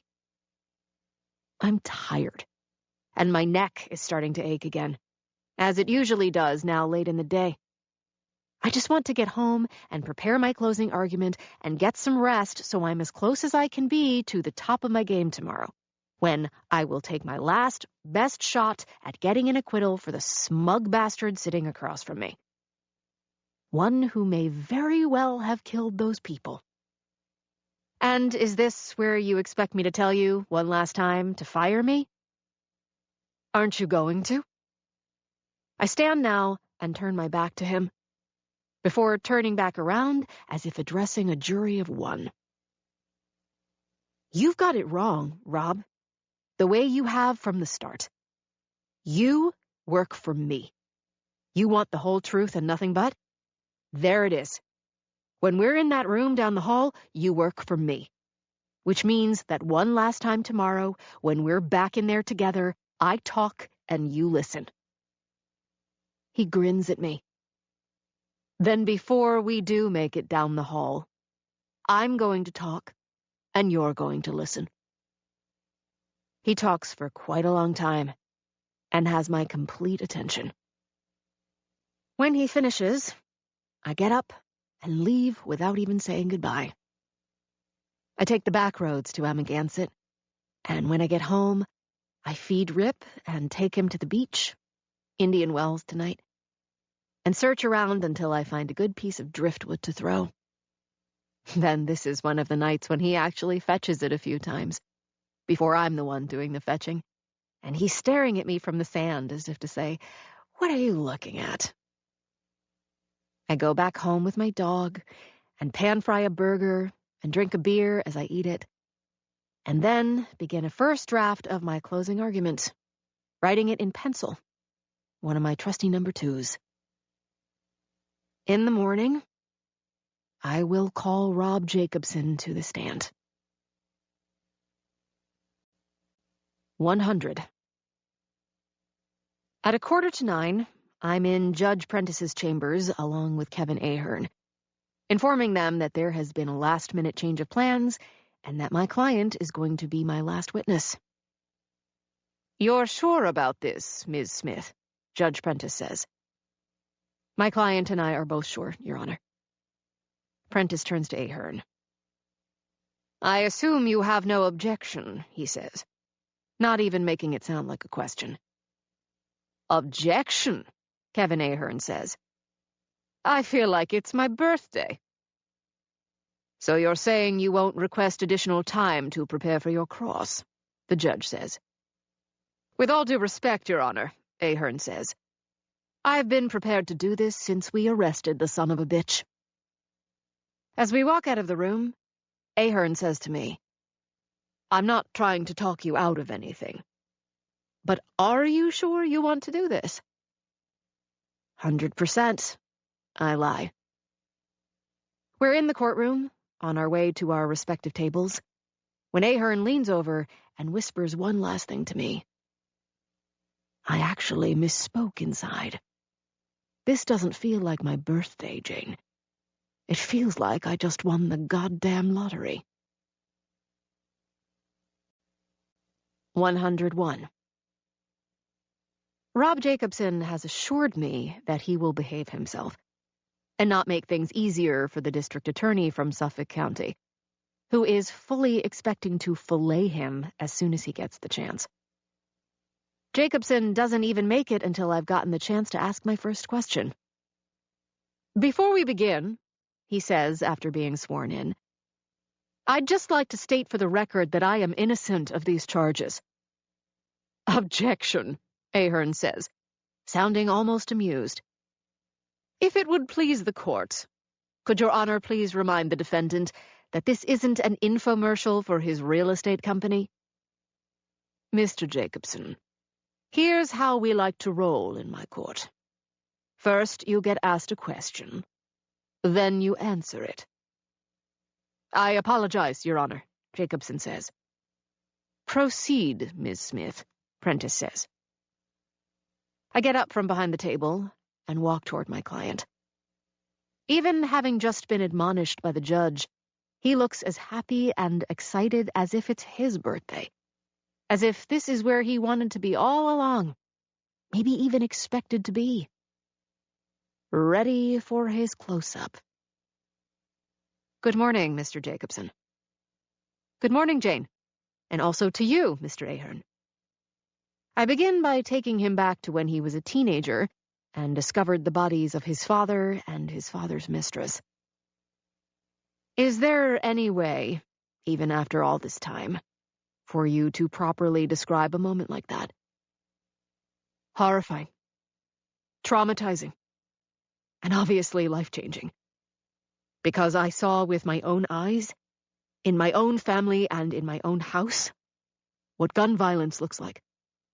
It's why my wife, Claire, and I have been making quite substantial and annual contributions to Moms Demand Action for years. Before Ahern is out of his seat to object, I introduce into evidence the parts of Jacobson's tax returns that prove he has been doing exactly that. So when it comes to gun violence, I say to Jacobson when I continue, you have literally put your money where your mouth is. I have, he says. He stares at the jury now. I hate guns. I let that settle. I don't believe for a second that my client cares about gun violence or global warming or saving the whales. But even I have to admit how sincere he sounds. Jimmy Cuniff told me earlier in the trial, nobody fakes sincerity better than Rob Jacobson does.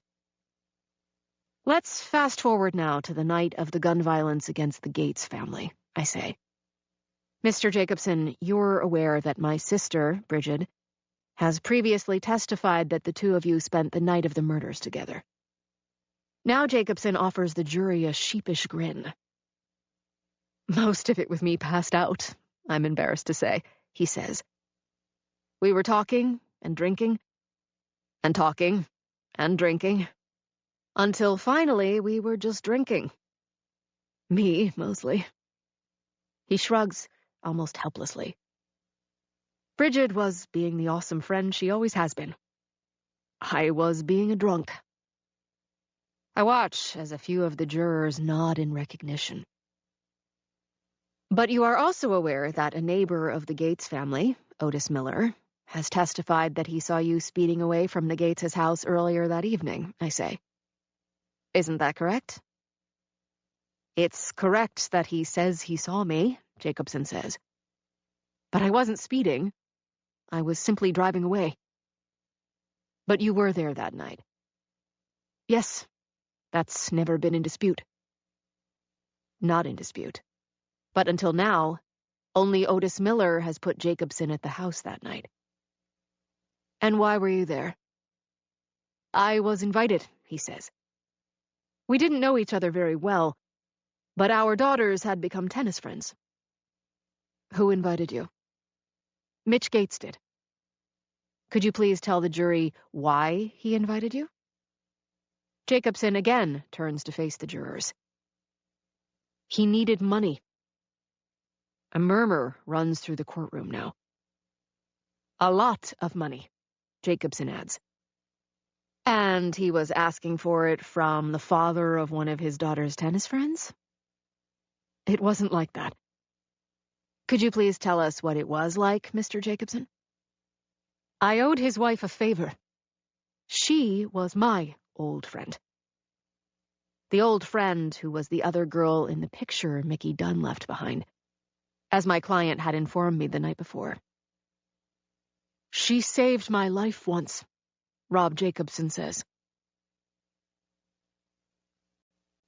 102. Jimmy. He's lying his ass off. Jimmy knows. Doesn't think he's lying.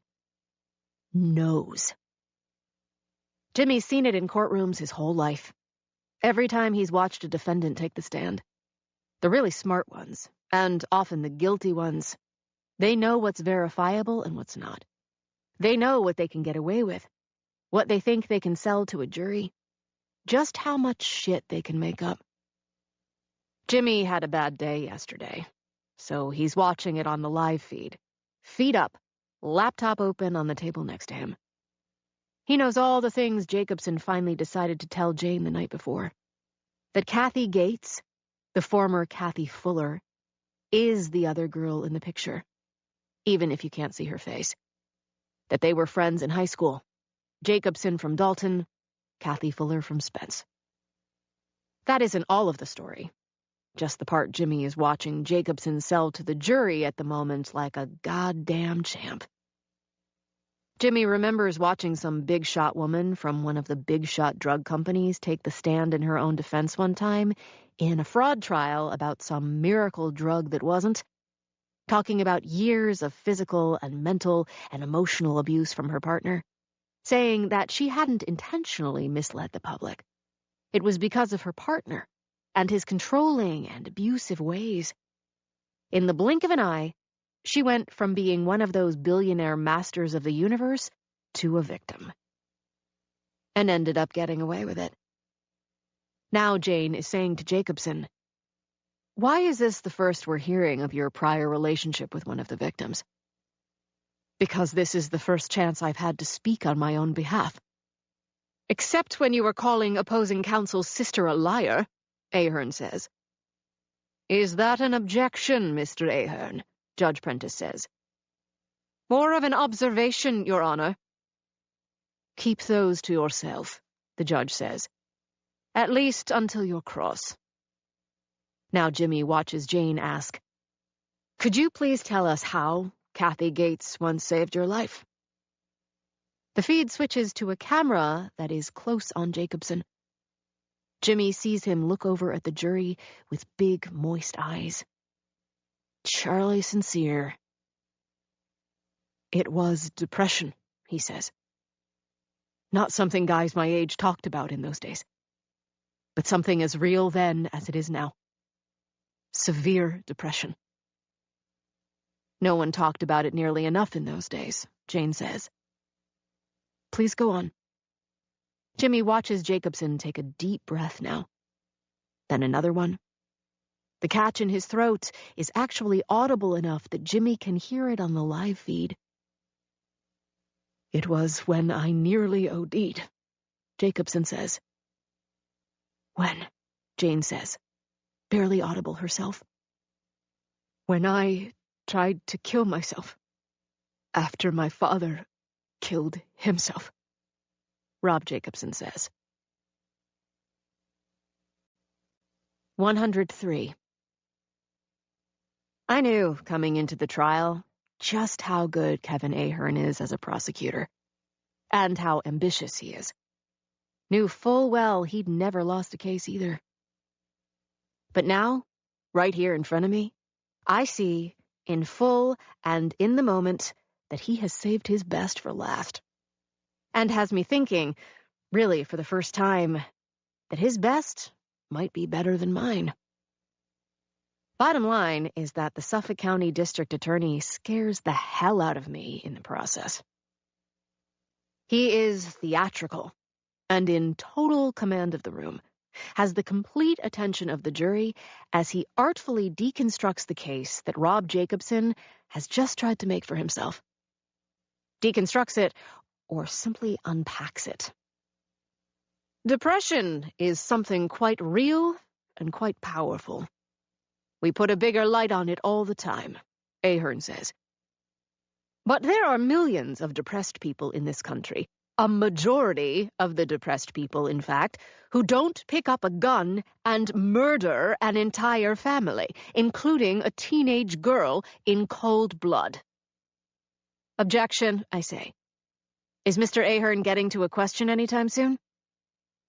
Sustained, Judge Prentice says. She makes a good point, Counselor.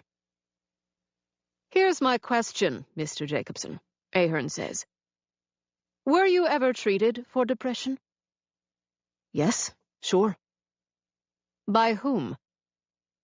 A couple of therapists in the city, Jacobson says.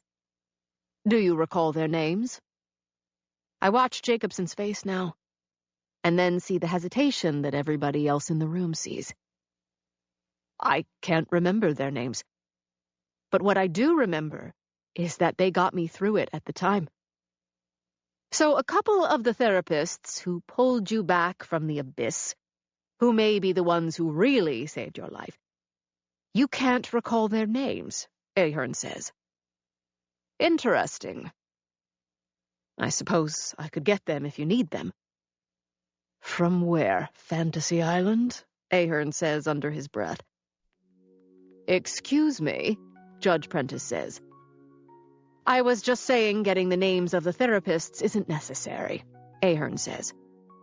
He isn't so much moving around the room as pacing it, I think. Working it just the way I do. Let's switch gears, Ahern says. Do you find it interesting, Mr. Jacobson, that you only remember the things that seem to help make you appear more sympathetic? Objection, I say. Just because I need to do something, or anything, to stop his role. Argumentative. Sustained, Prentice says. Jury will disregard. But I do continue to be fascinated by your memories, Ahern says. I mean, wouldn't you say that it's awfully convenient that you just now have remembered a prior relationship with the late Kathy Gates? Jacobson seems to squirm slightly in his chair. In this moment, I know the feeling. I'm feeling a little squirmy myself. I guess you could call it an inconvenient truth, he says to Ahern. But it is the truth. Ahern nods. At the same time, I'm wondering if you also find it interesting that a team of forensic accountants hired by my office to go through Mitch Gates's finances could find absolutely no evidence of him being in the dire financial straits about which you've just spoken? People hide money, Jacobson says. Wait, they hide money they don't actually have? Ahern says. Where does someone learn how to do that, Mr. Jacobson? The Bernie Madoff School of Accounting? You don't have to be sarcastic, Jacobson says to Ahern. I'm not being sarcastic. I'm actually just pointing out how full of shit I think you are. I don't get the chance to object before Judge Prentice interjects. This is your first and last warning about language, Mr. Ahern. Noted, Your Honor. I just lose my filter sometimes when I've found the perfect word to describe something. I put a hand to my face, so neither my client, nor the judge, nor the jury can see me smiling. Enough, Judge Prentice snaps. I honestly do apologize, Your Honor, Ahern says. He turns to face Jacobson. So, to be clear, you're saying that Mitch Gates might have hidden money that didn't exist? I can only tell you what he told me that night, Jacobson says. Mitch said that things had gotten so bad that he didn't know if he was going to be able to send Laurel to college. Despite renting a Hamptons home for the summer, Ahern says. Maybe things cratered for him after he rented the house, Jacobson says. Jacobson is trying to remain calm, but Ahern has clearly knocked him off balance, or at least spun him around a little bit. Makes two of us, I think. Jimmy once said that a really good cross-examination is boxing without blood. I suddenly feel the urge to see if I'm the one who might be bleeding. Ahern is seated casually on the end of his table. High school depression really has nothing to do with this case. Or the charges against you. Does it, Mr. Jacobson? Ahern says. I didn't say it did. More of an implied type thing, Ahern says. Objection, Your Honor, I say.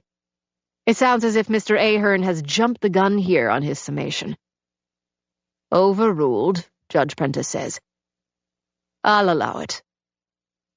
Just like that, Ahern's voice is rising to preacher level. And even though he is in the middle of the room, it's still as if he's managed to crowd Rob Jacobson. There was no suicide attempt, was there, Mr. Jacobson? Ahern says.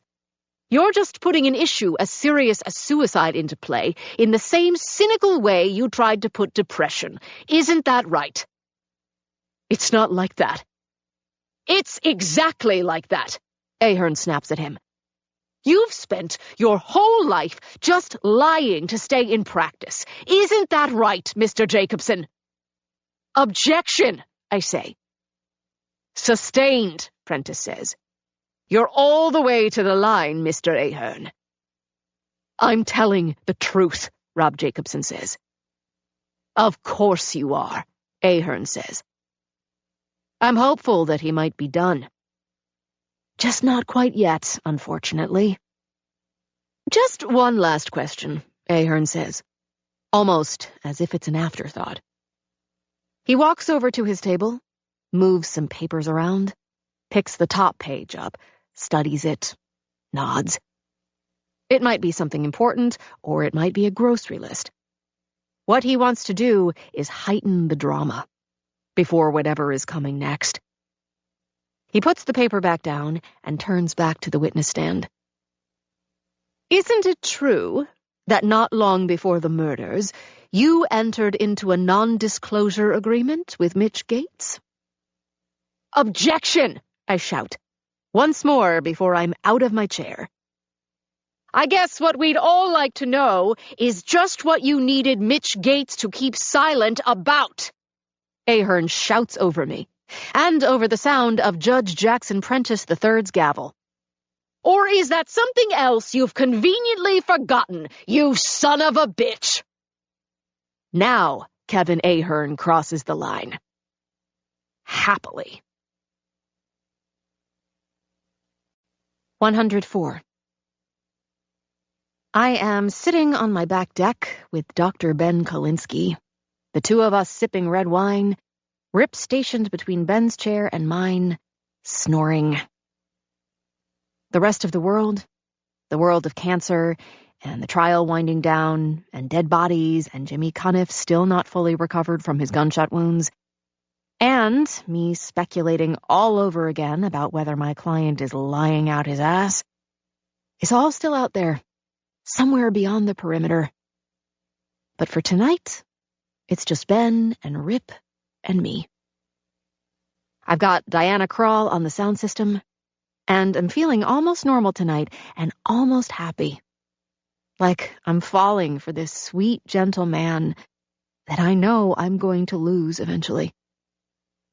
Maybe sooner than later. Whatever later even means to me anymore. I finished writing out my closing argument about an hour ago.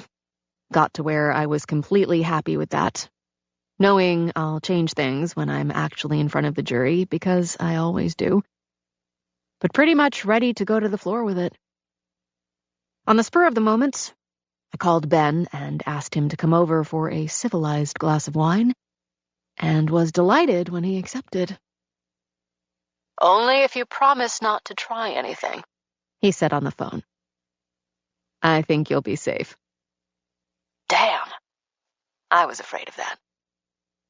When he arrived and we cracked open a new bottle of Trainwreck, still the perfect name for my favorite red, even on a pleasant night like this, he wanted to know about everything that had happened at the trial. You're sure you wouldn't rather talk about something else? No, I would not. And neither would you.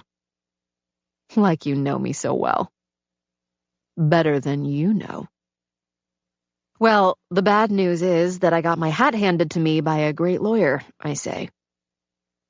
Better than you? I lean forward and lower my voice to a whisper and say, this has to stay between us. But yes. And if he's not better, we're both hitting the tape at the same time. We both laugh. It has gotten easier and easier for me to laugh when I'm around Ben Kolinsky. Easier and easier to be with him. Easier to think when I'm around him. And just talk to him. But laugh most of all. You don't really believe he's better than you, Ben says. We're about to find out, one way or the other. I drink some wine. Then it just comes out of me, startling even Dr. Ben. I hate to lose. But you never have. Lost, I mean. I'm pretty good at visualization from having played hockey, I say. And today, I visualized being in that room in a few days and hearing the jury come back with 3 guilty verdicts. Ben says, if he did pay off the Gates family to keep them quiet, why go ahead and kill them? Maybe he didn't. But maybe he did. Hey, whose side are you on? He grins. Whose side are you on?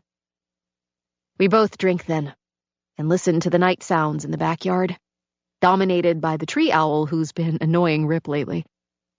In the distance, as always, I can hear the ocean. Always there for me. And suddenly, I don't feel happy. I feel overwhelmingly sad. Not at the prospect of losing this trial. At the prospect of losing this man.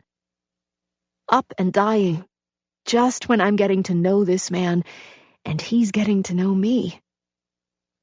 What a day, I say, and rub my eyes, as if trying to rub fatigue out of them. But it has nothing to do with fatigue.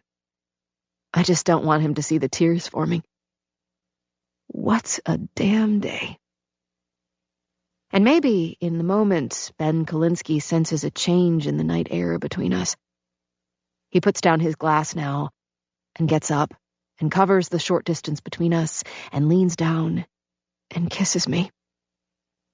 When the kiss finally ends, what feels like an hour or so later, I say, there's a lot you don't know about me, Doc.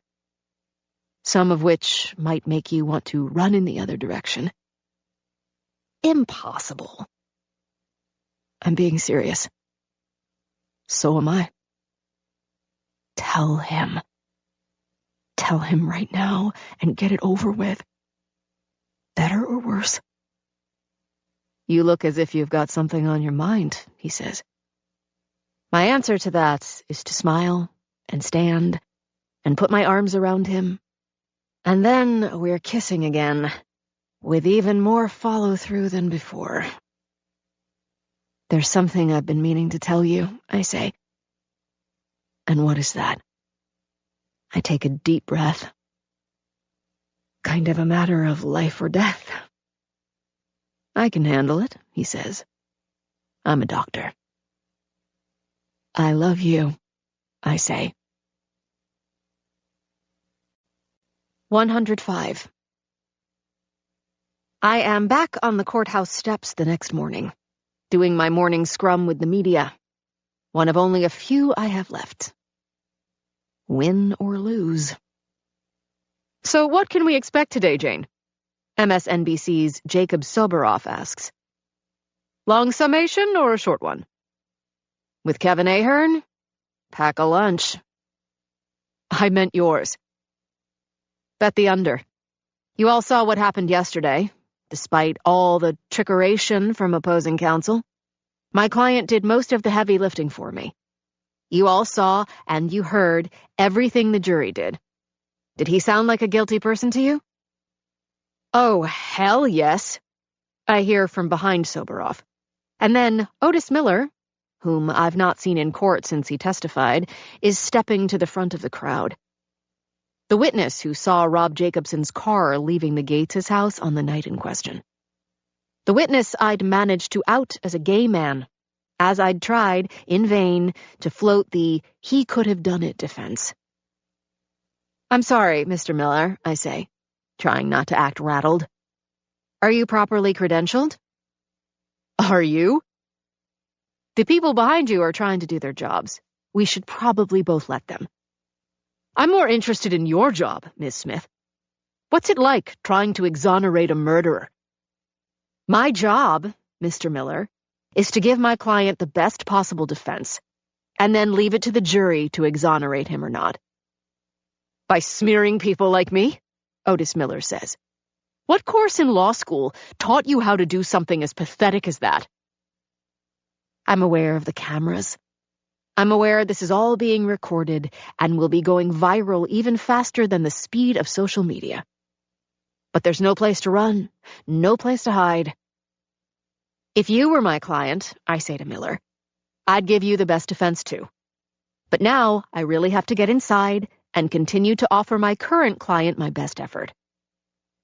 I pull up the sleeve of my sincerity suit as if checking my watch, before realizing that I'm not wearing one today. Otis Miller, though, isn't about to let me fade him. He's suddenly standing right in front of me, perhaps hoping the cameras will show me backing up, backing away from him. If that's what he's hoping for, he doesn't know anything about me. What you're doing is sick, he says. You're sick. I smile brightly. Well, Mr. Miller, you've got me there.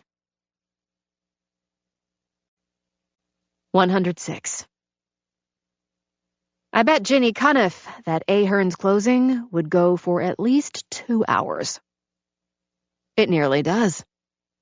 But along the way, I lose track of time, because Ahern's performance happens to be brilliant and mesmerizing, as if he was just warming up the day before when he went at Rob Jacobson as relentlessly as he did. It turns out he's an even better showman today than he was yesterday. I want to hate him for the way he's shooting one hole after another in my case.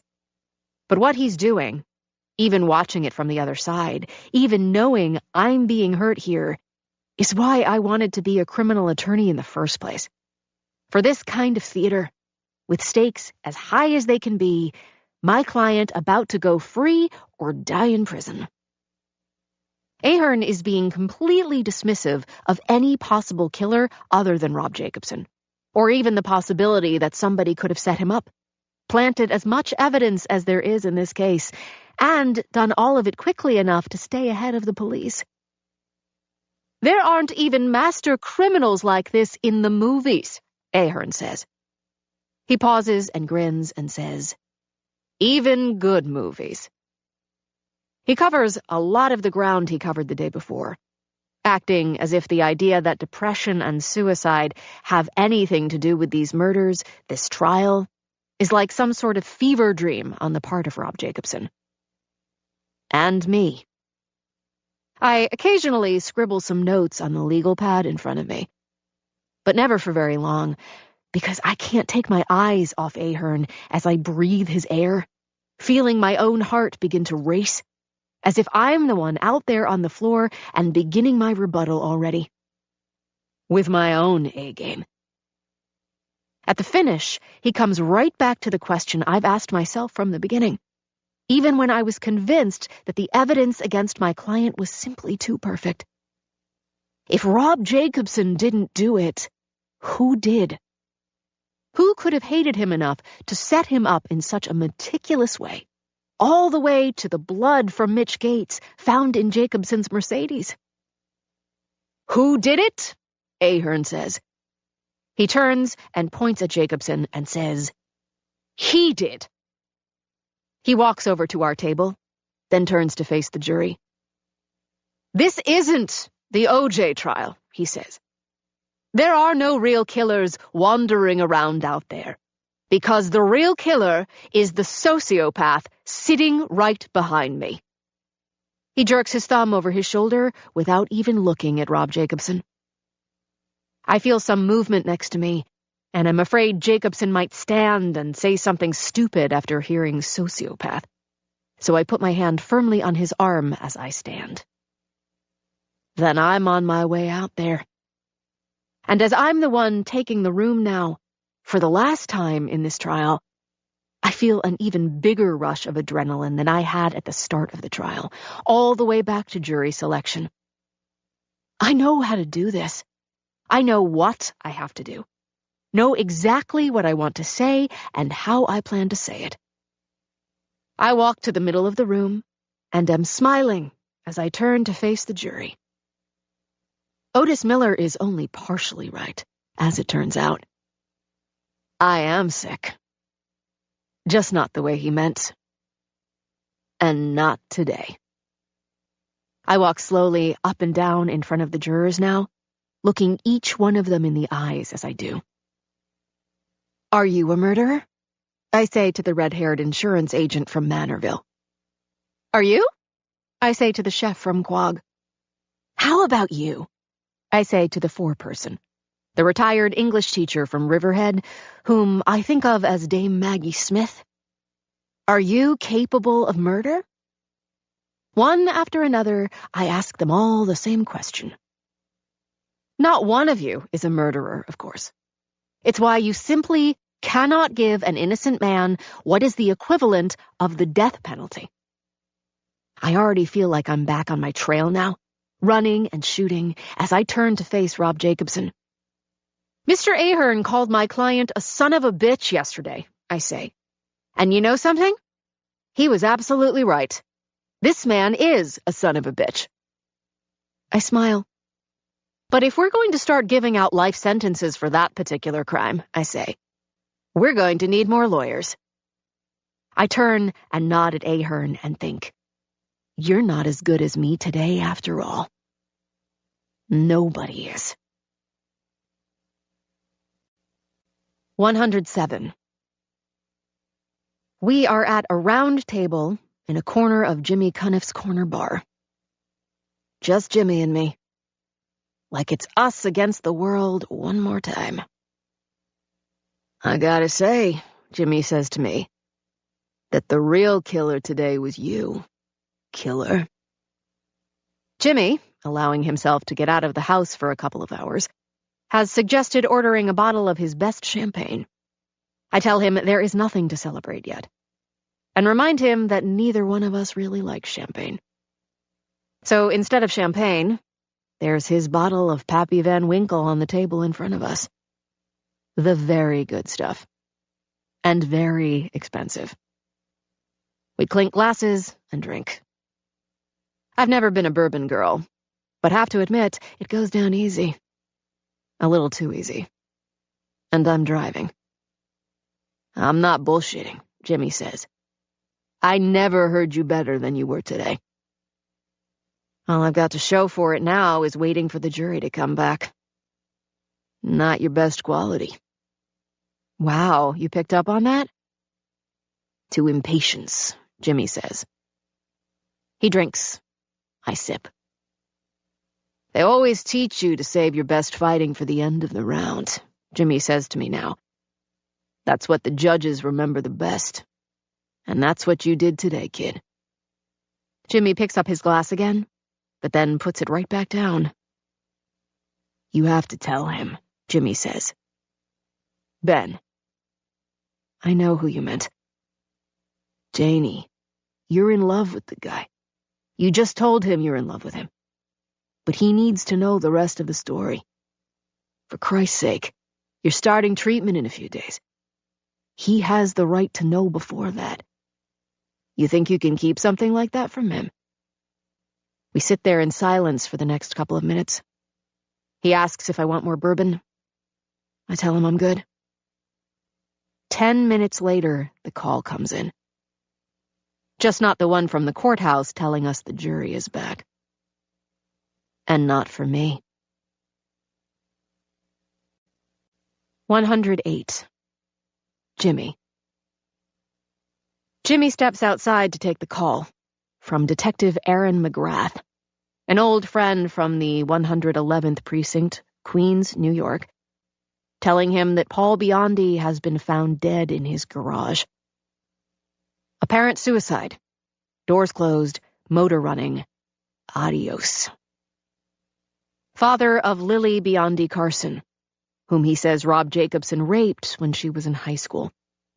Paul Biondi, a man Jimmy questioned a few days before, because while the jury is about to come back on Jacobson's murder trial, It is very much still out on the shooting deaths of the Carsons of Garden City. Tell me again what the note said, Jimmy says. The pain was just finally too much, McGrath says.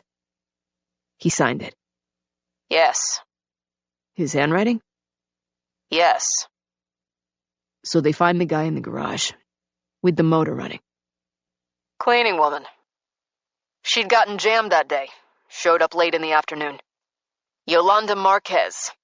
Smells the gas when she gets to the kitchen, which is attached to the garage. Freaks when she finds him in there, behind the wheel. Dead as fuck. Calls 911. Then you find my card in the pocket of his windbreaker, Jimmy says. I didn't have your new cell number. But the dead guy apparently did. The dead guy. Paul Biondi. Lily's dad. The one who said Jacobson bought him off because of what happened on prom night. Very much still alive when Jimmy went to see him in Little Neck. Sounds like he never got over his daughter and granddaughter dying the way they did, McGrath says. He might not have ever gotten over it, but he wasn't suicidal about it. You know this. How? Because I was just with him a week ago, Jimmy says. I looked him in the eye. He is leaning against the front window. He turns and sees Jane staring at him from inside. The bottle of bourbon is still in front of her. Why were you with him? McGrath says.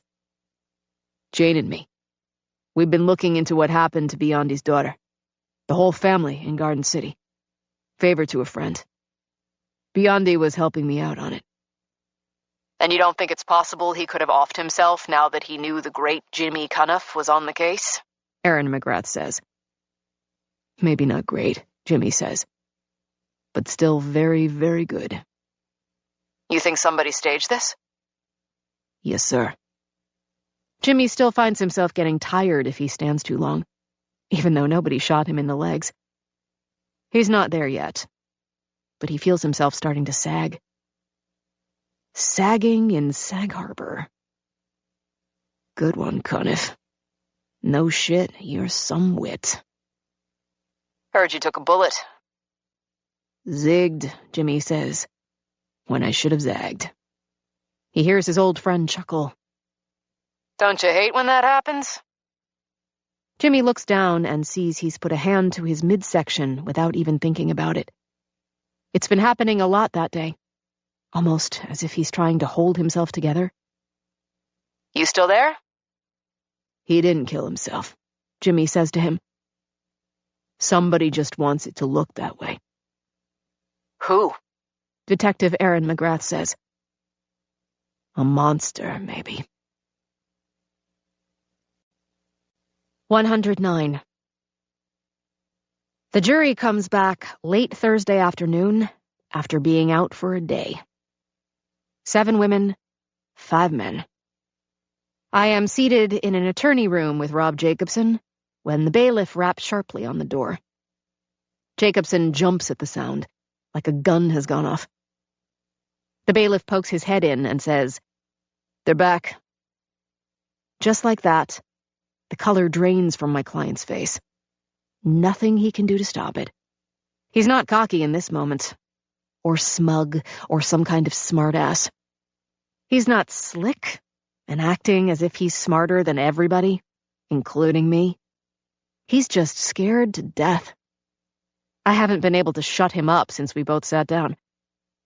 It's as if it's finally sunk in that this is no game, that he can't bullshit his way out of a conviction, that his life is in the hands of those 12 people, more powerful on his day in court than the Supreme Court. A jury now back. Jacobson just finished asking me again what it means that they've been out this long. It's the same answer I gave you yesterday. You never know. This isn't an exact science. I've had juries stay out for a couple of hours or a couple of weeks. But then you've always gotten acquittals, he says. That doesn't matter now. Not even a little bit. And not to put too fine a point on things, but the district attorney has never lost either. I can't spend another day in that cell, he says. And he sounds as honest and human as he's ever been, with reality waiting down the hall. His old life or life without parole. Those are the stakes. And now all the money in the world can't buy him out of the walk we're both about to take. I thought I was ready for this, he says. I'm not. Hardly anybody ever is. Before we leave the room, Jacobson says, You really don't like me very much, do you? The way he's asked it, as if he's somehow still curious about where I weigh in, actually gets a smile out of me, even if I'm as jumpy as he is. Not that I'm going to let him see that. I'm sorry to say that the verdict on that one came in a while ago, Rob. He holds the door for me, as if he suddenly decided to be courtly this late in the game. Somehow he's gathered himself by now, as if getting back into character, and doesn't want to walk in there looking scared, or weak, or both. Once and for all, he says. Don't you want to know if I did it? No. He leans in then, and once more puts his lips near my ear. I don't know if he's going to whisper something or kiss me. I frankly don't care either way. I step back and slap him across the face. I slap him and snap his head back in the process, feeling the sting in my hand. It feels good.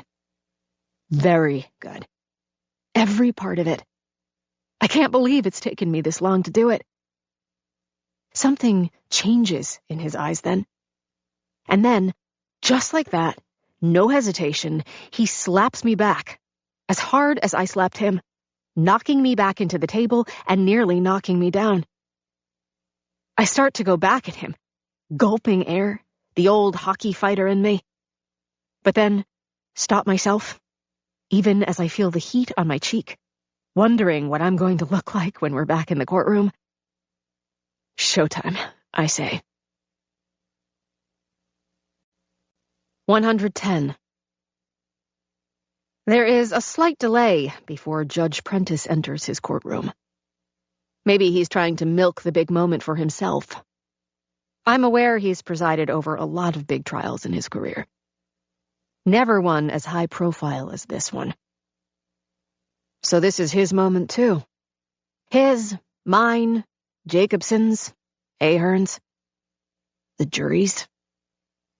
Showtime. All rise, we all hear. And then he's walking slowly toward his chair.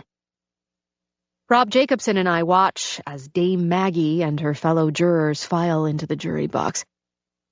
Nothing to tell from their faces. There really never is. None of them make eye contact with me or my client as they get themselves seated.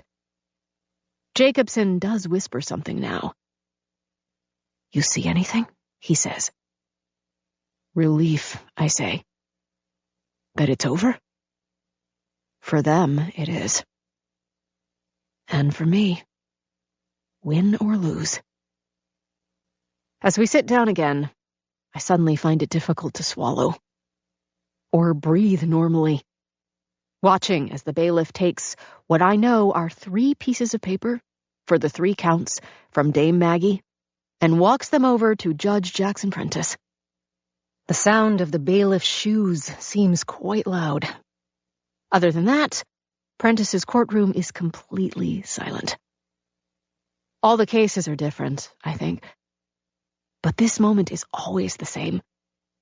Something changing in the air, the way the air changes before a lightning strike. I turn to look at Jacobson, his breaths moving in and out quickly, as if he's hyperventilating. Maybe because he is. He must have thought he had the whole world by the balls once.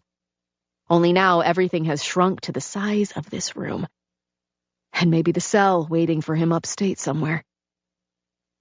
Will the defendant please rise? Judge Prentice says. And it's as if he slapped Rob Jacobson now, knocking him back in his chair.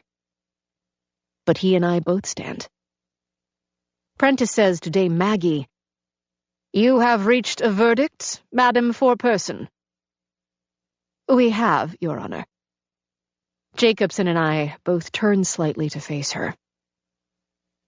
On the first count, the murder of Mitchell Gates, Jr., Prentice says. Murder in the first degree. How find you?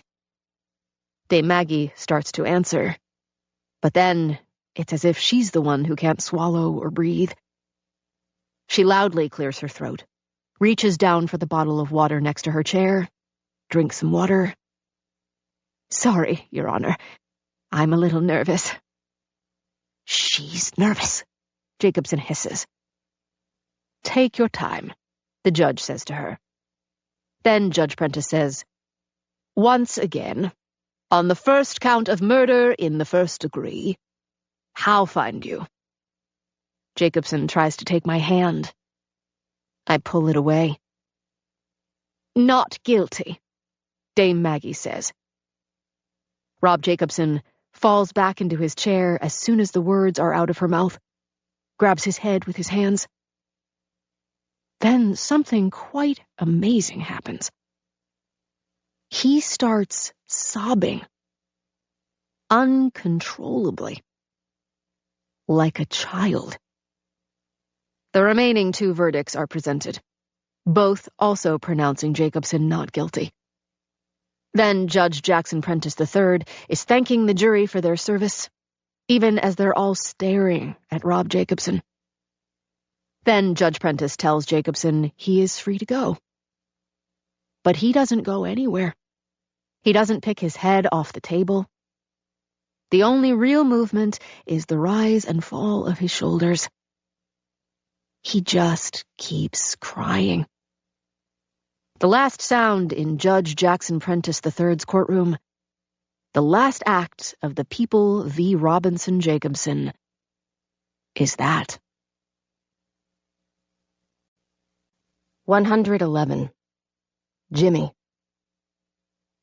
Jimmy keeps telling himself to turn off the television. He's seen enough. But he hasn't. So he doesn't. He watches Jane's back and forth with the media, seeing how obvious it is that she just wants to haul ass out of there the first chance she gets. But she plays the good soldier to the end, as her client feels compelled to inform the world that he hasn't just been acquitted, that he's innocent. He wants to make that clear. By now, he's composed himself, after breaking down the way he did after the reading of the verdict. You know the old line, right? Jacobson says. Now where do I go to get my good name back? What good name, asshole? Jimmy says to the television. Finally, before he does turn the set off, he watches the foreperson. The woman Jane kept saying reminded her of some famous actress. Talk about how convincing she and her fellow jurors found Jacobson's testimony about his father's suicide, his own suicide attempt, and his depression. We frankly weren't expecting to see that kind of humanity, she says. It wasn't humanity, honey, Jimmy says. It was a masterclass in BS. Jane calls him from her car about a half hour later, asking if he's up for meeting at Sam's in East Hampton for pizza and beer. He says he's always up for and up to pizza at Sam's. So he's in. Jane tells him she's going to invite Dr. Ben to join them. Good. Then you can tell him. If not tonight, then very soon. Sweet jumping Jesus. Just let me breathe for a minute, okay? The trial just ended. Am I even allowed to congratulate you? Fuck no. For a moment, it seems that she's ended the call on that line, like a mic drop. But then she says, I haven't even told you the last thing our client said to me before I headed for my car, and he headed off to do more TV. Did you believe those tears? Jimmy says. I don't know what to believe about this guy anymore, Jane says. What he's capable of. Or not. Did he at least thank you for saving his sorry ass before the two of you parted ways? Not exactly. So what did he say? He asked me how many times I thought somebody could get away with murder. 112. 3 weeks later. Jimmy keeps asking me if I plan to continue working now that I've finished the first round of chemo. Hell yeah, I tell him. Tell him that there are two classes of people in the world. The ones who work to live and the ones who live to work. I'll be working to live, I say. And living my effing life. Jimmy grins. Jane effing Smith. I've even gone back to training for my no-snow biathlon, scheduled for the end of summer. Tonight, as a way of sharpening my aim, and especially my focus, I've used the new Walther air pistol I've bought myself as a present for winning the trial. I love the feel of the Walther in my hand. Love hitting the target with the smaller gun's BBs even more than I do with my trusty BB rifle. Like I've raised the degree of difficulty as a way of challenging myself. And I'm challenging myself on the trail, too, running as hard as I ever have, despite all the energy that chemo has sucked out of me. Getting to my spot, stopping and kneeling, extending my arm, my hand steady despite being out of breath, grouping my shots like a champion. If I miss even one, I go back up the trail, start running again, back to that spot, and make sure I don't miss this time. A lot has changed since the start of the trial. One thing has not. I can still hit what I'm aiming at, no matter what size gun I'm using. It makes me feel like me. It's nearly dark by the time I finish and return to where I parked my car near 3 Mile Harbor. But I'm in no hurry to go home, so I just drive around on back roads, smiling to myself as I put on the Stones' Voodoo Lounge, trying to pretend that I'm still as young as I was when I first listened to it, when I was sure so much good stuff, the rest of my life mostly, was still ahead of me. Rip is fine. I gave him his injection of fluids and fed him and walked him before heading over to train. I have no place to be tonight, until I decide, as I do start heading home, that I am badly in need of a pizza from Mastro's. Too lazy to head into East Hampton and get one at Fiero's or Sam's. Like I'm rewarding myself for a kick-ass training session. So I call in an order of a half pepperoni, half sausage. You only live once, right? And ride around a little more until it's time for me to stop and pick it up. When I get to Main Street, I can't find a parking spot, even at this time of night, and I slowly make my way down toward the Stephen Talk House. There is already a line out front, stretching up the block to the hardware store, even on a Thursday night.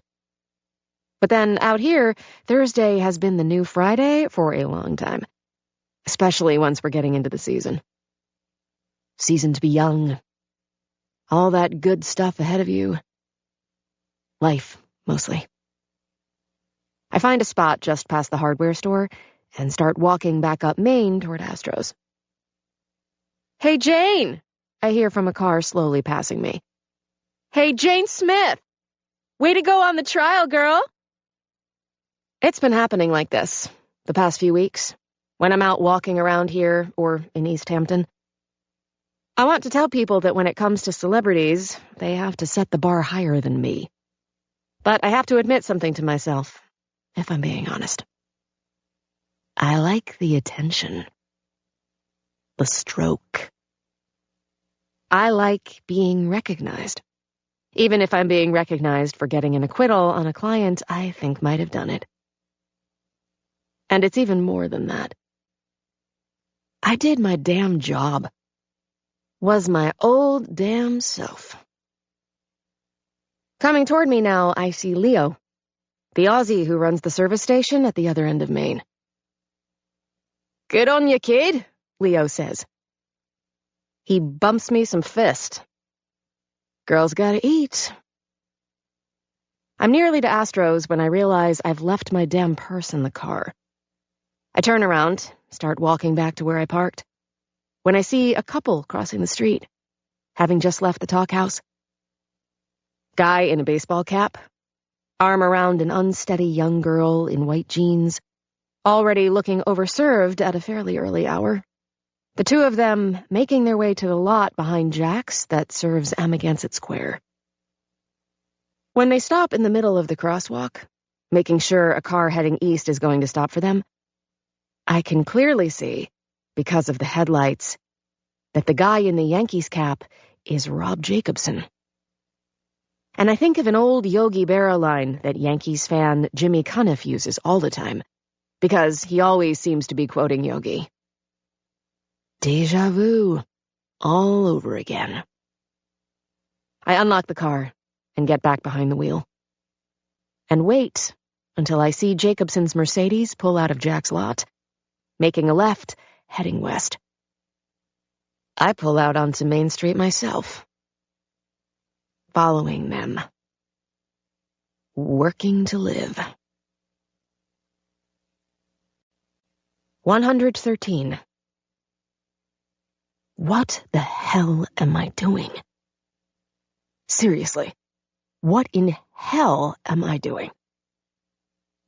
I was supposed to be eating my pizza by now, only I'm not. I'm following a guy I just got acquitted, not even remembering the last time I tried to follow anybody in a car, but feeling jazzed about it at the same time. Edgy, and a little bit fearful. Not entirely sure whether I'm afraid for myself or for the girl in that car and what might be about to happen to her. Not sure where either one of us is going right now. I stay with Jacobson as he's the one taking back roads now, having taken a left off 27 when he got to Wainscott. I make sure not to stay too close to him, not wanting him to know that he's being followed, even though I'm not sure what would change if he did. What the hell am I doing? If the kid with him is in trouble, what am I going to do about it? Pull an air gun on him? I'd taken the Glock out of the glove compartment before heading for the beach, planning to take it apart and clean it later. But I'd left it at the house, in the drawer of the small table in the front hall. There was another Glock in the nightstand next to my bed, also of absolutely no use to me right now. No music inside the car now. Just the sound of my own breathing, coming fast. And the feeling of being even more alive than I was on the trail. Being me. I stay with Jacobson, maintaining my distance, realizing he's on his way home as he makes one last left off Daniels to Gibson Lane, on his way to his big house, even if he's passed much bigger ones along the way. Claire Jacobson is in Paris, or so I'd read last week in the East Hampton Star. Maybe with her away, he's already turned the place on Gibson back into his party house. The aging frat boy back at it. Brazen enough, shocker, to be back cruising the talk house again for girls. Feeling young himself. Immortal, even. I'm not sure what my plan is here, if it is an underage girl with him. Burst in on them and confirm my worst fears about Rob Jacobson? That he's about half an Epstein? One of my worst fears, anyway. One of many. I stopped the car near the end of the driveway, hidden enough by the privet down here, but still allowing me a view of a house pretty close to the road for this neighborhood. The back lawn far bigger. I roll down the windows and feel the ocean breeze, smell it, hear the muted sound of the ocean from a half-mile away. I remember the night I came and parked not far from here and saw Gus Hennessy show up for his sleepover with Claire Jacobson. One more fun couple of the Hamptons. I know I might be wasting my time. I am quite conscious of time these days and how precious it is. 12 months left. Or whatever it is. That many days and nights. How do I put them to their best use? I think about time all the time. Do I want to spend it alone? Or with Jimmy and Ben and Rip the dog? I love the sound and the feel of the ocean. There could be worse places to go out. Worse ways. I know I shouldn't feel a sense of peace here, on what might be a useless and cockeyed stakeout of a dirtbag like Rob Jacobson. But somehow I do. I am here for an hour, more or less, when I hear a scream that shatters the sounds of the night and the ocean up ahead of me. The scream of a girl. Somebody's daughter, the way Laurel Gates was, and Paul Biondi's daughter was, and then her daughter after that. I hear another scream, louder than the first. Somebody's daughter making that sound. I'm out of the car now, running up the driveway, wishing I had a real gun on me. 114. As I sprint past the Mercedes parked at the top of the drive and around the garage and into the backyard, heart pumping like I'm back on the trail, hearing one more scream in the distance, I stop briefly and hear the sound of laughter. Rob Jacobson's. My client. Then I'm in motion again, seeing him in the light of his back patio, shirt out of his jeans, shoeless, laughing his head off now, almost like someone baying at the moon. "Got a runner!" he yells. I look past him, across the vast expanse of the back lawn. In the distance, I see a figure, who has to be the girl with whom he left the talkhouse, sprinting toward the dunes, stumbling, falling to the grass, scrambling frantically back to her feet, no longer wearing the white jeans she'd been wearing an hour or so before.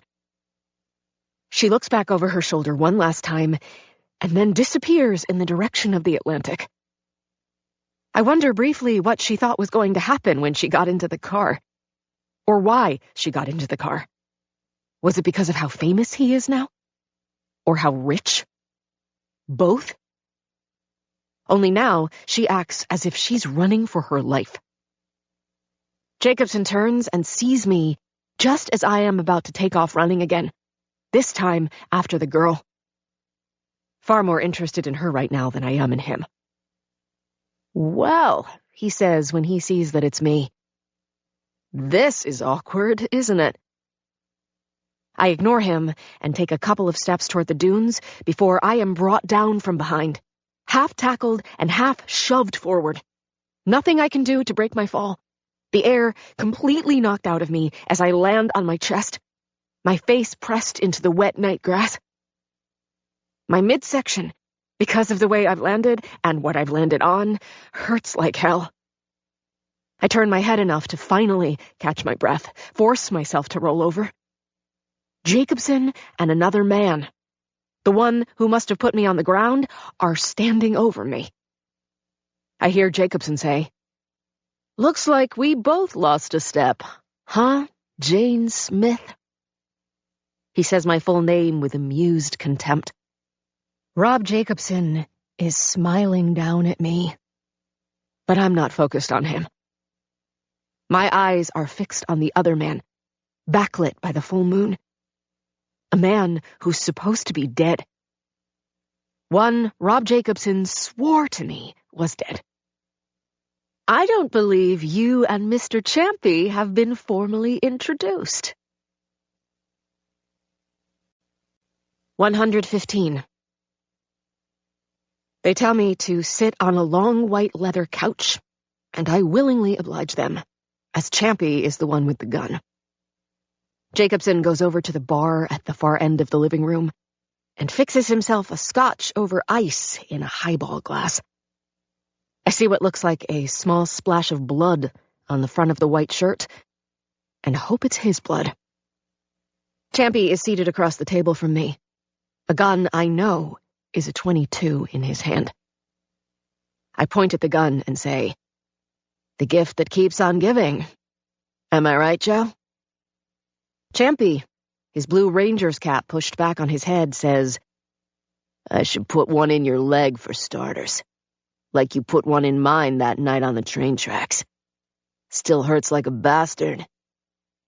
I rushed the shot. If I'd had more time, I would have put one right between your eyes. I look at Jacobson, then nod over at Champy. One more lie from you about him being dead, on what appears to be a very long list of lies. So it does, Jacobson says. I direct my attention back to Champy. So tell me, Joe, was it you who killed them all? Or were you still just cleaning up after your excitable boy here, the way you always have? Champy tries to keep his face blank as he stares back at me. Is it guilt I see in his eyes now? Or something else? Maybe it's just the kind of indifference you see from a snake. His answer is to just grin and shrug. At least one of them knows enough to keep his mouth shut. Did the two of you plan to kill me now? Jacobson pokes at his temple with his index finger. I've thought about it, Jane Smith. Not gonna lie about that. I have thought about it. He shrugs now. But no, Jacobson says. I'm not going to kill you. Despite what you might think about me, even now. And even though you might not believe it, I'm not a killer. I look for a reaction from Champy, but don't get one. Then Jacobson is talking again. But I have been thinking a lot since the trial ended about what to do about the way you fucked with me every chance you got. Winks at me one more time. And you know what I came up with? What would be like a life sentence for you? Making you believe you freed a guilty man. Did I? Free a guilty man, I mean. You keep swearing up and down that you didn't do it. He acts as if he hasn't even heard me. Walks to the end of the room, toward the open terrace doors, through which his date must just have run. The moon seems even brighter than ever, as if it's gotten closer. When he turns, it's almost as if there's a spotlight on him. The whole trial, he says. You kept bringing up OJ. I always got a kick out of that. He drinks some scotch, loudly smacks his lips. You remember that book he wrote after he beat the rap? On the murders, not the shit later on in Vegas. If I Did It, that was the title. Maybe I should write a book of my own like that. Get back into publishing with a nice double dip. Write it and sell it. He drinks again. If I did it. I look over at Champy. His eyes are still very much locked on me. The gun rests on his knee. I idly wonder how many people have died because of that gun. Or are about to die. You always thought you were in charge, Jane Smith. But now I'm the one calling the shots, so to speak. As always, when he's doing most of the talking, he's enjoying himself mightily. But I turn to Champy now. I'm curious about something, I say to him. I'm curious about a lot of things, actually. But let's start with this. Why didn't you take out Jimmy that day at McCall's when you had the chance? Why'd you wait until you ambushed him in that chicken shit way? It was you at McCall's, wasn't it? I see Jacobson look at Champy and slowly shake his head. He's not your witness, Jane Smith, Jacobson says. I am. You don't talk to him. You talk to me. Got it? Okay, I'll play along. If you killed the Gateses, why did you? Well, he says, maybe getting a thrill out of getting a daughter into the sack all this time after I did the same with the mother finally caught up with me. And they were going to tell, even though we had a deal. He turns back to Champy. Now I'm the one talking too much, right? Jacobson says. Your whole life, Champy says. Even though she's not even asking the right questions. Again. I turn back to him. What questions should I be asking? You ever wonder what happened to the Morelli kid? I just assumed you threw him into the ocean. One more thing you got wrong, Champy says. He shakes his head. List keeps getting longer. All the way back to high school. What does that mean? Champy again shakes his head. I mean, you think his old man killed himself over his kid's girlfriend? I stare at him, then Jacobson. Your girlfriend? I open my mouth, close it. Finally, I say, are you the one who killed them? Jacobson smiles and shrugs. What? You want that one pinned on me too, Jane Smith? He walks over to me now and leans down, his face close to mine, his breath smelling of scotch. You just had to get right back up in my face tonight, didn't you? You just couldn't help yourself. And you know why? Because the whole time you were defending me, you absolutely believed I was guilty. I swear, I thought it pissed you off that the jury said I wasn't, even if a guilty verdict would have screwed up your perfect record. One more time, I can't help myself from doing something else, despite my current situation. I slap him. He is about to slap me back when Champy is out of his chair and grabbing his arm to stop him. Like he's the boss now. For Christ's sakes, will you please shut up and let me handle this? 116. Please don't shoot my dog, I say to Champy, after we've driven to my house and Rip growls at him from the kitchen doorway. Then put him in there and shut the door, Champy says. Does Rob really want you to do this? He grins. Do what? I've got neighbors. I've got a suppressor. Jump ball. He's right behind me as I grab Rip by the collar and walk him into the kitchen, leaning down just long enough to scratch him behind the ear and whisper, Love you, Rip. Then I close him in the kitchen. Think. But there is no room for me to try anything. No play I can make with his eyes on my every move, and he's keeping just enough distance between us that I can't even think about going for his gun.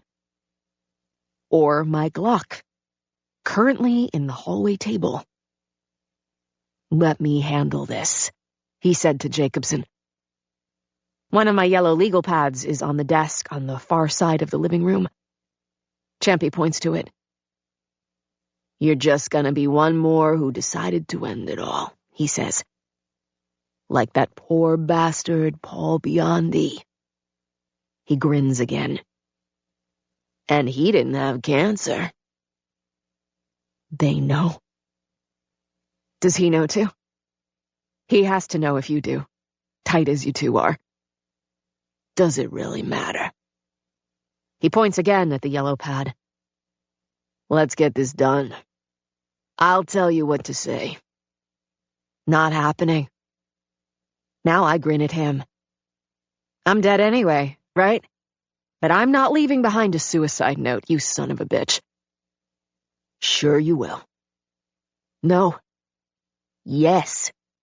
You do it this way, and I won't kill your boyfriend and your sister like I already killed Cunniff. He shrugs.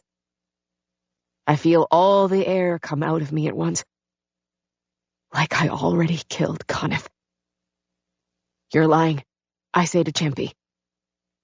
You're confusing me with my boss, he says. He is smiling suddenly. This is funny to you? He shakes his head. Endlessly. When he finally says he's tired of talking, he tells me to start writing. No, I say again. Yes, Champy says. Now. I think now or never is more like it. I'm going to be sick, I say suddenly, leaning forward, trying anything to distract him. The damn cancer drugs. It is in that moment that the front door opens and Dr. Ben Kalinsky comes walking in saying, I've got the pizza you didn't pick up. Champy turns without hesitation and fires. As he does, and I see Ben spin around and go down, not sure where he's been hit, just that he's been hit, I roll off the couch and away from Champy and pull the Walther air pistol I'd stuffed into the front of my jeans and underneath my baggy BC hoodie before I got out of the car at Rob Jacobson's house, before I ran up the driveway. Get to Ben. But Champy first. Then I'm aiming as well as I can. Joe Champy's face, my target now. I fire, hitting him between the eyes this time, even though it's only a BB gun, and hear him scream as I do. He's on the ground now, clawing at his face with his free hand, trying to find me, firing wildly with the .22, the shots sounding like small explosions, even with the suppressor. As I crawl behind the couch and get to the table in the front hall, reach up and grab the Glock out of the top drawer, roll toward where Ben is lying just inside the door. I'm firing real bullets at Joe Champy now from my knees, hand steady, aiming for center mass. Then the room is quiet again, except for the sound of Ben Kolinsky's faint, labored breathing. 117. One day later. I haven't slept, having spent half the night at Southampton Hospital after talking to the police. I know I should be tired, looking to sleep for about a week. But I'm not tired. I'm relieved, is what I am. Feeling very much alive. And feeling lucky, for the first time in a long time. Like I've finally beaten the odds. At least for now. I believed him when he told me he'd killed you, I say to Jimmy Cuniff. Turns out we're both hard to kill. Us and Dr. Ben, Jimmy says. Champy turned out to be as lousy a shot with him as he was with me that night at my house. And from nearly point-blank range. The doc got lucky. We all did, I say. We are in Jimmy's car, driving west on Route 27.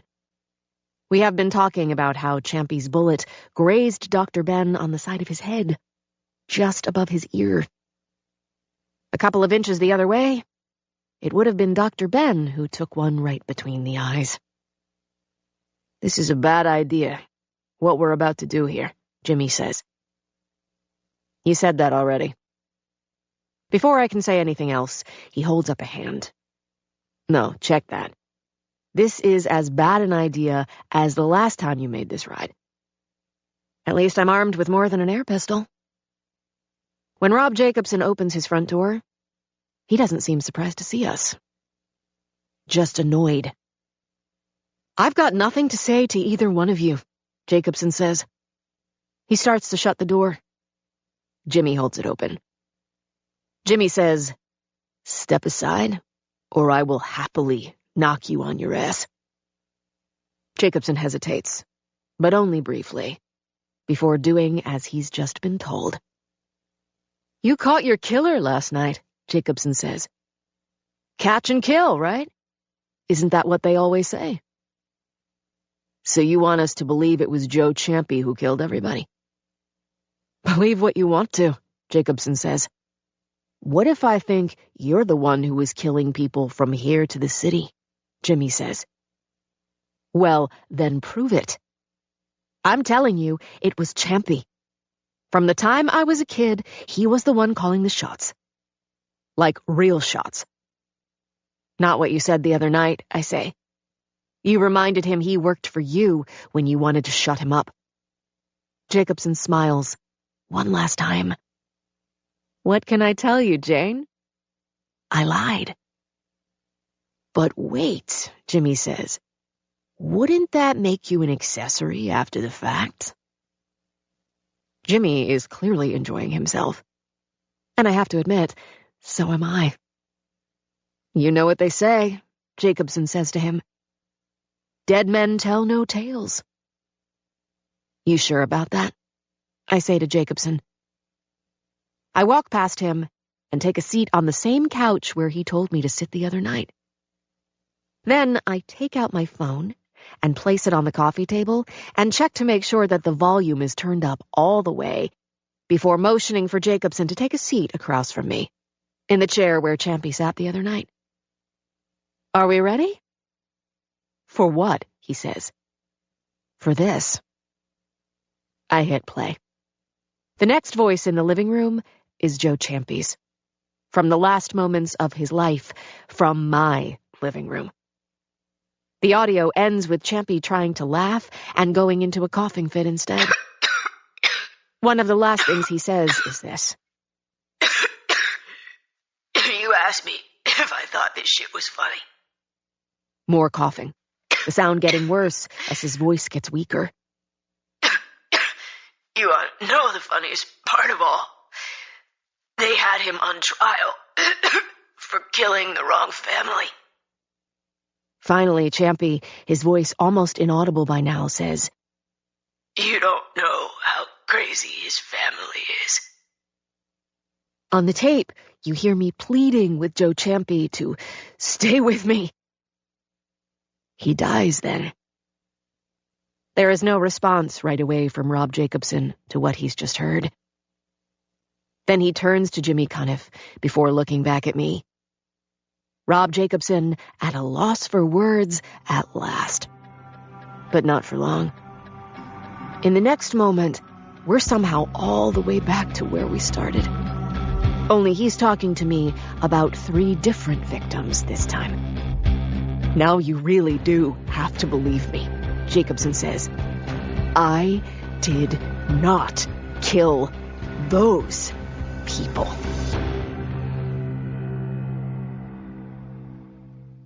The pencil of courage, despite its fall, in its graphite core, creativity gleams, a testament to dreams beyond extremes. Oh, tiny lead in your humble grace, in the electronic space you find your place. Though small in size, your spirit soars in the hands of dreamers forever.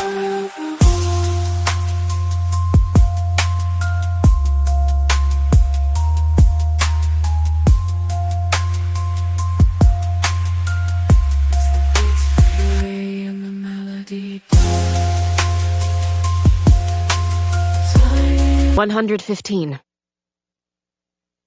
They tell me to sit on a long white leather couch, and I willingly oblige them, as Champy is the one with the gun. Jacobson goes over to the bar at the far end of the living room and fixes himself a scotch over ice in a highball glass. I see what looks like a small splash of blood on the front of the white shirt, and hope it's his blood. Champy is seated across the table from me.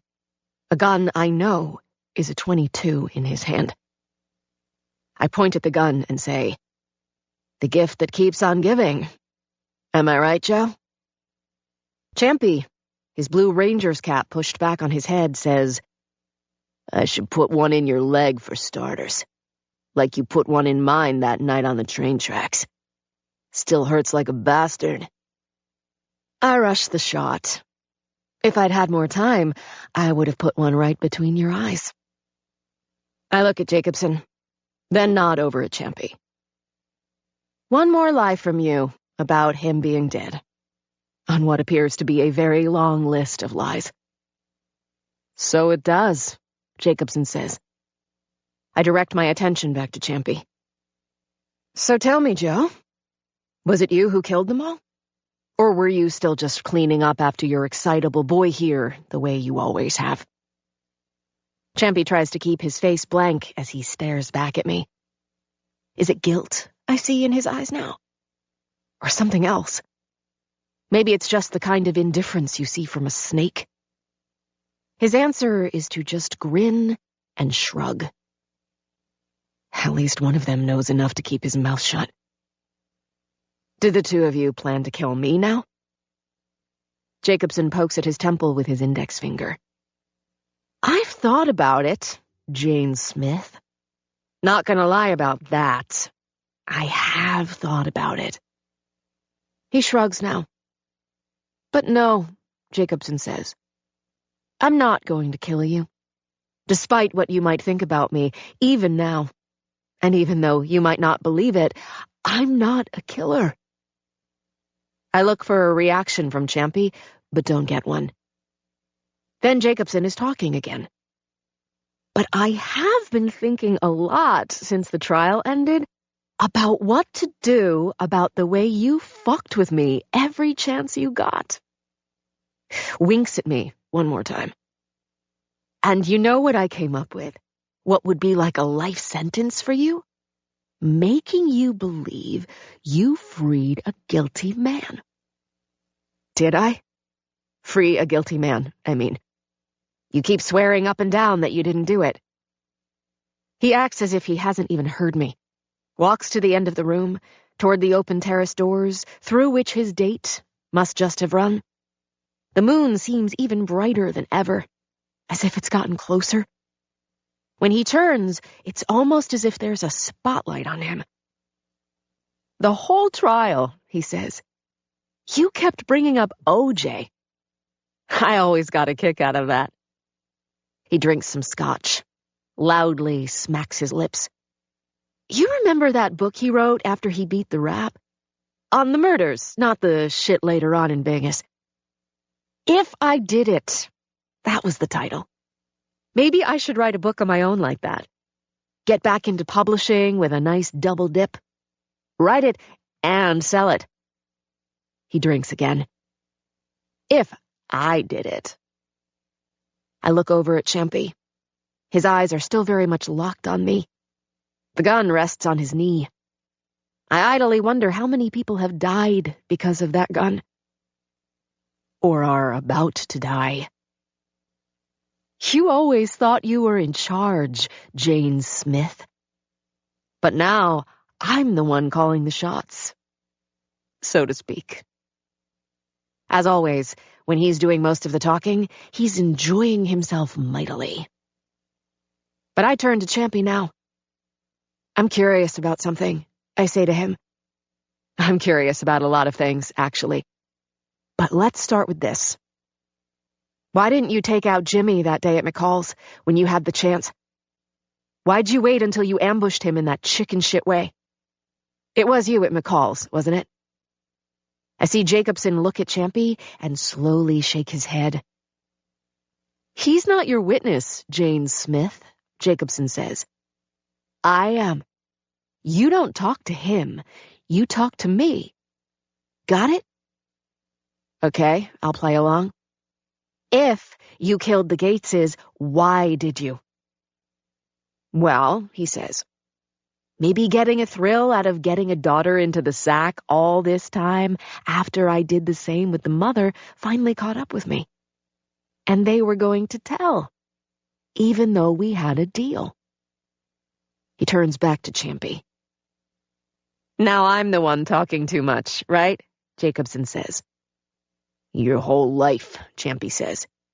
Even though she's not even asking the right questions. Again. I turn back to him. What questions should I be asking? You ever wonder what happened to the Morelli kid? I just assumed you threw him into the ocean. One more thing you got wrong, Champy says. He shakes his head. List keeps getting longer. All the way back to high school. What does that mean? Champy again shakes his head. I mean, you think his old man killed himself over his kid's girlfriend? I stare at him, then Jacobson. Your girlfriend? I open my mouth, close it. Finally, I say, are you the one who killed them? Jacobson smiles and shrugs. What? You want that one pinned on me too, Jane Smith? He walks over to me now and leans down, his face close to mine, his breath smelling of scotch. You just had to get right back up in my face tonight, didn't you? You just couldn't help yourself. And you know why? Because the whole time you were defending me, you absolutely believed I was guilty. I swear, I thought it pissed you off that the jury said I wasn't, even if a guilty verdict would have screwed up your perfect record. One more time, I can't help myself from doing something else, despite my current situation. I slap him. He is about to slap me back when Champy is out of his chair and grabbing his arm to stop him. Like he's the boss now. For Christ's sakes, will you please shut up and let me handle this? 116. Please don't shoot my dog, I say to Champy, after we've driven to my house and Rip growls at him from the kitchen doorway. Then put him in there and shut the door, Champy says. Does Rob really want you to do this? He grins. Do what? I've got neighbors. I've got a suppressor. Jump ball. He's right behind me as I grab Rip by the collar and walk him into the kitchen, leaning down just long enough to scratch him behind the ear and whisper, Love you, Rip. Then I close him in the kitchen. Think. But there is no room for me to try anything. No play I can make with his eyes on my every move, and he's keeping just enough distance between us that I can't even think about going for his gun. Or my Glock, currently in the hallway table. Let me handle this, he said to Jacobson. One of my yellow legal pads is on the desk on the far side of the living room. Champy points to it. You're just gonna be one more who decided to end it all, he says. Like that poor bastard Paul Biondi. He grins again. And he didn't have cancer. They know. Does he know too? He has to know if you do, tight as you two are. Does it really matter? He points again at the yellow pad. Let's get this done. I'll tell you what to say. Not happening. Now I grin at him. I'm dead anyway, right? But I'm not leaving behind a suicide note, you son of a bitch. Sure you will. No. Yes. You do it this way, and I won't kill your boyfriend and your sister like I already killed Cunniff. He shrugs. I feel all the air come out of me at once. Like I already killed Cunniff. You're lying, I say to Champy. You're confusing me with my boss, he says. He is smiling suddenly. This is funny to you? He shakes his head. Endlessly. When he finally says he's tired of talking, he tells me to start writing. No, I say again. Yes, Champy says. Now. I think now or never is more like it. I'm going to be sick, I say suddenly, leaning forward, trying anything to distract him. The damn cancer drugs. It is in that moment that the front door opens and Dr. Ben Kalinsky comes walking in saying, I've got the pizza you didn't pick up. Champy turns without hesitation and fires. As he does, and I see Ben spin around and go down, not sure where he's been hit, just that he's been hit, I roll off the couch and away from Champy and pull the Walther air pistol I'd stuffed into the front of my jeans and underneath my baggy BC hoodie before I got out of the car at Rob Jacobson's house, before I ran up the driveway. Get to Ben. But Champy first. Then I'm aiming as well as I can. Joe Champy's face, my target now. I fire, hitting him between the eyes this time, even though it's only a BB gun, and hear him scream as I do. He's on the ground now, clawing at his face with his free hand, trying to find me, firing wildly with the .22, the shots sounding like small explosions, even with the suppressor.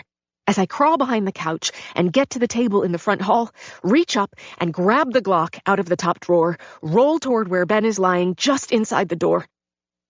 I'm firing real bullets at Joe Champy now from my knees, hand steady, aiming for center mass. Then the room is quiet again, except for the sound of Ben Kolinsky's faint, labored breathing. 117. One day later. I haven't slept, having spent half the night at Southampton Hospital after talking to the police. I know I should be tired, looking to sleep for about a week. But I'm not tired. I'm relieved, is what I am. Feeling very much alive. And feeling lucky for the first time in a long time. Like I've finally beaten the odds. At least for now. I believed him when he told me he'd killed you, I say to Jimmy Cuniff. Turns out we're both hard to kill. Us and Dr. Ben, Jimmy says. Champy turned out to be as lousy a shot with him as he was with me that night at my house. And from nearly point-blank range. The doc got lucky. We all did, I say. We are in Jimmy's car, driving west on Route 27. We have been talking about how Champy's bullet grazed Dr. Ben on the side of his head, just above his ear. A couple of inches the other way, it would have been Dr. Ben who took one right between the eyes. This is a bad idea, what we're about to do here, Jimmy says. You said that already. Before I can say anything else, he holds up a hand. No, check that. This is as bad an idea as the last time you made this ride. At least I'm armed with more than an air pistol. When Rob Jacobson opens his front door, he doesn't seem surprised to see us. Just annoyed. I've got nothing to say to either one of you, Jacobson says. He starts to shut the door. Jimmy holds it open. Jimmy says, "Step aside, or I will happily knock you on your ass." Jacobson hesitates, but only briefly, before doing as he's just been told. You caught your killer last night, Jacobson says. Catch and kill, right? Isn't that what they always say? So you want us to believe it was Joe Champy who killed everybody? Believe what you want to, Jacobson says. What if I think you're the one who was killing people from here to the city? Jimmy says. Well, then prove it. I'm telling you, it was Champy. From the time I was a kid, he was the one calling the shots. Like real shots. Not what you said the other night, I say. You reminded him he worked for you when you wanted to shut him up. Jacobson smiles. One last time. What can I tell you, Jane? I lied. But wait, Jimmy says. Wouldn't that make you an accessory after the fact? Jimmy is clearly enjoying himself. And I have to admit, so am I. You know what they say, Jacobson says to him. Dead men tell no tales. You sure about that? I say to Jacobson. I walk past him and take a seat on the same couch where he told me to sit the other night. Then I take out my phone and place it on the coffee table and check to make sure that the volume is turned up all the way before motioning for Jacobson to take a seat across from me, in the chair where Champy sat the other night. Are we ready? For what? He says. For this. I hit play. The next voice in the living room is Joe Champy's. From the last moments of his life, from my living room. The audio ends with Champy trying to laugh and going into a coughing fit instead. One of the last things he says is this. You asked me if I thought